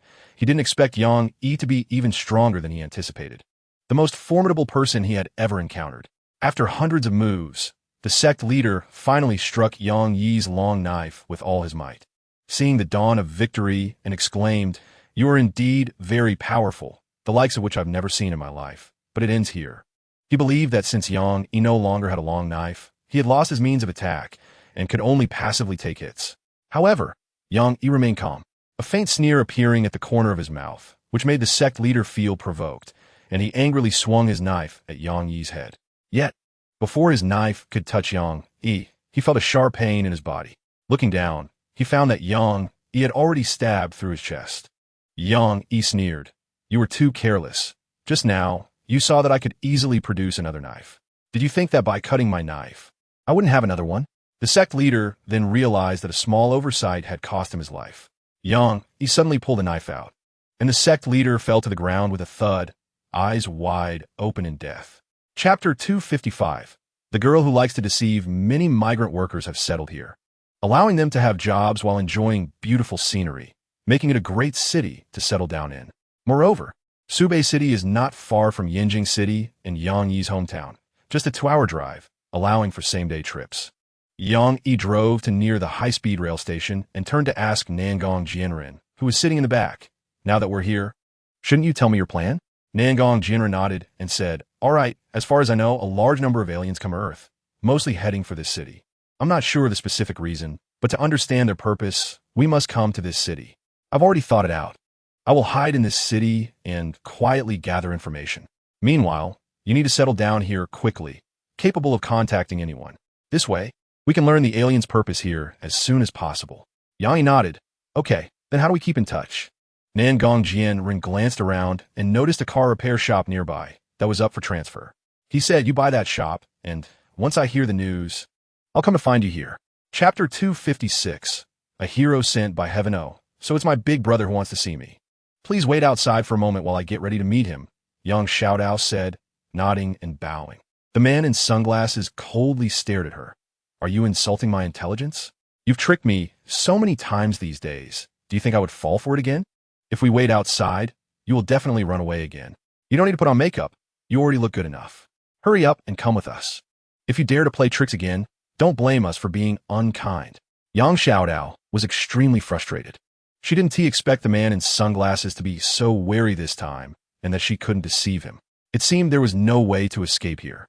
She could only think of a way to escape on the way to meet her big brother.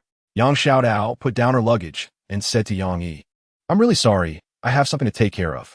I'll leave my luggage here for now and come back to get it once I'm done." Yang Yi nodded. "That's fine." At this moment, the man with glasses stared at Yang Yi and said with his neck raised, "You have some nerve to buy her shop. Do you know who you're offending?"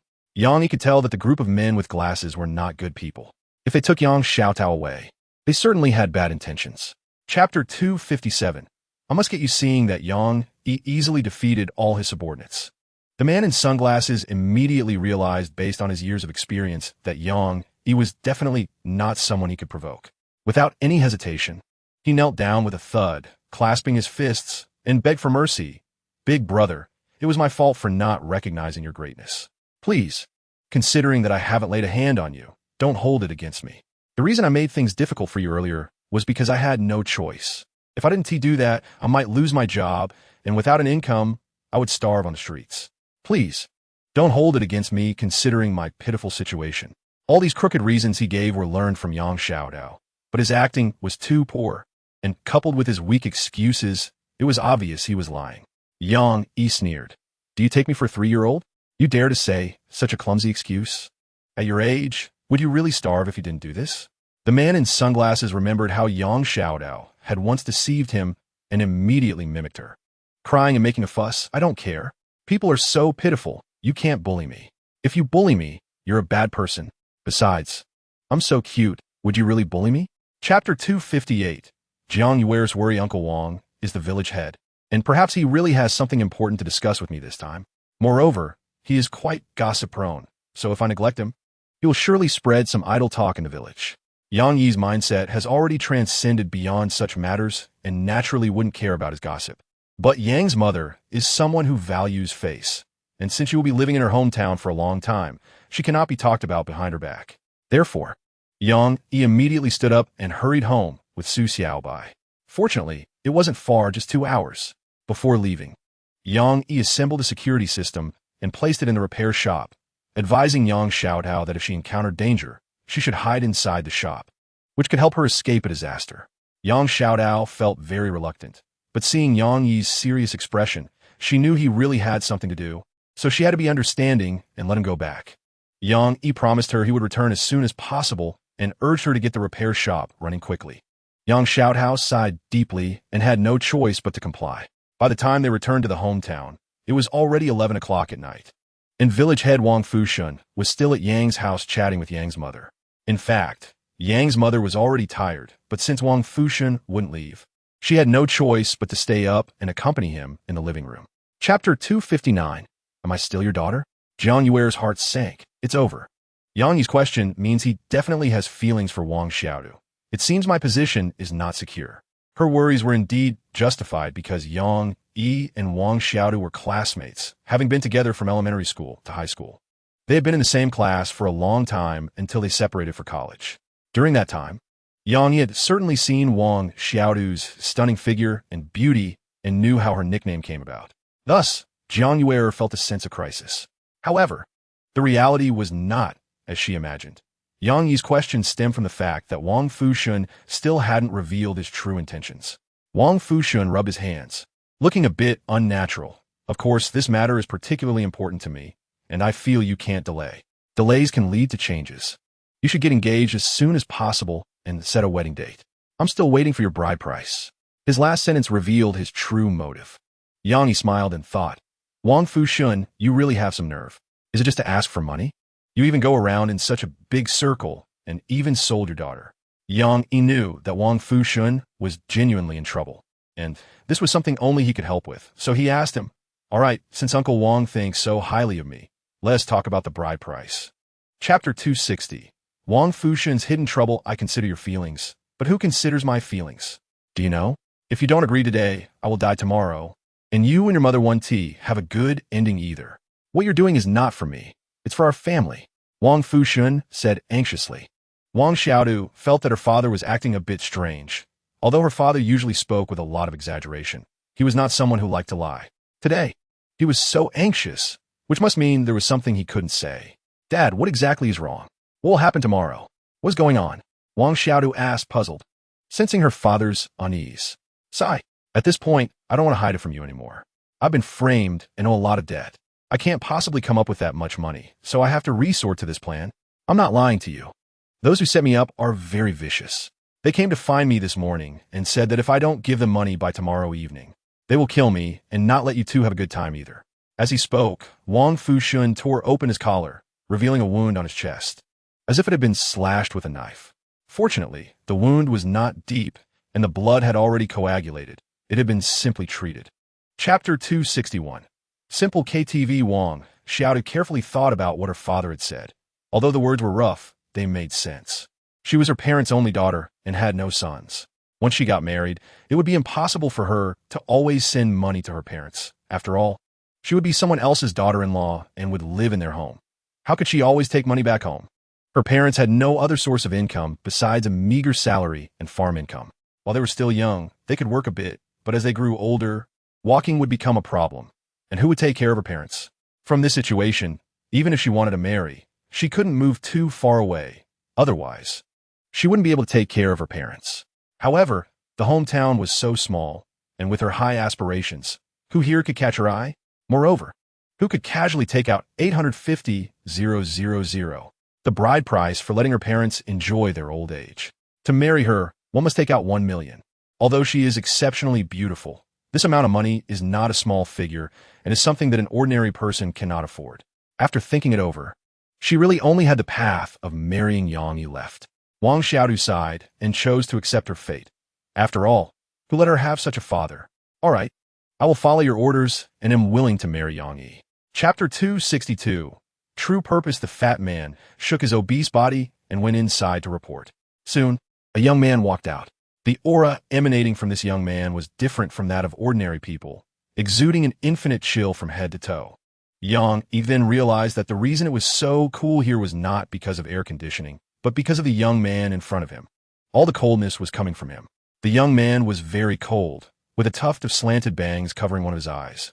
He coldly stared at Yang Yi and said, "Are you here to pay back the money? Follow me." After saying that, he turned and walked towards the innermost room. The fat man returned to the bar and buzzed to them, "My boss wants you to go in, and you must follow the rules. Don't look at what you shouldn't look at, and don't ask what you shouldn't ask." Wang Fushun, Jiang Yuer, and Wang Xiaodu had never been to such a place and were frightened by the atmosphere, all shrinking back and not daring to breathe. Yang Yi led them toward the innermost room, and as they walked further in, the coldness became heavier. Upon reaching the door of the innermost room, it felt like standing in front of an iceberg, making one feel uncomfortable from the chill. Chapter 263. Successful escape. Yang Yi found it strange why the young man wanted to keep Jiang Yuer and Wang Xiaodu, although they were indeed beautiful. A price of 100 million was no small amount. Did he have ulterior motives? Hearing the young man's words, Jiang Yuer and Wang Xiaodu were extremely scared. They did not want to stay in this haunted place and clung to Yang Yi's hands tightly. "Honey, don't leave me behind. These people will definitely torture me to death," Jiang Yuer said fearfully. "Honey, don't leave me behind either. I'm willing to follow you for a lifetime," Wang Xiaodu said, also terrified. Wang Fushun was reluctant to leave his daughter behind and said to Yang Xiaoyi, "Please, don't leave my daughter here. I can pay them more money.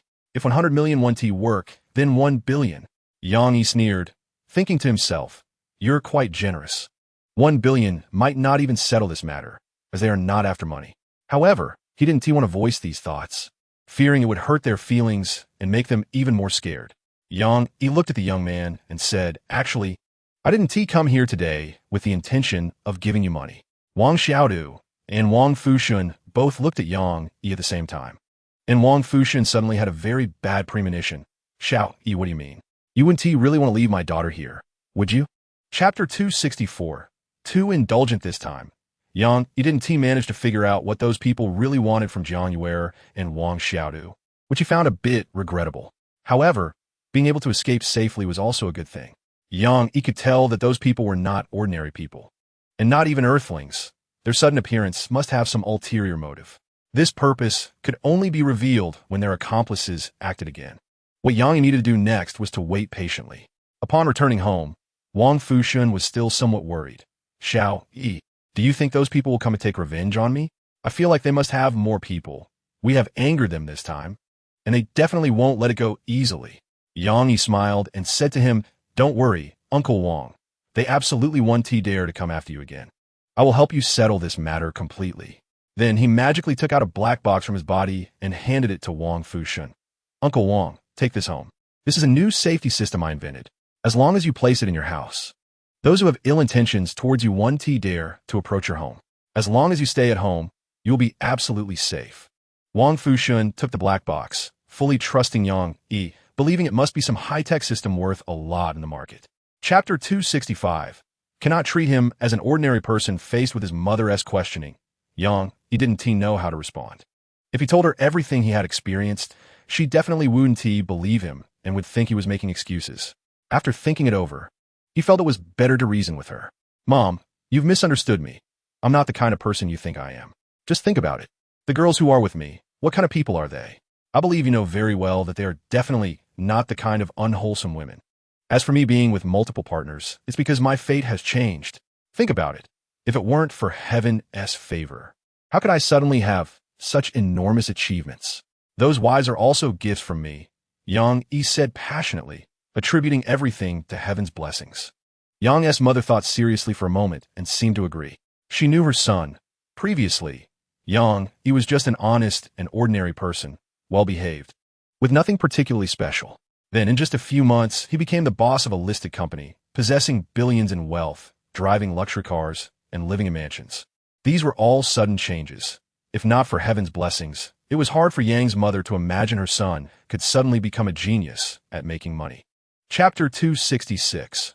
A parting without farewell. He is such a miraculous person, and the rest of us sisters are captivated by his charm, thus willingly becoming one of his many wives. If you cannot accept this, you are free not to marry him.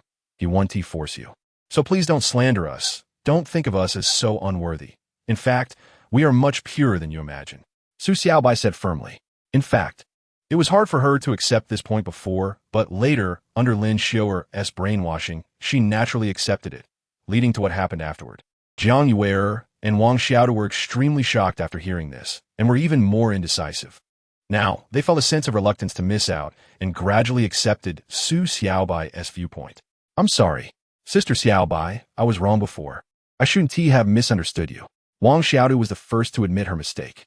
I'm sorry too. I really realize I was wrong, and I won't do this again in the future. Jiang Yuer hurriedly apologized as well, seeing both of them admitting their mistakes. Su Xiaobai didn't want to make things difficult for them and nodded. All right, I'll pretend the previous matter never happened.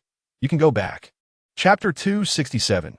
Yun Zhonglu's confession. Pei Meyer stood beside Yang Yi, still wearing a cold expression. Although the new house had been built, they had to wait for the housewarming feast before moving in, as there were many rural customs, and Yang Yi had no choice. You can temporarily stay in my room.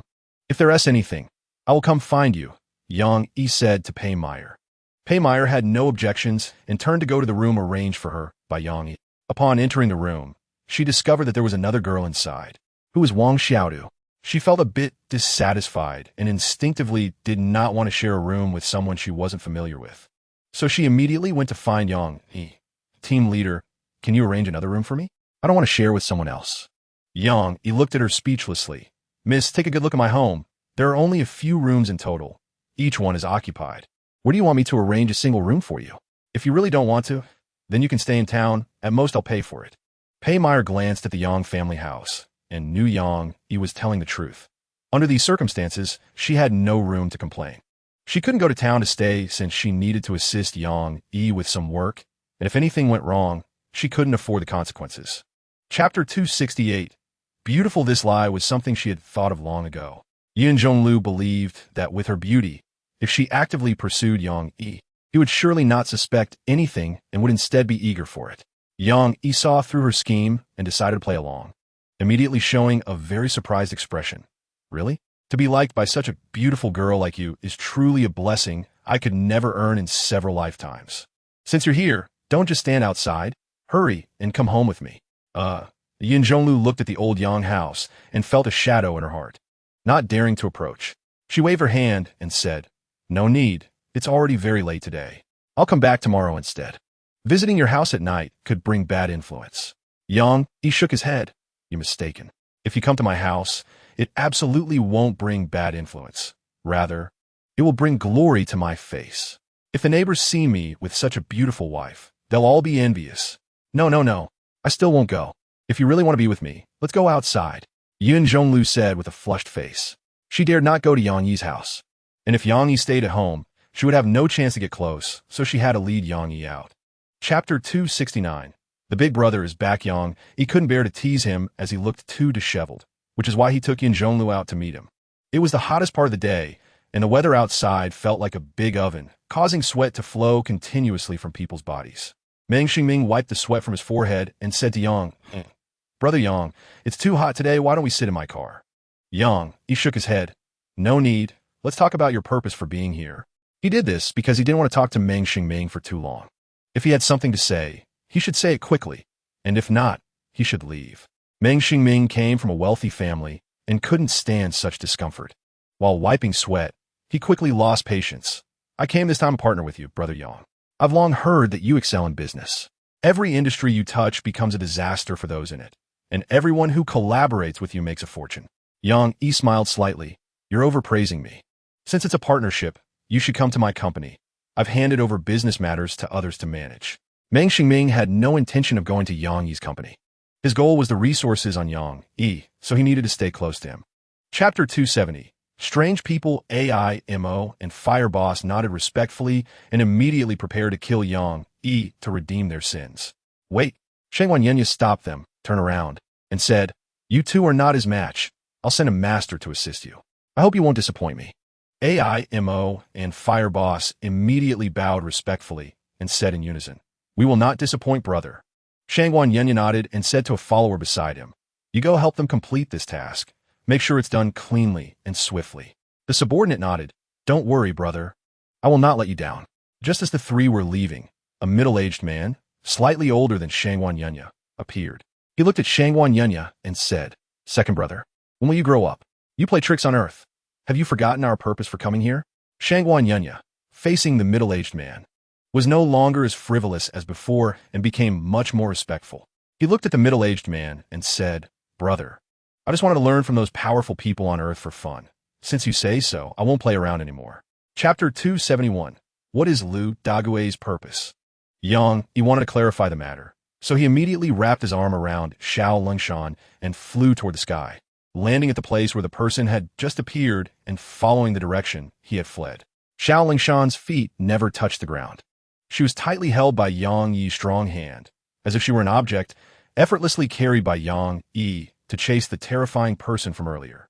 She didn't dare to look at that person again, fearing that if she did, she would have nightmares at night. So she buried her head in Yang Yi's embrace and let him carry her. When Yang Yi had taken her down from the third floor, the feeling was thrilling and enjoyable. She usually liked to read fantasy novels and often fantasized about being the female protagonist in a story. Flying through the sky with a handsome male lead, she thought that feeling must be wonderful. Unexpectedly, she realized this wish today. She savored the feeling of flying in the air just now and decided to let Yang Yi take her flying a few more times in the future. Yang Yi ran continuously without pause, closely following the terrifying person. That terrifying person was Lu Dague, a scrap collector from the neighboring Lu family village. Chapter 272. Returning to elementary school to be a teacher back at home, Yang Yi shared this matter with Wang Xiaodu and Jiang Yuer. Both of them were very willing to work, having long wanted to avoid being idle at home. After all, being idle meant no salary, and without a salary, they couldn't buy beautiful clothes and bags. Looking at those beautiful clothes and bags while having no money in their pockets was quite torturous for them.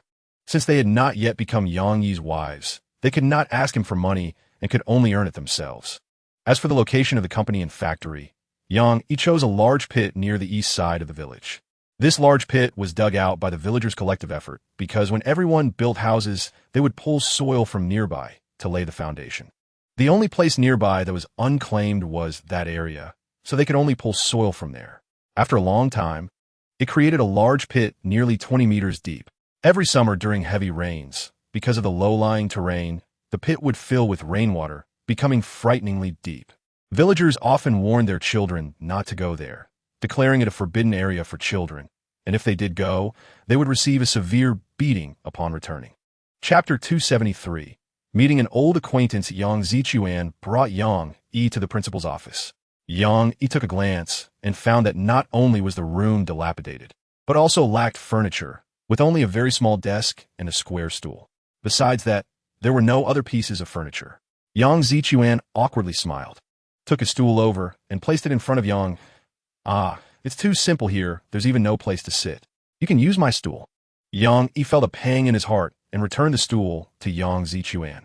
"Principal, I made up my mind to fund the reconstruction of the school and hire excellent teachers from outside to come here to teach." In fact, Yang Zichuan was waiting for the sentence. His secondary goal in inviting Yang Yi to teach was because Yang Yi was so busy that he hardly had time to teach. His real goal was to let Yang Yi have a good look at the campus of his childhood and see if the successful Yang Yi was willing to contribute to the school.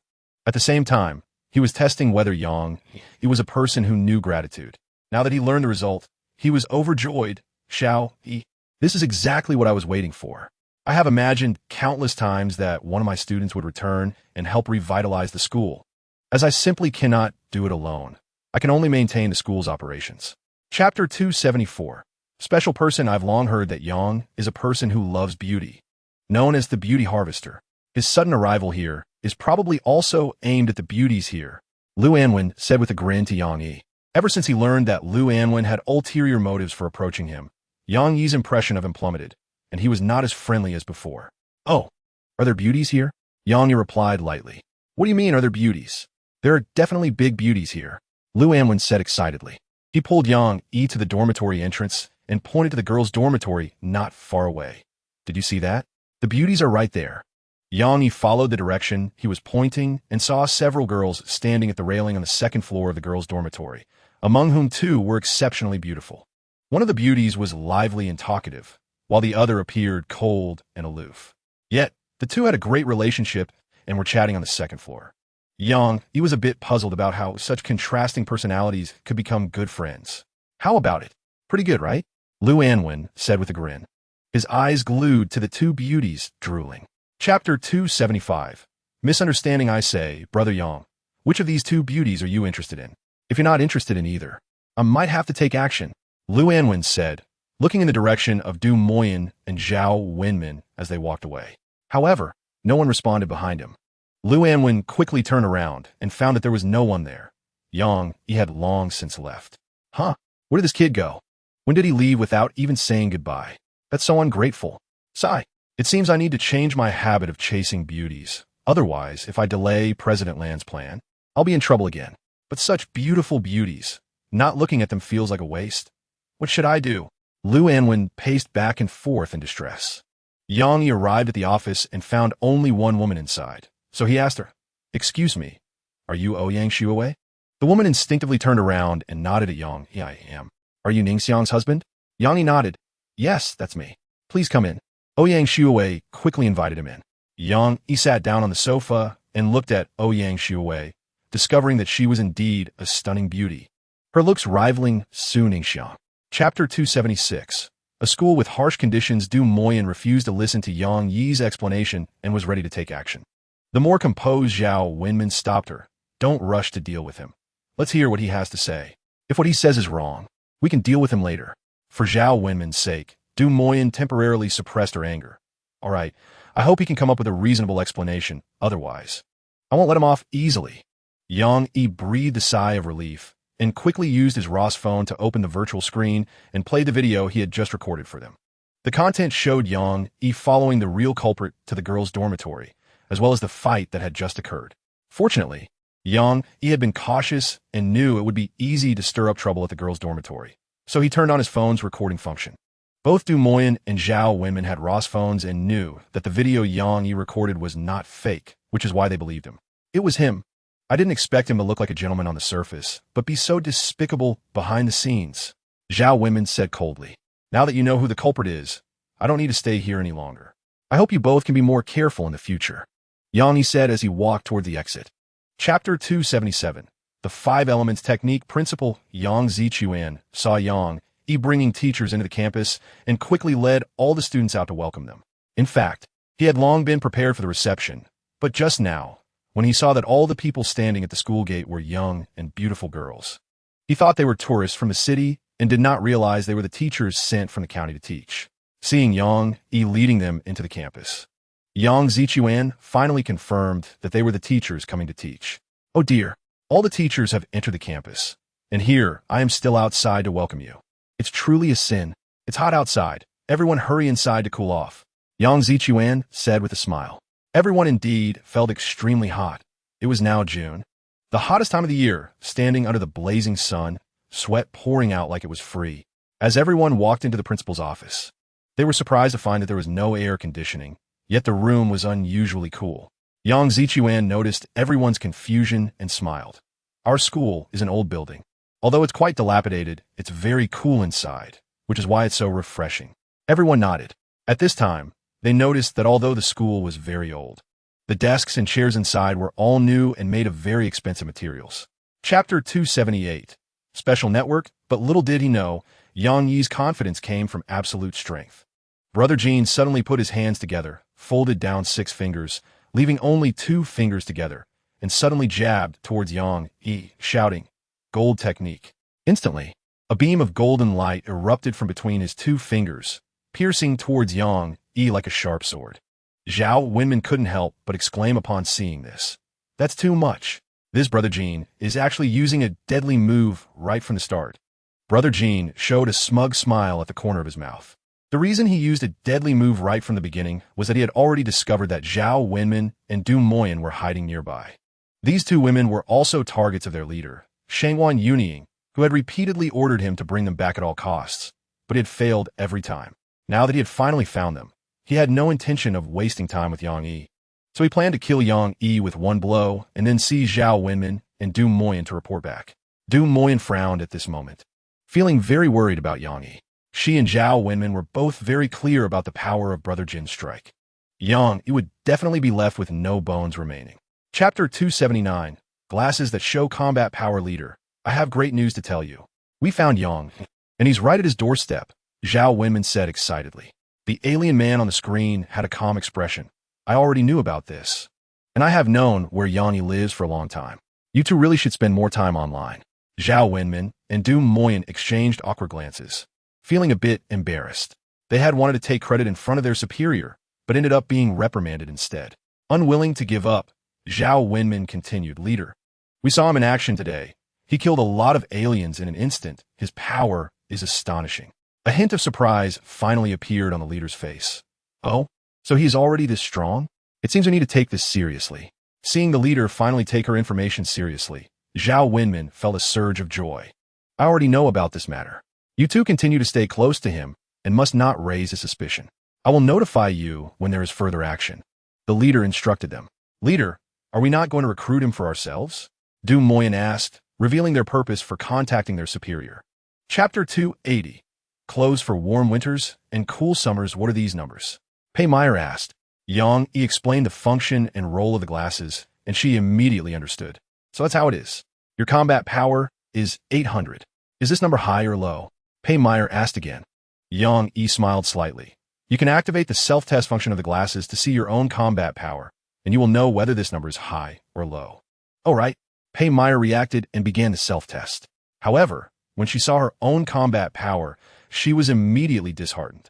Huh, I'm so weak. I'm practically like a child in front of you, Pei Meyer said sadly. Yang Yi smiled. Don't be discouraged. As long as you work hard, you will definitely surpass me in the future. Pei Meyer was extremely upset. She directly took off the glasses and returned them to Yang Yi before sadly going back to her room. Yang Yi shook his head helplessly and turned to walk outside. He had returned to his hometown for some time now. Although he had helped everyone become wealthy and change the learning environment, he had never invented anything in his hometown. He wanted to create something that could serve the people in his hometown, but he currently lacked inspiration and could only go outside to take a look. Chapter 281. Core Mother feeling anxious. Yang Yi said, come to work tomorrow. Today I need to scout for a clothing store. Your salary will be 5,000 a month. 5,000. Li Xiaohong exclaimed, her mouth agape. It was no wonder she was so surprised. Even if she went to a big city to find a job, her initial internship salary was only around 3,000. A job that started with a salary of 5,000 was extremely rare, even if there were such jobs. They wouldn't go to her. Li Xiaohong knew that Yang was a big boss who didn't care about this little money and was just treating a classmate kindly. She happily nodded. Thank you. I will go back to prepare and come to work tomorrow. After that, Yang began to scout for a location. Since the business was just starting, he only needed a small space. However, the countryside was not like the city. There weren't many stores available for rent. In desperation, Yang cleared out his garage and parked his SUV outside. After a simple tidy-up, a nice little storefront was established. Next, he needed to mass-produce these clothes and add a few more styles. He immediately developed several fully automatic machines for making clothes and placed them in the underground warehouse for production. Once all this was done, he just needed to hire some staff. Chapter 282. The real culprit. After hearing the news gathered by Nangong Jianren, both Yang and Lin Zihan were very shocked. While they were caught up in the struggle between the cores, a more brutal contest was taking place in the universe, the battle for the core mother. This kind of battle had now spread to Earth, and currently, it was only small-scale conflicts, but large-scale conflicts could break out in the future, putting Earth in danger. It seems we need to prepare. Yang said heavily. Lin Zihan nodded. Yes, we not only need to build our own strength, but we also need to unite with others who possess cores. Otherwise, we won't stand a chance against the core mother. Seeing that they were planning to resist, Nangong Jianren sneered. I advise you not to have such thoughts. Even if the 7 major cores unite in their peak states, they still won't be able to match the core mother. Don't forget, the core mother is the origin of the cores, exerting restraint and control over you. All your resistance is futile. So what do you suggest? Should we just wait to die? Lin Zihan said angrily. Nangong Jianren quickly softened his tone, saying with a grin, Don't be angry, beautiful. I'm not trying to undermine your confidence. I'm just saying your methods are incorrect. Chapter 283. Special function of. That day, Yang ruined my good plans. This time I'll take my revenge in your hometown and pin this on you. This is the price you pay for offending me. Li Fengjie said sinisterly. He quietly followed behind Li Xiaohong, and when no one was around, he waved his right hand gently, releasing a cloud of black smoke that an ordinary person could not detect into Li Xiaohong's nostrils. Instantly, Li Xiaohong felt her limbs weaken and her head spin, causing her to collapse involuntarily. Li Fengjie hurriedly rushed over, threw her over his shoulder, and headed toward the south of the village. There was an abandoned kiln in the south, and due to the hot weather, no one came here. Li Fengjie carried Li Xiaohong into the cave and placed her in a cool spot, staring at her devilish figure. He rubbed his hands together, preparing to touch Li Xiaohong. You have some nerve. As a teacher, you dare to do such beastly things. It seems your teaching career is over. Yang had arrived here unknown to him and looked at Li Fengjie. Li Fengjie was startled by Yang Yi's sudden voice and instinctively turned around, only to find that Yang had silently appeared behind him. If Yang had attacked him, he would have likely already been a corpse. Chapter 284. The strange girl. The reason Yang went to the village chief Wang Fushun's house was, of course, for his new clothing business. In the entire village, only the village chief's home had a loudspeaker, which he could use to help broadcast, essentially serving as an advertisement. Wang Fushun's family was of moderate means, not wealthy, but not poor either, quite an elegant little farmhouse. When Yang arrived at his house, he found Wang Fushun feeding parrots in the yard and couldn't help but laugh. Uncle Wang, I didn't expect you to like parrots. If I had known, I would have bought you a few. Wang Fushun hurriedly came over when he saw Yang. What are you talking about? How could I let you spend money? Come in.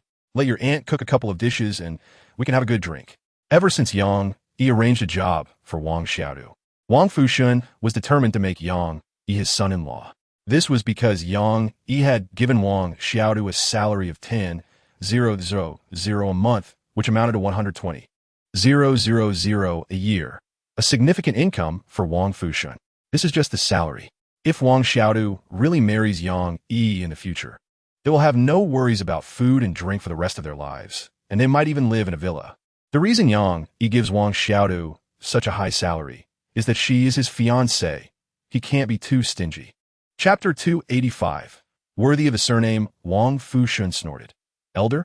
If you really consider me an elder, You shouldn't have come to my house today, let alone make things difficult for me. Lu Meier smiled and ignored Wang Fushun. She walked over, wrapped her arms around Yang Yi's, and cheerfully said, Mr. Yang, you won't find anything good to eat here. Why not come out with me to eat? I'm very familiar with the area and can guarantee that I'll find a restaurant that will tantalize your taste buds. Yang Yi truly admired her audacity and smiled faintly, saying, No need. I'll eat here today. I'm not going anywhere. Wang Fushun's face lit up, and he proudly said to Lu Meier, Daughter, your tricks won't work on my son-in-law. He is my son-in-law, so don't get any ideas. He was so wary of Lu Meier because he knew she was after Yang Yi. Lu Meier was just as unscrupulous as her father, known for wanting to claim good things for herself, completely disregarding friendship and family ties. Wang Fushun gestured to Yang, son-in-law, let's go inside. Yang Yi nodded and followed Wang Fushun inside. The food was already prepared, and the two began to drink. Lu Meier shamelessly followed them in, acting as if she were at home, unceremoniously taking utensils and pouring herself a glass of wine to drink with Yang Yi and the others. Chapter 286, Body Doubling Technique. Moreover, Ouyang Shuowei currently had a favorability rating of only 60 points. Only when it reached 100 points could he consider the task completed.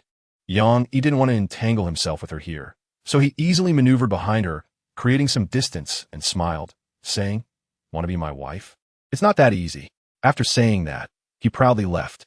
Ouyang Shuowei was so angry she stomped her feet, shouting at Yang Yi's back, Yi Yang will one day kneel before me. After returning home and having dinner with one wife, Yang Yi went back to his room to continue researching the spaceship. He had already completed the design of the spaceship. Now he just needed to build it. This was a massive project that would take far longer than his previous inventions. During the day, he taught classes, and at night, he rushed back home to work on the spaceship. 1 week later, a mysterious man suddenly appeared at the school gate. He looked through the school gate at the right dormitory area, where Zhao Wenmin, Du Moyen, and Ouyang Shuowei were already out for their morning run. He couldn't help but wipe his mouth and said, Beauties, you never would have dreamed I'd come looking for you again.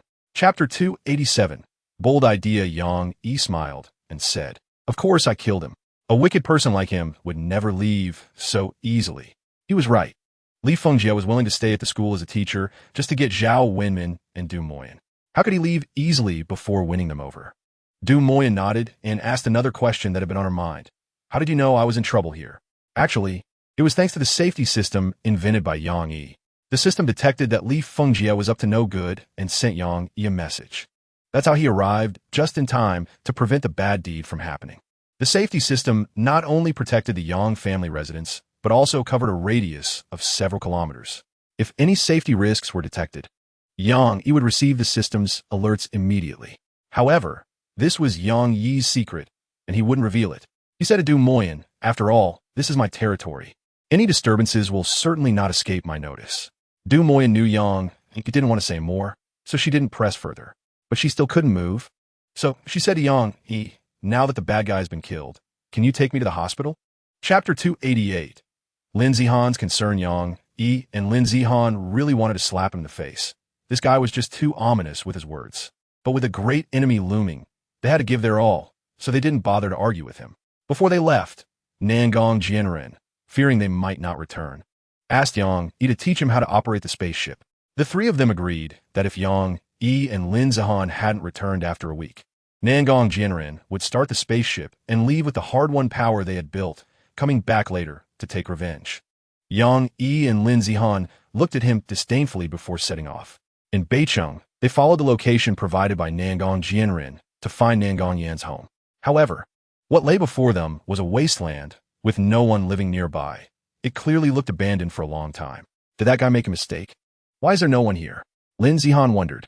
Yang Yi shook his head. I don't think that guy would lie to us. This must be Nangong Yan's home on Earth. As for why it's a wasteland, maybe he used some unique means to hide it. Lin Zihan nodded, agreeing that it was a possibility. Chapter 289, The Yard of the Killing Machine. In the deepest part of this ancient palace, in a training room, Nangong Yan sat cross-legged on a bagua plate, looking as if he had received guidance from a master.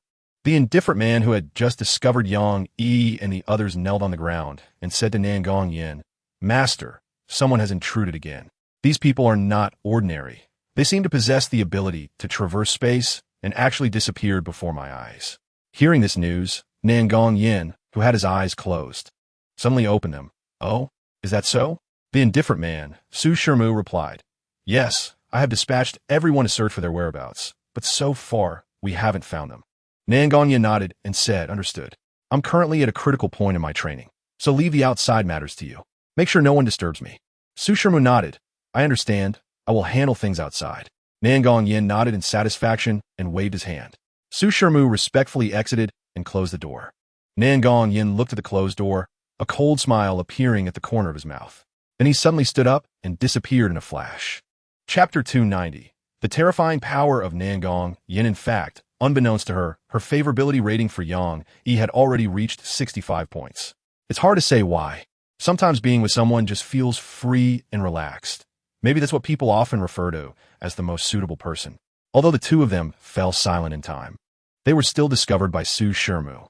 At that moment, a chilling sensation suddenly came from behind, and Yang instinctively felt something was wrong. He reached out to wrap his arm around Lin Zihan's slender waist and pulled her away from the Great Hall. The next moment, they turned to look back and found that the Great Hall they had just been in was completely frozen over. What a powerful chill! Yang couldn't help but exclaim. Lin Zihan glanced at Yang Yi's strong hand and sighed inwardly, not expecting to be taken advantage of again. However, knowing that he was also trying to save her, she didn't feel angry. Su Shermu did not show up, continuously unleashing cold air to attack Yang and Lin Zihan. In fact, the two had already noticed Su Shermu. They exchanged glances and understood each other's thoughts. They quickly separated and headed in opposite directions. Su Shermu was alone, and couldn't split herself to chase after them. Chapter 291. Mysterious warriors. Despite this, Yin could still resist. He immediately clenched his fists and forcefully pushed Yang back. Yang looked at him in shock, realizing that he wouldn't be able to kill him this time and had to leave first, planning to find another opportunity later. After Yang left, Yin, who was still in the air, finally couldn't hold on any longer, spitting out a mouthful of blood before falling from the sky. "Master!" Su Shermu rushed over without hesitation, catching Yin and quickly bringing him back to the training room. On the other side, after Yang left, he flew not far before losing strength, separating from Lin Zihan in midair, both of them plummeting toward the ground. They were thousands of feet high above the ground. If they fell, they would certainly be crushed to pieces.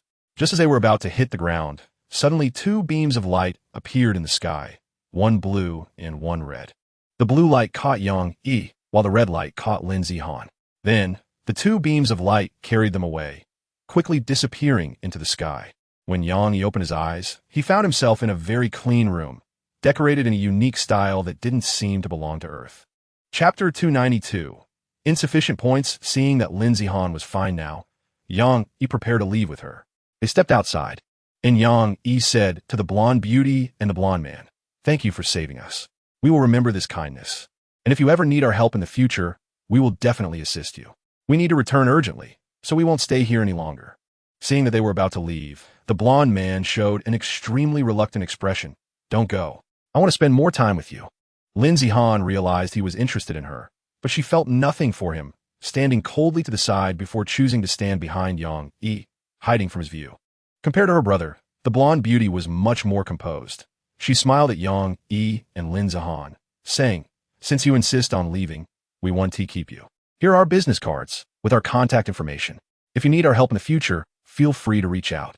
Yang took the two business cards and found their photos, names, and contact information on them.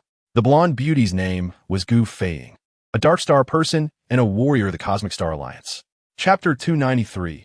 Movements discovered. I hope to find something useful. Otherwise, I want to be able to complete the task, and I would have wasted 20,000 points. Yang clasped his hands in prayer. He had already prepared for the worst. If his task ended up being a loss, he would rush over and beat Lu Anwen up, that loser who caused the trouble.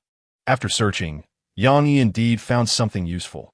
Lu Anwen made phone calls to Lan Situ before bed almost every night to report on his work progress. Yang activated the audio function of the camera and patiently listened to one of his call records. Lu Anwen said, "President Lan, I just got off work. Today was exhausting, no special circumstances, so I won't report in detail." Lan Situ angrily replied, "What are you tired from as an elementary school teacher? You're not teaching at night, and why are you reporting so late?" Are you slacking off and unwilling to help me? Liu Anwen quickly defended himself. President Lon, I'm not lying to you. The conditions here are tough. It's a 2-mile walk to the toilet, and I have to wait 2 hours to take a shower. I can only rinse off, not scrub. I'm about to break down. Chapter 294. Miraculous Clone Technique. Yang, he noticed that she seemed calm on the surface. Yet her brows were still tightly furrowed, as if she had something troubling her, and she seemed to want to seek his help. Realizing this, Yang smiled and directly sat on a nearby sofa, saying, President Lon, since you have something to ask me, please put away your superior attitude. That's not how you ask for help. You. Lon Situ glared at Yang, feeling a bit angry. After thinking for a moment, she smiled and said, Mr. Yang is indeed smart. Since you figured it out, I won't pretend anymore. As you saw earlier, I really dislike that old man. But he keeps bothering me and using various methods to trap me, making it impossible for me to escape. What does President Lon mean? Yang asked, staring at her. Lon Situ made a gesture across her neck, as if to say kill. Yang immediately understood, nodding and saying, I can help you with this. But you must first let me know the reason. I don't want to kill without cause, and the person I kill must be a great villain. Lon Situ nodded, saying, you can rest assured about that. He is definitely a great villain, having committed countless bad deeds. She then began to tell Yang a story from the past.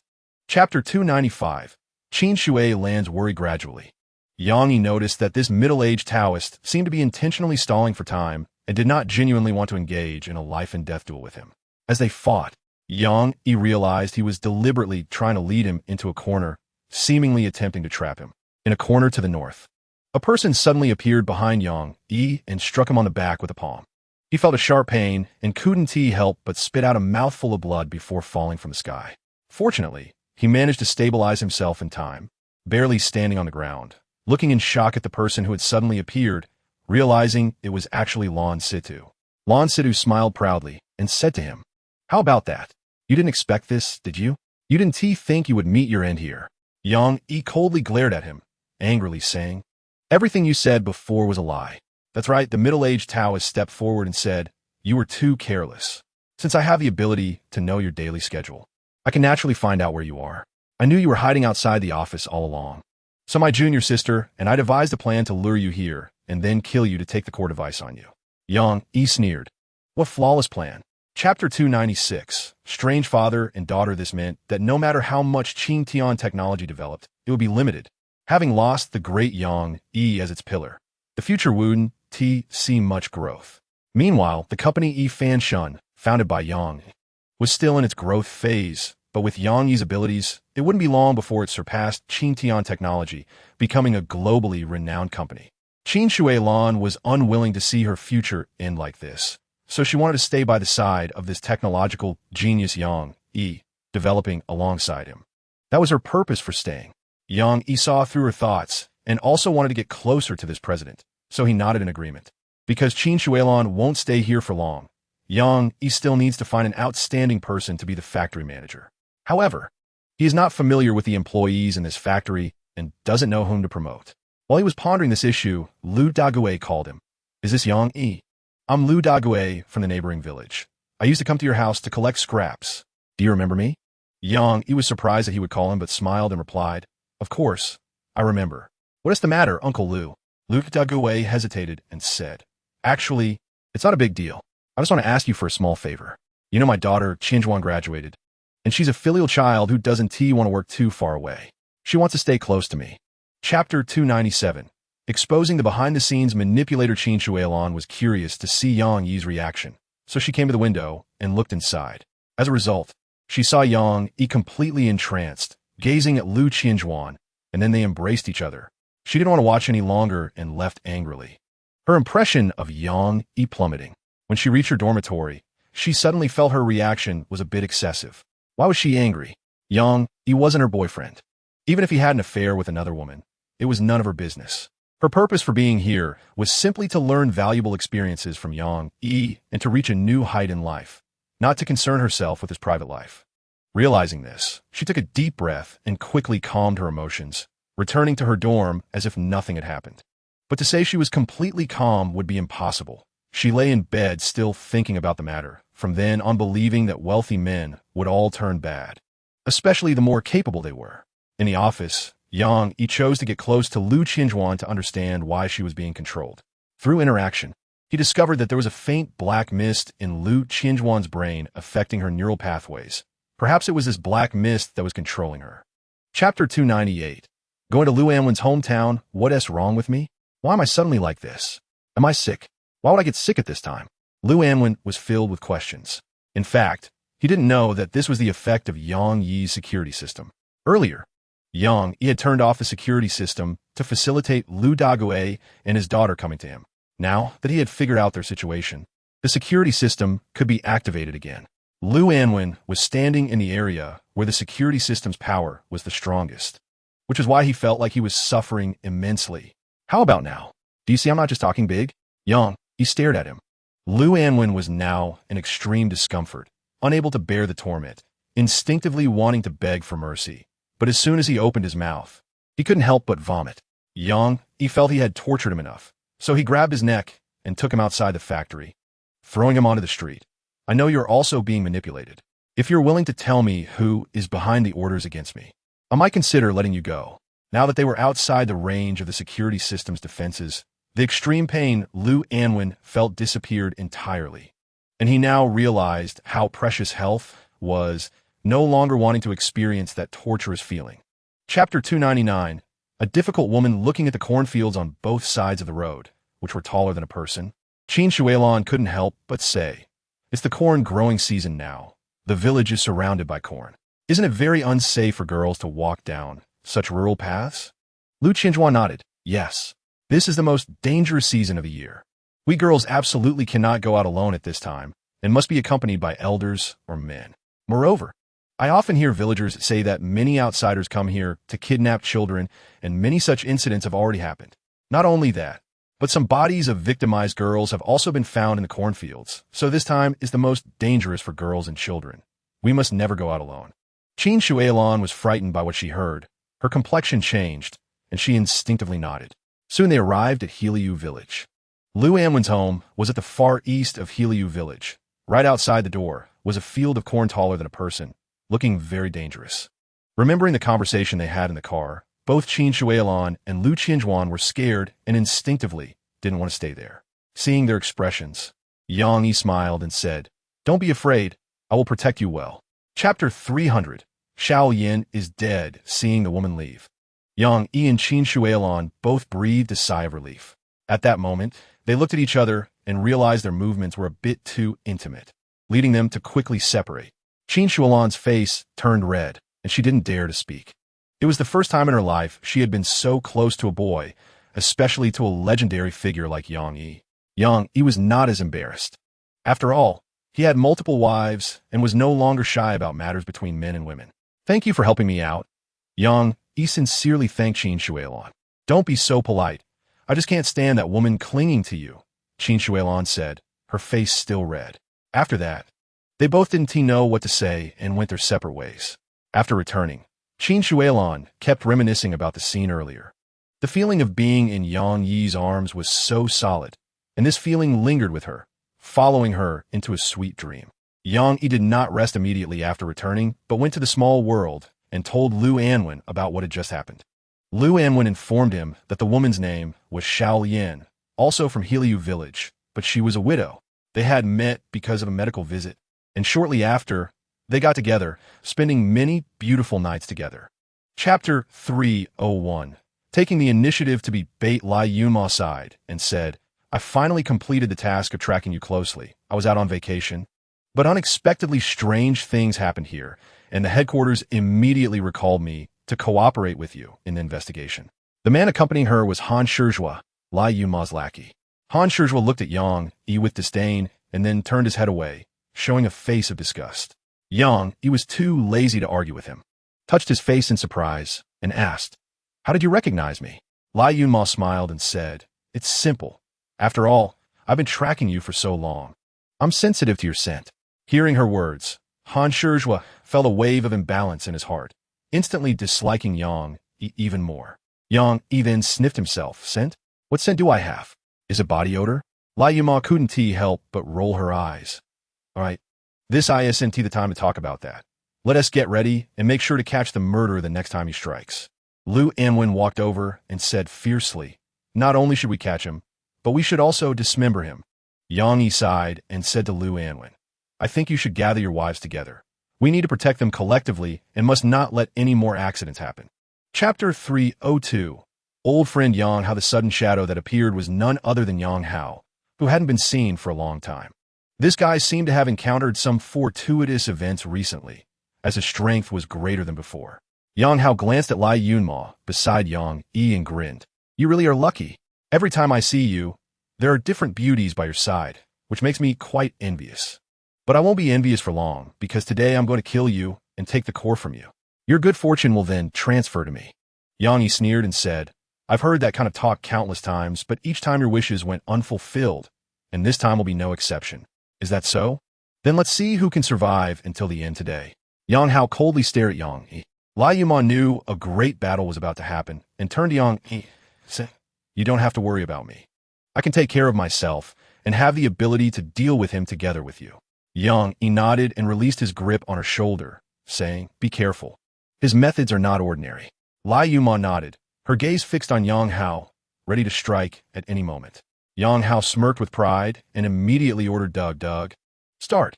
Chapter 303. Yang Hao's counterattack. You, a creature with no intelligence, possessing a core, is simply an insult to it. It cannot exert its great power in your hands. You'd better hand it over to me," the alien said without reservation. Yang Hao sneered and said, "You're right. I indeed can exert the maximum power of the core, but I absolutely will not give it to you." The alien was quite surprised and turned to look at him, saying, "What do you mean?" Yang Hao spat out a mouthful of blood and coldly stared at the alien, saying, "Although I really dislike Yang Yi and want the core in his hands, I will never betray Earth. I will never hand the core over to you, an alien." The alien directly grabbed his neck, saying, "You ungrateful thing. If I hadn't saved you back then, you would have died long ago."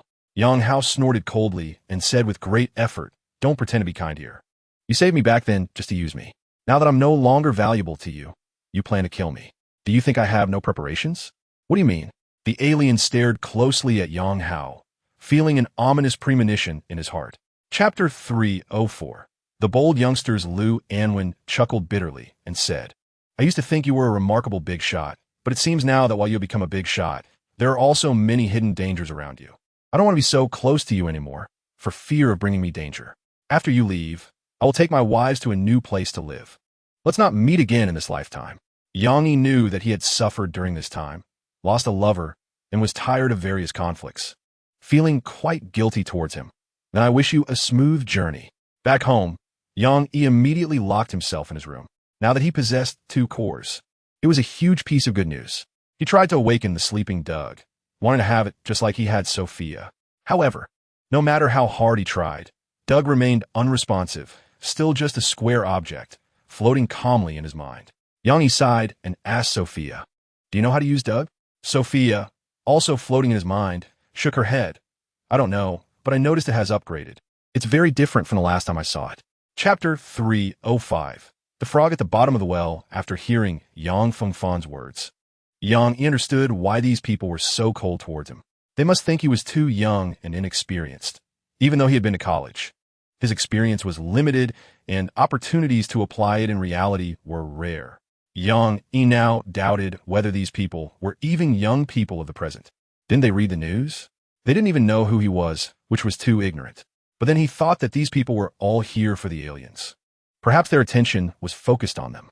Yang Yi was curious whether Chunan Shu had actually seen an alien, or if he was deliberately deceiving everyone to take risks for the sake of getting one of the girls. Yang Fengfan was afraid Yang Yi wouldn't go, so he directly took out his phone, opened the album, and showed him the photo of the alien taken by Chunan Shu. Yang Yi examined it closely and found the photo to be genuine and recently taken. The alien in the photo resembled those in science fiction magazines, but was very different from the aliens he had encountered. This was the real alien. Yang Yi thought to himself, "So, are you going with us?" Yang Fengfan asked him. Chapter 306. The flying car. She could tell that Yang Yi's confidence was not feigned. It was confidence born from absolute strength. A kind of powerful confidence that wouldn't be swayed by slander or insults, because he had no need to pay attention to a fly that only buzzed. Sheng Yongqin had a strong intuition. She felt that Yang Yi was definitely not as simple as he appeared. More than 3 hours later, the off-road vehicle smoothly arrived at the mountaintop. Everyone began to get out of the car. Xiaohan stretched and said, "This car is so comfortable. It's just like riding a high-speed train. I must get one in the future." Then she threw a flirtatious glance at Yang Yi. "Little brother, don't forget the promise you made to me. Invent a car like this for me too." Yang Yi smiled and said, "Don't worry, I won't forget." Once everyone had gotten out of the car, they all gasped when they saw the slope they had just climbed. My God, how did this car make it up such a steep slope? Yin Monin looked back at the downhill slope. The incline was nearly vertical, and the surface was very smooth, making it difficult for the tires to grip. Chu Nanshu was also surprised by this scene, thinking to himself, is Yang Yi's car really a car? It's simply a monster. Chapter 307. Losing face. Chu Nanshu had rich outdoor survival experience. He knew they might have to stay here for several days, and during this time, they couldn't go down the mountain, so food was very important. The food he brought was absolutely sufficient, mostly long-lasting compressed rations, which would easily last him through these days. The others, however, bought whatever they wanted to eat, regardless of how much space those items took up in their backpacks. Chu Nanshu thought that the food they brought would last at most 3 days, and after that, they would be hungry. He could already imagine their expressions when they begged him for food 3 days later. He planned to have some fun with these people then, especially with Yang Yi. He decided to make sure to torment him well, letting him steal the limelight, and that would be the outcome. After dinner, everyone gathered around the campfire to chat. At this time, the 3 girls were extremely impressed by Yang, and not only for inventing such an amazing car, but also for his excellent skills at grilling skewers. They were lucky just now to enjoy the skewers made by Yang Yi's high-level chef skills, and even now each of them is still savoring the delicious taste. Chapter 308. The appearance of aliens. I just slept for a while, but now I can't fall asleep. I'm someone who needs a familiar bed. I can't sleep soundly in the wild, Yang Yi said. Sheng Yuqin smiled and said, I used to be like you, but later I gradually adapted to this life and found that the wild is quite nice. Yang Yi nodded with a smile. And at that moment, he noticed she was wearing a black tank top, and there was a skull tattoo on her snowy white left arm, which looked quite scary. He didn't understand why such a well-behaved girl like Sheng Yuqin would have such a tattoo. When he was still a loser, he thought girls with tattoos weren't good girls. But he no longer believed that a small tattoo could represent a person's character. Sheng Yuqin noticed Yang Yi's confusion about her tattoo and smiled, saying, I don't really like honest boys. I prefer mature, charming, and unconventional boys. But it seems fate is playing a joke on me, as the ones pursuing me are all honest boys, and each one more infatuated than the last. To avoid their advances, I got this tattoo, hoping to make them think I'm not a good girl and cut off their thoughts. Chapter 309. The alien appearance. Yang Yi looked at those aliens and thought to himself that this is what aliens should look like. The aliens he encountered before were almost no different from humans. Perhaps those aliens simulated human forms to blend in, making it easier for them to operate on Earth. The 3 aliens looked around and suddenly turned their gaze toward Yang Yi and the others, mumbling a few words before instantly appearing behind them. Everyone was startled and turned around to see the aliens right in front of them, causing them to feel immense fear. Yang Yi stared intently at these aliens and noticed they seemed different from the ones he encountered before, seemingly more powerful than his previous enemies. One of the aliens, who looked like a leader, beckoned with his finger, and the next moment, each of them was enveloped in a strange bubble and floated toward the alien spacecraft. They were extremely scared, knowing that this might be a one-way trip, and they struggled desperately, doing everything they could to break the bubble. Yang Yi felt it was time for him to take action. Otherwise, his companions would be in danger. He was about to summon the Shin Chigu sword, when suddenly a streak of light flew from the direction they came, quickly eliminating the 3 aliens and crashing the bubbles around them. Chapter 310. The base of the Merlando aliens. Chu Nanshu shook his head. No. If she wanted to harm Yang Yi, she wouldn't need to go through all this trouble. She could solve it right here. The reason she took Yang Yi away is likely because he has successfully won her heart, and they went deep into the mountains to get to know each other better. After thinking about it, everyone felt this made sense and sighed in relief, also feeling very grateful to Yang Yi. Thanks to him sacrificing his innocence at a critical moment, they were able to save their lives. Looking at the direction in the sky where Yang Yi and the female alien had left, Sheng Yuqin felt a bit lost. She had originally planned to develop a closer relationship with Yang Yi. After all, he was a really nice man. But now, Yang Yi was taken away by the female alien, and the two had already taken things to the next level. It was hard to say if he would come back alive. Yang Fengfan, worried about Yang, he decided to go in and take a look, just in case that female alien had evil intentions and harmed Yang Yi. That would be disastrous. Yang Yi came here at his invitation, and if he returned with news of Yang Yi's death, not only would Yang's mother not spare him, but he wouldn't be able to forgive himself either. He organized his backpack and walked alone into the depths of the mountains. Chapter 311. The Princess of Budoj. Star, you can't blame me for this. Who told you to go around attacking other people's planets? You all deserve to die, Ahong Rulin said angrily. Then she used the strange red light in her hand to kill all the aliens in the control room. Yang Yi saw her filled with killing intent and full of hatred, knowing that the disaster that happened on her planet must have been terrible, which is why she hated the Merlando aliens so much. Afterward, Ahong Rulin searched the control room and quickly found a polygonal box. She treasured it and said to Yang Yi, "We can go now." Yang Yi knew that what she took was the communication system used by this base to contact the rest of the cosmic battleships. It contained the secrets of this base and various confidential information. From Ahong Rulin's demeanor, it seemed she didn't plan to share these secrets with him. Yang Yi felt a bit displeased, but at that moment he couldn't say anything, so he had to leave first. As soon as they went out, Ahong Rulin destroyed the base, and a mushroom cloud rose into the sky, obliterating everything there. "Let's hurry. I have an important task that needs your help," Ahong Rulin said urgently, pulling Yang Yi into the sky toward the direction of the big lake. Chapter 312. The five-element practitioners emerged. The bald man felt Ahong Rulin's power was terrifying. Breaking his neck was effortless. He was extremely scared and quickly blinked his eyes, signaling that he understood. Ahong Rulin forcefully swung him and slammed him heavily against the instrument, yelling, "Hurry up and open it." The bald man dared not hesitate and quickly reached for the door switch. "Don't open it. These people are for me to deal with." Suddenly, a suited man arrived with dozens of subordinates. He waved his hand, and all those subordinates rushed over to attack Ahong Rulin and Yang Yi. Ahong Rulin quickly dealt with several of them and charged directly at the suited man, wanting to grab his neck.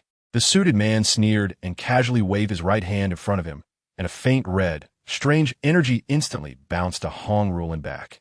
Ahong Rulin involuntarily fell backward, greatly shocked. Yang Yi quickly caught her and looked at the suited man, saying, "I'll deal with him. You go save the princess." Ahong Rulin nodded. "Okay, be careful." "I know," Yang Yi replied. The suited man looked Yang Yi up and down and smiled slightly. "I thought it was someone. Turns out it's Yang Yi, the boss of Tiantech Technology. I've heard you're a busybody. Seeing you today proves it." Chapter 313. Brutally beating the five-element practitioners. Given that you are here to convey a message for the leader, I won't make things difficult for you today. You can leave, but you must behave in the future, the five-element practitioner said coldly.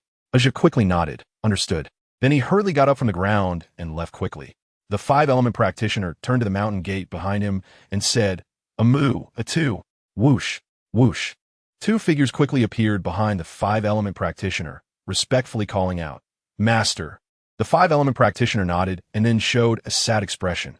"I have some bad news for you. A Jin, a Han, and a Hua have all perished." "What?"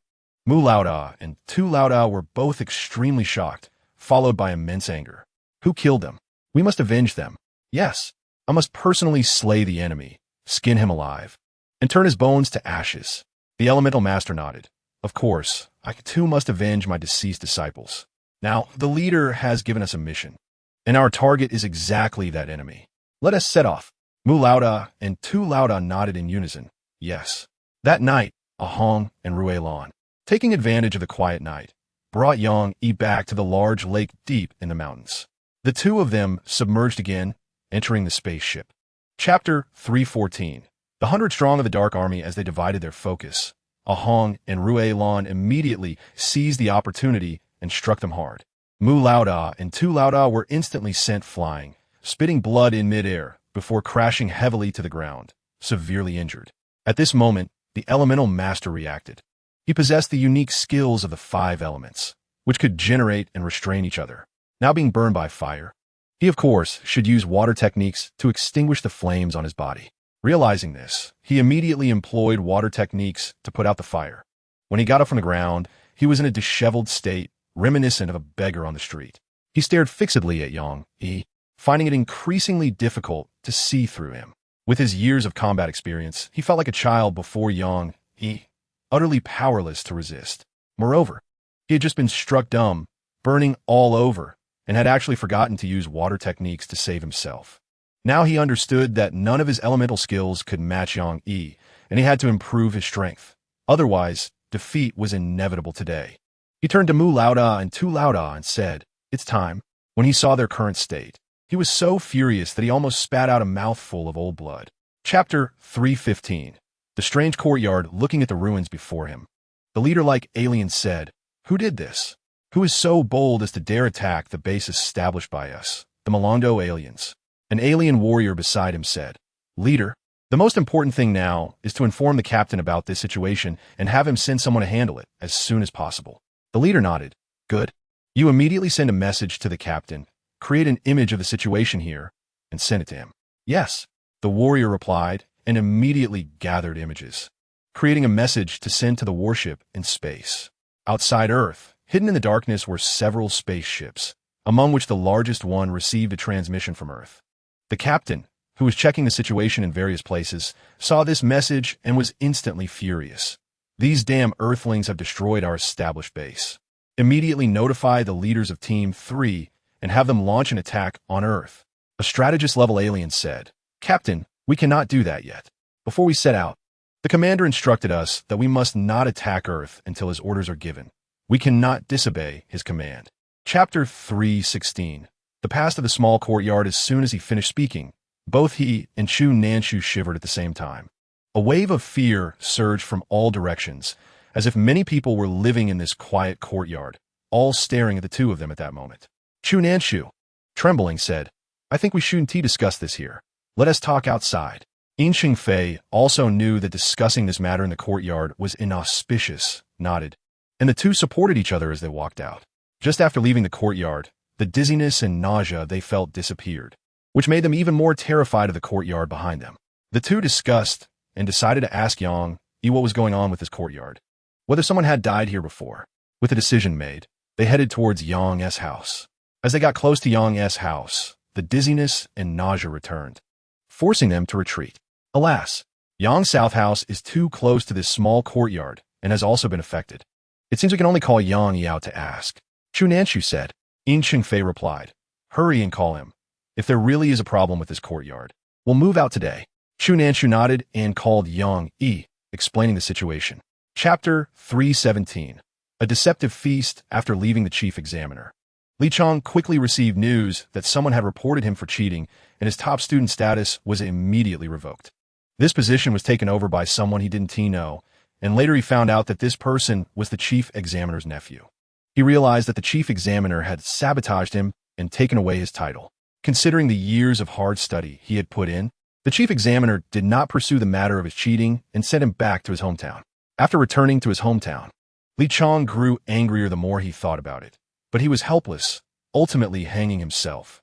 Since then, his courtyard was left abandoned. Later, some people lived in his courtyard.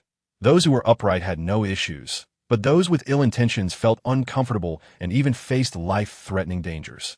After hearing this story, Chu Nanshu and Yin Xingfei recalled their recent experiences and couldn't help but break out in a cold sweat. Most of the alcohol in their bodies evaporated. "It seems we need to move away from that small courtyard immediately. Otherwise, something really might happen," Yin Xingfei said quietly to Chu Nanshu. Chu Nanshu nodded, feeling that it was indeed the case. The three then stood up and left, heading to the counter, where Yang slapped his forehead, feeling regretful. "Look at me. I rushed out too quickly and forgot my wallet and phone at home." Chapter 318. A man doesn't hit a woman ding. Find someone to share the workload with Li Xiaohong. Task reward, 5,000 points. Now, there is a task, and Li Xiaohong indeed needs help. So Yang kept this matter in mind. That evening, after closing the clothing store, Yang sat at the door, thinking about who to find for help. Now, friends and relatives, people from his village and nearby villages had all been mobilized, and those who were free already had jobs, making it hard to find anyone. "Yang, it's really you." A very beautiful girl suddenly appeared in front of Yang, excitedly saying. Yang looked up at her and saw that this girl was exceptionally beautiful, tall, with fair skin, wearing a pink dress. She looked very fashionable and mature. "It's you, Chen Shuiping." The woman standing before him was his elementary school classmate, Chen Shuiping. Chen Shuiping was a bit displeased. Pouting, "Look at you, after not seeing each other for years. You've become more distant. You even call me by my full name." Yang Yi smiled awkwardly. "I heard you got married, so to avoid any misunderstanding, it's better for us not to be too close." Chapter 319. Living beyond one's means. Yang Yi said coldly. "Although she is your wife, she is also my classmate, and more importantly, my friend. I cannot stand by while you hit women. I must intervene in this matter." Chen Shuiping looked at Yang Yi in surprise, not expecting her to step forward for him in his moment of crisis, feeling a warmth in her heart. She was constantly thinking about someone who could take her out of the sea of suffering. She had had enough of this marriage life and had already considered the idea of divorce. Yang Yi reached out and pulled her up from the ground. She instinctively stood next to Yang Yi and desperately said to her husband, "Wu Chenli, let's get a divorce. I'm tired of being tormented by you." Wu Chenli became even angrier and glared at Chen Shuiping, saying, "Oh, now that you have another man backing you up, you're getting bold, aren't you? Let me tell you, you are mine in life and mine in death. Even if I don't want you anymore, no one else can have you. Don't even think about getting a divorce." Chen Shuiping sneered. "I've already made my decision. Even if you don't agree, I'm not going back to that house." After saying that, she turned to leave. "Where are you going? Come back. I tell you, if you dare not come home today, don't blame me for spreading rumors everywhere, saying you are an indecent woman," Wu Chenli said angrily. Chapter 320. Wu Chenli's revenge. "Don't worry. I will make you understand this is real," the shadow said to him. Then the shadow punched the ground with all his might, causing the ground to tremble as if there was an earthquake, leaving a crack on the surface. Seeing the scene, Wu Chenli's mouth dropped open in shock. "This isn't a dream, is it?" The shadow looked at him with a cold smile. "If you want to know if this is a dream, it's simple. I'll punch you and you'll know." "No, no, no. I believe you now." Wu Chenli quickly begged for mercy. "No kidding, this shadow's power is so strong. If he punches me, I would definitely be crushed to pieces, and I wouldn't be alive anymore." The shadow retracted his cold smile and said seriously to Wu Chenli, "I have two powerful techniques, immense strength and mind control. Which one do you want to learn?" Wu Chenli grinned and asked him, "Can I learn both?" The shadow coldly stared at Wu Chenli, his dark face revealing an expression of teachability, nodding and saying, "Sure, great." Wu Chenli was extremely excited. With these two magical abilities, he would be able to do whatever he wanted in the future. But soon he felt something was off and asked the shadow, "Can I ask you, why do you want to teach me these two techniques? Don't you have some ulterior motive?" Chapter 321. Escaping the sea of suffering. Chen Shuiping tightly shut her eyes, feeling immense pain inside, thinking that her whole life had been ruined by Wu Chenli. If she hadn't married him, she would still be the pearl admired by many, with countless suitors vying for her. Unfortunately, she chose the wrong person. However, she did not feel the devilish Wu Chenli pouncing on her. Instead, she heard a strange noise. Bang! A heavy sound echoed nearby, as if a heavy object had crashed into the wall. She instinctively opened her eyes and saw Yang Yi holding Wu Chenli by the neck, slamming him against the wall. "I see you're hopeless. If I don't give you a painful lesson, you won't know what retribution is." He really appeared. Could he be her true soulmate? Knowing she was in trouble and coming down from the heavens instantly, Chen Shuiping thought excitedly. In fact, Yang Yi was able to come so quickly because he saw Chen Shuiping being taken away in front of his house. Last night, he had sensed an unknown force approaching through the security system. After watching the surveillance footage from last night, he knew someone had rescued Wu Chenli, and the next day, Wu Chenli seemed to have changed into a different person, possessing divine power and easily taking Chen Shuiping away. Chapter 322. Misunderstanding. The reason Wu Chenli treated her so poorly after marriage was due to a misunderstanding that arose when she attended a class reunion, which left Wu Chenli feeling like a thorn in his throat and unwilling to forgive her. This happened the day before they were supposed to get married. Suddenly, a reunion was proposed in the class group, specifically calling for Chen Shuiping to attend, saying the reunion would be meaningless without her, the school belle. Chen Shuiping initially did not plan to go, as she was about to get married and had many things to do.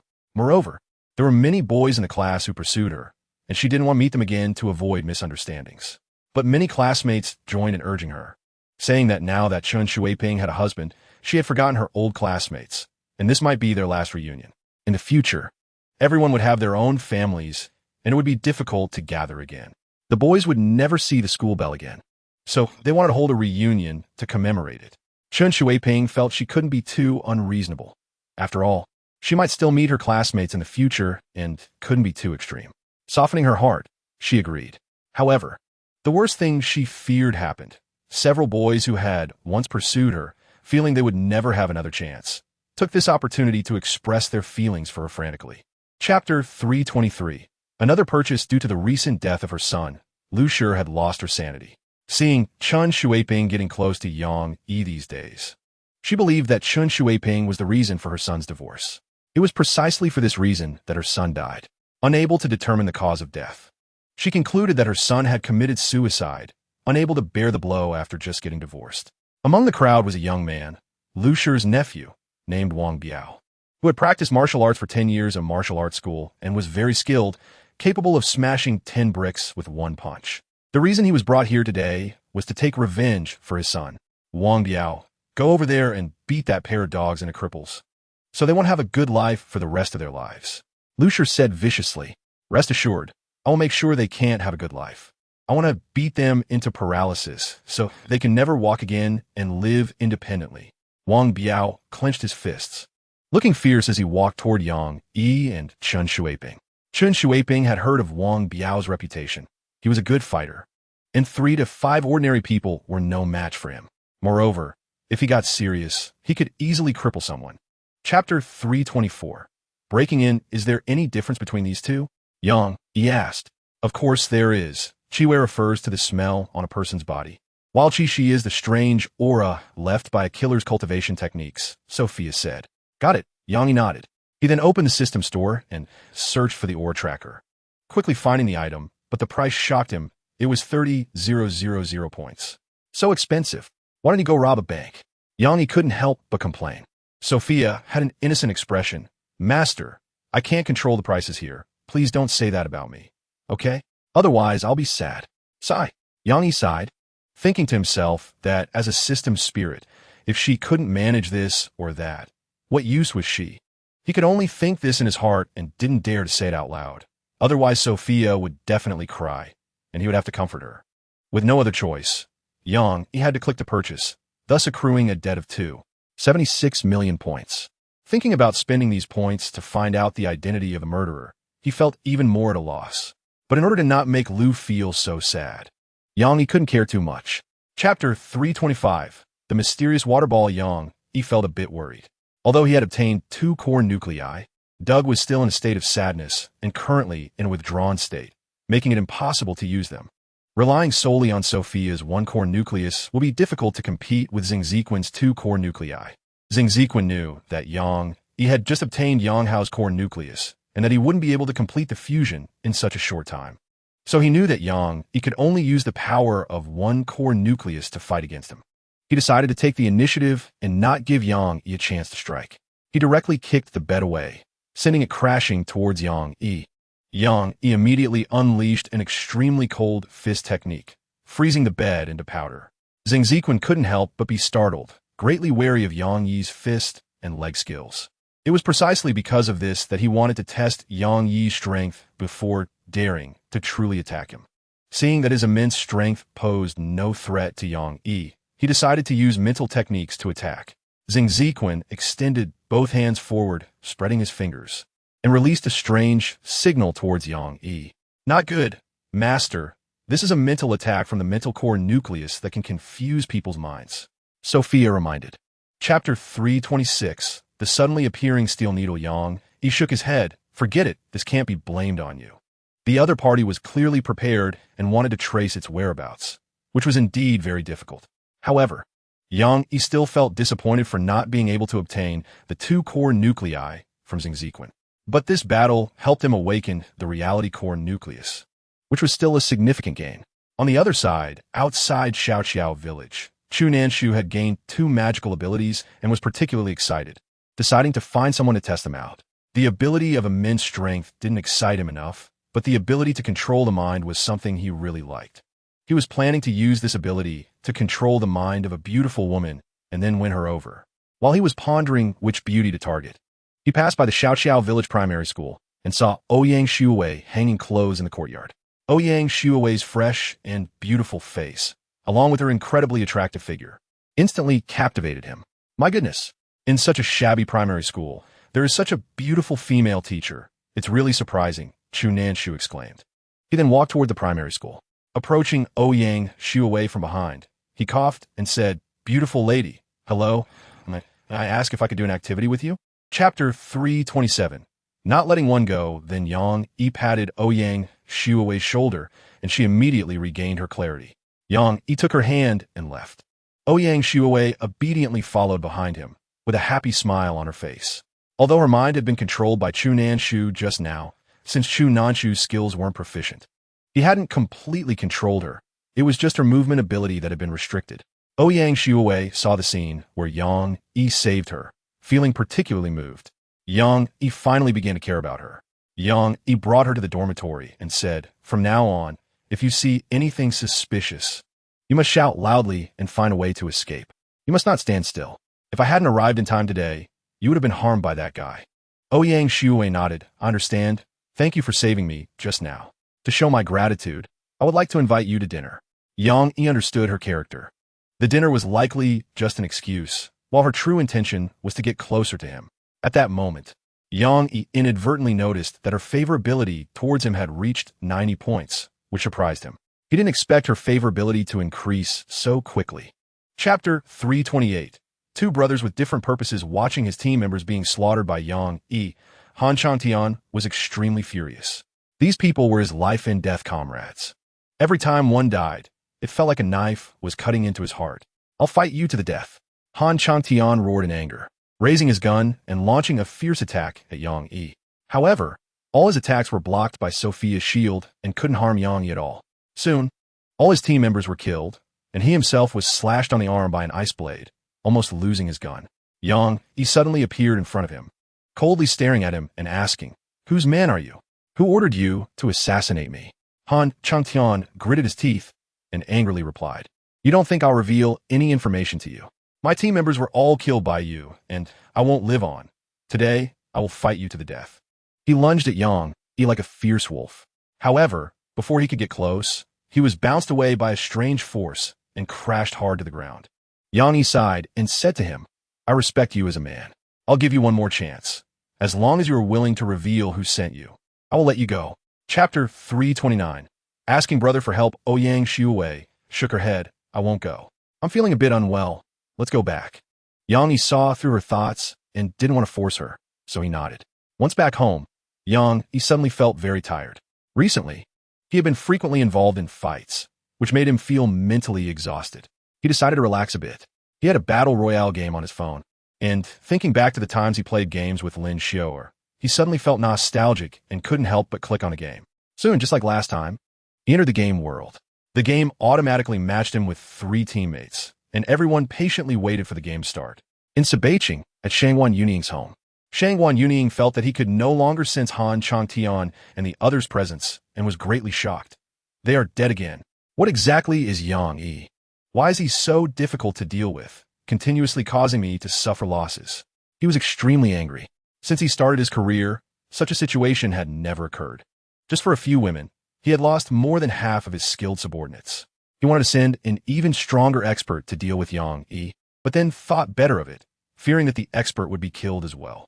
Losing so many skilled subordinates just for a few Earth women wasn't worth it. Chapter 330. Shangwan Xiaoying Yang Yi was just about to use another grenade to finish off the big man when he suddenly saw his nickname, Shangwan Xiaoying. Why does this name sound so familiar? Yang Yi thought carefully and realized that this person's nickname was very similar to Shangwan Yuning's name. Could it be that he was Shangwan Yuning? What a coincidence. That guy's an alien and shouldn't like playing such games. But you never know. Maybe Shangwan Yuning is a pervert who created a character to chase women in games. After all, that guy really likes beautiful women. Considering this, Yang Yi decided to ask. So he approached Shangwan Xiaoying and asked, "Are you Shangwan Yuning?" Shangwan Xiaoying was taken aback, turning to stare at Yang Yi in surprise. "How do you know my name?" At that moment, he suddenly realized that Yang Yi looked somewhat familiar, and upon closer inspection, he remembered. Isn't this person Yang Yi? It's really a narrow road for enemies. I didn't expect to run into my arch-nemesis while playing a game. After leaving his older brother, Shangguan Yinyao, Shangguan Yueying returned home feeling very upset and decided to play a game to relieve his boredom. He had been playing this game recently and was completely enamored with it, mainly because there were many charming young ladies in the game, which greatly attracted him. Chapter 331. A long-awaited emotion by Rushu nodded and went elsewhere with Guang Shengwu. In fact, the two of them were aliens who had fallen on hard times and ended up on Earth to avoid being hunted by the Dark Legion. They hid on Earth, pretending to be Earthlings and integrating into life there. With their outstanding abilities, they found jobs on Earth and spent their leisure time playing games together after work, living a relaxed life like ordinary people. Guang Shengwu liked by Rushu, but she only regarded him as a friend. Guang Shengwu never gave up, pursuing by Rushu every day. After arriving on Earth, Guang Shengwu noticed that many men were not serious and would lose their composure upon seeing a beauty like by Rushu, using all means to pursue her. Therefore, Guang Shengwu cared more about by Rushu and was always on guard to prevent her from being taken away by others, trying to avoid giving her opportunities to interact with other men. Just like this time, when they encountered Yang Yi, Guang Shengwu instinctively sensed a crisis and didn't want by Rushu to have more contact with Yang Yi, so he took her elsewhere. Yang Yi also had no intention of getting to know them better. He was just playing the game to relax. Chapter 332. Compensating for debt points, seeing that Guang Shengwu was hiding, Shangguan Yueying knew he must be healing at that moment, and it was a perfect opportunity to attack that he couldn't miss. He quickly stood up and rushed towards Guang Shengwu's position at the fastest speed. Guang Shengwu wasn't a fool. He knew this was the most dangerous moment. Hearing footsteps, he immediately stopped healing and aimed his gun in the direction of the sound.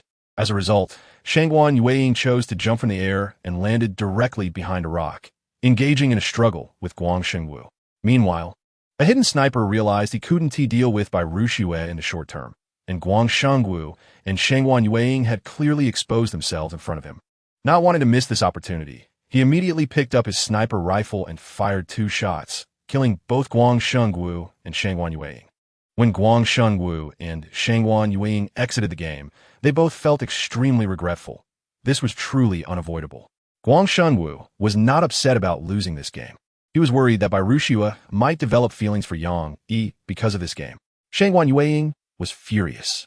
He was just about to humiliate Yang Yi when he unexpectedly got shot from behind. It was truly an unfortunate turn of events. Chapter 333. The selfishness of middle-aged men. Chen Shuiping looked at the unfamiliar place in front of her. It was so dilapidated that there was hardly a place to step. She couldn't help but ask Yang Yi, "Where is this?" Yang Yi smiled and said to her, "It's a place that will make you forget your worries."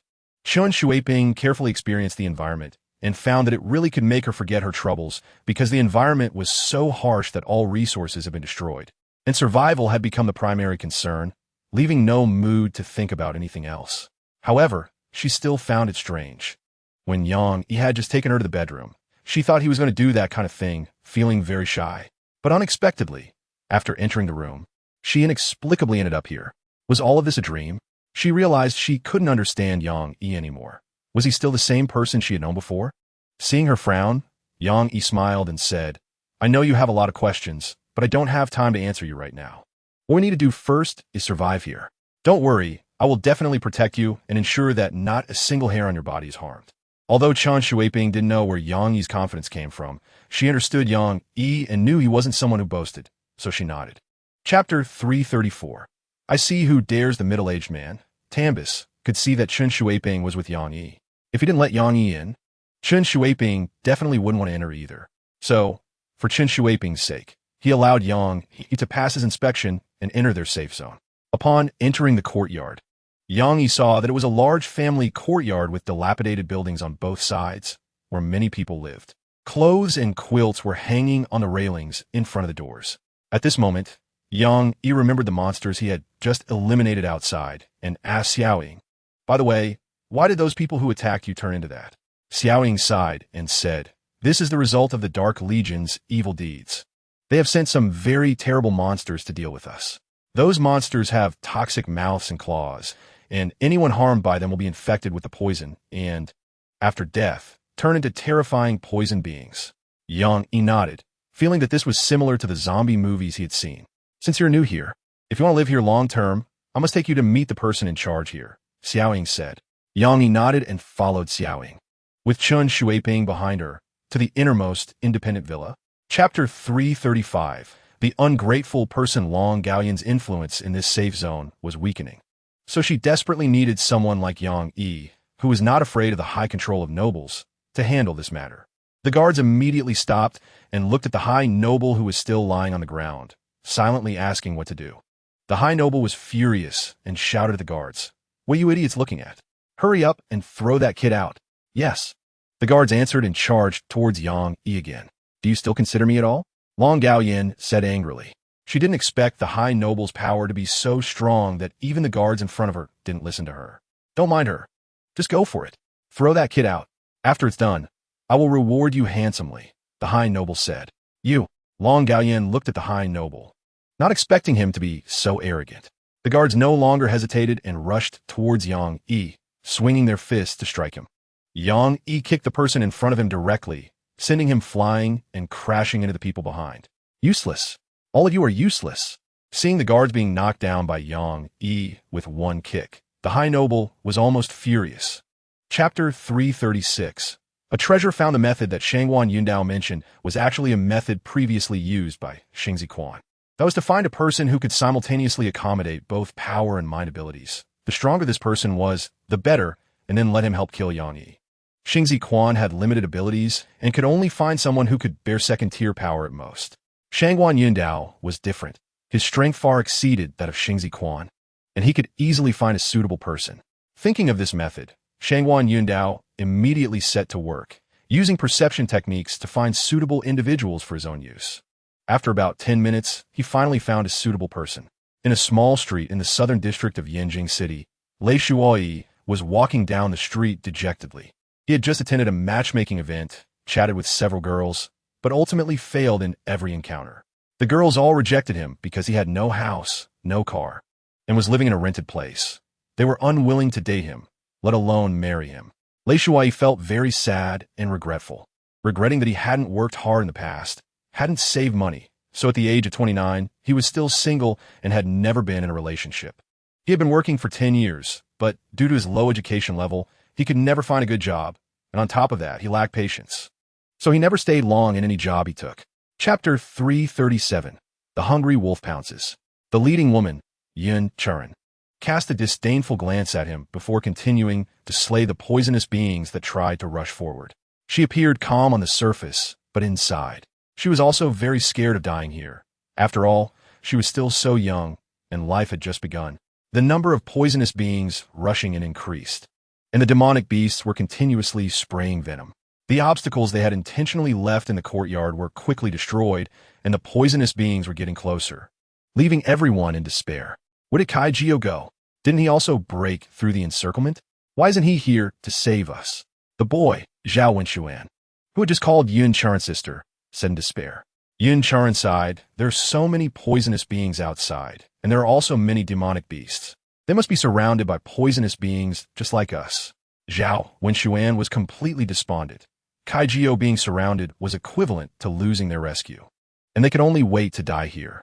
At this time, Yang Yi had already observed the situation outside, confirming that all the survivors had gathered together, making it convenient for him to take action. He then spread cold air from the ground, instantly freezing those poisonous beings and demonic beasts, turning them into powder in an instant. Chapter 338. The Cruel High Control Gentleman.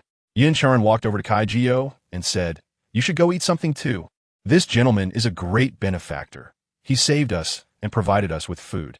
Upon hearing that Yang Yi was not a bad person, Kai Gio couldn't hold back anymore and hurried toward the dining room.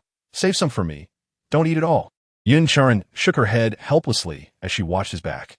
Yang Yi closed the door and said to her, "It's very safe here, and there are many places to stay. You've been outside for so long. You must be tired, so go rest." Yun Charen nodded and then took her people to rest. However, she still did not fully trust Yang Yi, so while resting, she arranged for people to observe the surroundings to prevent any ambush. Yang Yi also didn't idle. He continued to go outside to kill poisonous beings and demonic beasts. That night, in Long Gaoyan's safe zone, Gao Kongshen quietly approached the gate with his people and said to the gatekeeper, "Tambies, open the gate." Tambies looked at him in surprise. "Mr. Gao, are you mistaken? There are a large number of poisonous beings and demonic beasts outside. None of us can go out, let alone open the gate. Gao Kongshan impatiently replied, I said open it. Stop talking nonsense. Chapter 339, completely taking over the town. Long Gaoyan and Xiao Ying watched Yang Yi up close, and suddenly realized he was quite handsome, especially his strong arms that tightly embraced them, as if he could support them under any circumstances. Yang Yi summoned a small tornado from the mine, and the powerful wind swept through the alley outside the back door, tearing all the poisonous beings and demonic beasts there into pieces. Long Gaoyan and Xiao Ying were astonished at this scene, not expecting Yang Yi to so easily resolve their life-threatening crisis. At this rate, Yang Yi alone could eliminate all the poisonous beings and demonic beasts in their town. They would no longer have to worry about being attacked by poisonous beings and demonic beasts. Yang Yi landed with him from the air and said, You all tidy up and leave with me along with the remaining people. This place is no longer safe. Xiao Ling nodded, knowing that Yang Yi must have established a new safe zone to come and get them. Long Gaoyan stood still, watching everything her father had painstakingly built being destroyed, her heart aching. At that moment, Tambi's approached her and said, Chief, it was Gao Kongshan who opened the gate and let the demonic beasts and poisonous beings in, destroying this place. Chapter 340, Admiration Beyond Measure. The core members looked at Yang Yi in surprise. Yin Charan said, Chief, we absolutely believe in your abilities, but this seems a bit too hasty. This town is not small, and there are still several thousand poisonous beings left, possibly close to 10,000.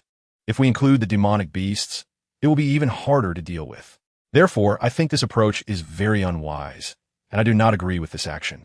Since Yang Yi was the leader of this safe zone, they referred to him as Chief. Yang Yi was not angry at Yin Charan for denying his idea. After all, she was concerned for him. Yang Yi smiled and said, Don't worry, I'm not a person who seeks quick success. I'm confident in this approach. Trust me. Everyone wants this town to return to peace, so please support me. The core members exchanged glances and finally nodded. Yin Charan said, All right, since you insist so much, we can only support it. But one thing, if the situation goes wrong, please everyone retreat immediately and do not fight to the end. Everyone nodded in agreement. Yin Charan added, I am familiar with this town, so I'll accompany the chief in action. In case something goes wrong, I can lead the chief back via the nearest route. Chapter 341, Men are Born to Fight. Suddenly, Yin Charan had the idea of wanting to take Yang Yi as her master. She knelt directly in front of Yang Yi and sincerely said, Please take me as your disciple. I want to be as strong as you to protect my family and friends. Yang Yi looked at her, knowing that her request was not unreasonable, understanding her earnestness, and was about to agree. Ding. Target. Yin Charan, age 23, unmarried, has never had a boyfriend, a good girl. Meets the owner's mate selection criteria, and, according to the owner's task of having 3,000 beauties in the harem, she has been listed as one of the candidates. Task reward, 20,000 points. Sophia suddenly said. Yang Yi was speechless and couldn't help but say, Sophia, why are you helping me find a wife? This isn't your responsibility. Sophia replied matter-of-factly, Of course, this is my responsibility. The master is not focused on completing the task, so I need to supervise it. Additionally, I want to remind the master that this task is a mandatory one with a time limit. It must be completed within the specified time, or there will be severe penalties. What? There's a penalty? Yang Yi was even more speechless. Sophia chuckled and said, The master doesn't need to be too distressed. If the task is not completed, there will be penalties, but if it's done well, there will also be rewards. Chapter 342, Taking Revenge. Lei Shuai directly threw a punch at Yang Yi. His fist was powerful and heavy, with an unstoppable momentum, as if it could shatter everything. Yang Yi also felt the competitive spirit. It was rare to encounter such a formidable master, so he couldn't just dodge. He stepped forward, raising his fist to meet Lei Shuai's. His fist was surrounded by blue light, and wherever it passed, the surroundings were quickly frozen. Boom! The two powerful energies collided, and the two immediately separated. Lei Shuai staggered back several dozen steps, forcefully kicking the ground, cracking it, which finally steadied his stance. He looked at Yang Yi in shock. How is this possible? The power of my punch is enough to open a mountain, yet you remain unscathed. Yang Yi smiled slightly. You're not bad yourself. You're the first one to make me feel pain. At this moment, his fist felt a bit numb. which showed how immense Lei Shuai's strength was.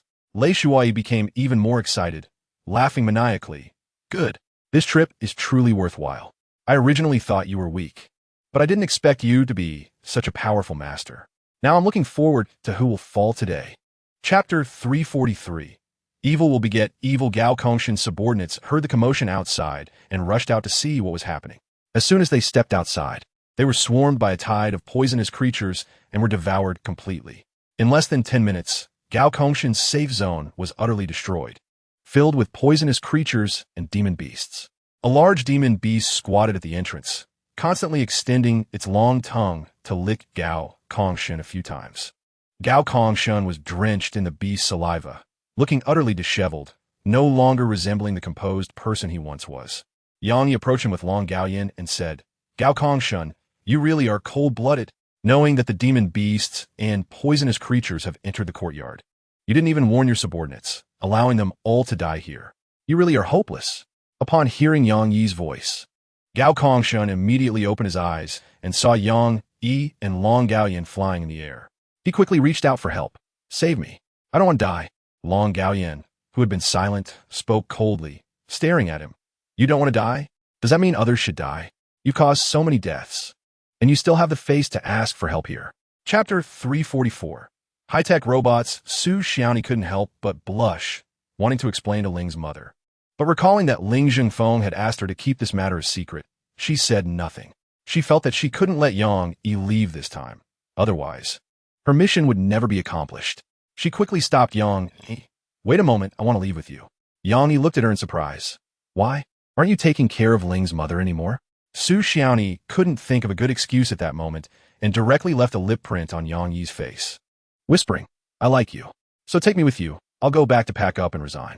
Before Yang Yi could reply, Su Xiaoni turned and started packing her things, leaving him no chance to refuse. Thinking back to the kiss she had just given him, Yang Yi smiled helplessly, finding her quite interesting. Su Xiaoni returned to pack her things and explained the situation to Ling Zhengfeng. He agreed to her request and sent someone to take his mother away, allowing her to leave with Yang Yi. On the way, Su Xiaoni pretended to be very fond of Yang Yi to avoid raising his suspicions, inquiring about what he had been busy with recently and about his family situation. Chapter 345. Strange photos. After returning home and arranging accommodation for Su Xiaoni, Yang Yi summoned Chen Xueping. This time he came back with Chen Xueping because Sophia had determined she was one of his future wives and had given him mission reward.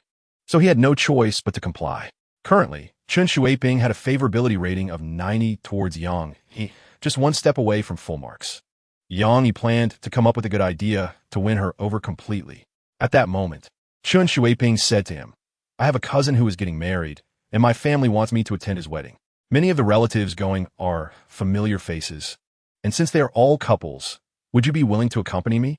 Looking at her expectant gaze, Yang Yi dared not refuse, as he knew that even a moment of carelessness could lower her favorability. Yang Yi nodded, sure. Chen Xueping was extremely happy, and the two prepared a bit before setting off the next day. Yang Yi drove an off-road vehicle, taking Chen Xueping and her family to her cousin Jiang Ye's home. On the way, Chen Xueping's mother, Mrs. Wang, kept sizing up Yang Yi, and she was quite satisfied with his conditions. However, thinking about the fact that Yang Yi had many wives made her hesitate, feeling that her daughter could not marry him. Chapter 346. Trap. Don't worry. I'm not that despicable person who steals others' partners. The reason I was staring at the photo is that their expressions are very strange, Yang Yi said. Strange expressions? Chen Xueping asked, puzzled. Yang Yi nodded. Yes, didn't you notice that your cousin's expression is very unnatural, as if he is being threatened? And the bride, while appearing normal on the surface, has a sinister smile. Chen Xueping looked seriously at the photo, scrutinizing it for a while, and found that Yang Yi was indeed right. Her cousin Jiang Ye's expression was indeed strange. At first glance, he seemed to be smiling, but upon closer inspection, it looked like he was afraid of something nearby. The bride next to him appeared normal, but her smile hid a sinister and triumphant feeling, as if she had accomplished something she was very satisfied with. Yang Yi observed carefully and finally understood why their expressions were so strange. He saw that the bride's right hand was reaching behind Jiang Ye, as if controlling him. Jiang Ye must be wary of her right hand, which made him fearful, yet he had to maintain a natural expression, leading to his strange demeanor. Chapter 347. Alien base. Later, the two began to prepare for the wedding. Jiang Yeja told his mother that he had a girlfriend outside who didn't ask for a car, a house, or a betrothal gift, and she was also beautiful. His mother, Mrs. Li, was overjoyed upon hearing this, as it would save a lot of money. She immediately said that such a good girl was hard to find, and he must cherish her. Jiang Yeja's expression at that moment was quite unpleasant. Later, the subsequent events unfolded. Yang Yi listened, frowning in thought, unable to understand what Su Jina's purpose was. In the end, he decided to wait and see. He believed that Su Jina would soon reveal her intentions. After returning home from the banquet, Yang Yi saw a person standing at the door, seemingly waiting for him. This person was an elderly man, around 60 years old, with gray hair but full of spirit. Yang Yi walked over and asked him, "Elder, are you looking for me?" The elderly man nodded to him. "Yes, I came to find you based on the advice of a friend. Here is a photo of that friend." Yang Yi reached out to take the photo he handed over and discovered that the person in the photo was actually his teacher, Huang Bolong.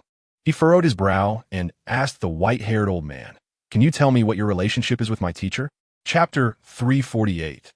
The purpose of old Jiang, because he enjoyed traveling everywhere in his youth, he would go out to immerse himself in nature whenever he had the time. Regardless of how dangerous the places were, he never stopped. Because of this, he suffered from many diseases, the most painful being arthritis and stomach problems. The arthritis was caused by long journeys and climate, while the stomach issues resulted from his irregular eating habits over time. When these two ailments flared up, they often made him feel worse than dead. Including this time when he ventured deep into the jungle, the humid climate causes arthritis to flare up several times. Each time, the pain made him gasp for breath, and it took him a long time to recover. This time, due to a shortage of food, he had to quickly go outside to replenish supplies. He thought he would have to endure the torturous pain again on the way, but surprisingly, everything went smoothly, and he did not fall ill.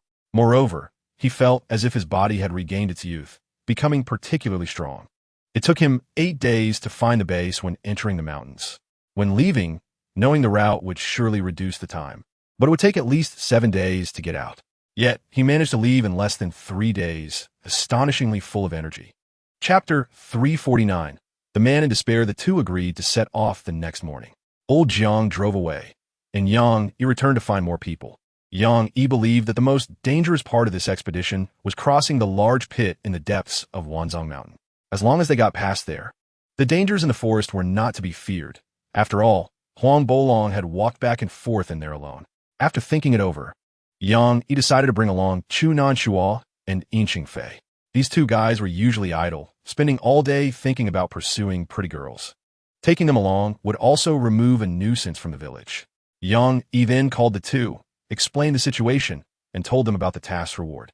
Hearing that they would earn 10,000 yuan for a day's work, they were immediately thrilled and quickly packed their bags.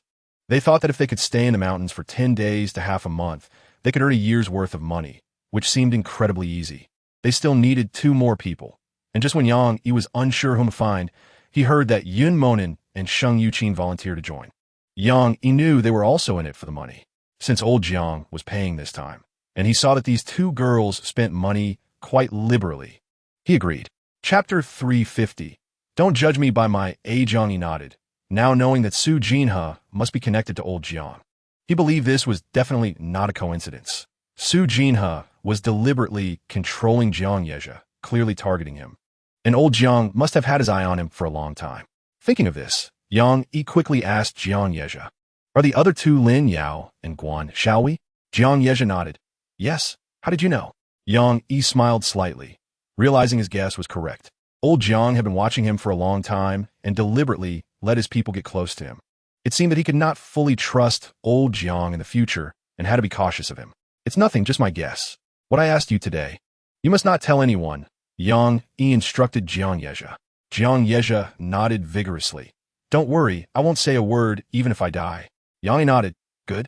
You can go wash your face now." Upon hearing this, Jiang Yeja was so excited he almost cried, nodded, and went to the nearby restroom. 3 days later, they finally arrived at the foot of Wanzhong Mountain. By this time, it had developed into a tourist area, with the attraction being the large pit in front of Wanzhong Mountain. Chapter 351. The strange old Jiang. Okay, I'll give you a break today, Sujina said with a smile. Her voice was sweet, like a spring breeze, seemingly able to melt a person's soul. Chunanchua was so excited that his heart felt like it was about to jump out, and he eagerly rushed towards Sujinha. At that moment, Sujina suddenly turned around, and her mask had vanished, revealing the lower half of her face, which was terrifyingly skinless, with dark red veins clearly visible. My God! Chunanchua, who was about to pounce, quickly hit the brakes, crashing to the ground, and without caring about the pain, he turned and ran for his life. A ghost! Help! He shouted as he hurriedly dove into his tent. However, it was eerily quiet around, and no one came out to see what was happening, not even Yin Xingfei, who shared the same tent. Just as he was about to curse Yin Xingfei for being deaf, he suddenly noticed that Yin Xingfei's head was missing, with only a body lying in the tent. Ah, a headless ghost! Chunanchua screamed in despair, fainting from the fright. When he woke up, it was already the next morning, and everyone was having breakfast, while he had spent the night on a rock. Chapter 352. The real villain in the team. Seeing this note, Yang Yi understood that there must be someone in their team threatening old Jiang, which is why he dared not say anything and could only inform him through this secretive method. He then gently crumpled the note, and, in an instant, a flame turned it to ashes. After that, he patiently waited for nightfall, waiting until 3 in the morning. To prevent an ambush, Yang Yi observed the surroundings half an hour in advance, and then hid behind the tent. At exactly 3 o'clock, old Jiang appeared on time, cautiously observing the surroundings as if afraid of something. He called out softly, "Xiaoyang, are you here?" Seeing that no one else was around, Yang Yi walked out from the woods. "I'm here." Old Jiang breathed a sigh of relief and quickly said, "This isn't a place to talk. Let's go deeper into the woods." Yang Yi nodded and followed him deeper into the jungle. Eventually, they reached the edge of swamp, and old Jiang immediately asked eagerly, "Xiaoyang, do you have a way to treat a critically ill patient? No matter what disease she has, can you help her recover?"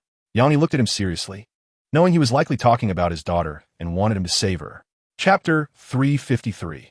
The strange 3. The cunning Lin Yao did not tell him the reason, only instructing him to do as he said. Old Jiang, with his daughter's life in his hands, dared not resist and could only comply. This led to their current operation. After that, old Jiang called up all the members of their small team and told them that Lin Yao had been driven away by Yang Yi, and they no longer needed to be afraid. Su Jinha and the others saw that Lin Yao was indeed gone. So they believed old Jiang's words and came to Yang Yi. Su Jinha said, "Yesterday, I saw you healed Chunanchua's leg. Can you heal my face too?" "And my face," Guan Xiaoyi added. Then they took off their masks, and Yang Yi saw that the lower halves of their faces had no skin, looking bloody and terrifying. "Did Lin Yao do this?" Yang Yi asked. Su Jinha and Guan Xiaoyi nodded simultaneously.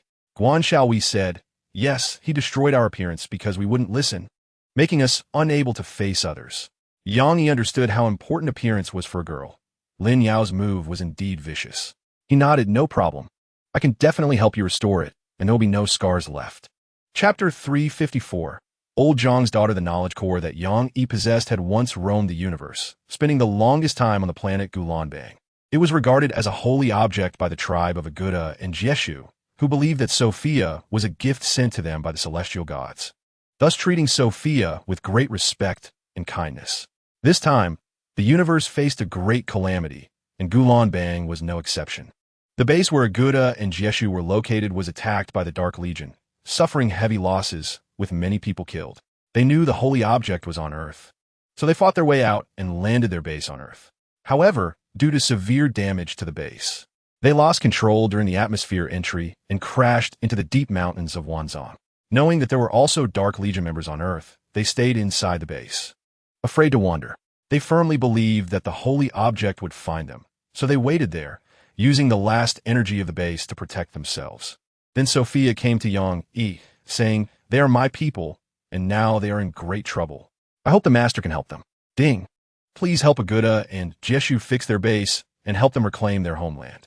Task reward, 500,000 points. Chapter 355. Attitude. Jiang Chengwan excitedly threw herself into Yang Yi's arms, crying with joy. Yang Yi felt a bit embarrassed. Being hugged by such a beautiful girl was quite a test for him, who is normally very capable. Fortunately, this situation didn't last long, and soon Jiang Chengwan's emotions gradually calmed down. She gratefully said, "You are my savior, and I will never forget your kindness for the rest of my life. Yang Yi smiled and said, healing and saving lives is the duty of a doctor. You don't need to be so formal. Afterward, old Jiang learned that Yang Yi had completely healed his daughter and was overjoyed. The father and daughter had not been together for a long time and had much to talk about, and they also needed to resolve their previous misunderstandings. Yang Yi didn't want to disturb them, so he left. Back home, Yang Yi claimed the task reward and received 100,000 points. Now he understood why Sophia had given him such a generous reward and why she wanted him to take the old generals to Wanzhong Deep Mountains. It was because Sophia had sensed the presence of her old acquaintances there. After settling the previously owed points, he now still owed 35 million points. It seemed that he had a long way to go to completely make up for the deficit. Ding! Please go to 4 North City to eliminate the various aliens hidden in the city, kill Nangong Yin, and reclaim the core mother body. Task reward, 500,000 points. Sophia said. Chapter 356. Really amazing. This was exactly the result Yang Yi wanted to see. It seemed that his efforts to help the people in his hometown escape poverty had already shown results. It was now late autumn, summer had passed, and the most beautiful season of the year had gone by. Yang Yi's Yifan Fengshan company and the nearby factories were all completed and now in operation. The company needed talents from the city, while the factory hired workers from the nearby villages. Watching his company buildings stand tall in the middle of the village gave Yang Yi a great sense of accomplishment. Congratulations, master! The construction and operation of the new company have solved a large number of employment issues and improved the lives of many people. Therefore, a reward of 100,000 points is granted, Sophia said. Yang Yi was delighted. It seemed that doing good deeds did bring rewards. After making up for some of the deficit, he still owed 25 million points, and the amount was significantly decreasing. He then went to the school and saw that the new school was also in operation, with many more students than before. Upon closer inspection, he found that students from nearby villages had come to study here. This was not surprising, as it was the best school in the area within 100 miles. Chapter 357. Confronting the mysterious man at that time. I was puzzled about why they always vomited at the door whenever they came. Did they do it on purpose to disgust me? Yang Xiao Tho wondered. Later, I didn't bother thinking about it. As long as they didn't cause me trouble, that was enough. With them causing such a ruckus, business, of course, wouldn't be good. And I didn't have workers here. Later, I spent money to hire workers, but this matter became even stranger. Those workers, just like the ones who had trouble with me before, couldn't help but vomit every time they reached the door. After several times, they couldn't take it anymore, and no one dared to come again. With no workers and not knowing how to fix cars, the shop was left idle. I had nothing to do every day and didn't want to see people vomiting at the door, so I closed the door to avoid the disgust.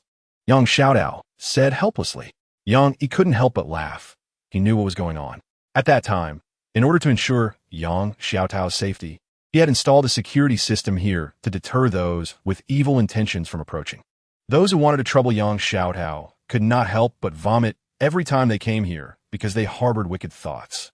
As for the workers Yang Xiaotao hired, seeing such a beautiful girl guarding the shop alone, they couldn't help but develop wicked thoughts, thus being tormented by the security system to the point of vomiting and suffering. Chapter 358. The mysterious man in the black cloak. At this time, Yang Yi couldn't find the hidden scouts nearby and could only ask Sophia for help. Do you have a way to help me find the scouts nearby? Before Sophia could answer, Doug spoke up. Master, let me do it. Yang Yi was delighted. He couldn't wait to use Doug and quickly nodded. Okay. Then Doug's beautiful figure appeared beside Yang Yi, coldly scanning the surroundings. Activate the Eye of Reality. Immediately, her eyes emitted a red light, scanning the area like infrared rays. All the scouts that were scanned appeared in Yang Yi's mind. Yang Yi memorized all the scout locations and said to Doug, "Thank you." Doug smiled sweetly. "You're welcome. It's what I should do." Then she disappeared, falling back into a dormant state in Yang Yi's mind, indicating that she had not yet recovered from her sadness. Afterward, Yang Yi copied all the scout locations and sent them to Lin Zihan, using his thoughts to say, "Let's take action." Lin Zihan was surprised to find many scout locations in her mind, a bit amazed at how Yang Yi had found these scout positions. Chapter 359. The Sour Feeling. Yes. Shangwan Yundao replied respectfully. He then gathered some of his subordinates and headed to the car repair shop where Yang Yi was located. "Master, Shangwan Yundao and his subordinates have arrived. Sophia said to Yang Yi. Yang Yi, waking from his meditation, smiled slightly. That was quick. He then walked out of the room, coincidentally meeting Lin Zihan and Nangong Jianren, who had also noticed Shangwan Yindao outside. Lin Zihan asked, "What's going on? We didn't leak any information. How did he find out we were here? Does he already know that we killed Shangwan Yindao?" Nangong Jianren frowned and said, "That shouldn't be possible. Only the three of us know about this. It absolutely won't leak." Yang Yi sneered. "All right, the most important thing now is to deal with Shangwan Yindao. We can talk about the leak later." Both nodded and followed Yang Yi outside. At that moment, dark clouds covered the sky and heavy rain began to fall. Shangwan Yindao used a special secret technique to seal off the entire car repair shop, preventing nearby people from seeing what was happening and leaving Yang Yi and his companions with no way to escape. Chapter 360. The traitor is Nangong Jianren. That's right. I haven't forgotten. Why should I forget? It was you. You took my lover away from me, and I want to take her back. Nangong Jianren said angrily. Yang Yi now understood why he had been hiding by his side, looking for an opportunity to take revenge. His true aim was to see Lin Xiu'er and take her away from him. However, Lin Xiu'er always stayed at Yang Yi's house and rarely went out, making it impossible for Nangong Jianren to visit the Yang family's small building, and they could never meet. Even if he did see Lin Xiu'er, she wouldn't leave with him because she loved Yang Yi. Nangong Jianren sadly said, "Ever since my hometown was destroyed by the Dark Legion, I've been wandering the universe, and finally came to Earth, where I felt at home and found a lover I liked. But all of this was ruined by your appearance. You took my lover away, and I lost the feeling of home. Tell me, should I not take revenge on you?" Yang Yi sighed and looked at him, saying, "You can't force feelings. Although I don't know the customs of your planet, I believe you understand that a forced fruit isn't sweet." Chapter 361. The Dragon Walker in the Training Room. Yang Yi looked at the two floating spheres of power, which contained the power and soul cores he obtained from Shangwan Yindao. At that time, he pretended to escape, partly to obtain the two cores beside Shangwan Yindao alone. Nangong Jianren had long harbored ill intentions toward Yang Yi. If he learned that Yang Yi had obtained the two cores, he would surely stir up trouble and might even provoke a rift between him and Lin Zihan. For this reason, Yang Yi did not let them see him take the cores. Yang Yi carefully observed the two cores and said, "It seems these two cores have not yet awakened their intelligence. They are still in their initial state. However, this is a good thing for me. At this moment, they have no emotions, so when their previous master died, they wouldn't feel sad, and I can easily merge them." Yang Yi then used the connection between Sophia and Doug as a guide and easily merged the two cores of power and soul. With the addition of these two cores, Yang Yi's power increased significantly, giving him a fighting chance against Nangong Yin in the future. He then began to analyze the current situation. He now possessed 4 cores, and Lin Zihan was his ally. Chapter 362.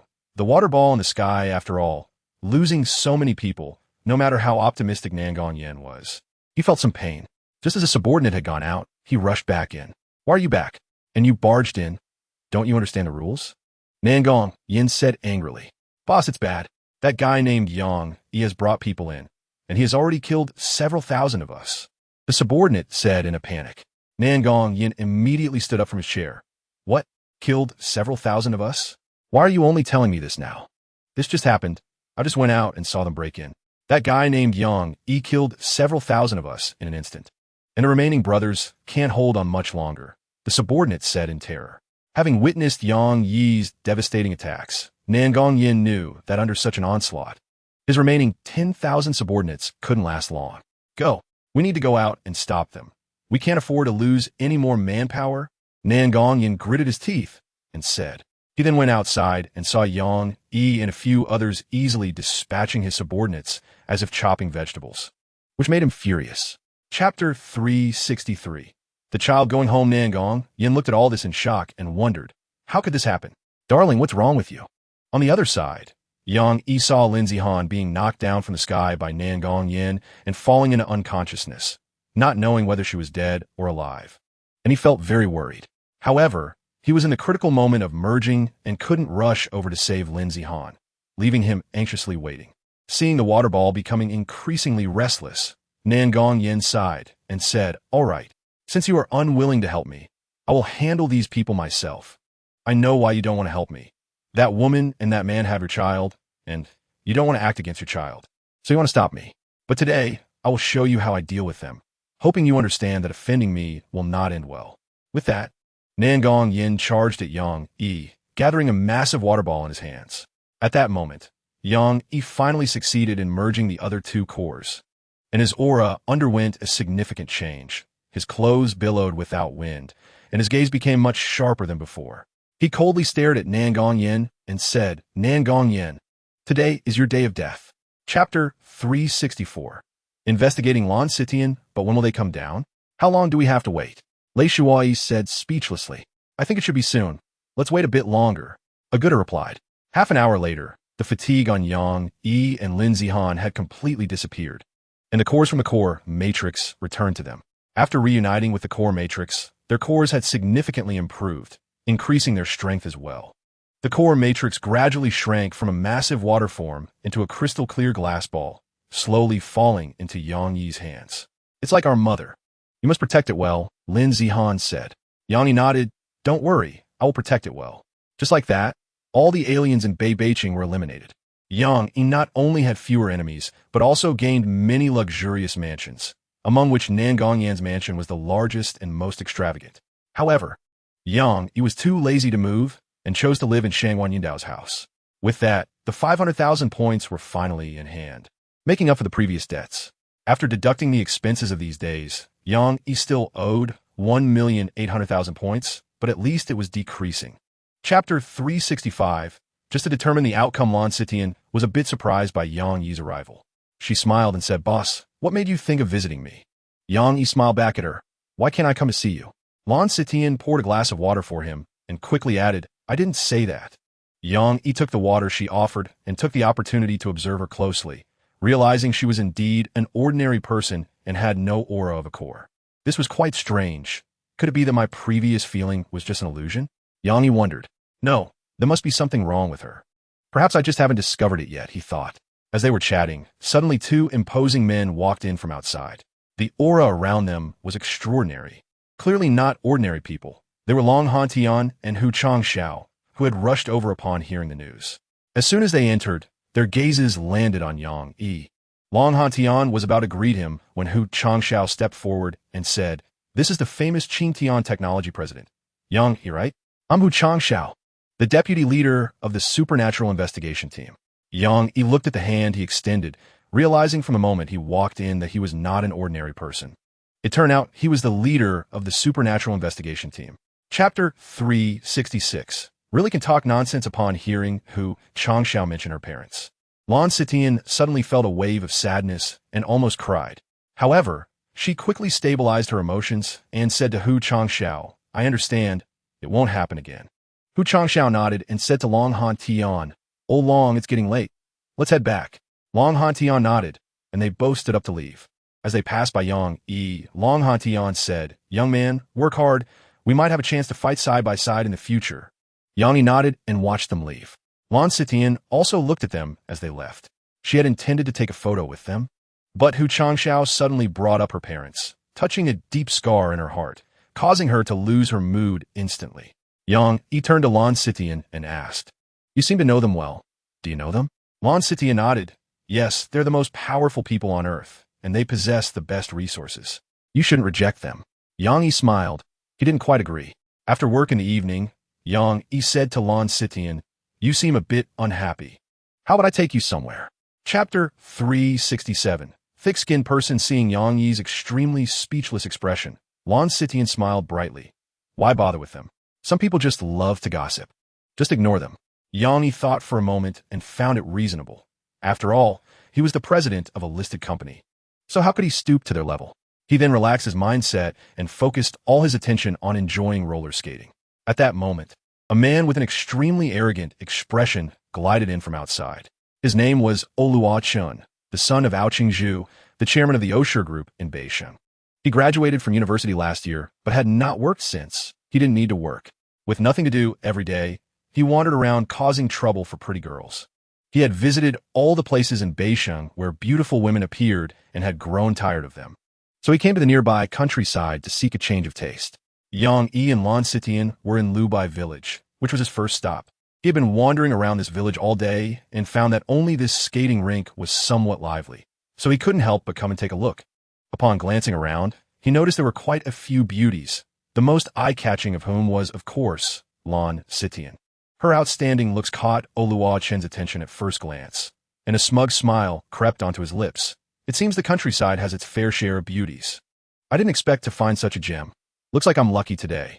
Chapter 368. I'll teach you to write. Oluwa Chen's ability to attract so many women was not only because he was rich, but he also had 4 secrets. The first was boldness. The second was attention to detail. The third was being thick-skinned. The fourth was persistence in being bold, detail-oriented, and thick-skinned. With these 4 secrets, he had won countless beauties. Therefore, facing Lan Sitian, who had a poor impression of him, he firmly believed that as long as he employed these 4 secrets, he would eventually succeed. Lan Sitian was instantly displeased when he suddenly blocked her way, frowning and saying, "What do you want?" "I'll tell you. My boyfriend is right over there. You'd better be careful. He comes over to deal with you." After all, she was so beautiful and had received harassment from some thick-skinned boys before. In the past, she had used the excuse of having a boyfriend to shake off those boys. And now that Yang Yi was by her side, she had to bring him up as a shield. Oh Chung glanced at Yang Yi intimately and sneered, "I say, beauty, your taste is too low. You could settle for a man like him. I advise you to leave him soon. If you're looking for a boyfriend, you should look for someone like me. I can meet your financial needs, and also..." "Shut up." Lan Sitian did not expect Oluwa Chan to be so thick-skinned. She had already brought up her boyfriend, yet he still showed no sign of retreat. Chapter 369. I would like to be your son after the movie ended. Yang Yi dropped Lan Sitian off at the factory entrance and was surprised to find that she seemed to have developed a good impression of him. Her favorability had reached 60 points. Yang Yi suddenly felt this was a good breakthrough. As long as he could make her have a 100% good impression of him, it would be easy to uncover the secrets she held. Perhaps by then, she would reveal them without him even asking. Yang Yi said to her, "We're at the factory entrance now. You should go back and rest." Lan Sitian looked at him in confusion. "Why? Aren't you coming in with me?" Yang Yi understood what she meant. She wanted him to stay in the factory dormitory. However, Yang Yi had already bought a Sihiyuan in the village, and he didn't want to stay in the dormitory. It was too noisy in the factory, and he preferred quiet. Yang Yi shook his head. "No, I think I'll stay outside." Lan Sitian nodded, thinking that such a big boss like Yang Yi would definitely not want to stay in the factory dormitory. So she didn't try to persuade him to stay. She turned and entered the factory, her mind involuntarily recalling everything that happened today with Yang Yi, feeling her cheeks burning. "Lan Sitian, you wouldn't have developed feelings for him, would you? Although he is indeed excellent and quite likable, have you forgotten those who deceived you before?" Chapter 370. Is the toilet exploded? Yang Yi thought, "I don't even have a son your age, and he looks so ugly." He then pulled him aside and told him about the female robot. Chu Nanshu was very surprised after hearing it. "What? She is actually a robot. Is that true? I haven't read much. Don't lie to me." Yang Yi looked at him speechlessly. "Do you think I need to lie to you? If you don't believe it, I can have her show you." He turned to the female robot and said, "Fly." The female robot nodded and replied, "Yes, master." Suddenly, her feet transformed into fire-spewing flying devices, and with a whoosh, she soared into the sky, did a spin, and then landed back on the ground. Chu Nanchua was astonished. His mouth agape. Although he had just witnessed the scene, he still found it hard to believe that such a beautiful woman was actually a robot. It felt too real. Then, somewhat angrily, he said to Yang, "What do you mean by introducing me to a robot as a potential partner? Do you think I can't find a wife?" Yang Yi chuckled and said, "You know your own situation, at your age and not being a billionaire. It's a pipe dream to find such a beautiful woman to be your wife." Chapter 371. Who do you think you are? Let us not talk about that. Hurry up and go wash up. Don't stink up the house. Oh Chengzhu covered his nose, frowning. A few days ago, something happened at his company, which left him with a poor appetite. Today, he finally felt hungry, but before he could eat a few bites, his son showed up like this. Now he was stuck in a dilemma, whether to eat or not, with his anger bubbling over. Eating meant that as soon as he opened his mouth, the foul smell rushed in like a gust of wind, making him want to vomit. Not eating meant he felt really hungry. At his age, how could he skip meals? If it weren't for the unbearable stench from O Luocheng, he would have slapped him out of the house long ago. O Luocheng looked at O Chengzhu with grievance. "Dad, why are you like this? I've suffered outside, and you don't even comfort me. But now you want to throw me out? Are you still my dad?" Ugh! Seeing Luo Cheng crying and clinging to his leg, the strong stench only invaded his nose. Chengzhu couldn't take it anymore. He suppressed the urge to vomit and told the bodyguard at the door, "Throw this guy into the river across the street and bring him back clean." Chapter 372. The strange ballpoint pen Jiang Chenglan was completely drunk, and old Jiang had to support her back. Jiang Chenglan shrugged him off and drunkenly said, "I don't need your help. Don't you like to disappear suddenly? Just keep disappearing now. Is it because you've run out of money and can't afford to disappear?" Old Jiang looked at her helplessly, wanting to help but afraid it would make her angry. Finally, he sighed and said to Yang, "This child doesn't listen to me at all now. I can't manage her anymore. Can you help keep an eye on her?" After saying that, he left sadly. Yang approached Jiang Chenglan and said, "You shouldn't say that about your dad. After all, he is your dad, your only family." Jiang Chenglan didn't listen to him at all, snorted coldly. "This is my family's business. You don't need to meddle." Yang, he said helplessly, "All right, I want to meddle in your family matters. Let me take you back." Jiang Chenglan directly dodged him, coldly saying, "I don't need you to take me. I can walk myself." Yang, he didn't want to force her, and silently followed behind her. Now Yang understood that the estrangement between Jiang Chenglan and her father couldn't be resolved quickly. It was her emotional knot, and outsiders couldn't help her. Jiang Chenglan swayed ahead, and Yang quietly followed her. Chapter 373. Earth Technology Academy. The gray ghost fell to the ground, eyes wide open dead. Luo Cheng stared in disbelief at this scene, trembling as he reached out. You killed someone? I'm going to call the police to arrest you." Yang smiled nonchalantly. "Sure, let the police investigate this dead person and see how many people he killed in his lifetime." Luo Cheng was left speechless. Over the years, the gray ghost had indeed helped their family do a lot of bad things and killed many people, all connected to their family. If the police investigated, their family would be doomed. "You, don't get too proud.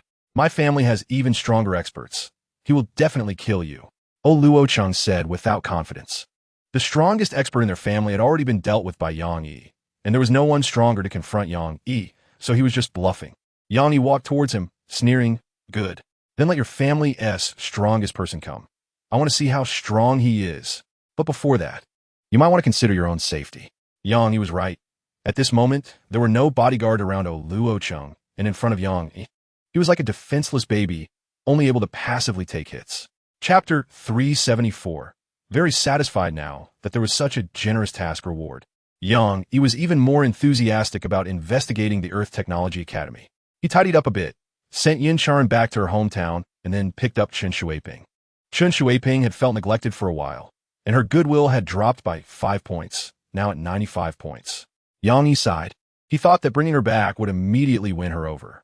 It seemed he still needed to take good care of her to raise her goodwill to the max before he could embrace the beauty. After that, the two of them immediately went to the location of the Earth Technology Academy. The address was given to Yang by Long Han Tian, who said there were people he arranged to meet there who would tell him the details about the place. The Earth Technology Academy was not far from Lubai Village. It took less than 20 minutes to drive there. Because of its secretive location and the Academy's low profile, people around hadn't heard of it. When Yang arrived, he found it was a place surrounded by high walls, and nothing inside could be seen from the outside. At the entrance, a beautiful girl was waiting for someone. Yang drove over and asked her, "Are you Mu Qing?" Chapter 375. Another arrangement. Yang knew that Chu Nanshua was also facing problems in his life and urgently needed a source of income. So he nodded and said, "Then you should report to Beijingdu." Great. Chu Nanshua happily went to pack his things. After taking a few steps, he suddenly remembered something important and asked Yang with a smile, "You're not taking back this robot, right?" Seeing his pitiful expression, Yang chuckled. "It's a gift for you." "Thank you." Chu Nanshua then felt relieved and went to pack his things. After leaving him, Yang called Qin Shuibai and told her to rush to the branch office in Beijingdu, informing her that there was a new product to be produced. After hanging up the phone, Qin Shuibai immediately went to Beijingdu. Throughout the journey, she was very excited because since she became the president of Tiantech Technology, the company hadn't released any shocking products and had only been making steady progress. For a woman who enjoyed challenges, she disliked this stagnant situation. Then, Yang sent all the precision instruments and various facilities for making robots to the branch office in Beijingdu and sent Qin Shuibai a set of instructions for using those instruments, leaving the rest for her to handle. Chapter 376. Sleepless night. Yang Yi walked towards his residence, saying as he walked, "It means I'll make my own decisions." Mu Qing asked, "So what do you plan to do?" Yang Yi replied, "Right now, all my actions are under their watchful eyes. I can't complete this task, so I can only leave here for now." Mu Qing felt it was a pity. It was hard to find someone who could help her, and now he had to leave. She wanted to persuade him to stay, but understood that it no longer made sense for Yang Yi to remain, so she nodded. After returning to his residence, Yang Yi took Chen Shuiping and left. Chen Shuiping was puzzled, unsure why they had to leave right after arriving. But seeing Yang Yi's serious expression, she didn't dare to ask too much. Back at the courtyard in Lubai village, Chen Shuiping stretched and took a breath of fresh air in the yard, smiling as she said, "This little courtyard feels so relaxing. Unlike that academy's courtyard, which is too closed off, living there feels just like being in prison." Yang Yi smiled and replied, "It's better to be free." Chen Shuiping nodded, and then went to tidy up the room and prepare dinner. With nothing to do, Yang Yi decided to take a walk outside, pondering how the Earth Technology Academy was monitoring his actions. Could they have sent someone to observe him? Chapter 377. In different Lan Sitian, the sleepless night Yang Yi referred to was, of course, about Lan Sitian. She had acted strangely earlier, and there would surely be more odd behavior after returning. During their farewell, Yang Yi had left 3 flying invisible cameras around Lan Sitian, closely following her and observing her actions. The cameras transmitted clear images into Yang Yi's mind. Once back in his room, Yang Yi lay on the bed, observing Lan Sitian. She was quite gloomy on her way back, seemingly lost in thought. Upon returning to the factory, she didn't immediately go to her dormitory, but instead went to a small courtyard at the back of the factory. Yang Yi had never known about that small courtyard, and he only discovered it when he saw Lan Sitian walk in. The courtyard was not large and was somewhat dirty and messy, with a thick layer of fallen leaves on the ground, indicating it hadn't been cleaned in years. Lan Sitian walked into the small courtyard and approached a house at the back. She glanced back to confirm no one was following her before taking out a key to unlock the door. Inside it was very dark, with no lighting, making it impossible to see anything. However, this did not affect Lan Sitian. She seemed able to see her surroundings and walked to a corner of the room, placing her hand on the wall. Chapter 378. Lan Sitian's hidden secret. Lan Sitian didn't expect Yang Yi to actually come. She felt both touched and surprised, with tears welling up in her eyes. Yang Yi squatted down and saw a red handprint on her back, which must have come from something with an extremely high temperature, melting her clothes and leaving a scar on her back. Yang Yi immediately took action, healing her back injury and dispelling the poison within her, allowing her to regain her ability to move. Lan Sitian looked at Yang Yi in astonishment and asked, "What kind of medical skill is this? How is it so miraculous?" Yang Yi smiled but did not answer her question, instead asking, "How did you get involved with the Dark Legion?" Lan Sitian suddenly looked sad and sighed. "Since you already know, I won't hide it from you anymore. It's not that I got involved with the Dark Legion. It's that they insist on sticking to me. Ever since I obtained the spatial core, they set their sights on me, trying every means to take it from me. At first, I refused because the core changed my fate and my life, but later I never expected it would bring me disaster." Like Yang Yi, Lan Sitian was once an ordinary and impoverished person, with her family in dire straits. Chapter 379. Assassin Network. Luochen looked at his father's computer in confusion. When he saw that Yang Yi was the president of Tiantech Technology and had invented many products that surpassed current technology, he was astonished. Later, he established Yifan Fengshan Technology Company, inventing many products beneficial to farmers, each of which created a sensation in the market and became a hit. In just 1 year, these 2 companies had grown to a level comparable to those that had been developing for decades, or even nearly a century. But that wasn't the most important part. The most crucial information was the achievements of Yang Yi that his father had obtained through personal connections. Countless assassins and aliens who wanted to take action against him had fallen at his feet. Those assassins were renowned experts, and those aliens were noble warriors of great repute. Even the powerful Dark Legion had repeatedly been defeated by him. After reading this, Luochen gasped. He had heard of Yang Yi's name before, but he wasn't very interested in business matters, so he hadn't paid much attention. Now it seemed that Yang Yi was far more formidable than he had imagined. Provoking him was undoubtedly a path to self-destruction. He stammered, "Dad, is this all true?" Chapter 380. Product sensation on the way. Chen Shuiping couldn't help but complain again, saying that following Yang Yi these days felt like fleeing, moving from one place to another without settling down at all.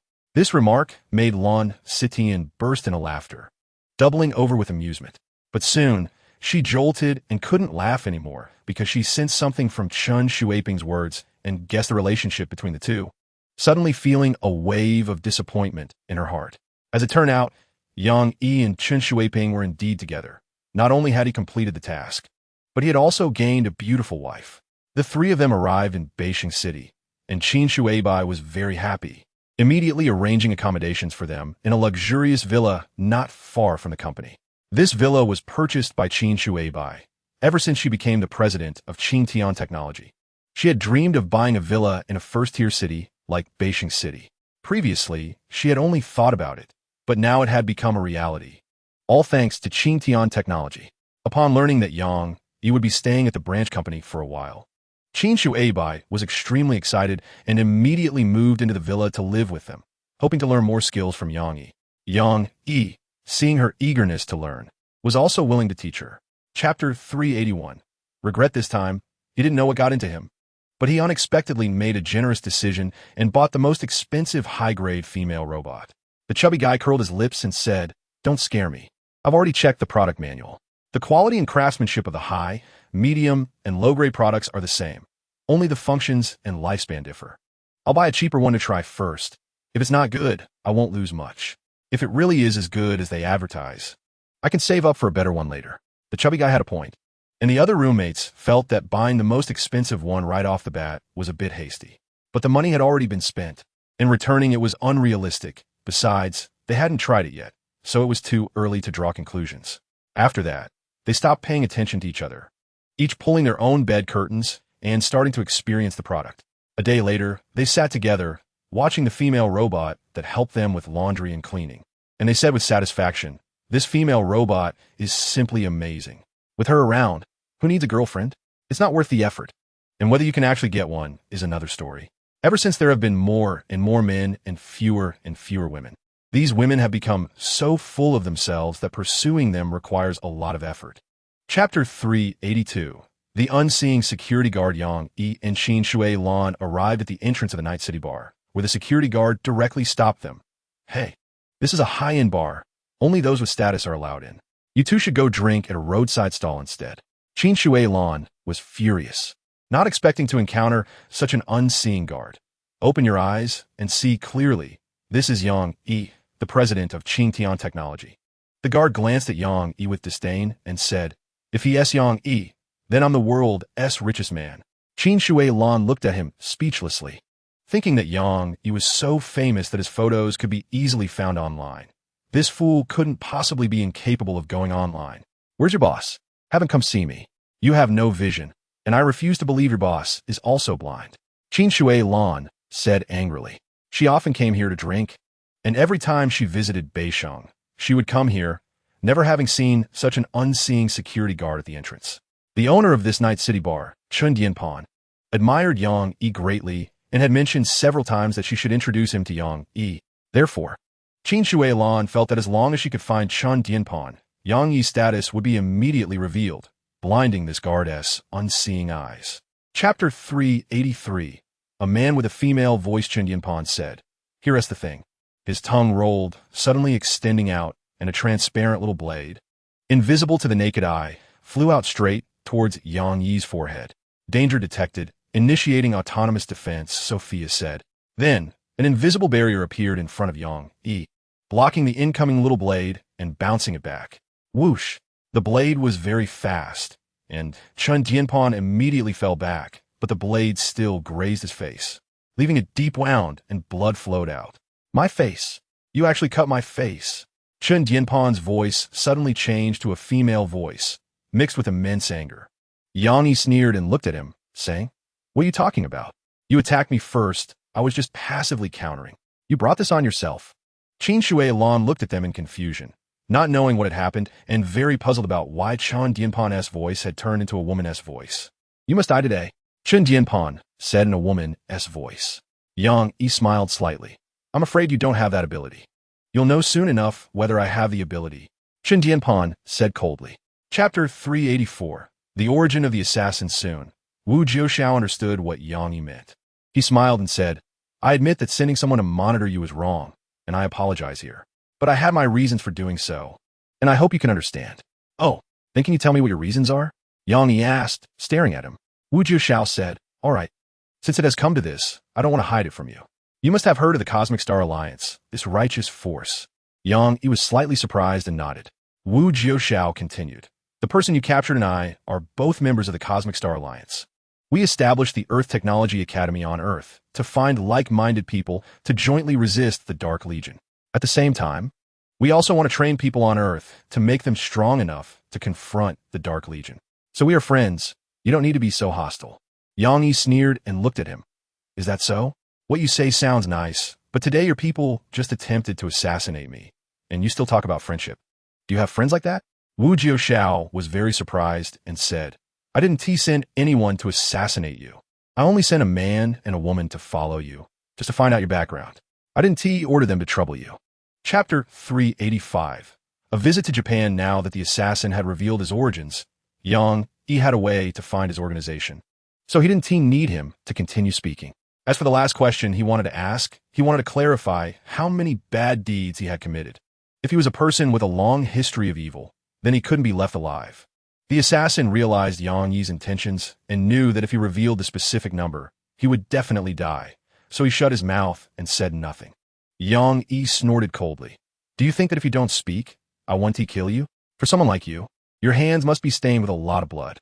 Since you love killing so much, you should be prepared to be killed. Just as Yang Yi was about to make a move, he suddenly noticed something was off with his face. Just now, due to the poison's effect, his face had swollen significantly. Now it suddenly shrank, and his whole face became slack, causing the human skin mask on his face to peel off. This piqued Yang Yi's curiosity. He really wanted to see what his true face looked like. Driven by curiosity, Yang Yi reached out and removed the human skin mask from his face, only to find that underneath the mask was a beautiful face. She was actually a woman. Seeing her face, Yang Yi immediately felt uneasy. He rarely targeted women, especially such a beautiful one, making it even harder for him to take action. Chapter 386. Turning against each other, the specific matters were left to Qin Shui Lan and the company's staff to handle, while Yang Yi only needed to visit the Waga Technology Company for guidance. This time, Gu and Shan Na also came along. Their superiors tasked them with following Yang Yi, so wherever Yang Yi went, they had to follow. Yang Yi didn't pay much attention to the two of them. If they were willing to follow, then let them be. At worst, if there were any errands to run when they arrived, he would assign them to them, making use of resources. On the plane, Qin Shui Lan looked at the white clouds outside the window, excitedly saying, This time, I must have fun. In the past, I was too busy with business, and every time I went abroad, the time was so tight that it was never satisfying. In fact, she wanted to say that previously, she traveled abroad alone. Although there were many beautiful sights, appreciating them alone still felt lonely.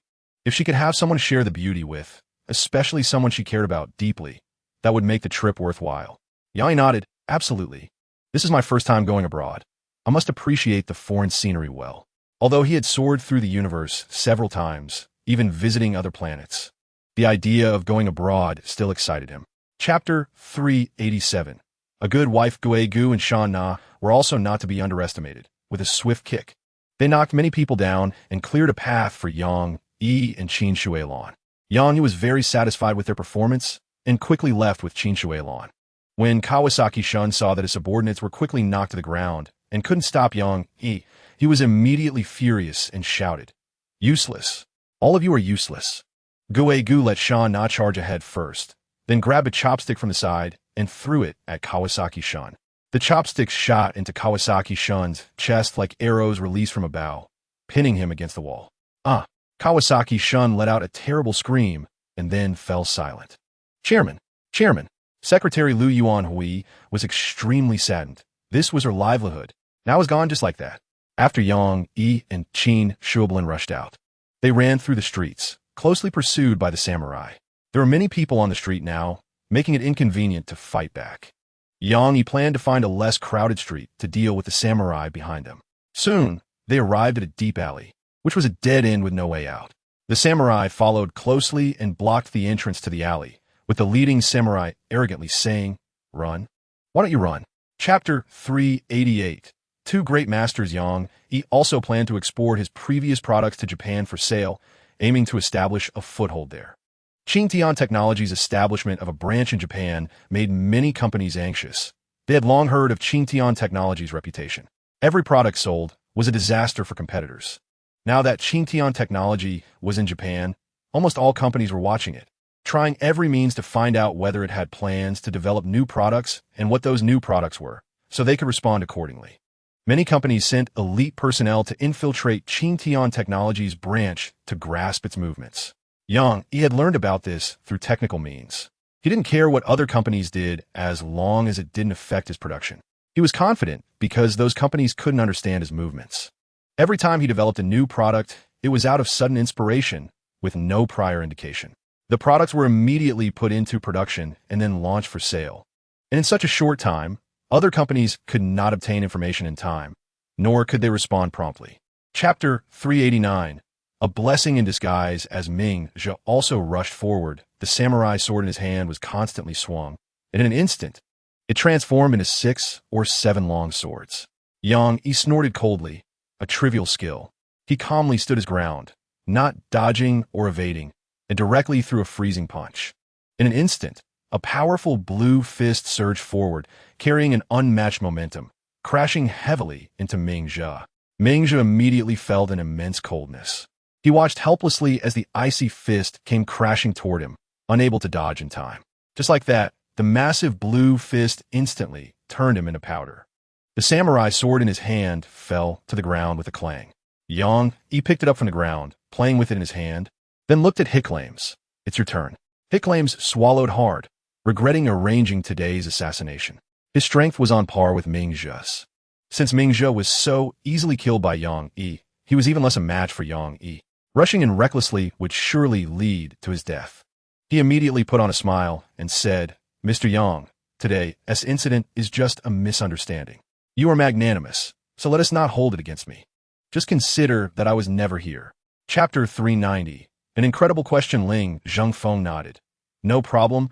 I'll contact him right away to see if he is available." He then called Yang Yi. The woman, Miko Ida, looked at him expectantly, hoping he could persuade Yang Yi to come. Ling Zhengfeng indeed did not disappoint her and successfully persuaded Yang Yi. He put away his phone and said, "Just wait a moment. He'll be here soon." Miko Ida nodded. "It's fine. I'm not in a hurry." Though she said that, she was quite anxious inside, feeling more nervous. She had long heard of Yang Yi's achievements and reputation, knowing that every product he invented was a market hit with constant demand. After years of experience in business, she had never admired anyone, but Yang Yi was the first person she truly admired. She had even regarded Yang Yi as her idol in her heart, which was why she was so excited and nervous. Yang Yi had just acquired 2 listed companies and was in high spirits, eager to find someone to chat with when Ling Zhengfeng called him. Although there was an age difference between them, they hit it off immediately, like close friends with no barriers, easily engaging in conversation. Thus, when Ling Zhengfeng invited him for coffee, he went without hesitation. Chapter 391. The strange little house. Yang Yi looked at the 6 people Miko Ida had brought. They were 3 men and 3 women, and on the surface, they seemed like ordinary people. Yang Yi didn't understand why Miko Ida had brought these people and voiced his confusion.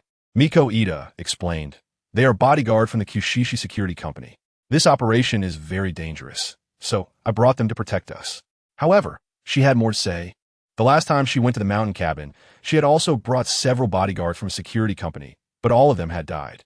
Fortunately, a local resident living nearby had risked his life to save her, but that person had gone mad afterward.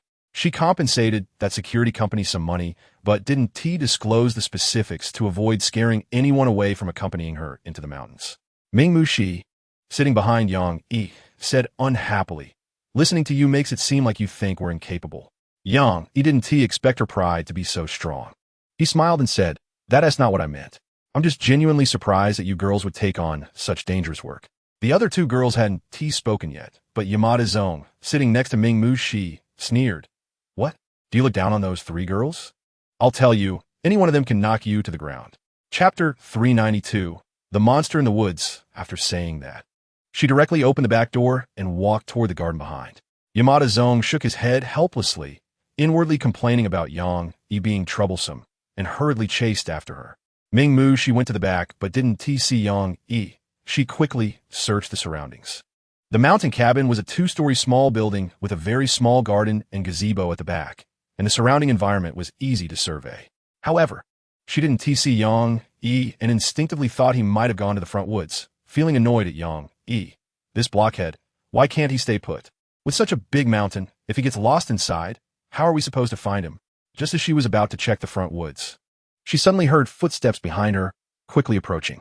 Years of training allowed her to draw her dagger in an instant, turning around to stab at the person behind her. What are you doing? I just wanted to give you flowers. You don't need to act like this toward me, Yamada Zong said, holding a bouquet of flowers. He had intended to surprise Ming Mu, she while also trying to take advantage of the moment. He has been pursuing Ming Mu for half a year, and until now, he hasn't even held her hand, which makes him restless and unable to resist the urge to take some adventurous actions. Chapter 393. One less person chapter. What's strange? Ming Mu asked. She only saw that the monster was very terrifying and didn't notice anything strange. Yang Yi said, I think that monster looked a lot like the crocodiles in the zoo, and the small river behind the cabin should be its home. It must have run into the woods to lay eggs. Oh, Ming Mu nodded, thinking that Yang Yi's observation was quite detailed. Wait, which monster's home is the small river behind the cabin? If there's not just one monster, but several others, then wouldn't the people inside the cabin be in danger? Not good. The people inside the cabin are in danger. Ming Mu, momentarily excited, raised her voice, immediately startling the monster in the woods. The huge lizard-like monster immediately pounced towards them. Its strong body came crashing in like a tank, directly breaking the tree they were standing under. Yang immediately took Ming Mu and flew into the air, while simultaneously launching an extremely cold punch that hit the monster on the ground. In an instant, the monster was frozen into a pile of powder by the powerful cold air. All right, I've killed that monster. Let's go back now, Yang Yi said. Chapter 394. The mysterious girl is her sister as the captain of their small team. Ming Mu naturally had to consider the safety of every team member. Even though Yamamoto, so was someone she disliked, she still had to be responsible for his safety. Yang Yi was worried about her going out alone, so he followed her. The others didn't dare to stay inside the house. They all felt safer near Yang Yi and followed him out. When they arrived at the gazebo outside, they saw that the previously calm river surface suddenly had a very deep whirlpool. A very strange-looking man slowly floated up from the whirlpool. This man's lips were black, and his eyeballs were also pure black, with no whites. He looked particularly eerie. Itida Miko recognized this man at a glance and said to him, Gujingu Aaron, where have you hidden my friend? Everyone was slightly shocked. They didn't expect Itida Miko to know this eerie man and even know that he had hidden her friend. The floating Gujin Guerin sneered and said, Has Mizu Sawayako not already told you in a dream? She is currently in that small cabin. Itida Miko glanced at the cabin and said to Gujin Guerin, You're lying. I've been here twice already and didn't see her at all. Quickly tell me where you hid her. Otherwise, don't blame me for being rude. Chapter 395. Mizu Suwayako's sadness. Yamamoto so didn't see Yang Yi treating Mizu Suwayako's injuries earlier. So he didn't understand what Ming Mu wanted Yang Yi to do. When he saw Yang Yi coming to his side, wanting to do something to him, he instinctively tried to dodge. Yang Yi was not as gentle with him as he was with Mizu Sawayako. He directly pulled him over and started the treatment. Yang Yi's rough actions tugged at his wounds, causing him to grimace in pain, and just as he was about to curse, he suddenly felt that all his wounds were not as painful anymore. Moreover, they were healing rapidly at a visible speed. As the pain on his body gradually faded, his brows relaxed. Now he understood that Yang Yi was helping him heal. He was very surprised, amazed by Yang Yi's healing method, thinking that there probably wasn't anyone in the world better than him. Seeing that Yamamoto So's injuries no longer threatened his life, Yang Yi stopped in time. He wouldn't waste too much of his celestial energy on such a scum. Seeing that Yang Yi had helped, Ming Mu thanked him, and her gaze toward him turned into admiration. However, in Yamamoto So's eyes, it turned into infatuation, making him extremely jealous. Chapter 396. Encountering an old friend at the bar. As soon as Yang Yi stepped outside, he ran into Itida Miko. Itita Miko smiled at him and said, I saw you coming this way earlier, so I guess you would come to this bar. What is up? Do you want to have a drink? Yang, he shook his head. No, I have something to do. Let us drink another day. Itita Miko nodded. All right, then another day. Yang glanced back at the bar and then walked home. Itita Miko said, You seem very interested in this bar. Here, take this card. You can come here for free drinks in the future. Yang took the card and found it was a gold card. He had heard of such gold cards before.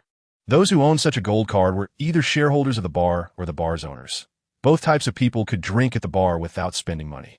Yang looked at Itita Miko in surprise and asked, This bar is yours? Itita Miko replied, Yes, this is one of the bars in my family business. I don't usually drink, so I'm giving this card to you. Hearing her say this, Yang suddenly thought of a good idea. He said to Itita Miko, I want to work at your bar. Can you arrange for me? Chapter 397. You don't need to be the manager. People should not be judged by their appearance. A man like him, who often plays with girls, would naturally put on a very upright facade, but in reality, he is morally corrupt. Matsumoto Haruka said. Yamamura may remained unmoved. She still chose to trust her own eyes. Seeing her still infatuated, Matsumoto Haruka tugged at Wang Shiyao and said, If you don't believe it, just ask her. She has heard a lot about him in Huagua. Yamamura May looked at Wang Shiyao with half-belief and asked, Is what she said true? Wang Shiyao nodded. It's true. Just as she finished speaking, she regretted it. After all, Yang hadn't made things difficult for her when she went to complain today. But then she thought, since he didn't make it difficult this time, he might do so in the future, considering she had offended his mother before. Moreover, Yamamura May was her best friend in Japan. She didn't want to see her good friend captured by a scumbag like Yang, who had many women, so she had to say that. Hearing her good friend say this, and knowing she and Yang were from the same country and city, her words should not be wrong. Yamamura May's originally firm heart began to waver. Could it be that he really is a scumbag? Chapter 398. Time stops understanding who is strong and who is weak. Kuroki Rei's explosive temper also quieted down. Now she didn't dare to offend Yang, and could only nod. Sorry, manager, I was wrong just now. I apologize to you and also to Wang Shiyao. I promise I won't make things difficult for her again in the future. Having worked in bars for many years, she understood very well that one should bow when it's time to bow. Yang nodded. That's more like it. After you go out, go handle the handover procedures. The two nodded and left the office. Wang Shiyao was deeply moved. She didn't expect Yang. He not only didn't make things difficult for her, but also made her the manager, which was clearly a case of repaying kindness with kindness. Remembering the bad things she had said yesterday, she suddenly felt ashamed.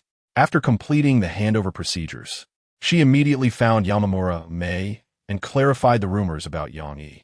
Yamamura May had been troubled all morning due to the rumors she heard yesterday. Since she first saw Yang yesterday, she had already fallen deeply in love with him. She had never seen a man as charming as Yang.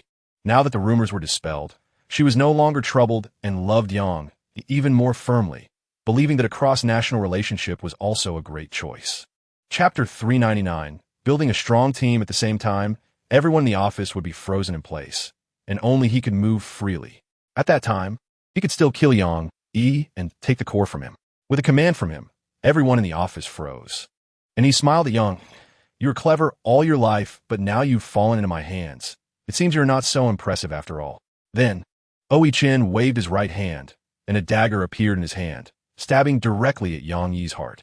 Just as the dagger was about to hit Yang Yi's heart, he suddenly regained the ability to move and swiftly knocked Chen away. Chen slammed into the wall behind him, feeling as if his insides were burning. He stared incredulously at Yang. How can you still move? Yang smiled at him. Want to know? Then trade me the core on you.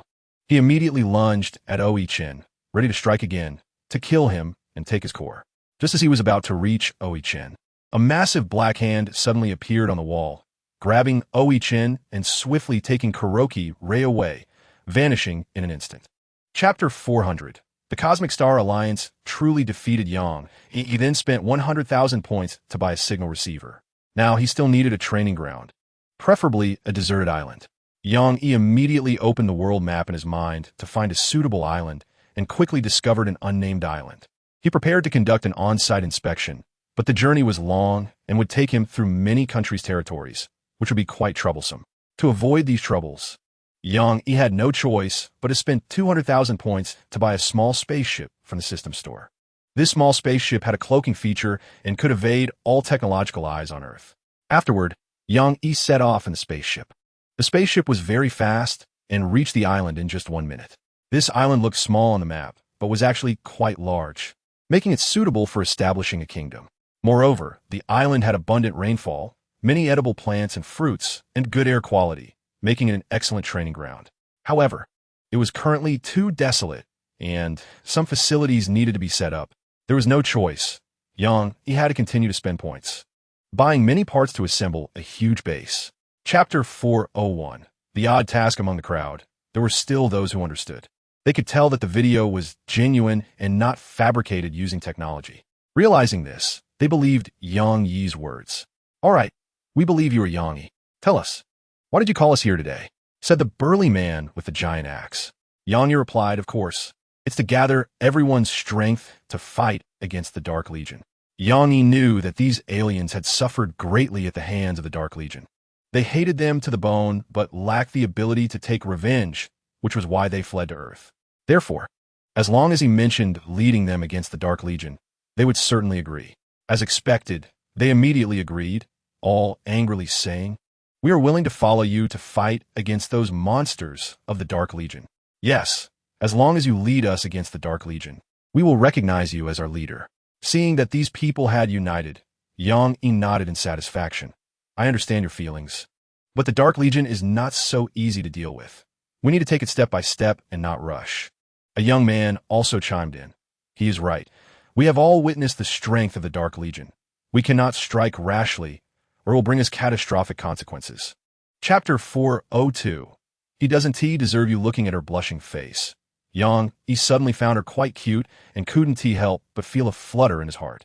The two arrived at the girls' dormitory one after the other. Yamamura Mei skillfully took out her tea-making tools and began to brew tea. Yang Yi directly sat on a bed and looked at her, saying, "This is your bed, right?" Yamamura Mei looked at him in surprise. "How did you know?" Yang Yi looked at her naturally, smiling, "Because the smell here is the same as you." Such intimate words were something the old Yang Yi would never have said. He was a standard case of a straight male chauvinist. But after going through so much, he felt that saying some intimate words to girls was not inappropriate. It could make those who loved him happier, and he wouldn't miss out on important people. Why not? Yamamura Mei's fair little face turned red again in an instant, and she shyly said, "Really? How can you say such private things? It's so embarrassing." Yang Yi clearly saw that Yamamura Mei's fondness for him was skyrocketing because of that sentence, increasing from 60 to 80 in a flash, a remarkable speed. Now, Yang Yi finally understood why those bad men had such an easy time pursuing girls. It was because they could lower their faces to say such intimate words, while boys who cared about their pride could not say these words, thus ending up with the fate of not understanding women's hearts. Chapter 403. Embracing the beauty. Seeing Yamamura Mei's infatuated appearance, the man was extremely envious, wishing he were the man she was looking for. He was even more curious about what kind of person Yamamura Mei liked and why she was so fascinated by him. At that moment, Yang Yi, who had everything ready, returned. He quietly approached Yamamura Mei from behind and tapped her shoulder. "Were you looking for me?" Hearing Yang Yi's voice, Yamamura Mei immediately turned around and, seeing that it was indeed Yang Yi standing behind her, threw herself into his arms. "Where have you been? I thought you had abandoned me." And she began to cry. Yang Yi didn't expect that this joke would make her cry, but seeing her fondness for him rising rapidly, he knew she wasn't actually mad at him. "I'm sorry. I won't do that again." Yang Yi gently patted her back. At that moment, the man stared intently at Yang Yi, noticing that aside from being handsome, he didn't seem to have any special qualities. He coldly said, "So you're her boyfriend. Now I'll tell you, I've already set my sights on her. If you don't cherish her, I will not hesitate to take her away from you." Chapter 404. Matsumoto Genki's suffering. Yang Yi was slightly startled, but at the same time, he felt a surge of joy, thinking his opportunity had come. He immediately drove to follow closely behind the white business car. The business car drove straight out of the city and headed toward the suburbs.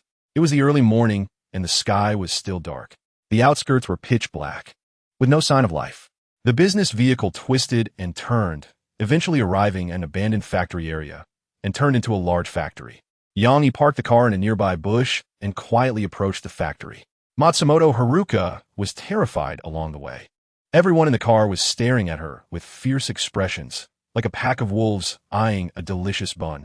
She was brought into the factory, where a scar-faced man stood in front of her. Seeing that man made her even more afraid, trembling all over. "So, it's Brother Wolf. You brought me here so early. Is there something you need?" The scar-faced man coldly stared at her, revealing a vicious smile. "Even now, you dare to play dumb with me? You really have guts. But I like it. Just in time, my brothers and I are feeling unwell this morning. So let us have you help us out." Matsumoto Haruka was even more scared, hurriedly saying, "Let us talk it out. Don't get rough." Chapter 405.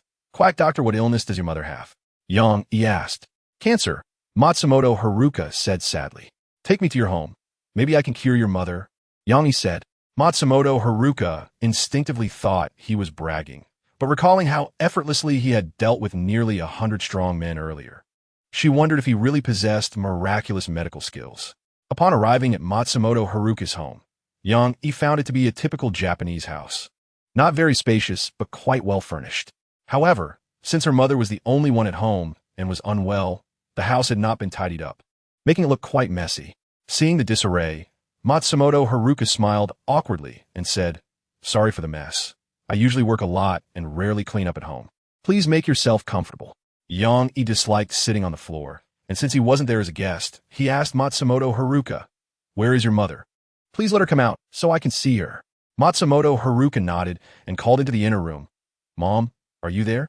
She was a bit surprised. Usually, at this time, her mother would be sitting in the living room watching TV, but today it was eerily quiet. No one responded from inside, and Matsumoto Haruka felt even more puzzled, along with a growing sense of unease. Chapter 406. Unethical Doctor Misjudgment? Do you think I'm blind? Miyamoto Ichimu shouted angrily. He had been practicing medicine for so many years without ever making a mistake. This kid was clearly insulting him. Miyamoto Ichimu looked at Yang and said, "Kid, who the hell are you? Why are you insulting me today and doubting my medical skills? What are your intentions?" Yang smiled faintly and said, "I'm also a doctor. When I see other doctors making mistakes and refusing to repent, I naturally have to point it out." Matsumoto Haruka and Sojin AI watched as Yang and Miyamoto Ichimu began to argue. Matsumoto Haruka quickly said, "Both doctors, you're both skilled. Let's sit down and talk it out. Please don't argue." Yang turned to her and said, "If I tell you that your mother has a common illness, but this quack diagnosed her with cancer, making you waste so much money all these years, and your mother suffer so much, do you still think my argument is unnecessary?" Matsumoto Haruka was stunned. With her personality, if this were true, she would want to skin that doctor alive. But Miyamoto was a well-known expert in Japan. Surely his diagnosis couldn't be wrong. Chapter 407. Finding the owner of the giant hand, Matsumoto Haruka was right. If she hadn't met Yang, she would have been ruined by those scoundrels outside the city. Eventually, she would have chosen to commit suicide. Her mother's health couldn't have held out much longer and would have suffered to death. Their family would have ended because of Miyamoto Ichimu's erroneous diagnosis. Fortunately, she met Yang, who not only helped her escape from suffering, but also cured her mother and exposed the irresponsible Dr. Miyamoto Ichimu. Matsumoto Haruka didn't know how to thank Yang now. Recalling the bad things she had said earlier, she felt a wave of guilt. Yang noticed her favorability towards him had reached 80 points, and it showed no signs of increasing further, so he felt it was time to leave for a while. He decided to let Matsumoto Haruka be alone for a bit. Once she figured some things out, her favorability would naturally increase. Meanwhile, Yang could take advantage of these days to do other things. After returning, he took the video footage of the giant hand that had suddenly appeared in the wall, along with the surveillance clips of Oi-chin and Kuroki Rei, and brought the video to his newly built base. He found the head of the intelligence team, Ling Yuankong, and handed her the video. "Can you help me find out the origin of this mysterious giant hand?" Chapter 408. Where's my husband? But that doesn't mean I can't defeat you.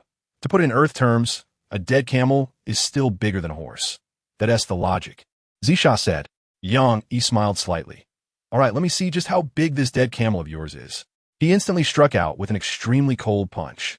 Zisha scoffed and waved his right hand, creating a white barrier in front of him that directly blocked the icy punch. The cold punch shattered upon contact with the barrier, quickly turning into blue smoke. Zisha sneered. Is that all you can do? Not even worth watching. Yang Yi smiled slightly. Don't be in a hurry. It's not over yet. Then they saw the blue smoke quickly bypass the white barrier and drift towards Zisha. The blue smoke was extremely cold. Before it even approached Zisha, he already felt a bone-chilling coldness, and his clothes began to freeze. What powerful cold! Zisha was shocked and quickly retreated while using his own power to disperse the oncoming cold. Yang Yi instantly appeared behind him and unleashed a blazing palm strike, with the powerful flames instantly sealing off Zisha's escape route. Chapter 409. Deceived that day, he saw Yamamura, Mei, and Yang Yi sweetly embracing, and unexpectedly felt a sense of retreat. After returning, he suddenly realized that this was somewhat out of character for him. Nagashima Saburo had always been known for his domineering nature in both business and relationships. He didn't care whose business it was. If he took a liking to it, he had to have it, and the same went for relationships. But that day, he actually felt like retreating, which really surprised him. Since returning, he had been thinking about Yamamura Mei constantly, and he realized he had fallen in love with that lovely and infatuated girl. Since he liked her, he would take her away, even if she had a boyfriend, so what?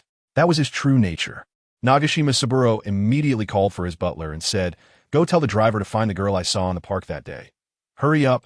The butler nodded and immediately went to notify the driver. In the United States, at the headquarters of the fruit company, President Ryan Brook of the headquarters glared angrily at his assistant Dalek Cheonchi and said, "Our branch in Japan has been acquired by Tiantech technology from China.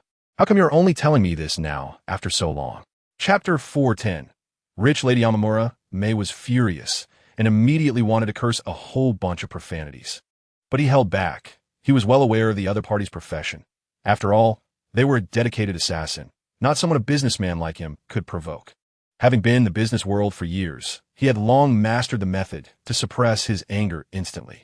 He took a deep breath and said, "Please go do this immediately. If you really do it, I will wait for the results. If I don't get results for a long time, don't blame me for being ruthless. I will report you." Customer service. The customer is losing their cool again. You can report us anytime, but think carefully. We might be fine, but you and your family could soon be in trouble. We still say the same thing. Please be patient. We will definitely not treat you perfunctorily for the sake of the company's reputation, and we will do our utmost to handle the matter. Oh Changzhu sneered inwardly. How could they be so domineering and still claim to have a reputation? At this point, he had no choice but to continue waiting for results. In Japan, at Yang Yi's mansion, Yang Yi had just returned home and immediately hid in his room, taking out Oh-I-chin's corpse from the small space. Chapter 411. Who pushed her in? After she finished speaking, Matsumoto Haruka froze. She couldn't help but sigh in her heart. The life of a rich lady is indeed good. Not only does she not have to work, but she also has no worries about food and clothing. With the best of everything, seeing Matsumoto Haruka frozen, Yamamura Mei thought she was angry, feeling that she had become arrogant after becoming a rich lady. She quickly explained, "I didn't mean that. I just thought as a friend, I wanted to help you as much as I could. Really no other meaning." Matsumoto Haruka smiled. "I know. I'm not angry with you. All right, let's not talk about this. Take me to see your mansion." Yamamura Mei nodded, excitedly pulling Matsumoto Haruka into the house. Wang Shuyao, witnessing all this, couldn't help but mutter, "Could it be that Matsumoto has fallen for Yang Yi? That shouldn't be. She is not that kind of materialistic girl." Then she glanced at Yang Yi's mansion, which was large and bright, and even more beautiful at night. She couldn't help but say, in such good conditions, it really is hard for anyone to resist such a lure. It seems Matsumoto, like Yamamura Mei, has also been conquered by Yang Yi. I wonder if I will ever have the chance to live in such a house in my lifetime. Chapter 412. Clear of grudges, Matsumoto Haruka was just about to take out her phone to turn on the flashlight when Yang Yi whispered in her ear, "Don't move." Then Yang Yi directly put a pair of glasses on her. These glasses had night vision capabilities, allowing her to immediately see the surroundings clearly. She saw 3 men in the alley behind them searching for something, all armed, and they seemed to be up to no good. What were they looking for? Matsumoto Haruka whispered to Yang Yi. However, her voice, not as perfectly controlled as Yang Yi's, was slightly louder and immediately alerted the 3 men. The 3 men had already passed by them, but upon hearing them at the door, they immediately leaped over. Matsumoto Haruka saw the three men charging at her like arrows released from a bow. In the blink of an eye, they were right in front of her, and she didn't even have a chance to escape. Before she could even scream, Yang swiftly kicked out 3 times, directly sending the 3 men flying. They crashed hard against the wall behind them, causing the entire wall to collapse, but they seemed to be unhurt, only coughing slightly before charging at them again. Matsumoto Haruka was puzzled, thinking to herself, who are these people? How can their bodies be so tough? Chapter 413.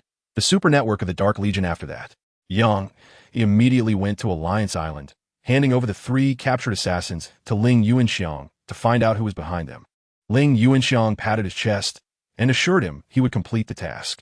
Just as Yang was about to leave, he suddenly saw a flash of light in the sky, almost covering the entire sky. Then Apollo rushed out of the base and said to him, "Boss, something big has happened. Come see."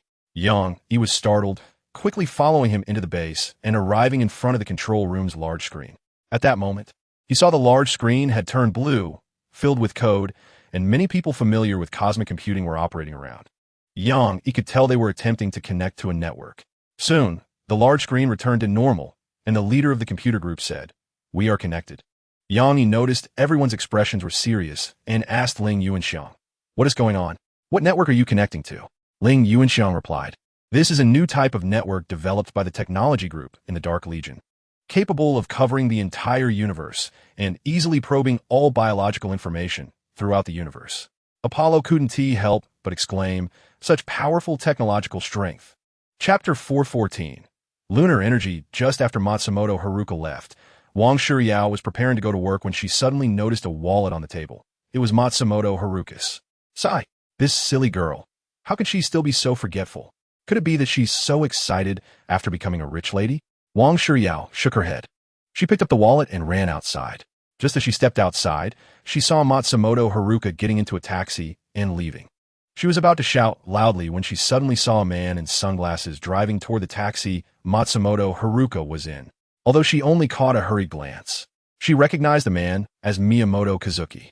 She had heard about the grudge between Miyamoto Kazuki and Matsumoto Haruka and knew he had been holding a grudge against her. Now that Miyamoto Kazuki was following Matsumoto Haruka, he definitely had ill intentions. She immediately called to warn Matsumoto Haruka, hoping she would be careful, but found that her phone was turned off. A bad premonition surged in her heart, making her extremely anxious. Not wanting anything to happen to her good friend, she quickly called Yang. After hearing about the situation, Yang rushed back from Alliance Island. In the outskirts outside the city, in a dilapidated house. Chapter 415. Going against the boss, Yang walked into the conference room, where nearly 20 leaders from various departments stood up together, respectfully saying, "Hello, Chairman." Yang nodded, waving his hand to signal them to sit down. His arrival made everyone present very excited. They had long wanted to meet this world-renowned technological genius. Since joining Tiantech Technology, some had bought houses and cars worth over $1 million in just a few months. Working in such an impressive person's company was their honor, and many regarded Yang as their idol.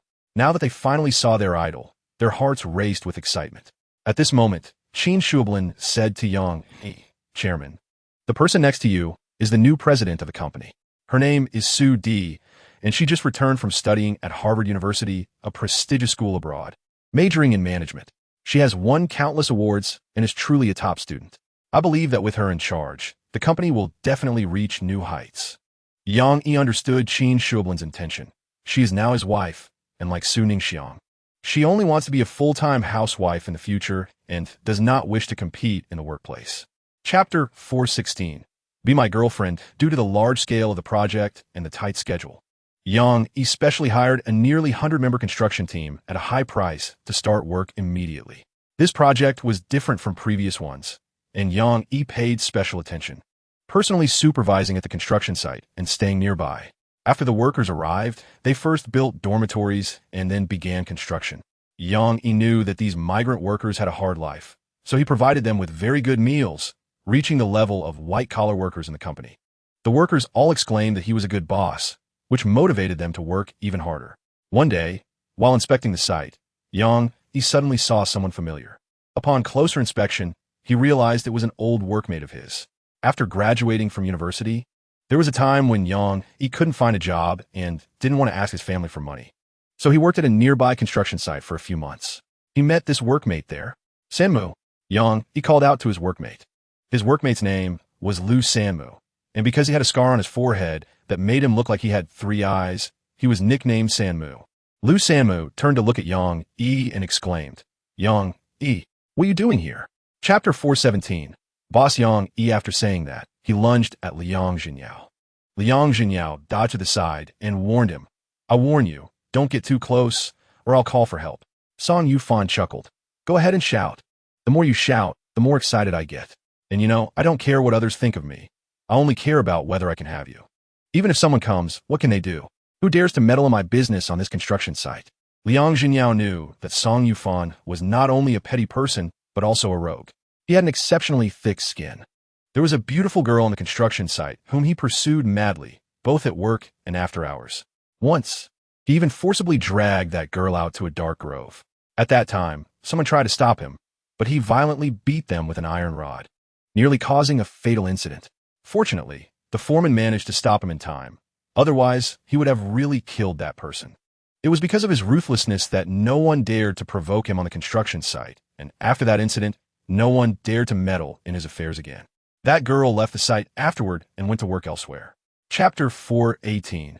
Offending the wrong person today. While working at the site, she saw Yang, who was there for an inspection. At that moment, her friend Song Chioyin joked with her, "Look at this young boss. He seems unmarried. You are the prettiest girl on the site. Maybe you could end up with him." She immediately blushed and shot a glare at Song Chioyin, signaling her to stop talking nonsense. Then, she secretly glanced at Yang and found him very handsome. At such a young age, he had such a large enterprise. He was truly accomplished, which made her heart flutter. But then she thought, as just a working girl, how could such a big boss like him ever notice her? Gradually, she dismissed this ridiculous thought. Seeing Yang again reminded her of the joke from earlier. Just now, Yang had effortlessly knocked Song Yufan down, and he couldn't get up anymore. Yang looked at him and said, "You leave the site tonight. I don't want to see you here anymore." Then he turned to Liang Jinyao. "Are you okay?" Liang Jinyao was just about to say she was fine when her foot suddenly hurt, causing her to frown. "Ouch. My foot hurts so much." Yang looked at her foot and found it was just a slight sprain. There was no bone injury. Chapter 419. Be my boyfriend, all right? "All right, I'll leave. You don't have to keep bringing 100 people to pressure me," Song Yufan said helplessly. The next day, Yang planned to visit Wang Shiyao. Among the 3 girls he was tasked with, only Wang Shiyao remained. What was meant to come would come, and what needed to be done must be done. There was no escaping it. At that moment, Wang Shiyao had just returned from outside, looking very down. Yang looked at her and asked, "What's wrong?" Wang Shiyao glanced at him and forced a smile. "It's nothing." Yang remembered that since her return, she had never gone home and asked her, "Why didn't you go home?" Wang Shiyao pouted angrily and said, "I'm not going back. If I go back, they'll force me to do things I don't want to do, meet people I don't want to see, and nag me endlessly." Yang guessed what she was referring to and smiled. "Don't say that about your parents. They're doing it for your own good. Think about it from a different perspective. In the future, when you want your children to settle down and they don't listen to you, won't you also nag them?" Wang Shiyao thought about it carefully and felt that it was indeed the case. "Fine, I agree to go home, but can you help me with something?" Chapter 420. Counterattack and test. Wang Xiuzhou had a relatively gentle temperament and quickly advised, "Wife, don't get angry. The child has come back with great difficulty. Let's sit down and talk about it." He should have kept quiet, but once he spoke, Xiao Baimu's anger flared even more. She glared at him and said, "You old man, why are you always siding with outsiders? Have you forgotten he is our enemy? If it weren't for him, would our daughter have gone abroad alone? Look at our daughter. She's lost weight. She must have suffered a lot in that unfamiliar country for the past 6 months. And all of this is because of him. You still speak up for him. Are you even her father?" Wang Xiuzhou was momentarily at a loss for words due to his wife's barrage of complaints. Moreover, he was also worried about his daughter. It would be a lie to say he had no resentment towards Yang.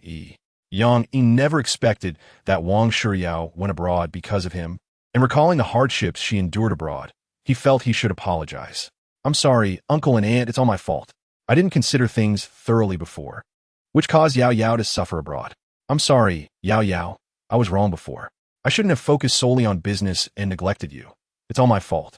Chapter 421. Treating cervical spondylosis, Lin, he didn't understand the expressions of the elderly couple.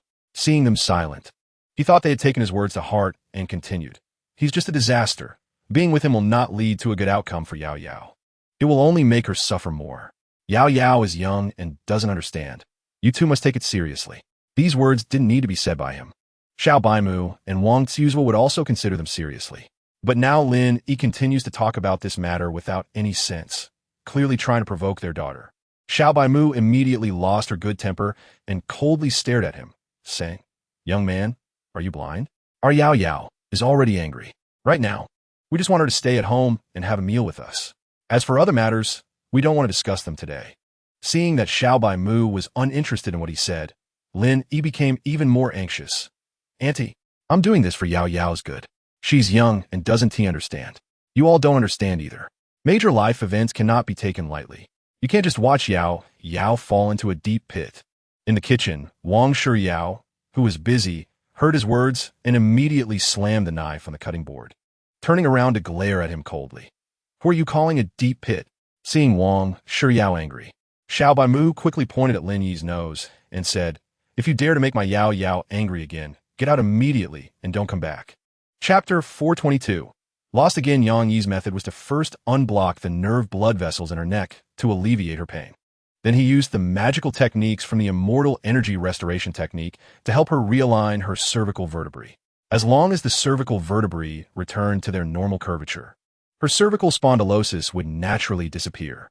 Lin Yi watched with wide eyes as Yang Yi performed the acupuncture, feeling very afraid that Yang Yi would really cure Xiao Baimu's cervical spondylosis. If that happened, all the advantages he had just gained would disappear. After all, the 3 gold gifts he gave were just for show and could not alleviate the pain caused by his ailments. On the other hand, Yang Yi offered health. As long as her body was well, external matters like the 3 gold gifts would not matter. At this moment, Xiao Baimu's tightly furrowed brows slowly relaxed, replaced by a look of ease, indicating that Yang Yi's acupuncture was indeed effective. 10 minutes later, Yang Yi retracted the 3 silver needles and asked Xiao Baimu, "Annie, how do you feel now? Is it much more relaxed?" Xiao Baimu excitedly said, "Young man, your 3 needles are truly miraculous. I felt much more relaxed right from the start. My back doesn't hurt anymore, my neck isn't sore, and my shoulders aren't numb anymore. This problem has tormented me for over 10 years, and I never thought I could feel this relaxed today. You're better than a divine doctor." Chapter 423. Retribution has come. Wang Xiuzu used to love riding his bicycle to travel, going out for a ride almost every week. Since his legs became less flexible, he hadn't ridden a bicycle again and had gone out even less, which had driven him crazy over the years. Wang Xiuzu excitedly grasped Yang Yi's hand. "Thank you, young man, for allowing me to ride a bicycle again in my lifetime." Seeing that Wang Xiuzu had finally regained his former spirit, Xiao Baimu happily said, "Old man, I can accompany you to ride bicycles again." Seeing the 2 elderly people's excited expressions, Lin Yi realized he had lost again. Then, the 2 elders' attitudes toward Yang Yi changed significantly and were no longer as harsh as before. Everyone sat down to continue eating. Lin Yi knew that if he didn't perform well now, it would be difficult for him to pursue Wang Shiyao in the future. He deliberately glanced at the old house where the 2 elders lived and said, "Uncle and Auntie, your house is too old. I recently bought a large duplex 6-bedroom apartment, so I'll give that house to you as a gift. Consider it my way of being a good son-in-law." Reminded by him, Xiao Baimu suddenly remembered that she had previously agreed to let Lin Yi be her son-in-law. Chapter 424. Driven away with nothing, the burly man Jiang Yihan stared at Lin Yi and said, "This is easy to handle. Just take something from him, and he'll definitely remember." The skinny man, Fu Zhanqing, nodded. "Then let's do that." Lin Yi was extremely frightened, enduring his pain and pleading, "2 big brothers, please let me go. This time I'm serious. I promise to pay you back right away." Seeing that Jiang Yihan and Fu Zhanqing didn't quite believe him, he quickly turned to his assistant Gao Gonglu and said, "What are you standing there for? Hurry up and say something nice." Gao Gonglu was also involved in borrowing money and had good relations with these people, so having him speak would have some effect. Gao Gonglu knew he couldn't escape this either and quickly said to Jiang Yihan and Fu Zhanqing, "2 big brothers, he's crying like this. He definitely isn't lying. Just trust him this once." Lin Yi felt a surge of empathy in his heart. "Is that how you talk?" but to convince the two ruthless big brothers. He still tried very hard to put on a pitiful look. Fu Zhanxing said, "Since Brother Gonglu has spoken, we should give him some face." Chapter 425, Edible Old Friends. Oh, now you're blaming me? When you were driving luxury cars and flirting with beauties, why didn't you blame me? If it weren't for me, could you have lived such a lavish life? You probably wouldn't have gotten this in your lifetime. Gao Gonglu said. Lin, he recalled his life over the past 6 months, which was truly intoxicating, a heavenly enjoyment. It's just a pity that this kind of life was too short. If only it could last a lifetime. Gao Gonglu sighed. Now we're being kicked out with nothing to our name, and we definitely can't go back. We're left with nothing, and even eating has become a problem. I think we might as well die. After all, we've lived enough. Lin, he stood up and walked toward the river. Gao Gonglu was startled and hurriedly shouted, "What are you doing?" "I was just saying that casually. Don't take it seriously." He was really afraid Lin would think of something and jump into the river to end his life. So he quickly chased after him. Lin, he arrived at the riverbank, took a deep breath, and really wanted to just dive in and end this life. But in the end, he couldn't muster the courage to take that step. Forget it. It's better to live poorly than to die. Being a beggar isn't so bad. Lin, he comforted himself. Seeing Lin at the riverbank, seemingly really wanting to jump in, Gao Gonglu hurriedly quickened his pace. Chapter 426, Beast Sniper Rifle. Afterward, Yang, he walked home. Suddenly, 10 men in black appeared on the road, all dressed in black suits and wearing sunglasses, looking rather silly. One of the men in black asked Yang, "You are Yang, right?" Yang looked at them in confusion. "Who are you?" The man in black replied coldly, "You don't need to know who we are. Just know that we are here to find Yuan Nanshao." Yang smiled slightly. "I understand now. You were assassins from the assassin rankings." After Yuan Nanshao left last time, Yang specifically investigated her identity and learned that she was an assassin on the rankings, backed by a large assassin organization. Since Yuan Nanshao met Lu Yunyan, she had plans to withdraw from the assassin industry and didn't want to have any connections with her previous organization. Yang smiled and said, "I don't know where she went, so looking for me is useless." The man in black said, "I advise you to tell the truth. We have 2 tasks this time. The first is to bring Yuan Nanshao back, and the second is to kill you." Yang sneered. "It seems that I can't escape death today. Since it's death either way, why should I tell your whereabouts?" Chapter 427. Every shot a headshot, but can they come back alive? Yuan Nanshao didn't dare to imagine what it would be like there, as there were over 100 killers, each one ruthless and skilled in various methods of murder. Therefore, she believed that going there would surely lead to a disastrous outcome. Yang, however, thought differently. He felt that if he could handle a powerful cosmic expert like Nangong Yen, he could certainly deal with killers on Earth. Moreover, he had seen the rankings of killers on Earth, and there were only a few who were stronger than him, and their profiles showed no connection to any killers. Thus, he believed this operation would be dangerous but not life-threatening, and that they could eliminate those killers. Lu Yunyan was indifferent to the operation. So much time had passed since her father was killed, and instead of moving on, she found herself trapped in guilt for not being able to avenge him. She felt useless, thinking that it would be better to be dead than to live in such a miserable state. Therefore, she approached this operation with a mindset of certain death. The headquarters of the killer ranking was not in the country, but in a dense rainforest that no one had ever visited. Yang took out his small spaceship and flew directly there. Yuan Nanshao and Lu Yunyan had seen Yang conjure a sniper rifle out of thin air before, so they were not surprised that he could produce a spaceship. Chapter 428. Killing Mosquitoes. Yang heard their conversation and threw a grenade over, wiping them out in one go. Then, using the advantage of being unseen, they quickly changed locations after each shot, swiftly eliminating the surrounding killers. They then charged into the headquarters, killing their way in. After eliminating the last killer, Yang wondered, something's not right. Why are these killers so weak? Not a single expert among them. Yuan Nanshao noticed this too and said, "I just observed. There really isn't a single expert here. There are a total of 100 experts on the killer ranking, and aside from me, none of the others are here. So where did they go? Did they receive news in advance and relocate?" Lu Yunyan asked. Yang shook his head. "Impossible. We decided to come here to eliminate them on a whim. They couldn't have received news in advance." Yuan Nanshao nodded. "That makes sense, but how do we explain this situation?" Yang looked around and finally approached a captain-like killer, placing his hand on his head to check his memory. Soon, he found out where those experts had gone. Chapter 429.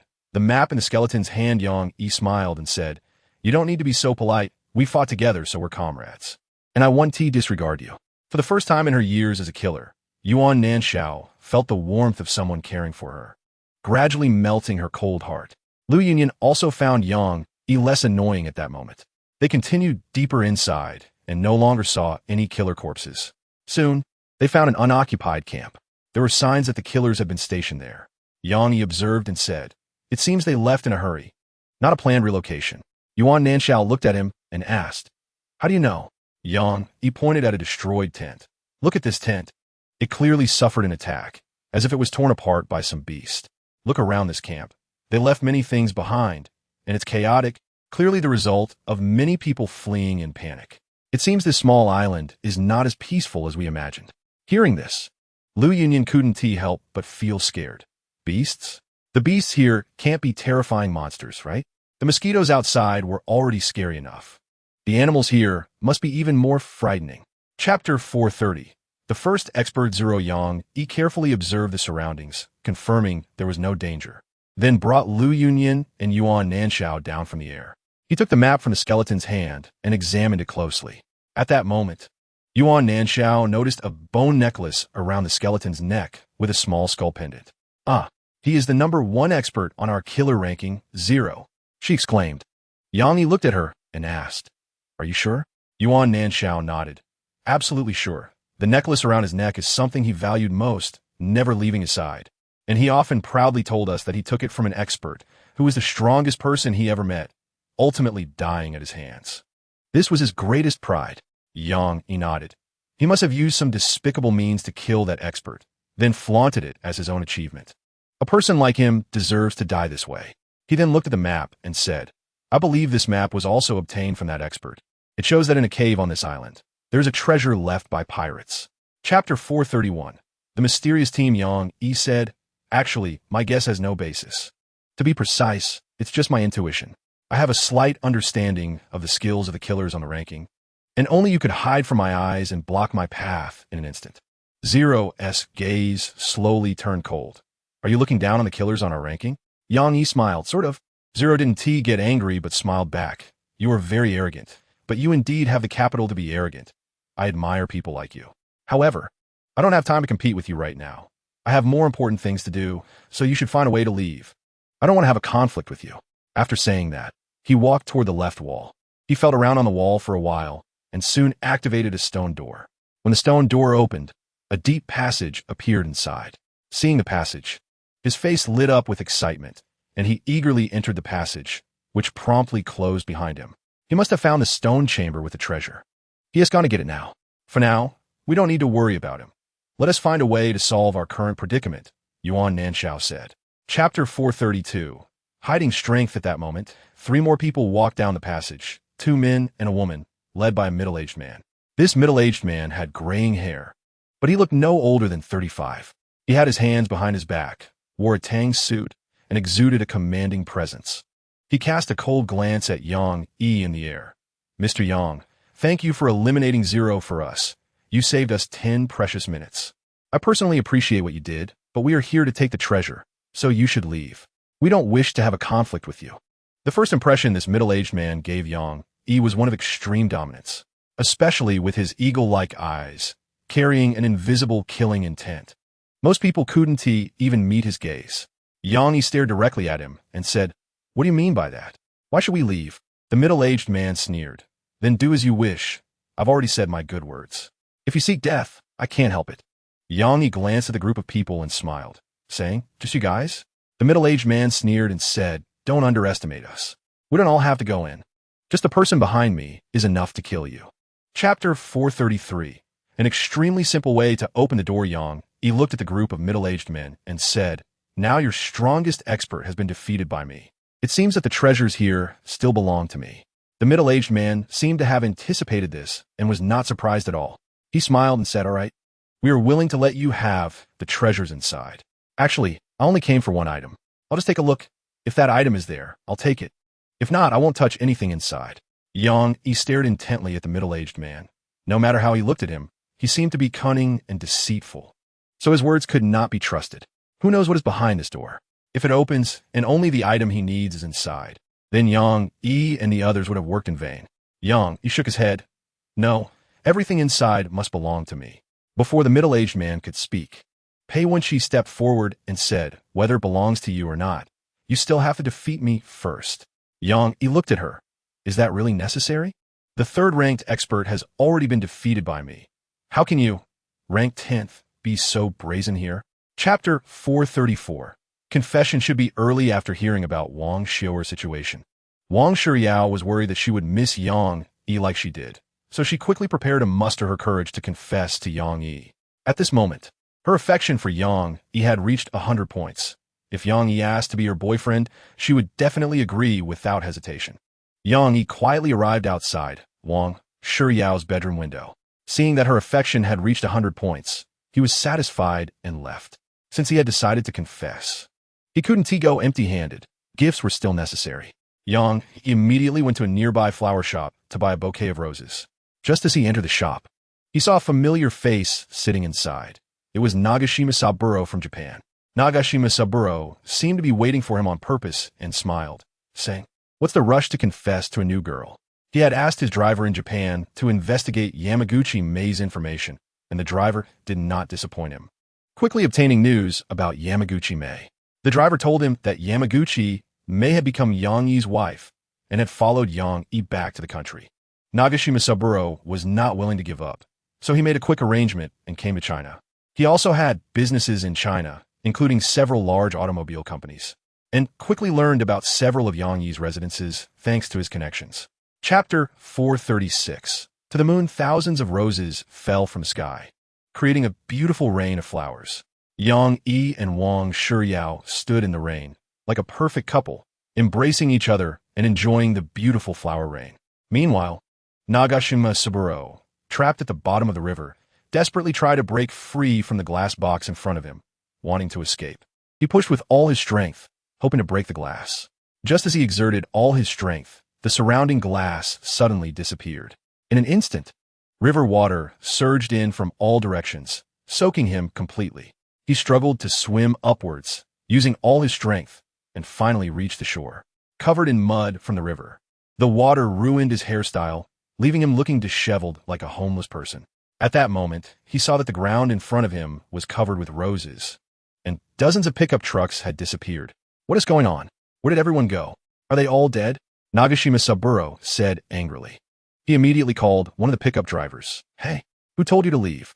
And who told you to launch the roses into the sky? Didn't I say to wait for my signal? The pickup driver replied, Boss, we just received your signal, which is why we launched the roses into the sky. Chapter 437. Xiao Shui's doubt a few days quickly passed. Yang Yi was ready and asked those who would go with him to gather at his door. The main task of this trip to the moon was to explore energy locations, then place the energy extraction device on the moon and establish a base there. The construction progress on Earth was going quickly, so the moon base had to be established immediately to transport the energy back to Earth. Originally, Yang Yi planned to use a spacecraft to transport the energy back to Earth, but recently it had been a tumultuous time and space was not peaceful.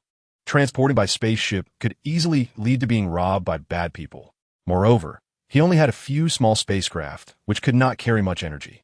Therefore, he changed to using a spatial transmission array for transportation, which would save time and effort, and he wouldn't have to worry about being robbed.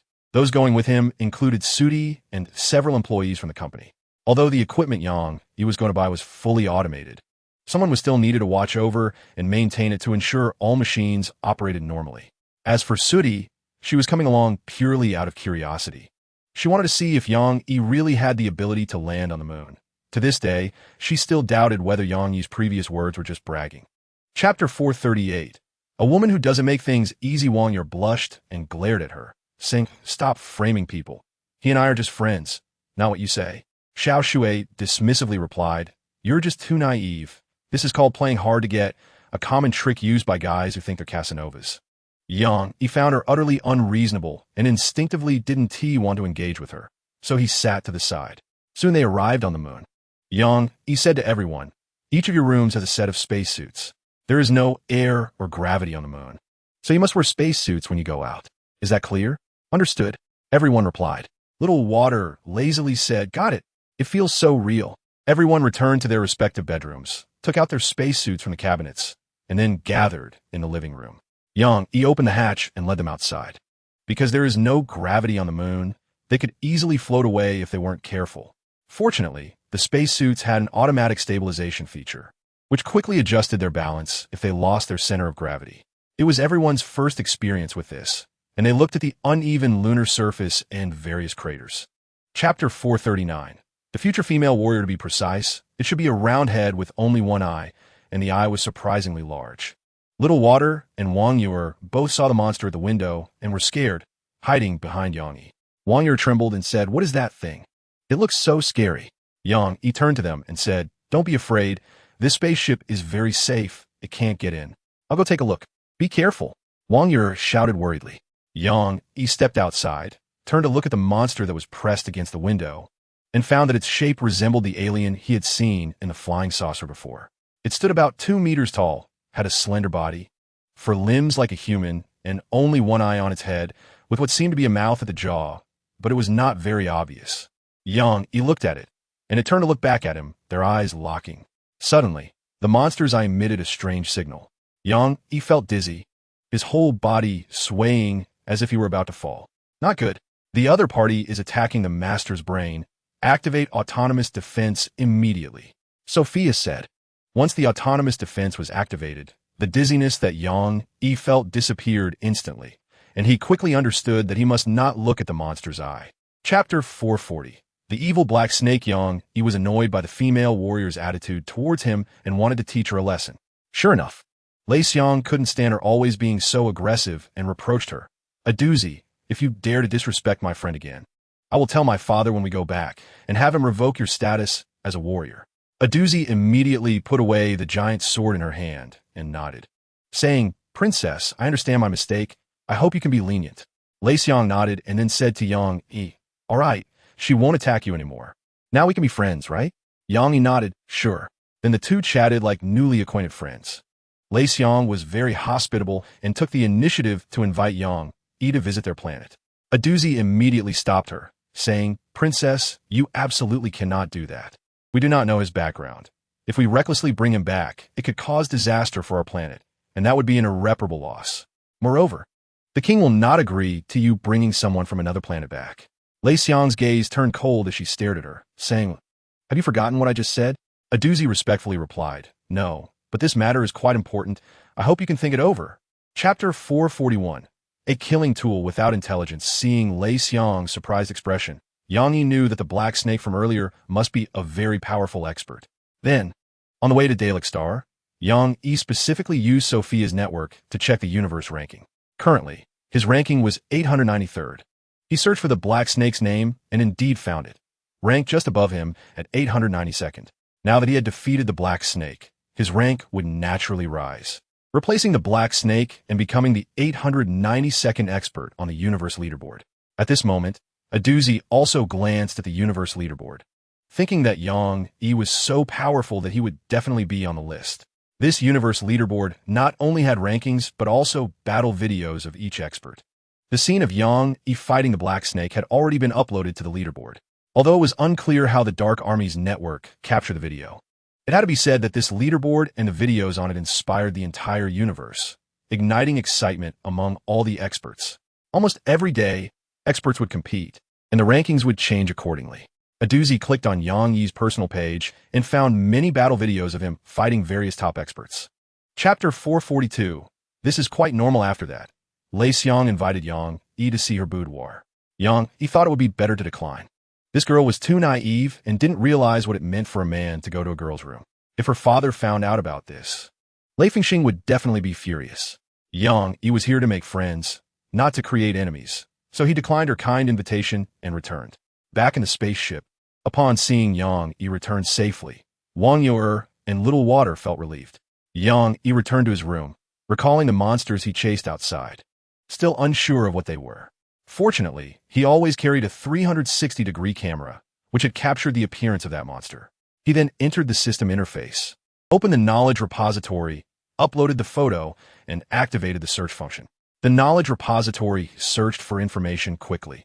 Almost as soon as he clicked the search button, the data about the monster appeared. It was a one-eyed intelligent creature from the Victor star. This creature fed on metal and was highly aggressive. There was also information about its origin and developmental history. After a brief glance, Yang closed the system interface. So, it was just a type of creature. They fed on metal, and it seemed that it was trying to eat my spaceship earlier. Chapter 443. Unless I become his wife, recalling the things Yang had done in the past. He was used to those sensational events. They were nothing to him. Sudya, seeing that he was unconcerned, said to him, such a big deal is still normal. Have you thought about how many people you offended by killing a killer organization? Will their peers let you go? What if there are still survivors from this killer organization, and they have powerful experts behind them? What will you do if they want to come after you? It turned out that this was her concern. Yang smiled and said, I thought about this long ago. In fact, I did this to show others what I can do. I personally eradicated a killer organization, and anyone else thinking of hiring killers against me will surely weigh their own strength. Otherwise, they will face a dead end. As for whether there are powerful experts behind them, I trust the capability of this leaderboard. The real experts are on the leaderboard, and currently, there are not many people on Earth who can deal with me. Sudi still felt uneasy and advised. There are people beyond people, and there are heavens beyond heavens. This network cannot possibly know everyone's information. What if there are hidden experts? Chapter 444. The drinking leopard, do I want to be his wife? Sudi asked herself this in her heart. Inside the spaceship, Wangya was feeling bored, so she wandered around, looking for something to pass the time. As she passed by Yang Yi's dormitory, she noticed the door was open and instinctively took a peek inside. Seeing the messy state of the room, she sighed and said, Men, it's really not good to be without a woman to take care of them. This place is a mess, almost like a pigsty. She shook her head and walked in, unable to resist helping to tidy up. After she finished cleaning, she noticed a few books on technology on the bookshelf. Unable to help herself, she took one out and started flipping through it. Recently, she had developed a liking for books on technology, and the one she was holding was just to her taste, so she began to read it with great interest. In the base cafe, Yang finished his coffee and returned to the spaceship.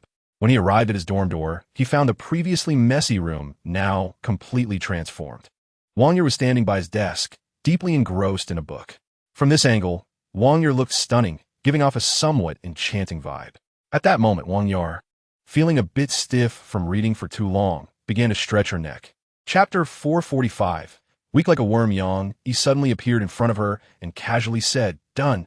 Aduzi looked at Yang in shock, thinking to herself that he was surprisingly strong, easily killing the guardian beast of the Axie Demon King.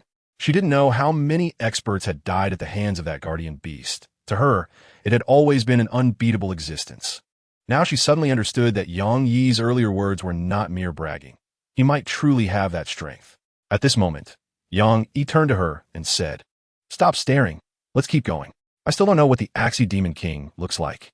Aduzi snapped back to reality, nodded blankly, and quickly led the way. She glanced around but didn't see the other half of the leopard's body and wondered if it had been eaten by Yang. Eating raw leopard meat was something she could somewhat accept. The key issue was that the leopard grew by consuming dead bodies, and it carried a certain aura of death. Just the thought of that smell made her want to vomit, let alone eating it. Yang noticed that Aduzi was looking at him with a strange expression and couldn't help but ask, What's wrong? Why are you looking at me like that? Chapter 446. Preparations before returning boom. The Axie Demon King crashed into the mountain with Yang, shattering it to pieces, with rocks flying into the sky, followed by a rain of stones. Aduzi quickly retreated to avoid the rain of stones, her gaze fixed ahead. The small mountain that once stood there was now leveled, and both the Axie Demon King and Yang had vanished. Aduzi felt a tightness in her heart, suddenly feeling very sad. She rushed to the seaside and shouted into the vast ocean, Yang, where are you? The only response was the sound of water around her, and she couldn't see Yang Yi's figure. Could it be that he and the Axie Demon King had perished together? Aduzi couldn't believe it. Splash. Suddenly, a splash appeared on the surface of the sea, and something leaped out of the water. Aduzi's heart leaped with joy, and she stared intently at the splash, thinking it was Yang. However, the splash created a huge commotion, and a massive figure emerged from the water. It was the Axie Demon King. At that moment, it was covered in wounds, its scales damaged, and it glared angrily at Aduzi, saying, Insignificant human, do you think you can kill me? It's a dream. Now it's your turn to die. It immediately charged through the air, opening its enormous mouth to swallow a doozy whole. Chapter 447. You are all talent. Seeing her like this made Hezichin, who originally planned to pursue her, lose his resolve. Hezichin was also a veteran employee of Tiantech, and even his salary could buy a decent villa every year. However, he still felt that Bai Shushu spent money too lavishly, demanding only the best, which he couldn't afford. But he also couldn't bear to give up just like that. After all, Bai Shushu was so beautiful, with a great figure. Such a woman was hard to find. Hezichin thought for a moment and decided to change her mind, deliberately saying, "You're thinking about it all wrong. If you're so strong, how will you find a husband in the future? Which man can handle you?" Bai Shushu casually replied, "You can't say that. There are plenty of men who can handle me, like our Yang Zong. He is someone who can handle me." Hezichin immediately looked at her in surprise. "No way. Your standards are that high? But have you thought about it? Our Yang Zong has many wives. You really don't mind?" Bai Shushu said, "I don't mind. So many beautiful women are willing to marry him, which proves he has exceptional qualities. Moreover, those women are living happily with him, showing he is a good man. Why should I mind such a man?" Chapter 448. The mistress returns home after closing the forum. Yang Yi sat in a chair, contemplating how to get closer to Wang Yar and take their relationship a step further. Knock knock. Standing outside the door, Sudi said, "Chairman, are you in there?" At that moment, she was accompanied by a beautiful woman who was not only good-looking, but also had a graceful demeanor, and most importantly, an extremely attractive figure. "The door is not locked. Come in," Yang Yi said from inside. Sudi nodded and turned to the woman behind her, saying, "You can come in with me." The woman nodded respectfully, looking very nervous as she followed closely behind her. Walking into the room, Sudi smiled and said, "Chairman, as the chairman of our Tiantech, your living conditions cannot be too shabby. We have arranged a new residence for you, which is not far from the construction site, making it convenient for you to inspect. This is your secretary. Her name is Yang Huiwen. Secretary Yang, please introduce yourself." Yang Huiwen nodded. "Hello, Chairman. My name is Yang Huiwen, and I live in Beijingdu. I have practiced literature and martial arts since I was young, so I can handle multiple roles, including secretary, bodyguard, housekeeper, and driver." Sudi added, "She has previously worked as a personal bodyguard for many CEOs of listed companies, so her work capability is outstanding." Chapter 449. Why should I be polite to you? In addition to Yang Huiwen, those servants were all young girls, and they were somewhat attractive. Although they weren't as stunning as the others, it was possible that Yang Yi might want to try something different after being surrounded by so many beauties. Therefore, Su Ningxiang and Lin Xiaoer unanimously believed that Yang Yi's relationship with these girls was not simple and prepared to confront him in the room. Having been away for so long and not returning home, it turned out he was enjoying himself with these little beauties. They rushed into Yang Yi's study, surrounding him aggressively. Lin Xiaoer said, "Speak. Where have you been wandering off to lately? What is your relationship with those servants downstairs?" Yang Yi was caught off guard by their imposing manner and truthfully explained the origins of those servants and his relationship with them. However, Lin Xiaoer and the others clearly did not believe him. Lin Xiaoer said, "We still follow the old rules. We want to interfere with what you do outside, but our only requirement is that you must not neglect us. When you develop a new relationship, you must first take care of us." Hearing her say this, Yang Yi basically understood the true purpose of their questioning this time. Yang Yi stood up from his chair, staring at the lambs present like a hungry wolf. "All right, now I will begin to take care of you." Chapter 450. Bitten to death by zombies. Wang Zhiheng saw Wang and Zhou appear at this moment and knew that his father was right. She was indeed watching from nearby. Remembering that Yang Yi was rude earlier, he felt a surge of pride, thinking he was already one step ahead. And indeed, Wang and Zhou felt that Yang Yi was a bit impolite. She had heard of Yang Yi and knew he was the boss of Qing Tiantech.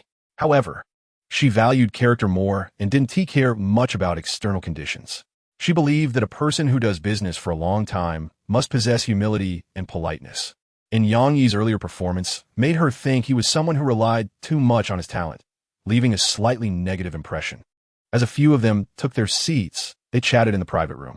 Wang Zhiheng attentively poured tea for Wang and Zhou, serving her quite thoroughly. Yang Yi, however, did not do the same. He focused on taking care of Wang Yaer, helping her with food and carefully wiping the rice around her mouth. Wang and Zhou thought that Yang Yi was not entirely lacking. Although Wang Zhiheng was very polite, living as a couple requires more than just politeness.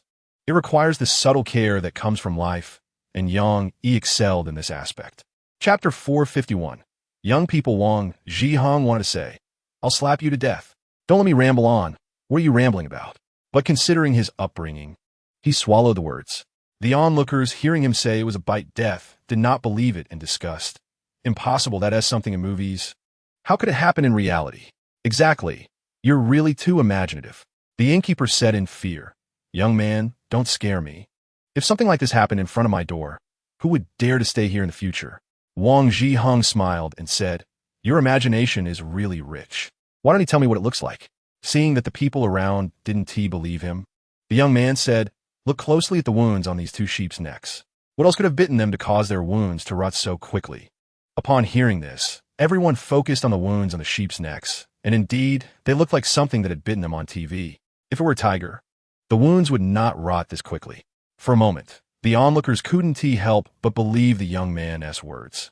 Wang Yi couldn't help but ask Yang Yi, "Is what he said true? Did those two sheep really die from a bite?" Chapter 452. The terrifying man Yuan Nanshao said, "Actually, I'm not really sure if it's a zombie. I just saw a middle-aged man in a Taoist robe at the village entrance yesterday. He told me there's zombies in this village and to be careful. At first, I thought that person was insane, but after seeing those two dead sheep this morning, I felt that what that middle-aged man said might be true, which is why I said those things at the inn's door." Wang Yi felt a little scared. So, there really are zombies in this village. She thought that the cross-dressing Yuan Nanshao was a friend of Yang Yi, so she didn't find her sudden appearance strange. Yang Yi frowned. "Is that middle-aged man from this village?" Yuan Nanshao shook her head. "I'm not sure. I haven't seen him in the village since yesterday." So mysterious. Could that middle-aged man really be a Taoist priest? Is what he said true? Yang Yi thought. No, perhaps there's another possibility. Maybe this zombie world has something to do with him, Yang Yi thought. The three returned to the inn and found Lu Yunyan, who was playing on her phone in the room. Seeing that she was fine, Yang Yi breathed a sigh of relief. Chapter 453. Have we met somewhere? Yang Yi smiled and said, "I've decided to take care of this matter. To be honest, your appearance surprised me. I didn't expect there to really be zombies in this world, and you suddenly gave me a good idea, to catch you and then open a zombie exhibition park. It would definitely attract a lot of tourists." The man was furious, biting his fangs and saying, "You'll pay for this big talk." He roared angrily and then charged at them like a beast. Wang Zhihong was terrified and turned to run, but ended up crashing into the wall behind him.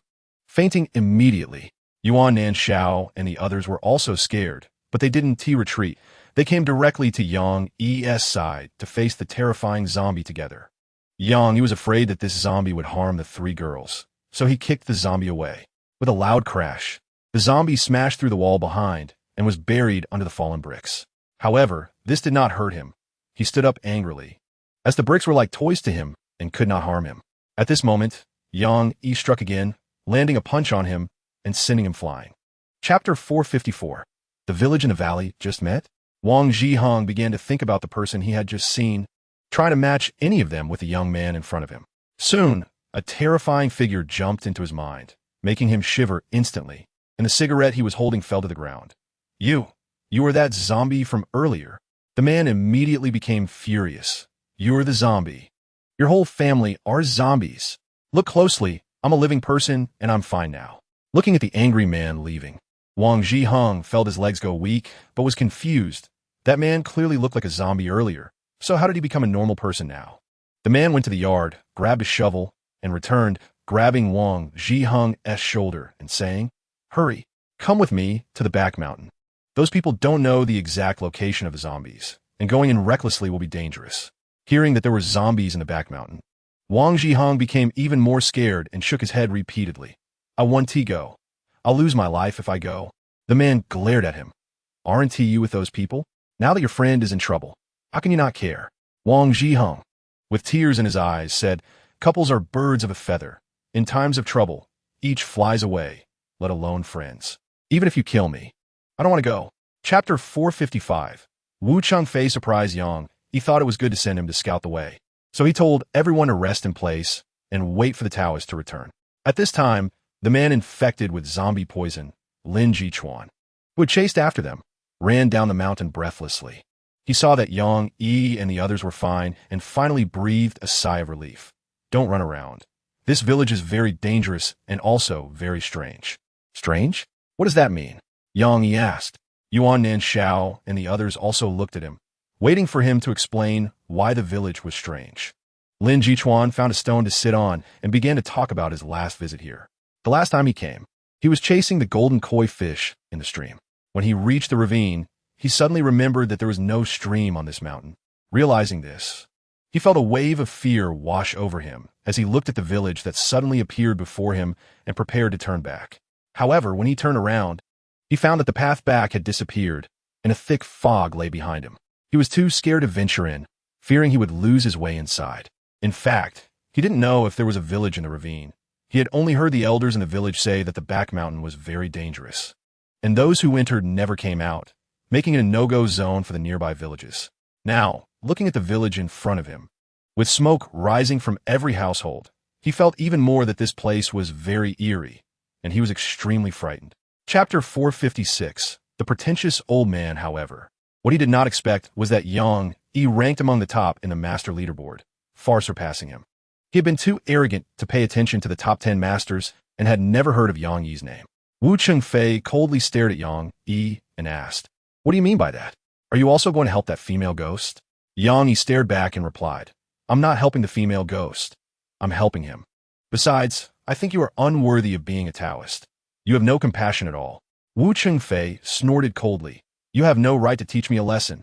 The three girls observed his working style and felt that he was unworthy of being a Taoist, instinctively moving away from him. Yang Yi asked Lin Jichuan to lead the way to find the female ghost. Their group walked toward the village. Wu Chengfei followed behind at a leisurely pace, his expression dark. After walking a few steps, Lin Jichuan turned to him and said, "You can't come with us. You will harm her." Yang Yi also looked at Wu Chengfei and said, "You wait outside the village. If you follow us again, don't blame me for being rude." Wu Chengfei knew he was no match for Yang Yi, so he pondered for a moment and decided to stay outside the village for a while. If he sensed the female ghost's presence, he would sneak into the village and quietly kill her. Chapter 457. The disappearance of the person at the alley entrance. Yang Yi smiled and said, "Old man, don't worry about who I am. What you just did seems rather unsavory, right?" The old man was taken aback and couldn't speak. Indeed, what he had just done was not very honorable. Digging up graves could bring down curses. He quickly thought of a reason.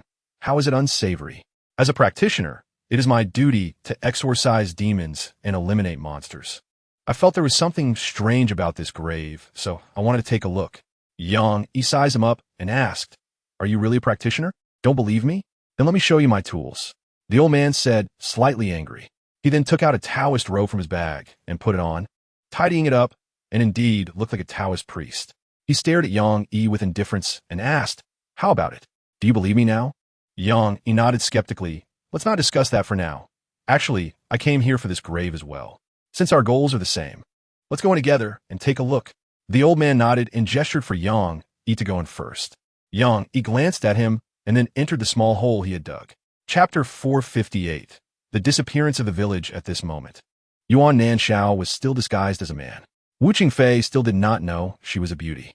If he knew she was a beauty with his personality, he would definitely hesitate to strike. "Despicable scoundrel, you dared to plot against me just now. Now let me show you my power," Yuan Nanshao said angrily. Wu Chengfei was stunned. He didn't expect the man Yuan Nanshao was impersonating could emit a woman's voice, and such a pleasant one at that. For a moment, he hesitated to strike. Seizing the opportunity, Yuan Nanshao waved her right hand, and 3 flying daggers shot out from her hand. Wu Chengfei immediately reacted, easily dodging the 3 daggers, and laughed. "I understand now. You are disguised as a man. Let me see how beautiful your true face is today." With that, he lunged at Yuan Nanshao. Yuan Nanshao was not weak either and directly dodged his attack. The two engaged in dozens of exchanges in an instant. However, Wu Chengfei ultimately had the upper hand. Yuan Nanshao was about to hold on no longer and quickly seized the chance to use a flying dagger to cut the ropes binding Lu Yunian, saying, "Come help me." Lu Yunian nodded and rushed over to assist. Her arrival relieved some of the pressure on Yuan Nanshao. Chapter 459. Magnetic Therapy. Bicycle. Yang Yi, feeling bored, decided to invent something. He hadn't invented much lately, and had been lacking inspiration. Standing at the railing on the second floor, he gazed out at the heavy rain and inadvertently noticed a bicycle parked under the eaves below, suddenly struck by a spark of inspiration. Riding a bicycle is good for exercising, but it also has many drawbacks. The most serious issue is the risk of perineal pain. Those with cycling experience know that long periods of cycling can cause irreversible damage to the perineum, which is the same for women. Although many companies have invented seats to help riders say goodbye to perineal pain, those seats can also lead to pain after prolonged use. Another harm caused by bicycles is joint diseases. Long cycling can severely wear down the knees, and the lumbar spine, cervical spine, and shoulders can easily develop problems. Yang Yi wanted to change this situation and make cycling a truly beneficial and harmless exercise. With this idea in mind, he immediately cleared his mind of distractions and prepared to invent a new bicycle. Initially, he planned to change the bicycle's design to reduce the harm to the body.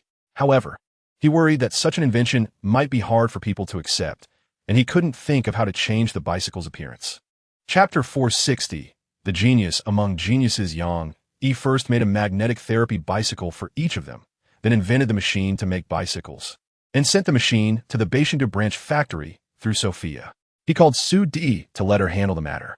Upon hearing that a new product was about to be launched, Su Di rushed to the branch with excitement and curiosity, expecting it to be a groundbreaking invention, but was surprised to find that the new product was a bicycle. While she was puzzled, Yang Yi sent her the functional information of the magnetic therapy bicycle. After reviewing the information, she realized that this bicycle was not an ordinary bicycle. It was also a product that could sell like hotcakes. Immediately, she began to promote the company and create a buzz for the new product. News media saw that Tiantech Technology was making big moves again and rushed to report, making the commotion even larger. That morning, Wang Anzhou sat by the window drinking tea, looking at the newspaper in her hand, where the biggest news was about Tiantech Technology's new product. She had long known that Yang Yi was the behind-the-scenes president of Tiantech Technology, and those world-shocking products were all invented by him. Seeing the report about the new product from Tiantech Technology, she immediately read it with great seriousness. Chapter 461, The Shadow and the Pendant. Lu Yunian pouted and said, "All right, I admit my mistake, so stop criticizing me." Seeing her like this, Yuan Nanshao sighed and said, "You really are too much of a worry. I think it's better to let you get married early, so your husband can take good care of you. And I won't have to worry about you. I do want to get married, but there has to be someone worthy of me." Lu Yunian said proudly, "Oh, I didn't expect your standards to be so high." "All right, sister, I'll find someone worthy of you," Yuan Nanshao said. Then she noticed the two bicycles next to them, which are the magnetic therapy bicycles invented by Yang Yi. Her eyes lit up as she said, "Got it. I think Yang Yi is quite good. He matches you well. I would feel at ease letting you marry him." Lu Yunyan's face couldn't help but flush, and she shyly said, "I wouldn't marry him. He has so many wives. He clearly is a flirt." Yuan Nanshao advised her, "You can't say that. Although he has many wives, he is a rare talent. It's not strange for him to have so many wives. Moreover, those women who married him are living happily, and there haven't been any unpleasant incidents, which proves he is a good man." Chapter 462, Mist in the Mountains. Yang Yi suddenly stood up from the ground and shouted, "You dead ghost, what are you going out to see in the world?"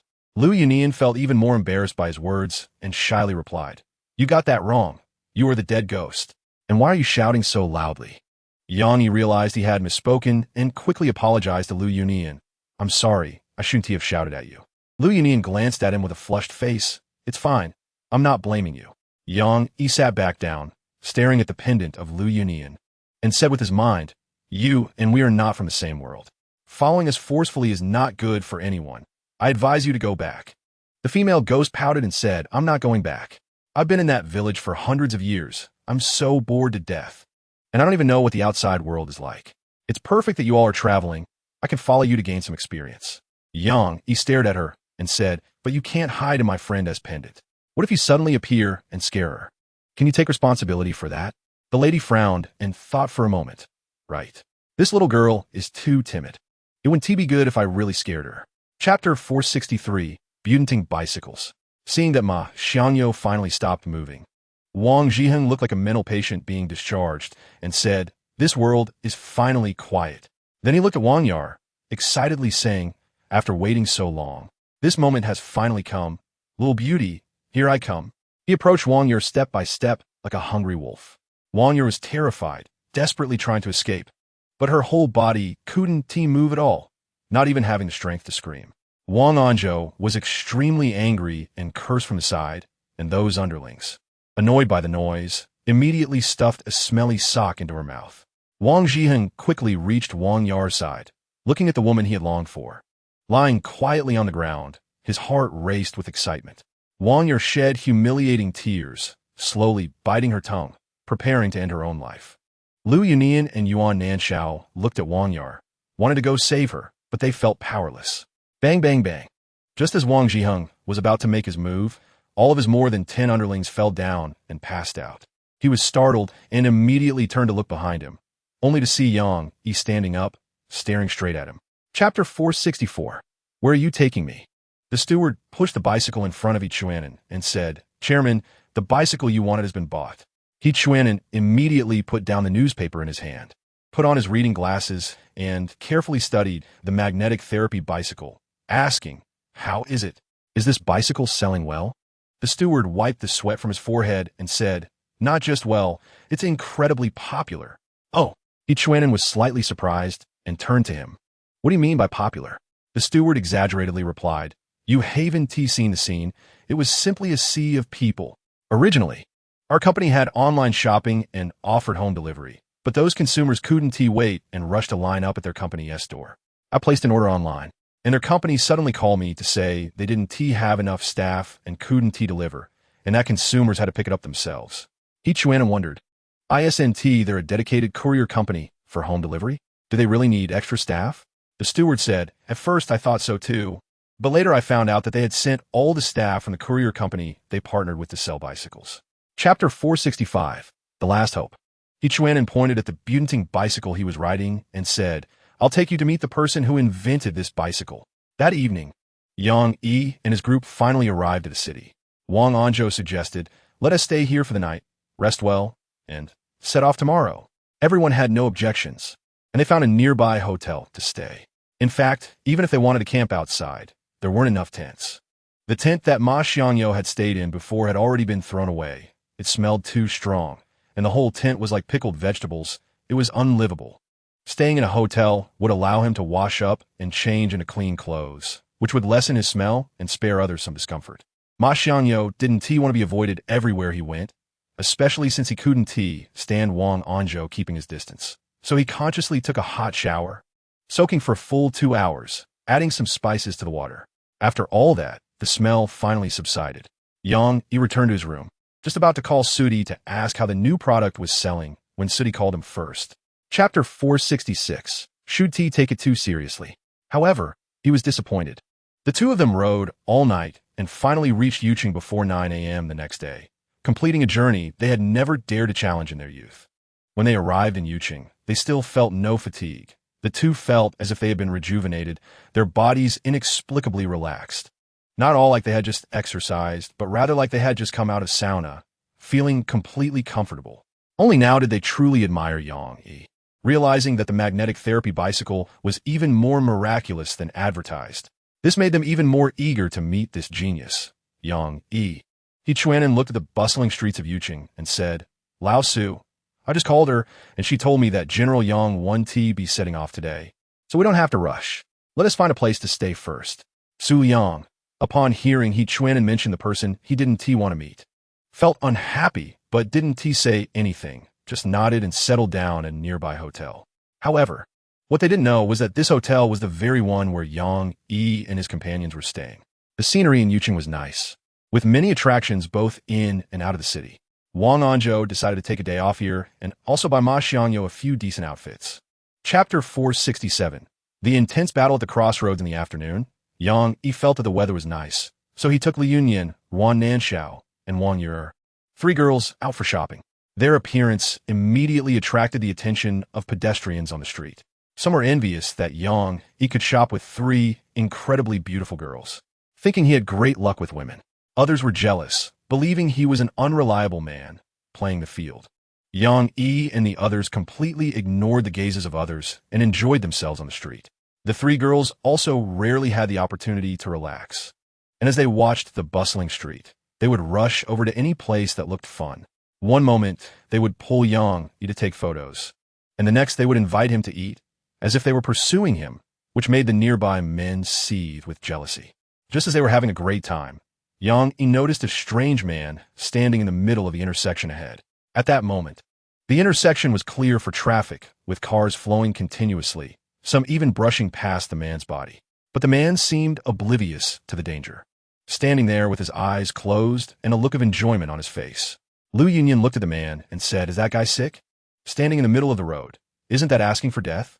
Chapter 468. The powerful middle-aged man. The crazy man's body flew out like a cannonball. He crashed directly into a distant overpass, shaking the surface and causing it to crack, before he fell hard to the ground and coughed up blood. His companions, seeing him injured, immediately rushed over to avenge him. The crazy man immediately shouted at them, "Don't go over. You're no match for him." The middle-aged man walked towards them step by step, each step radiating an incredible momentum. At this moment, all the onlookers were frozen, and the once busy intersection became still. Yang looked at the middle-aged man in shock and said, "He can actually freeze time? What does it mean to freeze time?" Lu Yunyan turned to him and asked. Yang was slightly taken aback and immediately looked at the three girls beside him, realizing they were not frozen, and wondered, "How is this possible? Why are you guys fine?" At this moment, the middle-aged man turned to him and smiled slightly, "Because I didn't make a move against you. I can see that you are not ordinary people. Do you know why my restaurant is so popular? It's because I've captured many special individuals like you, drained the energy from your bodies, and infused it into the dishes, making them incredibly delicious." Chapter 469.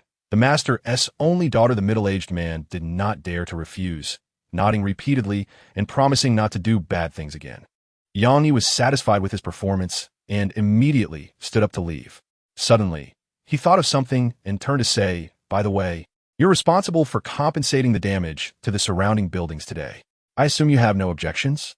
The middle-aged man looked at Yang murderous gaze and knew that if he dared to refuse, he would be eliminated on the spot. He quickly forced a smile and nodded, saying, "Don't worry, I will compensate all of this money, not a single penny less." Yang nodded in satisfaction and left. Once the power of the middle-aged man disappeared, the time freeze effect around them ceased, and everything returned to normal. Yang returned to the intersection, just as he was about to take the three girls away. The two girls and the silent boy from across the street walked over. The cute girl, Qi Lanyan, smiled and said, "Hello. Thank you for helping us earlier."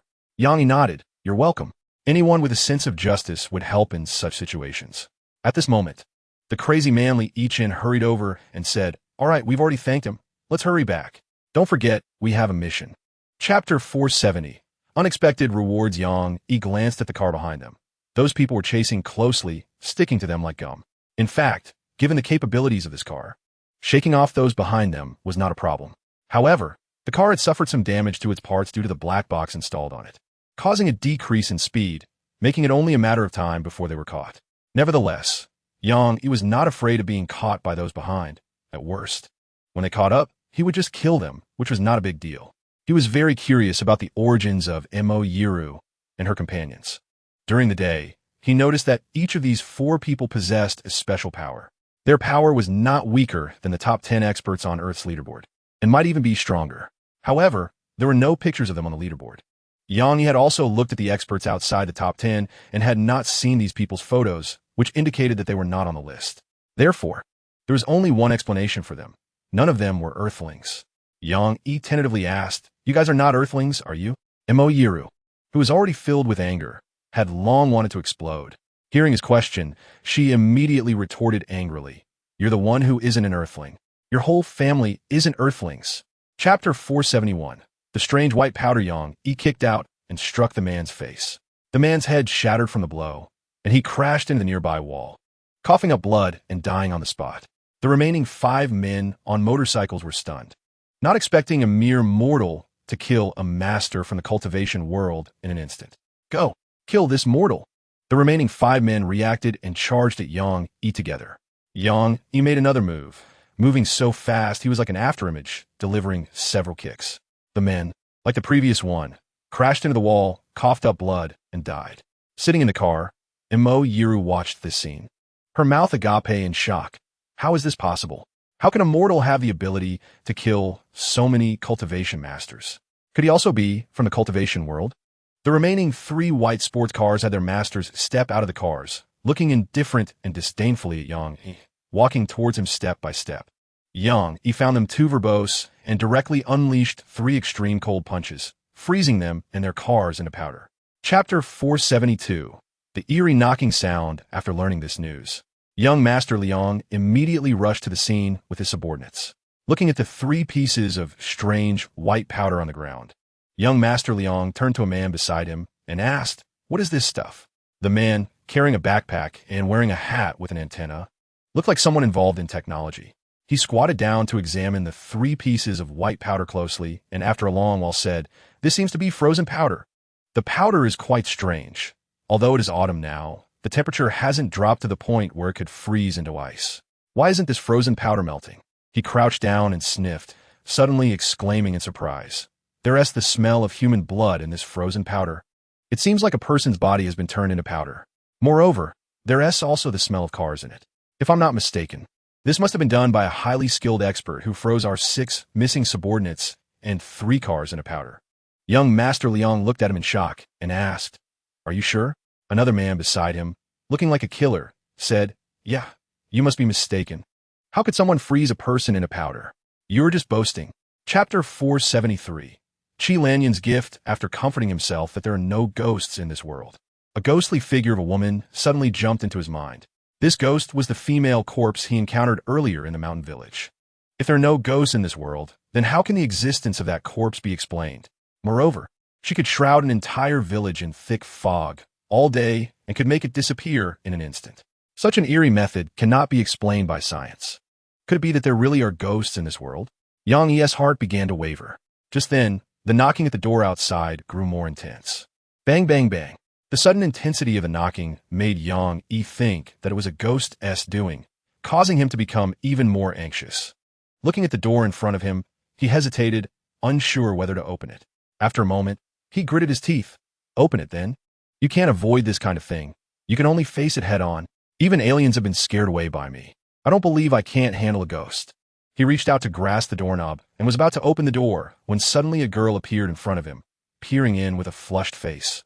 Strange. "It's so late. Why isn't he in the room? Has he gone out to flirt?" Chapter 474. A trip to the cultivation realm. Qi Lanyan explained to Yang Yi, "These 3 pills are high-quality elixirs developed by my father after years of hard work. They can instantly increase your strength several times, so we also call them life-saving pills. This kind of elixir is the most precious resource in our sect, so I'm using it as a gift to repay you." Yang Yi didn't hesitate and directly accepted the gift, smiling as he said, "Thank you." Just as he was about to leave, suddenly a figure descended from the sky, landing not far in front of him, coldly staring at him and asking, "You killed the 12 assassins last night, didn't you?" Seeing this figure suddenly drop from the sky, both Qi Lanyan and Mo Yiru exclaimed at the same time, "Hey Suashi!" Mo Yiru immediately shielded Qi Lanyan and said, "Miss, you should leave quickly. I'll hold him off for a while." Qi Lanyan, looking as pale as death, said, "Forget it. Sharo, neither of us has a chance to leave today." Mo Yiru was very unwilling, but also knew that Qi Lanyan was speaking the truth. The 2 sighed helplessly, both preparing for the worst. Yang Yi smiled at them and said, "What are you 2 doing? This guy is here for me. It has nothing to do with you." Chapter 475. Threat. This was his misjudgment of Yang Yi's strength, leading to this great danger, even risking his life here. Eventually, due to severe injuries, he died directly on the rooftop. The hotel security captain noticed fluctuations of power on the rooftop and immediately brought people to the top. He first came to Qi Lanyan's door, knocked, and asked if everything was all right inside. Qi Lanyan was chatting with Yang Yi and didn't want outsiders to disturb them, so she had Mo Yiru send the security captain away. The security captain was not reassured, so he checked around and eventually found a man's corpse near the pool. After examining it, the security captain discovered that he had been killed by someone with extremely high skill. He felt that this situation was very important and immediately had someone carry the body to the boss's office. In the office, Yun Wantian recognized the deceased at a glance and was immediately astonished. He is actually He Suashi. Seeing the surprised expression on Yun Wantian's face, The security captain knew that the deceased must be quite powerful, now that he had died inexplicably on the rooftop. The person who killed him must be even stronger and might be hiding in the hotel right now. Chapter 476. Trap Pazhongqing put away his threatening expression and smiled, saying, I absolutely believe you have that capability, but what do you gain from this? Is it really worth it to do this for that murderer? After he said this, Yin Wangtian finally realized that the people Pazhongqing was talking about were not him, but the murderer hidden in his hotel. Yin Wangtian looked at him and asked, What do you really want? Pazhongqing, seeing that Yin Wangtian had finally fallen into his trap, said triumphantly, It's very simple. We want you to help us find that murderer and bring him into our ambush. As long as you help us accomplish this, in return, we will help you with something. Yin Wangtian stared at him closely. What help? Pazhongqing smugly said, We will help you get the person you have always wanted. Yin Wangtian's heart sank. He knew that the other party had learned that Qi Lanyan was staying with him and that he and his companions were already being targeted. After pondering for a moment, he felt that he couldn't turn against these people just yet. So he nodded. All right, I agree. But I hope you will keep your promise. Pazhongqing smiled slightly and said, Rest assured, we always keep our word. Chapter 477. Good things ruined. Pazhongqing coldly stared at Yang Yi and said, You're the one who killed our 12 masters and also defeated Heisuashi, right? To be honest, I really admire you, but unfortunately, you've offended the wrong person, so I can only kill you. At this moment, Yang Yi had basically understood what was happening, calmly staring at Pazhongqing and asking, Can you tell me who you are? Pazhongqing sneered. You? A person about to die, don't even know so much. Yang Yi smiled and said, It's precisely because I'm about to die that I want to know who caused my death. Otherwise, when I reach the underworld and the judge asks how I died, and I can't answer, wouldn't that be very sad?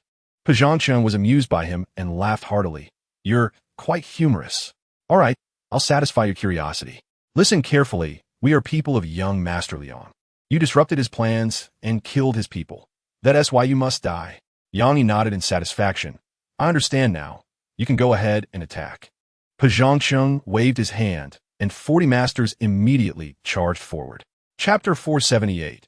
Recklessness. Seeing Qi Lanyan's disappointed eyes, Yin Wangtian knew that no matter how he explained, he could not restore his image in her heart. He felt that there was no need to pretend to be a gentleman at this moment. So he said with a grimace, Brother, you know I like you, yet you treat me as a brother. Don't you think that's cruel? Qi Lanyan looked at him sadly and said, Feelings can't be forced. I don't like you. I can only treat you as my brother. Ha ha. Yin Wangtian laughed maniacally for a moment. Then suddenly his expression turned cold as he stared at Qi Lanyan and said, But I want to have you, no matter what it takes. He then lunged at Qi Lanyan again, creating a foul wind that made Yang Yi and Qi Lanyan frown and cover their noses. Yang Yi kicked out, sending Yin Wangtian flying again. This time he used more force, and Yin Wangtian crashed through several walls and fell outside the building. Yang Yi quickly chased after him, wanted to give him a good beating for trying to trap him. However, as soon as he exited, Yin Wangtian had vanished.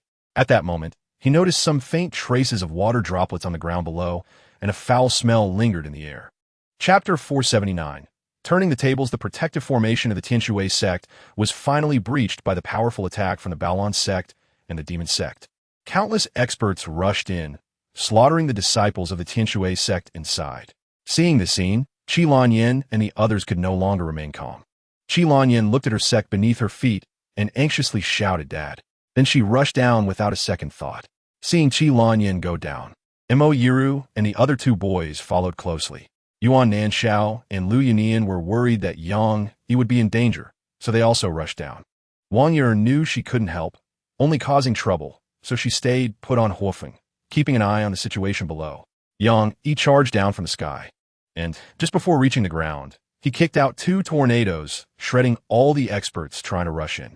Then he used his extreme cold fist and blazing palm to deal with those who had reacted and were charging at him. In just one encounter, dozens of experts fell at Yang Yi's hands. Seeing his might, the previously worried group of Qi Lanyan suddenly felt that the experts below were not so terrifying, and they still had hope of winning. Chapter 480. The Imagine Cultivation World. I'll rush back to the sect now and report this to the sect master, so he can send experts here, Shalene said. Frank nodded, knowing that this was the only thing they could do for now. All the experts in his sect were here, and no one could match Yang Yi, so they could only let Shilin go back for reinforcements.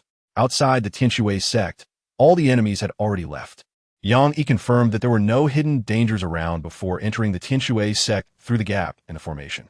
At this moment, Qilin Yin and the others had already eliminated all the experts that had entered the inner gate and were heading deeper into the sect. Yang Yi followed behind them and arrived at the largest hall in the center, where he saw an elderly man with white hair sitting on the ground. The old man was bowing his head, on the verge of death, with blood at the corners of his mouth. On the ground in front of him was a puddle of fresh blood, seemingly just coughed up. Seeing the old man, Qilin Yin rushed over and hugged him sadly, saying, "Dad, I'm back. How did you not hold on? You said you would wait for me to return safely. You can't go back on your word." Mo Yiru and the others looked at the old man and shed tears, kneeling before him. Chapter 481. Opening the heart not Yang, he returned to his room and entered the system interface, noticing that there were only 3 days left for the task. Sigh. Success or failure hinges on this one move. If I don't succeed, I'll perish. Yang Yi encouraged himself. He then went to find Lu Yunian. Lu Yunian and Yuan Nanshao lived in the courtyard next door. Originally, Yuan Nanshao wanted to live with Yang Yi, but since Wang Yur was already living with Yang Yi, if she moved, only Lu Yunian would be left alone. The little girl feared loneliness the most, and Yuan Nanshao couldn't bear to make her sad. So she stayed to keep her company. When Yang Yi arrived at the door of the neighboring courtyard and was about to enter, he heard Yuan Nanshao and Lu Yunian chatting inside, and their conversation was about him. Curious, he stood at the door to listen. Yuan Nanshao advised Lu Yunian, "Xiao Yin, how have you considered what I said a while ago? Do you have someone you like in your heart? If you're too shy to speak, I can go find that person to confess for you." Lu Yunian blushed and said, "Sister Yuan, please don't ask me anymore. I really don't have anyone I like. If I had to choose someone to spend my life with, I'd rather it be you." Chapter 482. No one knows a daughter better than her father. Seeing Yang Yi suddenly awake, Lu Yunian quickly turned her head, her face instantly turning red. "Why, you're awake?" Yang Yi nodded and, noticing that she had released him, quickly changed his position and moved his limbs. His arms and legs were numb, and his waist was in pain. Lu Yunian saw that he looked very uncomfortable and said apologetically, "I'm sorry, you've suffered for the past 2 days." She had just checked the time on her phone and realized she had slept for 2 days and nights. Yang Yi had been afraid of waking her, so he maintained one position. Just thinking about that discomfort made her feel touched. Yang Yi moved his limbs, and thanks to the immortal Qi recovery technique, his recovery speed was astonishing, and the pain of numbness quickly disappeared. He smiled slightly and said, "It's okay, as long as you can escape from suffering. My suffering these past 2 days will be worth it." Hearing that he did all this for her, Lu Yunian felt deeply moved, her cheeks slightly flushed. Yang Yi looked at her seriously and found that her favorability had reached 90 points. He decided to seize the opportunity and quickly said to Lu Yunian, "Since it's rare to come to the cultivation world, why don't we go out for a walk?" Chapter 483. At your beck and call, hearing her father's suggestion, Qilin Yin was overjoyed and secretly gave her father a thumbs up.